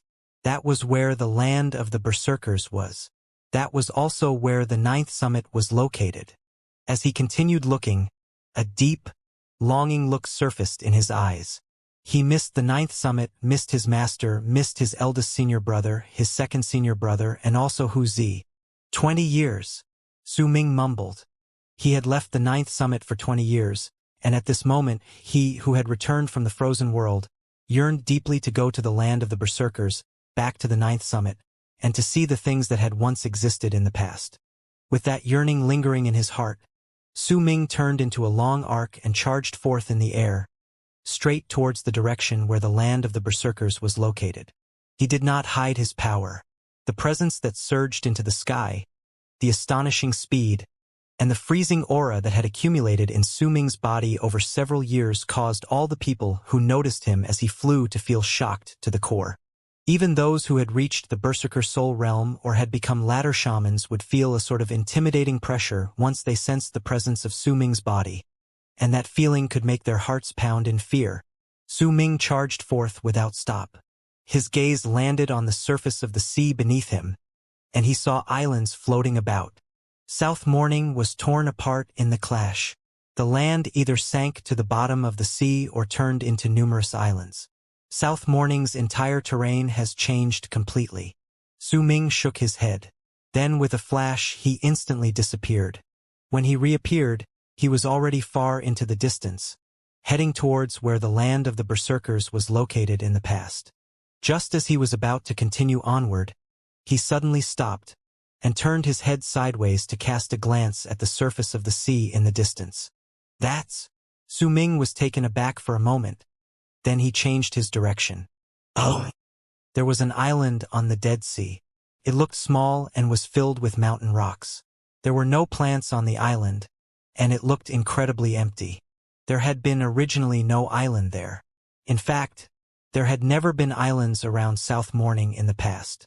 However, after the disaster, many islands had gradually appeared. There were less than 20 people staying on the island, and there was a faint screen of light covering that island, serving as a simple protection. These dozen-something people had formed a few simple cave abodes and stayed there. Their cave abodes were located on a part of the island that looked like a valley. It was at the top of the hill, and on top of it was a statue. That statue was roughly carved, but anyone who saw it could vaguely tell that it was a man with long hair. That man had his head lifted and was looking into the distance. He held a large bow in his right hand, but his appearance was indistinct, and his facial features could not be seen clearly. There were two old men sitting on the mountain rocks underneath the man's statue. These two men were dressed in rags and looked ancient. They currently had their eyes closed and were meditating. Wisps of chimney smoke spread from the cave abodes due to the members of the tribe preparing food underneath. Ever since this group of nearly 20 people had gathered together on this island and formed their tiny tribe, they had been living their lives day by day this way. Soon, the islanders walked out from their cave abodes. There were men and women, elderly and young among them, and they all moved to gather atop the hill. Once they did so, they knelt down before the statue and started worshipping it while mumbling under their breaths. We fated kin were born in a barren and undeveloped world. We originally did not have a future because we needed to create our own future. We will worship respected Senior Mo until fated kin vanishes from the world. The respected Senior Mo is our heaven. We are the souls living in that heaven, and our words of worship will never change. We will gather under Sky River Mountain. We of the fated kin must remember this. We must search for Sky River Mountain. This worship that would occur every day had not ceased for even a single day for the past few years, no matter rain nor shine. Nothing could stop them from their sincere ritual.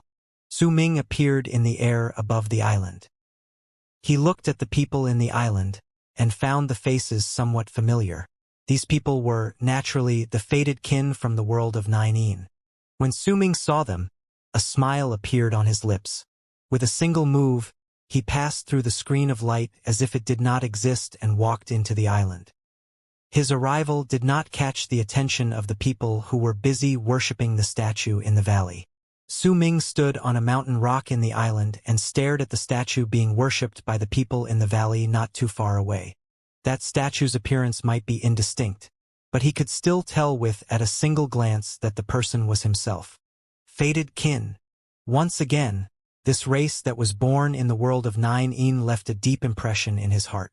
It would have been easy for them to hold on to this attitude when they were in the world of Nine. After all, at that time, Su Ming was incredibly important to them. In truth, Su Ming had not cared whether they would keep to their promise after they left the world. However, when he saw these dozen-something fated kin keeping to their promise and worshipping him, not only did his impression of this race become deeper, a slightly different sort of feeling towards them welled up in his heart. The words of worship, the voices referring to him as respected Senior Mo, and the promises of never forgetting to gather at Sky River Mountain made Su Ming sentimental. His gaze fell on his own statue, and just as he was about to walk forth and appear before them, a crease suddenly appeared between his brows. He leapt past these fated kin who were still worshipping his statue and looked towards the sky in the distance. At that moment, the fleeing man and woman who were being chased down by the people from the eastern wastelands could be found in the sky several hundreds of leagues away from the small island. Their faces were filled with grief, and the hatred that existed between them in the past as shamans and berserkers could no longer be found. Yamu, what should we do? The remains of the Barren Isles is right in front of us. The female berserker bit her lower lip. Her face was ashen pale, and blood could even be seen trickling down the corners of her lips. Sir Zhongzhe and Sir Yunlai are still in isolation, or else how would a stupid Eastern Wastelander in the Berserker Soul Realm would dare to be so outrageous in our land? If this person had dared come here before the calamity, he would have definitely died. The face of that man named Yamu was filled with grief, and he was the Yamu who had been acquainted with Su Ming in the past when they were in Autumn Sea Tribe. However, he had now become a middle-aged man, and there were even flecks of white at his temples. The Eastern Wastelanders have always been conceited and arrogant. He has been chasing us all this way but has never tried ending our lives. He must be thinking of using us to lure our people. We can't return to our island. We can't let the Eastern Wastelanders know where we are. If the remains of the Barren Isles lie before us, then we will go there. A determined look appeared on Yamu's face. But there are some of those fated kin staying in the remains of the Barren Isles. We can't be bothered by that anymore. With one move, Yamu changed his direction, charging straight towards the direction where he remembered the remains of the Barren Isles lying. The old man and the boy remained several hundreds of leagues behind them, and since they had the heart to not persecute them too tightly, Yamu and the woman approached the remains of the Barren Isles swiftly. After the time taken for an incense stick to burn, empty islands slowly appeared in their field of vision on the surface of the sea before them. They closed in swiftly, and when they arrived in the air above the island, they saw the dozen-something fated kin beneath a screen of light underneath, worshipping the statue. The two were not unfamiliar with that statue. In truth, they had come to this place 2 years ago and tried to persuade the shamans in this place to come with them to Southern Swamp Island. That was the biggest island in the region after the calamity. However, these people had been aloof towards them, causing their persuasion to fall flat. In Yamu's eyes, these shamans were incredibly strange. They called themselves the Fated Kin and worshipped this respected senior MO. And that respected senior MO of theirs was the statue. What surprised Yamu even more was that the statue felt somewhat familiar to him, but since it was crudely made and because its appearance was indistinct, he could not tell why that statue felt familiar to him. Yamu and the woman arrived at the island, and neither of them noticed Su Ming standing on a mountain rock and watching the two of them. Yamu! The man outside the screen of light felt somewhat familiar to Su Ming. Once he thought about it, he recognized him. He had also noticed the old man, who was the source for Yamu's hidden panic, chasing leisurely after. A berserker in the middle stage of the Berserker Soul Realm. Su Ming decided at that point that he would not walk out. Instead, he sat down on the mountain rock and started watching in silence. Fated kin, our fellow friends in the land of South Morning, I am Yamu, originally a part of Autumn Sea Tribe, currently a third-level guard of Southern Swamp Island Alliance. I came here 2 years ago. As Yamu stood outside the screen of light, he forced down the panic in his heart and wrapped his fist in a palm before bowing towards the dozen-something people in the valley. The female berserker beside him also wrapped her fist in her palm and bowed. We are now being pursued by a powerful enemy, and he is right behind us. My fellow friends, please open your screen of light and let us avoid danger once again. When Yamu said these words, he too felt that he had gone overboard. This practically meant that he was luring the enemy to the island, but he did not have a choice. They either had to die or use the fated kin here, and perhaps they would gain a chance of survival in this place. The thought of returning to Southern Swamp Island did not even cross his mind. He knew that the Eastern Wastelanders had been searching for inhabited islands during the 2 years after the calamity, and every single time they found one, a bloody massacre would rain down on it. Since Southern Swamp Island was one of the big islands in the region, the powerful shamans and berserkers had done their best to hide it, and that was the reason why it could remain untouched. There was no way outsiders could learn about the island's existence, and a seal was placed inside the bodies of all those who left the island. If anyone tried searching their memories forcefully, then their memories of the island would be instantly destroyed. Our pursuer came from eastern wastelands, and he is the mortal enemy of us from South Morning. If he runs into any of us from South Morning, he will kill them and take their souls. We were forced to a corner and are in a desperate situation. My fellow friends, please help us. Even if we leave now, the island will be exposed. Yamu spoke in anguish, and the crowd within the valley behind the screen of light lifted their heads and looked at both of them aloofly. There was not a hint of fear or terror on the fated kin.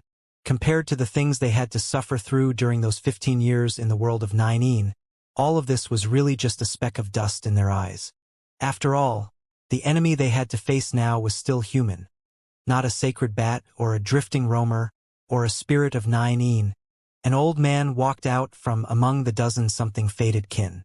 His gaze was as sharp as lightning, and his level of cultivation was the same as that of Yamu. They were both medial shamans who had reached the peak of that stage, and were both halfway through to becoming ladder shamans. He first cast an aloof glance at Yamu and the woman, then waved his arm. Immediately, a crack opened up in the screen of light beneath them. Yamu and the woman did not hesitate and quickly crawled into the crack to step into the island.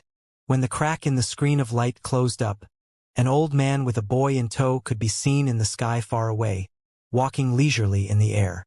Yamu swept his gaze across all the fated kin as he stood in the valley. All their expressions were incredibly aloof, and when they looked at the both of them, he had a feeling they were treating them as air. This sort of gaze made the woman beside Yamu instinctively take a few steps back. Yamu did not have a lot of knowledge regarding the fated kin, but he still knew a little more than the woman. He knew that this strange race was entirely composed of shamans.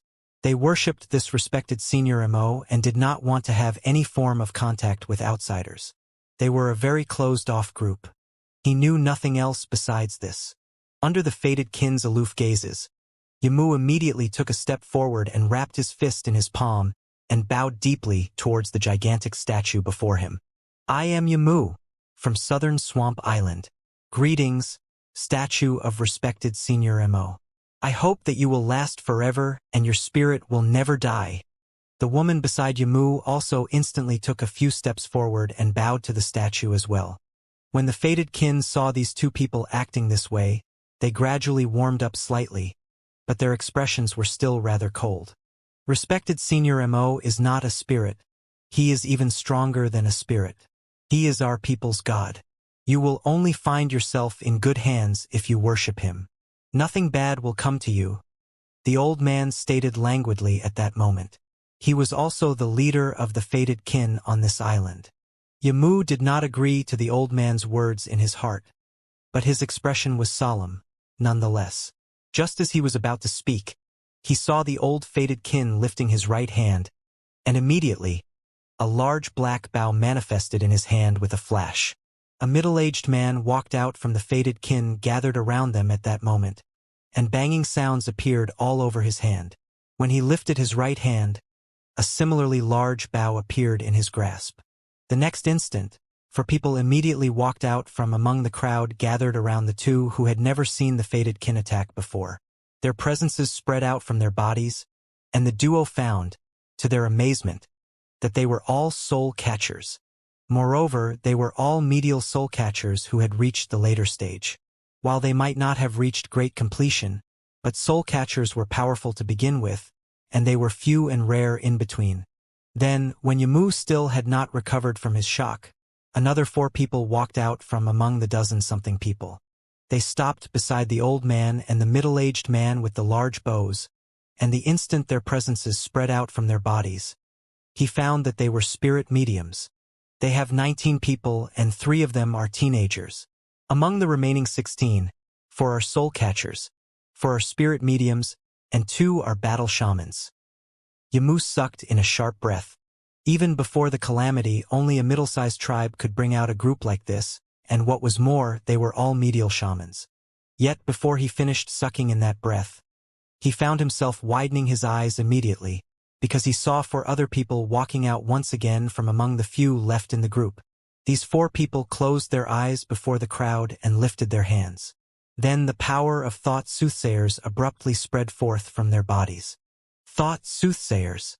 Yimu instinctively took a step back, finding himself in disbelief towards what he saw. For thought soothsayers, for soul catchers, for spirit mediums, and 2 battle shamans, they are only 19 people, and such powerful warriors exist among them. Yimu knew full well just how powerful thought soothsayers were. When he saw these 4 were medial thought soothsayers who had arrived at the later stage of their realm, he could not help but be stunned. What pushed him into further disbelief was that a thick wave of murderous aura that rose from beneath their still aloof demeanor. That murderous aura was absolutely not something that could be born overnight. This was a murderous aura that could only manifest through continuous slaughter and non-stop waves of heated frenzy. A murderous aura that could only be born after prolonged exposure to a unique situation. When Yimu saw the same thick wave of murderous aura around the 3 children, he suddenly became incredibly wary of these mysterious fated kin that had suddenly appeared during the past few years. Just where did they come from? When Su Ming saw these fated kin from the distance, a smile curled up on his lips. This group of people had gone through trials and tribulations that put them constantly at death's door during those 15 years in the world of Nine. All those who could survive would definitely be outstanding people who stood out in a crowd.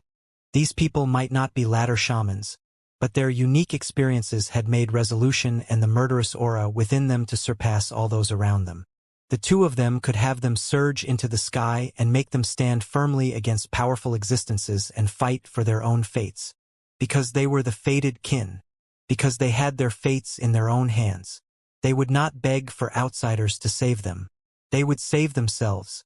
Because they wanted to let all the people in the world see how the fated kin born within the world of Nine would shape their own future, after they had been abandoned and lost it. Their aloofness was born because the world had abandoned them, and so they were distant towards all those in the world. They would only give their warmth to their own kinsmen, and they would only spill their warm blood in battles to protect their own fates. As time passed and years went by, when these fated kin eventually managed to take that one step and become ladder shamans, they would stir up an indescribable storm in this land and the world. This storm would come from their resolve, their desire to control their own fates after they had been abandoned. As Su Ming looked at them, he found a vague shadow of himself on them, and he gave up on the thought of helping them. He wanted to see just how much power these fated kin could bring out. The time had still not come for him to interfere with the fated kin's battle. Moreover, since he was around, he would definitely not let any of the fated kin be caught in a life-threatening crisis. For thought soothsayers, for soul catchers, for spirit mediums, 2 battle shamans. These 14 people stood in the valley. Waves of murderous aura spread out from their bodies and surged into the sky, causing the old man who had arrived outside the screen of light to pause in his footsteps. A grim look appeared on his face at that moment as he stared at the small island thousands of feet away and the dozen-something people who were looking at him from the valley. I didn't expect such radiant souls to exist in the land of South Mourning after the calamity. Just one of their souls alone is already equivalent to several dozens of those other in this continent. The old man mumbled. A flicker of light flashed in his eyes, and he took a step towards the island. The instant he took that one step, the old man swung his right arm forward, and immediately, the seawater beneath him charged forth with a roar and surrounded the entire island. It turned into a large amount of waves that surged forward with the intention of flooding the land. At the same time as the old man swung his arm forward, a dead sea giant of 1,000 feet appeared from the depths. Its eyes were dull and lifeless, as if it had been enslaved by the old man. It let out a roar and leapt up to charge straight towards the island. Yimu's heart lurched forward. He had seen this dead sea giant before. This was the ferocious beast that had killed most of the people in the team he'd led. Just as he was about to shout out a warning to these fated kin, the 4 thought soothsayers closed their eyes, and the power that belonged to their kind burst forth swiftly, surrounding them, turning into wisps of aura that could not be seen with the naked eye and rushed straight towards the 2 battle shamans. right when the two lifted the large weapons in their hands. The instant they drew those bows wide apart, the eyes of the four soul catchers shone with a dark light, and the clouds in the sky started tumbling about even more furiously. Even the rain that was falling from the sky seemed to have gathered in midair for the soul catchers. Soon after, the four spirit mediums spread their arms wide open. As mumbling sounds echoed in the air, wisps of dead souls surged up from the Dead Sea around the island with a sharp howl and charged towards the large bows in the battle shaman's hands. With a hum, the middle-aged battle shaman became the first to let go of the bowstring in his hand. A ray of dark light sliced through the air and shot out of the screen of light, charging straight towards the Dead Sea giant. It was so quick that it broke through space in an instant, ripping up a crack in the air. There was also an indescribable madness and murderous aura contained within that ray of light, so strong that it caused some of the layers of clouds in the sky to roll backwards. In a moment, the ray of light crashed into the Dead Sea giant that was roaring as it closed in on them. The power to tear apart space? Yamu's jaw fell slack in shock, and he cried out in surprise. The breathing of the female berserker beside him also quickened, and she was filled with disbelief. Booming sounds instantly reverberated in the air and spread in all directions. The Dead Sea giant let out a scream of pain, and with one loud bang, most of its body was blasted off by the arrow. The creature then fell to the surface of the sea. "What's with that arrow?" The same words tumbled out of Yamu, the female berserker, and the old Eastern Wastelander's mouths at the same time. Yamu was completely stunned. He could not imagine that the previously unremarkable fated kin living on this island would possess such great strength. The old Eastern Wastelander was shocked. After all, a Dead Sea giant was as strong as a berserker in the initial stage of the berserker soul realm, but that arrow had managed to destroy it. The creature might not have died, but that sort of power was still enough to shock him. This is the fated kin's arrow, created after 15 years of fighting against the sacred bats and the drifting roamers, and a countless number of their own kinsmen dying. Su Ming said in a soft voice, "We fated kin will not fight against outsiders, be they from South Morning or Eastern Wasteland. This place belongs to us fated kin. Do not trespass." The person who spoke was the old man who had yet to let go of the big bow in his hand. He looked at the old Eastern Wastelander in the sky and declared sternly, "Fated kin." The old Eastern Wastelander's pupils shrank. This was the first time he'd heard of this name. The boy behind him had already turned ashen pale. That arrow just now had already struck him dumb with shock. Thank goodness these fated kin only number to a dozen something. If there were several hundreds of them, then they would become a terrifying force. The old Eastern Wastelander sucked in a sharp breath. He could already imagine it. If there were nearly 100 of those arrows just now, then the destructive force behind them would have been on par with a berserker in the later stage of the berserker soul realm striking at full power. The old man stared at the people holding the bows on the island. Then, with a gleam in his eyes, he took a step forward and closed in on the island as his lips curled up in a cold sneer. "That arrow of yours might be strong, but I'd like to see what other secrets you fated kin still have." As he said those words, he closed in on the island and swiftly lifted his right hand. Immediately, booming sounds reverberated in the sky above him. An incredibly real-looking mountain with flowing rivers manifested above him, and it plunged right down towards the island. The old fated kin with the bow narrowed his eyes. Without a single bit of delay, he let go of his hand, and buzzing sounds echoed in the air once again. As the world rumbled, a dark ray of light flashed and moved through the air. It ignored the illusion of the mountain and river to charge straight towards the old Eastern Wastelander. The ray of light closed in on the old Eastern Wastelander in an instant, and his pupils shrank. He lifted his right hand, and a strong blast of light suddenly burst forth from a ring on one of his fingers. That light illuminated the whole region in an instant, causing everyone to not be able to see clearly. The light disappeared in an instant, but it made the dark arrow disappear. The old man took 3 steps back, and his face turned slightly pale. "What a powerful shot! If you were a ladder shaman, you could have injured me badly, but now..." Killing intent flashed in the old man's eyes, and as he lifted his right hand, the illusion of the mountain and river rammed itself onto the screen of light surrounding the island. That screen of light shattered and turned into an innumerable amount of shards that tumbled backwards, causing the island to lose all form of protection in an instant. Yamu's face turned pale, and the woman beside him had the same reaction. Despair appeared in their eyes. As they saw it, while the fated kin were strong, they had a limit to their strength. They could not hope to even put up a fight against the old Eastern Wastelander, who was already in the middle stage of the Berserker soul realm. Yet soon, the both of them quickly realized that the fated kin's expressions had not changed even a single bit. They were still as aloof and detached as ever, and right at that moment, the old man who had fired the arrow lifted his right leg and stomped on the ground. The island started trembling with loud, booming sounds. The instant that illusion of the mountain and river broke the screen of light and started plunging towards them, the spirit mediums and soul catchers in the group knelt down below Su Ming's statue. Dense waves of aura of death gathered up and shot up swiftly from the valley before they exploded in the sky with a bang. Aura of death's assault, the old fated kin declared slowly. The fated kin would always gather at places where there were thick waves of aura of death. This was a tradition of theirs that had never disappeared over the 15 years of resistances and slaughters in the world of Nine. That was why they chose this small island, because they had noticed that it contained the aura of death. It might be unable to compare to the aura in the world of Ninyan's Valley, but if they released some of it, they could still bring out 2 charges. This change was a unique method that belonged to the fated kin, and they had tested it out through numerous trials and errors in the midst of life and death situations. The aura of death charged out with a bang and went towards the illusion that was sinking down on the island. The instant they clashed, booming sounds reverberated in the air violently.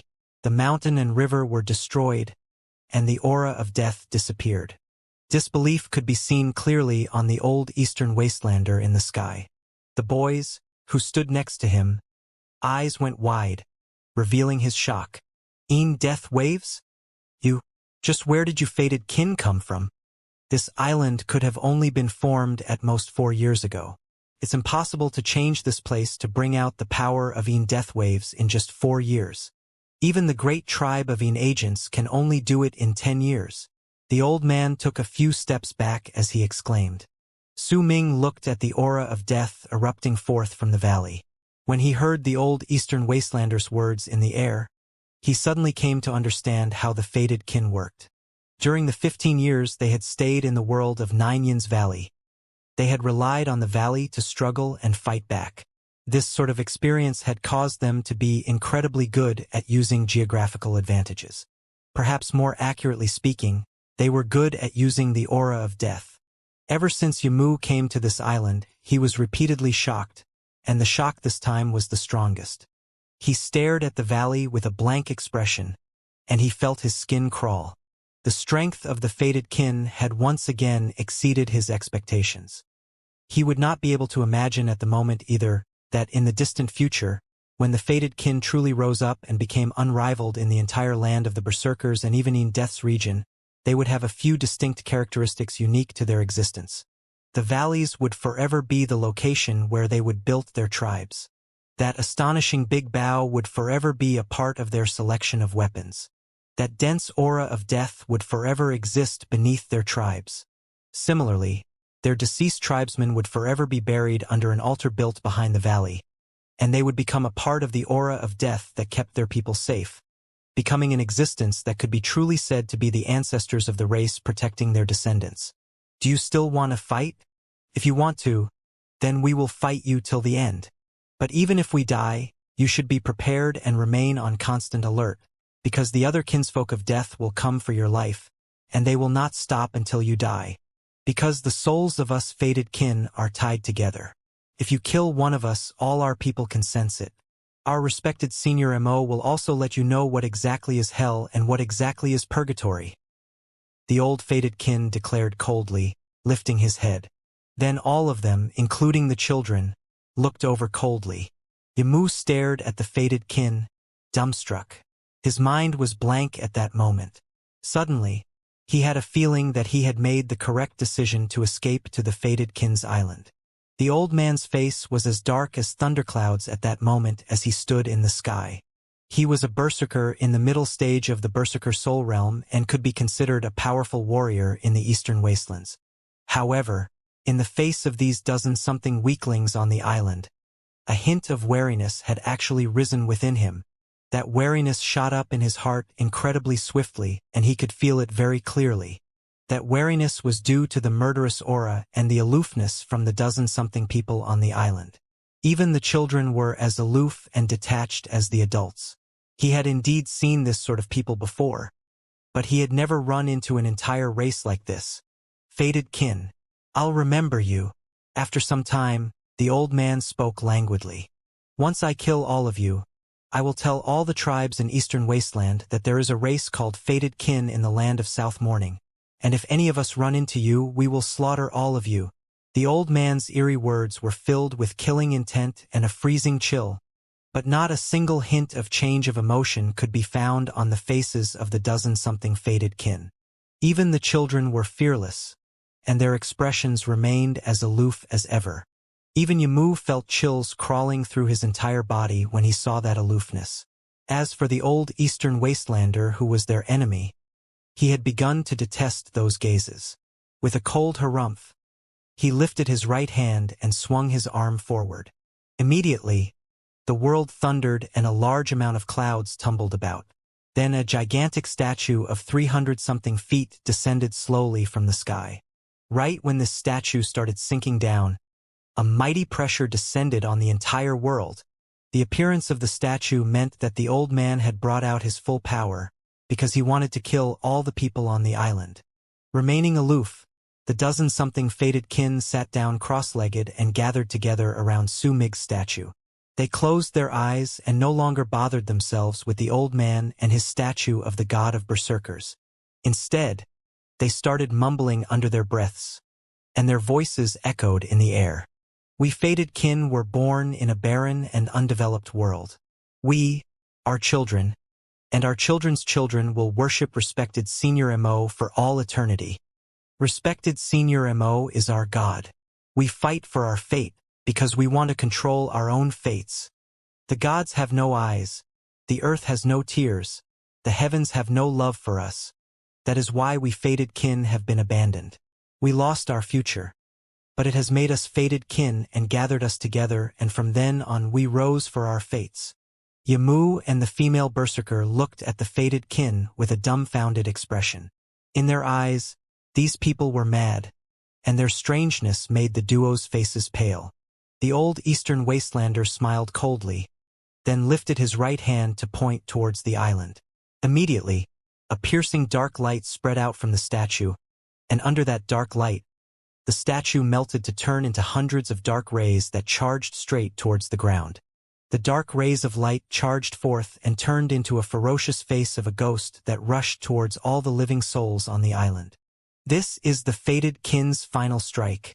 They will offer up their lives and fuse it with the aura of death to release the final shout of their lives and struggle against fate.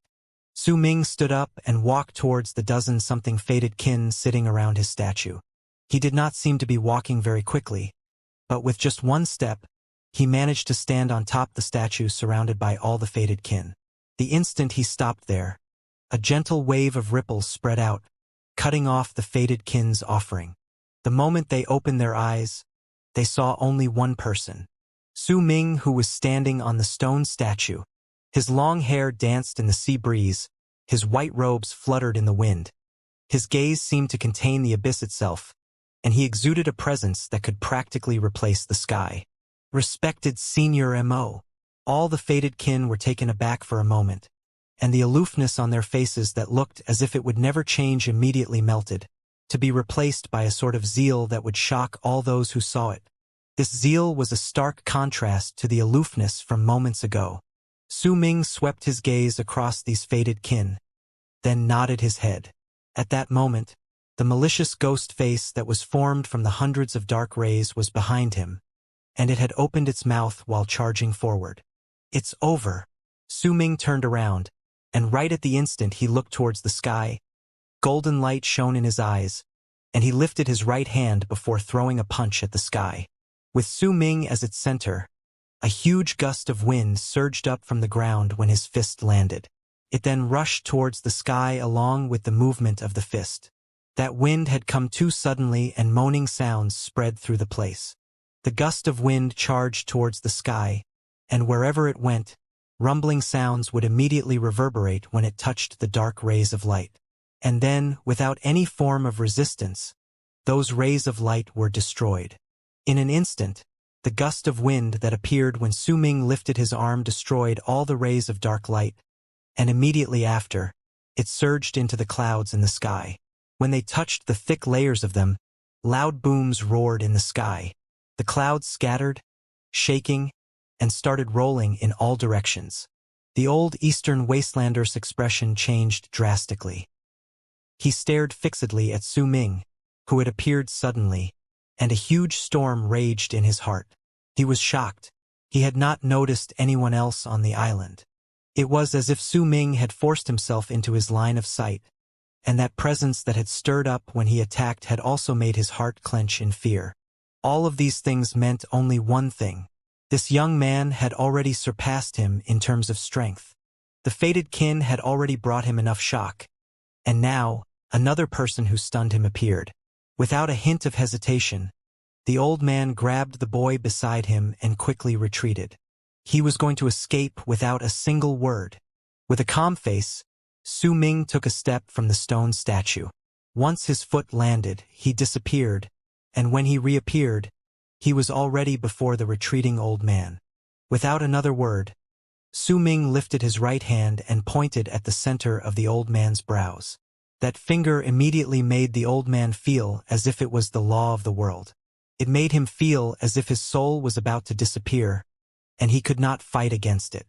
His eyes went wide and he let out a low roar. He had no time to bother about looking like a pathetic mess. His berserker mark instantly emerged on his whole body and turned into a gigantic mountain before him. That image seemed to have enveloped Su Ming within and sealed him up inside. "Break!" the old man roared out as he retreated, and at the same time, light shone at the center of his brows. Immediately, his statue of the god of berserkers appeared once again. This time, the statue looked much more corporeal than the last. Even so, the old man still felt that he could not relax. When he lifted his left hand, a huge cauldron immediately appeared in it. There were 4 strange beasts carved on top of the vessel. At that moment, the 4 beasts woke up and roared so loudly that they actually managed to make the cauldron move. Yet a breath before the old man could said that one word, the mountain before Su Ming exploded abruptly, and right then, without slowing down for even a single bit, Su Ming pressed his finger on the old man's statue of the god of berserkers.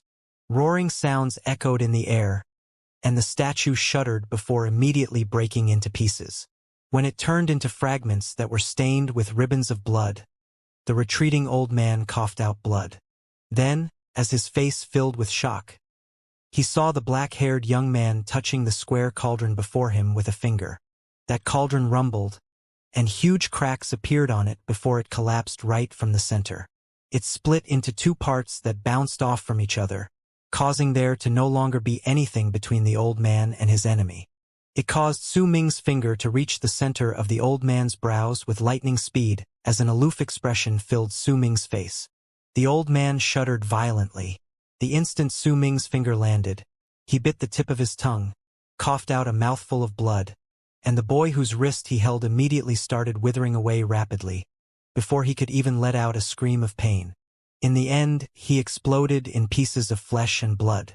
At the same time, the old man moved his body quickly backwards, and he actually managed to stay alive under Su Ming's jab. However, his survival was because he had cast a secret art that would cause him endless problems later on, and he was alive only because he had made his disciple take his place and die. Great completion in the Berserker Soul Realm. You've already reached great completion in the Berserker Soul Realm. The old Eastern Wastelander looked incredibly pathetic at that moment, but he was caught in a life and death crisis and had no time to bother with these things. His eyes went wide, and disbelief appeared within them. During that instant, he had sensed death looming right above his head, and it was coming right towards him with incredible power. He had also felt fear bubbling within him, because he realized that there was no way he could fight against this. In his eyes, a mere berserker in the later stage of the berserker soul realm could not possibly bring about this feeling to him with just one finger. Only those who had attained great completion in the berserker soul realm could. His fear was like a surging wave that drowned him within. He might be a berserker in the middle stage of the berserker soul realm, but he was still a human being. He was not a soul that could not think on its own. He could also be afraid and terrified. He would also lose his cool, though it was rarely seen. However, when he ran into this person and made the judgment that he was a berserker that had attained great completion in the berserker soul realm, he could not help but be shocked. After all, there were only 6 in the entire Eastern Wastelands who had attained great completion in the berserker soul realm. All of them were well-renowned, and they were all unrivaled. As he retreated, his mind was thrown into turmoil. In his bitterness, he could not help but remember himself talking about fishing to his disciple.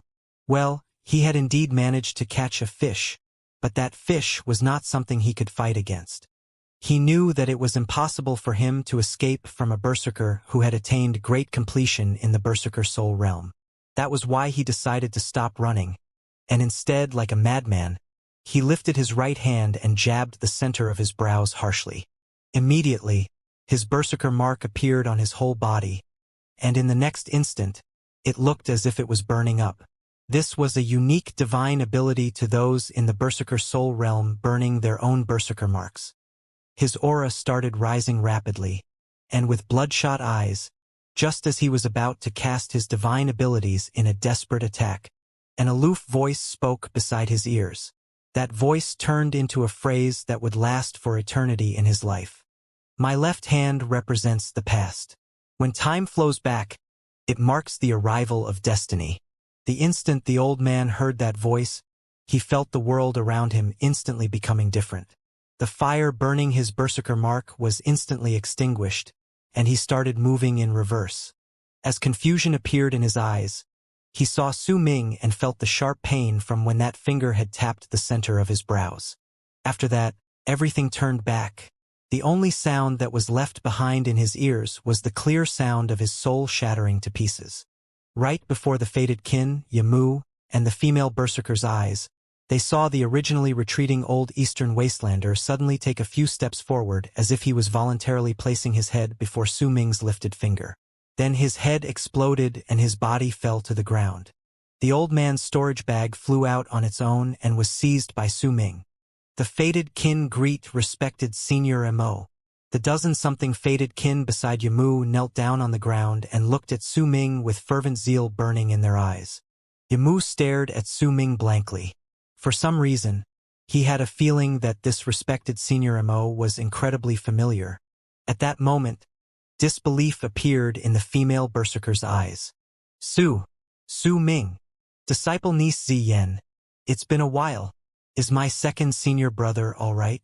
As Su Ming stood in midair, his gaze fell on the female berserker, and once again, he felt that a long time had passed. 20 years. The instant Ziyen recognized Su Ming to be that fellow clan member of hers from the 9th summit, her eyes went fine, and she found herself unable to believe what she was seeing. In truth, she was still somewhat uncertain moments ago, but the moment he called her his disciple niece, Ziyen froze, stunned, as if she had been struck by lightning. Are you really Su Ming? Ziyen looked at Su Ming. Even then, she still found it hard to relate the person from the 9th summit in her memories with this person who, with just a wave of his hand, could make a powerful berserker in the middle stage of the berserker soul realm die as he retreated in shock. You should be calling me Uncle Master. As Su Ming looked at Ziyen, a smile appeared on his face. To him, the woman before his eyes was not just Che's older sister, but also the person his second senior brother had somewhat fancied. Uncle Master. Ziyen hesitated for a moment, then instinctively wrapped her fist in her palm to bow towards him. There was still shock lingering in her eyes. I haven't been back to the land of the berserkers for many years. How is the 9th summit? Su Ming looked at the woman standing before him. She had already lost the glory of her youth. The graceful teenage girl in the past was now a middle-aged woman.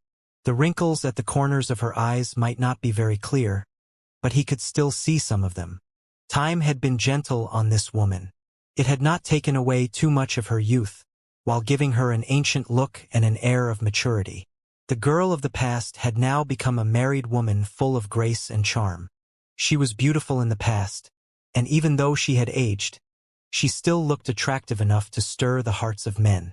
There was a charm about her that was different compared to those of young girls. However, when Su Ming saw the distance between her and Yamu, he had a feeling that their relationship was not an ordinary one. When Ziyan heard Su Ming's question, she forced down the shock in her heart, and it was replaced with a wave of mixed feelings. She would never have expected that the Su Ming who had disappeared 20 years ago would one day be standing so strong before her. This sort of strength was something that she would not even dare to dream of possessing. As of then, he was truly worthy of being her uncle master, and without her even realizing it herself, a respectful expression that intertwined with the complicated emotions within her came to her face. Freezing Sky Clan has split up since 5 years ago. Heaven Gate left, and they brought with them many outstanding disciples so that they could resist the catastrophe of the eastern wastelands up above the 9 heavens with the power of Heaven Gate. The mountains on the ground are still around, but have been abandoned. All our clan members from the other summits are mostly scattered. I left with some of my sisters under the same master. We experienced many things on the way, and this lasted until we met Senior Yun Lai. When Ziyan said those words, her expression turned a little gloomy, and she seemed to be finding it hard to articulate her words.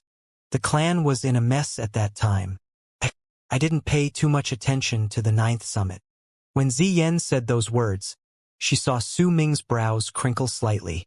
But I do remember second Uncle Master leaving a few years before the chaos, and he seemed to have yet to come back, Ziyan quickly said. Su Ming fell silent. After a long while, he lifted his head to look in the direction of the land of the berserkers, which laid in the distance. What about my master? I'm not too sure about Granduncle Master Xianxia, but I do know that your eldest senior brother came out of isolation 5 years after the great battle between the shamans and berserkers. I wonder whether he made it back after he left. Ziyan thought about it for a moment, then quickly offered her answer. She looked at Su Ming. They might not have seen each other for 20 years, but the memories of the past still remained in her head. The 9th Summit's second Uncle Master had liked her. There was no way she would have been unable to see it. However, when she remembered this, besides anguish, there was also a feeling that times had changed greatly in Ziyan's heart. If I had been together with his second senior brother, then now. Ziyan felt a slight stab of pain in her heart, and she fell silent. Yamu was in a daze as he stood by the side. As he listened to Ziyan and Su Ming's conversation, his eyes gradually went wide. He stared at Su Ming with a dumbfounded expression, and his breathing quickened abruptly. Emosu, Su Ming. Yamu looked at Su Ming, and his mind fell into a state of chaos. He had recognized Su Ming, had recognized him as the person who had talked to him for a long time by the bonfire when they were both in Autumn Sea Tribe. He also managed to recognize, "Greetings, Senior. I am Yamu. I will never forget how you gave me a chance to remold myself." Yamu took a few steps back and wrapped his fist in his palm before bowing deeply towards Su Ming. He was bowing towards Hong Luo, who had appeared before him in the past, showing his gratitude towards Hong Luo, giving all the life force of the latter shaman in Autumn Sea Tribe to Yamu after he killed her. This was the reason why Yamu was halfway through to become a ladder shaman. As time passed by, the things that had happened in the past were gradually made known to the people who had set their minds to learn about them, especially for those who'd seen Su Ming before and were acquainted with him. I didn't expect that Senior Mo would be from the same clan as my lover. You both came from the Berserkers' Freezing Sky Clan. There was a rather respectful look on Yamu's face, and when he stood up, he was filled with a rather sentimental feeling. Lover. A sharp glint appeared in Su Ming's eyes. He had not been acquainted with Yamu for long, and they could not even be considered friends. At most, they could only be considered acquaintances. Their relationship was completely different compared to the relationship he had with Ziyan. To other people, that glint in Su Ming's eyes was skin to looking at a flashing golden light. A mighty pressure that pressed against the hearts and souls of all the living abruptly shot out from his eyes, causing Yamu to feel as if his mind was about to shatter. He moved back once again, and rumbling sounds roared in his head. He felt as if he had turned into a lone ship caught in a raging sea, and he was about to break down at any moment. This mighty pressure felt like the awe-inspiring and dignified air of a leader. It made Yamu's expression change drastically, and his breathing almost stopped. Right at that moment, Su Ming occupied his entire vision, as well as his entire soul. It was as if Su Ming just needed a single thought and Yamu's life would be destroyed. Ziyan quickly took a step forward and blocked off Su Ming's gaze towards Yamu. There was a complicated look on her face that had been marked by time. She opened her mouth, looking as if she wanted to say something. "This is your personal affair, and it has nothing to do with me. I just don't understand. What part of my second senior brother is not worthy of you?" Su Ming frowned and looked at Ziyan before he shook his head. "Go!" Ziyan's face turned pale. In silence, she wrapped her fist in a palm towards Su Ming as a form of respect, then dragged Yamu away, who still looked a little dazed. As both of them were just about to leave, Ziyan hesitated for a moment before she turned her head around and looked towards Su Ming. "Uncle, Master Su, do you still remember Han Songzi? When that change happened to the clan, she came with me to this place.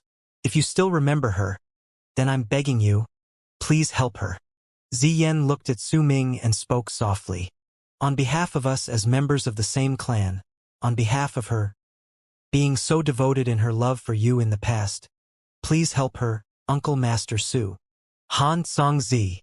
When Su Ming heard this name, a beautiful woman appeared in his mind. That woman's gentle gaze, her meek personality, her determined eyes, the things that happened in Han Mountain City, and all his conflicts with Sima Zins. These memories were originally rather murky in his head, but were becoming clearer with each passing moment. "Fong Tsonglan," Su Ming stated calmly. "Yes, it's junior sister Fong." When Ziyan heard Su Ming mentioning Han Songzi's name, excitement grew in her eyes. For years ago, Senior Yunlai wanted to make junior sister Fong his concubine, but this thing was put on hold because junior sister Fong wanted to practice her cultivation. It was still the same 2 years ago, but now junior sister Fong is about to complete her training. It'll be difficult for her to continue pushing this aside. Once Senior Yunlai comes out of his isolation and makes this request again, junior sister Fong won't be able to reject him. Ziyan looked at Su Ming and immediately spoke quickly. Su Ming remained silent. The appearance of the woman in his memories grew clearer. Usually, when he remembered all the things that had happened to him in the past, he would always feel as if there was a veil covering his memories. 20 years was not long, but Su Ming had died and reincarnated for an endless amount of times in the undying and imperishable world, and it had caused an ancient air to constantly linger about his face, though other people would not be able to see it. Ziyan waited for Su Ming's answer. Time passed. However, even when Yamu had regained his senses and started regarding Su Ming in fear, Su Ming still had yet to speak. He simply stood there and looked into the distance, immersed in his thoughts. Ziyan's face turned paler. In the end, she started laughing brokenly as she looked at Su Ming, and her eyes gradually grew wet with tears. "Forget it. This has nothing to do with you. There is no reason for you to help. I know that your second senior brother liked me in the past. If we could turn back time and I could return to the past, then I would choose to accept his feelings. But that's impossible, isn't it? Yamu is right. I am his companion for dual cultivation. I'm no longer my youthful self either. Not only am I his companion for dual cultivation, I was even Senior Yunlai's concubine, and he gave me to Yamu as if I was some sort of object." Ziyan's face was ashen pale. Her broken laughter sounded rather desolate. Tears flowed down her cheeks. It was as if she had been suppressing her emotions for many years, and now, she could no longer hold them back anymore. Her emotions burst forth from within her. "You can look down on me as much as you want, But you are not me. You will never be able to understand what a girl has to do to survive after she was abandoned by her own clan and has to come face to face with the chaos in the land of the berserkers, as well as having to face the possibility of the catastrophe of the eastern wastelands arriving at any moment. Songlan has always been rather meek and gentle. How were the two of us supposed to survive in the chaos before the calamity, when the world had lost all order and the only law that remained was the law of the jungle? This lasted until we met Senior Yun Lai. He took a fancy to Songlan. But there is also a toughness that exists under Songlan's meek personality. She would rather die than submit to him. I was the one who took her place and became Senior Yun Lai's concubine. I tried to please him in every manner that I could, and that is the only reason why we were both able to survive during the calamity and arrive to the land of the shamans. Everyone has a right to choose how they survive. Even if it's wrong, at least we are still alive. Even if the decision is right, you can choose not to help Songlan. It's simply her fault for keeping the wrong person in her heart from 20 years ago. Ziyen wiped away her tears, and resolution appeared in her eyes. She no longer looked at Su Ming, but chose instead to turn into a long arc and fly into the sky. Yamu followed behind her silently. His gaze as he looked at Ziyen was filled with great gentleness and deep compassion, a caring hidden in his eyes. He loved Ziyen. When he first saw her several years ago, he had fallen in love with this woman, who hid her sorrow with her usually charming demeanor. This adoration had turned into a love that would last for eternity and would not be weakened in Yamu's heart. Once he saw her standing alone by a reef as she looked at the seawater in the world. Tears had shone in her eyes, as well as deeply rooted fatigue. That was why he begged the N shaman Zhongzhe to help him and paid a huge price to buy Ziyen from Yun Lai, who had grown bored of her by then. Su Ming lifted his head and looked at Ziyen leaving with Yamu. He might look calm, but his heart had been moved by Ziyen's words. "Where is she?" he asked languidly. He had never considered rejecting her favor to begin with, but had simply become absent-minded due to his memories, and it had caused Ziyen to misunderstand him. Southern Swamp Island. Ziyen's body came to an abrupt halt in midair, and she immediately turned her head around to look at Su Ming. "Wait here for me for a few days. Then come with me to Southern Swamp Island." Su Ming's voice was cool as ice, but it made Ziyen's heart beat with joy, though that joy was mixed with the agony she had felt moments ago. She looked at Su Ming and nodded her head. Yamu had never gone against Ziyen's decisions during the occasional moments she decided to make some. Instead, he quietly allowed her to invite Su Ming and speak freely. He did not leave either, but stayed on the island. The zealous gazes in the eyes of the fated kin when they saw Su Ming seemed to be able to shake the world. It was as if Su Ming just needed to say one word, and they would give up everything for him. This was not something born overnight. This was born over the years from the impression Su Ming had left in their hearts, along with how they had worshipped him when he had brought them out of the world of Nine Een, as well as everything that he had done for them. Fated kin were different, making it difficult for them to mingle with outsiders for an extended period of time. Their aloofness and abandonment caused them to not believe in outsiders. They only trusted themselves and their own tribesmen. They did not harbor much selfish desires in their lives. Their 15 years of life in the world of Nine Een had changed them too much, including their attitude towards practicing cultivation. Almost every single one of the fated kin who survived through the 15 years would spend most of their time in training. Only when they were stronger, only when they could endure the loneliness that other people couldn't bear could they survive and control their own fate. That was why they refused Yamu's invitation in the past once they gathered a dozen-something people together, choosing instead to live on this island, cut off from the rest of the world. They changed the island and turned it into a place suitable for living. This was the reason why Su Ming did not choose to persuade the fated kin to leave with him. Instead, he used 3 days to make some detailed fixes and arrangements to the island. He had first fortified the protective rune in this place. With Su Ming's current power, he had spread out all the runes Hu Zi had given to him in the past on the island, turning it into the first layer of defense. Then he dived into the depths of the Dead Sea. When he returned, 8 Dead Sea giants surrounded the island at the depths of the Dead Sea. They were all sitting down cross-legged, empty. Their souls had been taken away by Su Ming's spirit plunder. He gave that spirit plunder to the fated kin.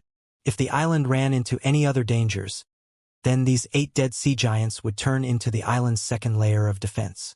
Once Su Ming finished doing all this, he took the 2 large bows in his hands and smoothed out the force in them with all his power of bone sacrifice, causing the might of the bows to be even sharper when they were drawn. This was the 3rd layer of defense. It did not end there. Su Ming might not understand the waves that belonged to the aura of death, but the fated kin understood it. He started rearranging the island according to their opinions and ideas, which in turn made the waves of aura of death become even stronger than before. This was their 4th layer of defense. Su Ming still did not feel at ease with just these. After all, this was the Dead Sea. Not only did they have to face the disasters from the eastern wastelands, the ferocious beasts from the Dead Sea would also attack them. That was why he left behind a wisp of his divine sense and gathered it on his statue. Once the power of the statue fused with his divine sense, it could have 3 charges that would attack the minds of others, and the power of those charges would be akin to the embodiment of his power of cultivation. This was the 5th layer of defense. The poison corpse was left behind, and this was the 6th layer of defense Su Ming gave to the fated kin on this island. With the poison corpse and all the other means they had in their disposal, if another berserker in the middle stage of the berserker soul realm came again, the numerous defenses would be able to force that person away, and there would be no need for Su Ming to act at all. Unless, of course, someone decided to launch a mass invasion on the island. However, Su Ming was also prepared for this. With the skills he had inherited from Hong Luo, he laid out a simple relocation rune. This rune was activated by Su Ming's spirit stones, and if they were in grave danger, the fated kin could leave through it. The island was so massively fortified by Su Ming's arrangements that it had practically become an impregnable fortress. It also gave the fated kin a chance to venture out without worry. This would allow them to search for more of their tribesmen. This place was not just a tribe for the fated kin. It was also a temporary training grounds for Su Ming among the many islands on the Dead Sea. Over here, his heart would find boundless peace, because in this place, he was their god. Once he finished those arrangements, he, Ziyan, and Yamu left the island, sent off by the fated kin who knelt down on one knee as they worshipped in the direction of the sky, with loud shouts calling his title while looking at him with fervent zeal. Even after Yamu left, he still felt as if he was in a dream. The fated kin's strength, their mysteriousness, their aloofness, and the zeal that appeared once they saw Su Ming were all deeply embedded into his memories, and he would never forget it for the rest of his life. The impression the fated kin left in his mind would never disappear. When they left, Su Ming remained silent. However, due to the matter in southern Swamp Island, his silence seemed to cause the air around them to feel slightly stifling. In the midst of this suffocating atmosphere, Ziyan and Yamu led Su Ming along the way at full speed. Several days later, the trio stopped above a vast region of sea about tens of thousands of leagues away from the fated kin's island. "Senior Su, that is southern Swamp Island," said Yamu respectfully as he stood by the side. Su Ming cast his gaze downwards. The place seemed empty, and there was not a single island that could be found. Even if he spread his divine sense outwards to check, he still found nothing. A glint appeared in his eyes, and he lifted his head to look at the dark clouds in the sky. When he dipped his head down once more, his divine sense swept out swiftly. But this time he sent it charging down to the depths of the sea. Gradually, a sharp gleam appeared in his eyes. The bottom of the sea was murky, and there was a power that repelled divine senses. However, Su Ming could still sense something different about the bottom of the sea in this region. However, it was difficult to figure out just what made it different. If he did not look into it carefully, it would be hard for him to see through it. Southern Swamp Island does indeed have its own intriguing parts to be able to become one of the few gathering spots for the people of South Morning in such a big region and not be discovered by the cultivators from the eastern wastelands after the calamity, Su Ming commented, languidly, and retrieved his divine sense. Yamu wrapped his fist in his palm towards Su Ming respectfully, then took a few steps forward. As he lifted his right hand, a normal-looking jade slip appeared on his palm, and holding it in a firm grip, he threw it out. Immediately, that jade slip turned into a long arc and charged downwards, towards the empty-looking sea. Without making a single sound, it fell into the sea. Yamu calculated silently in his heart. 10 breaths after the jade slip fell into the water, he suddenly lifted his right hand, and after making some strange seals in succession, he pointed towards the air beneath him. Immediately, booming sounds appeared from the seawater underneath and it started churning. At the same time, in the air above the seawater, 2 indistinct figures abruptly appeared, and their bodies started gaining form rapidly as they walked out. These were 2 middle-aged men. They both wore simple robes, but their gazes were electrifying. One of them was a shaman and the other a berserker. The shaman was a medial shaman, and the berserker was in the middle stage of the bone sacrifice realm. The instant these 2 people appeared, their gazes fell on Yamu and Ziyan. Then when they looked towards Su Ming, a freezing glare shining in their eyes. They could not see through Su Ming's level of cultivation, and his face was incredibly unfamiliar to them. "Messenger Yamu, who is this?" the middle-aged medial shaman asked coldly. "I owe my life to Senior Su. Don't be rude, you two. I can be his guarantor. Open the tunnel." A stern expression appeared on Yamu's face. The 2 people who were clearly guards hesitated for a moment. Then the berserker wrapped his fist in his palm towards Yamu and Ziyan. "Southern Swamp Temple just sent an order the day before yesterday that we are not allowed to let any outsiders into Southern Swamp Island during this period of time. We have our duties. Messenger Yamu, you can enter the place with Messenger Ziyan first. Once you receive your letter of guarantee, we will allow this person to enter." Yamu was momentarily stunned. Southern Swamp Temple was the faction that had been responsible for all the affairs of Southern Swamp Island after the 2 protectors of their island, Zhongzhe and Yunlai, decided to enter isolation. They would usually not issue this sort of order unless... Could it be that Sir Zhongzhe or Sir Yunlai is about to come out of isolation? Yamu immediately asked. "We don't know about this. But without a letter of guarantee, this person cannot enter," the male shaman said coldly. Yamu was a little hesitant. He cast his gaze towards Ziyan. She frowned, and just as she was about to speak, Su Ming walked past her calmly. When he moved forward, the 2 middle-aged guards immediately raised their guard. Yet the instant they did so, they looked into Su Ming's eyes, and a dazed look instantaneously appeared there. They stood stunned in the air, and simply allowed Su Ming to walk past them. Yamu's heart shuddered, and Su Ming became even more mysterious to him. The old Eastern Wastelander calling him a berserker who had attained great completion of the berserker soul realm before his death appeared in his mind once again. He quickly moved forward and personally opened the defense on the island. As booming sounds echoed in the air, a thick light screen suddenly manifested on the empty sea. It covered about several hundreds of lis and looked like a huge bowl that was turned upside down. The same thoughts as Yamu's also appeared in Ziyan's heart when she saw Su Ming's strange actions. She followed behind him, and the 3 of them walked into the light screen. When they disappeared, the light screen gradually faded away as well. The dazed look in the eyes of the 2 middle-aged men in the air only scattered away after some time. In their memories, they only remembered that Yamu and Ziyan had returned to the island. There was not a single memory left of Su Ming in their heads.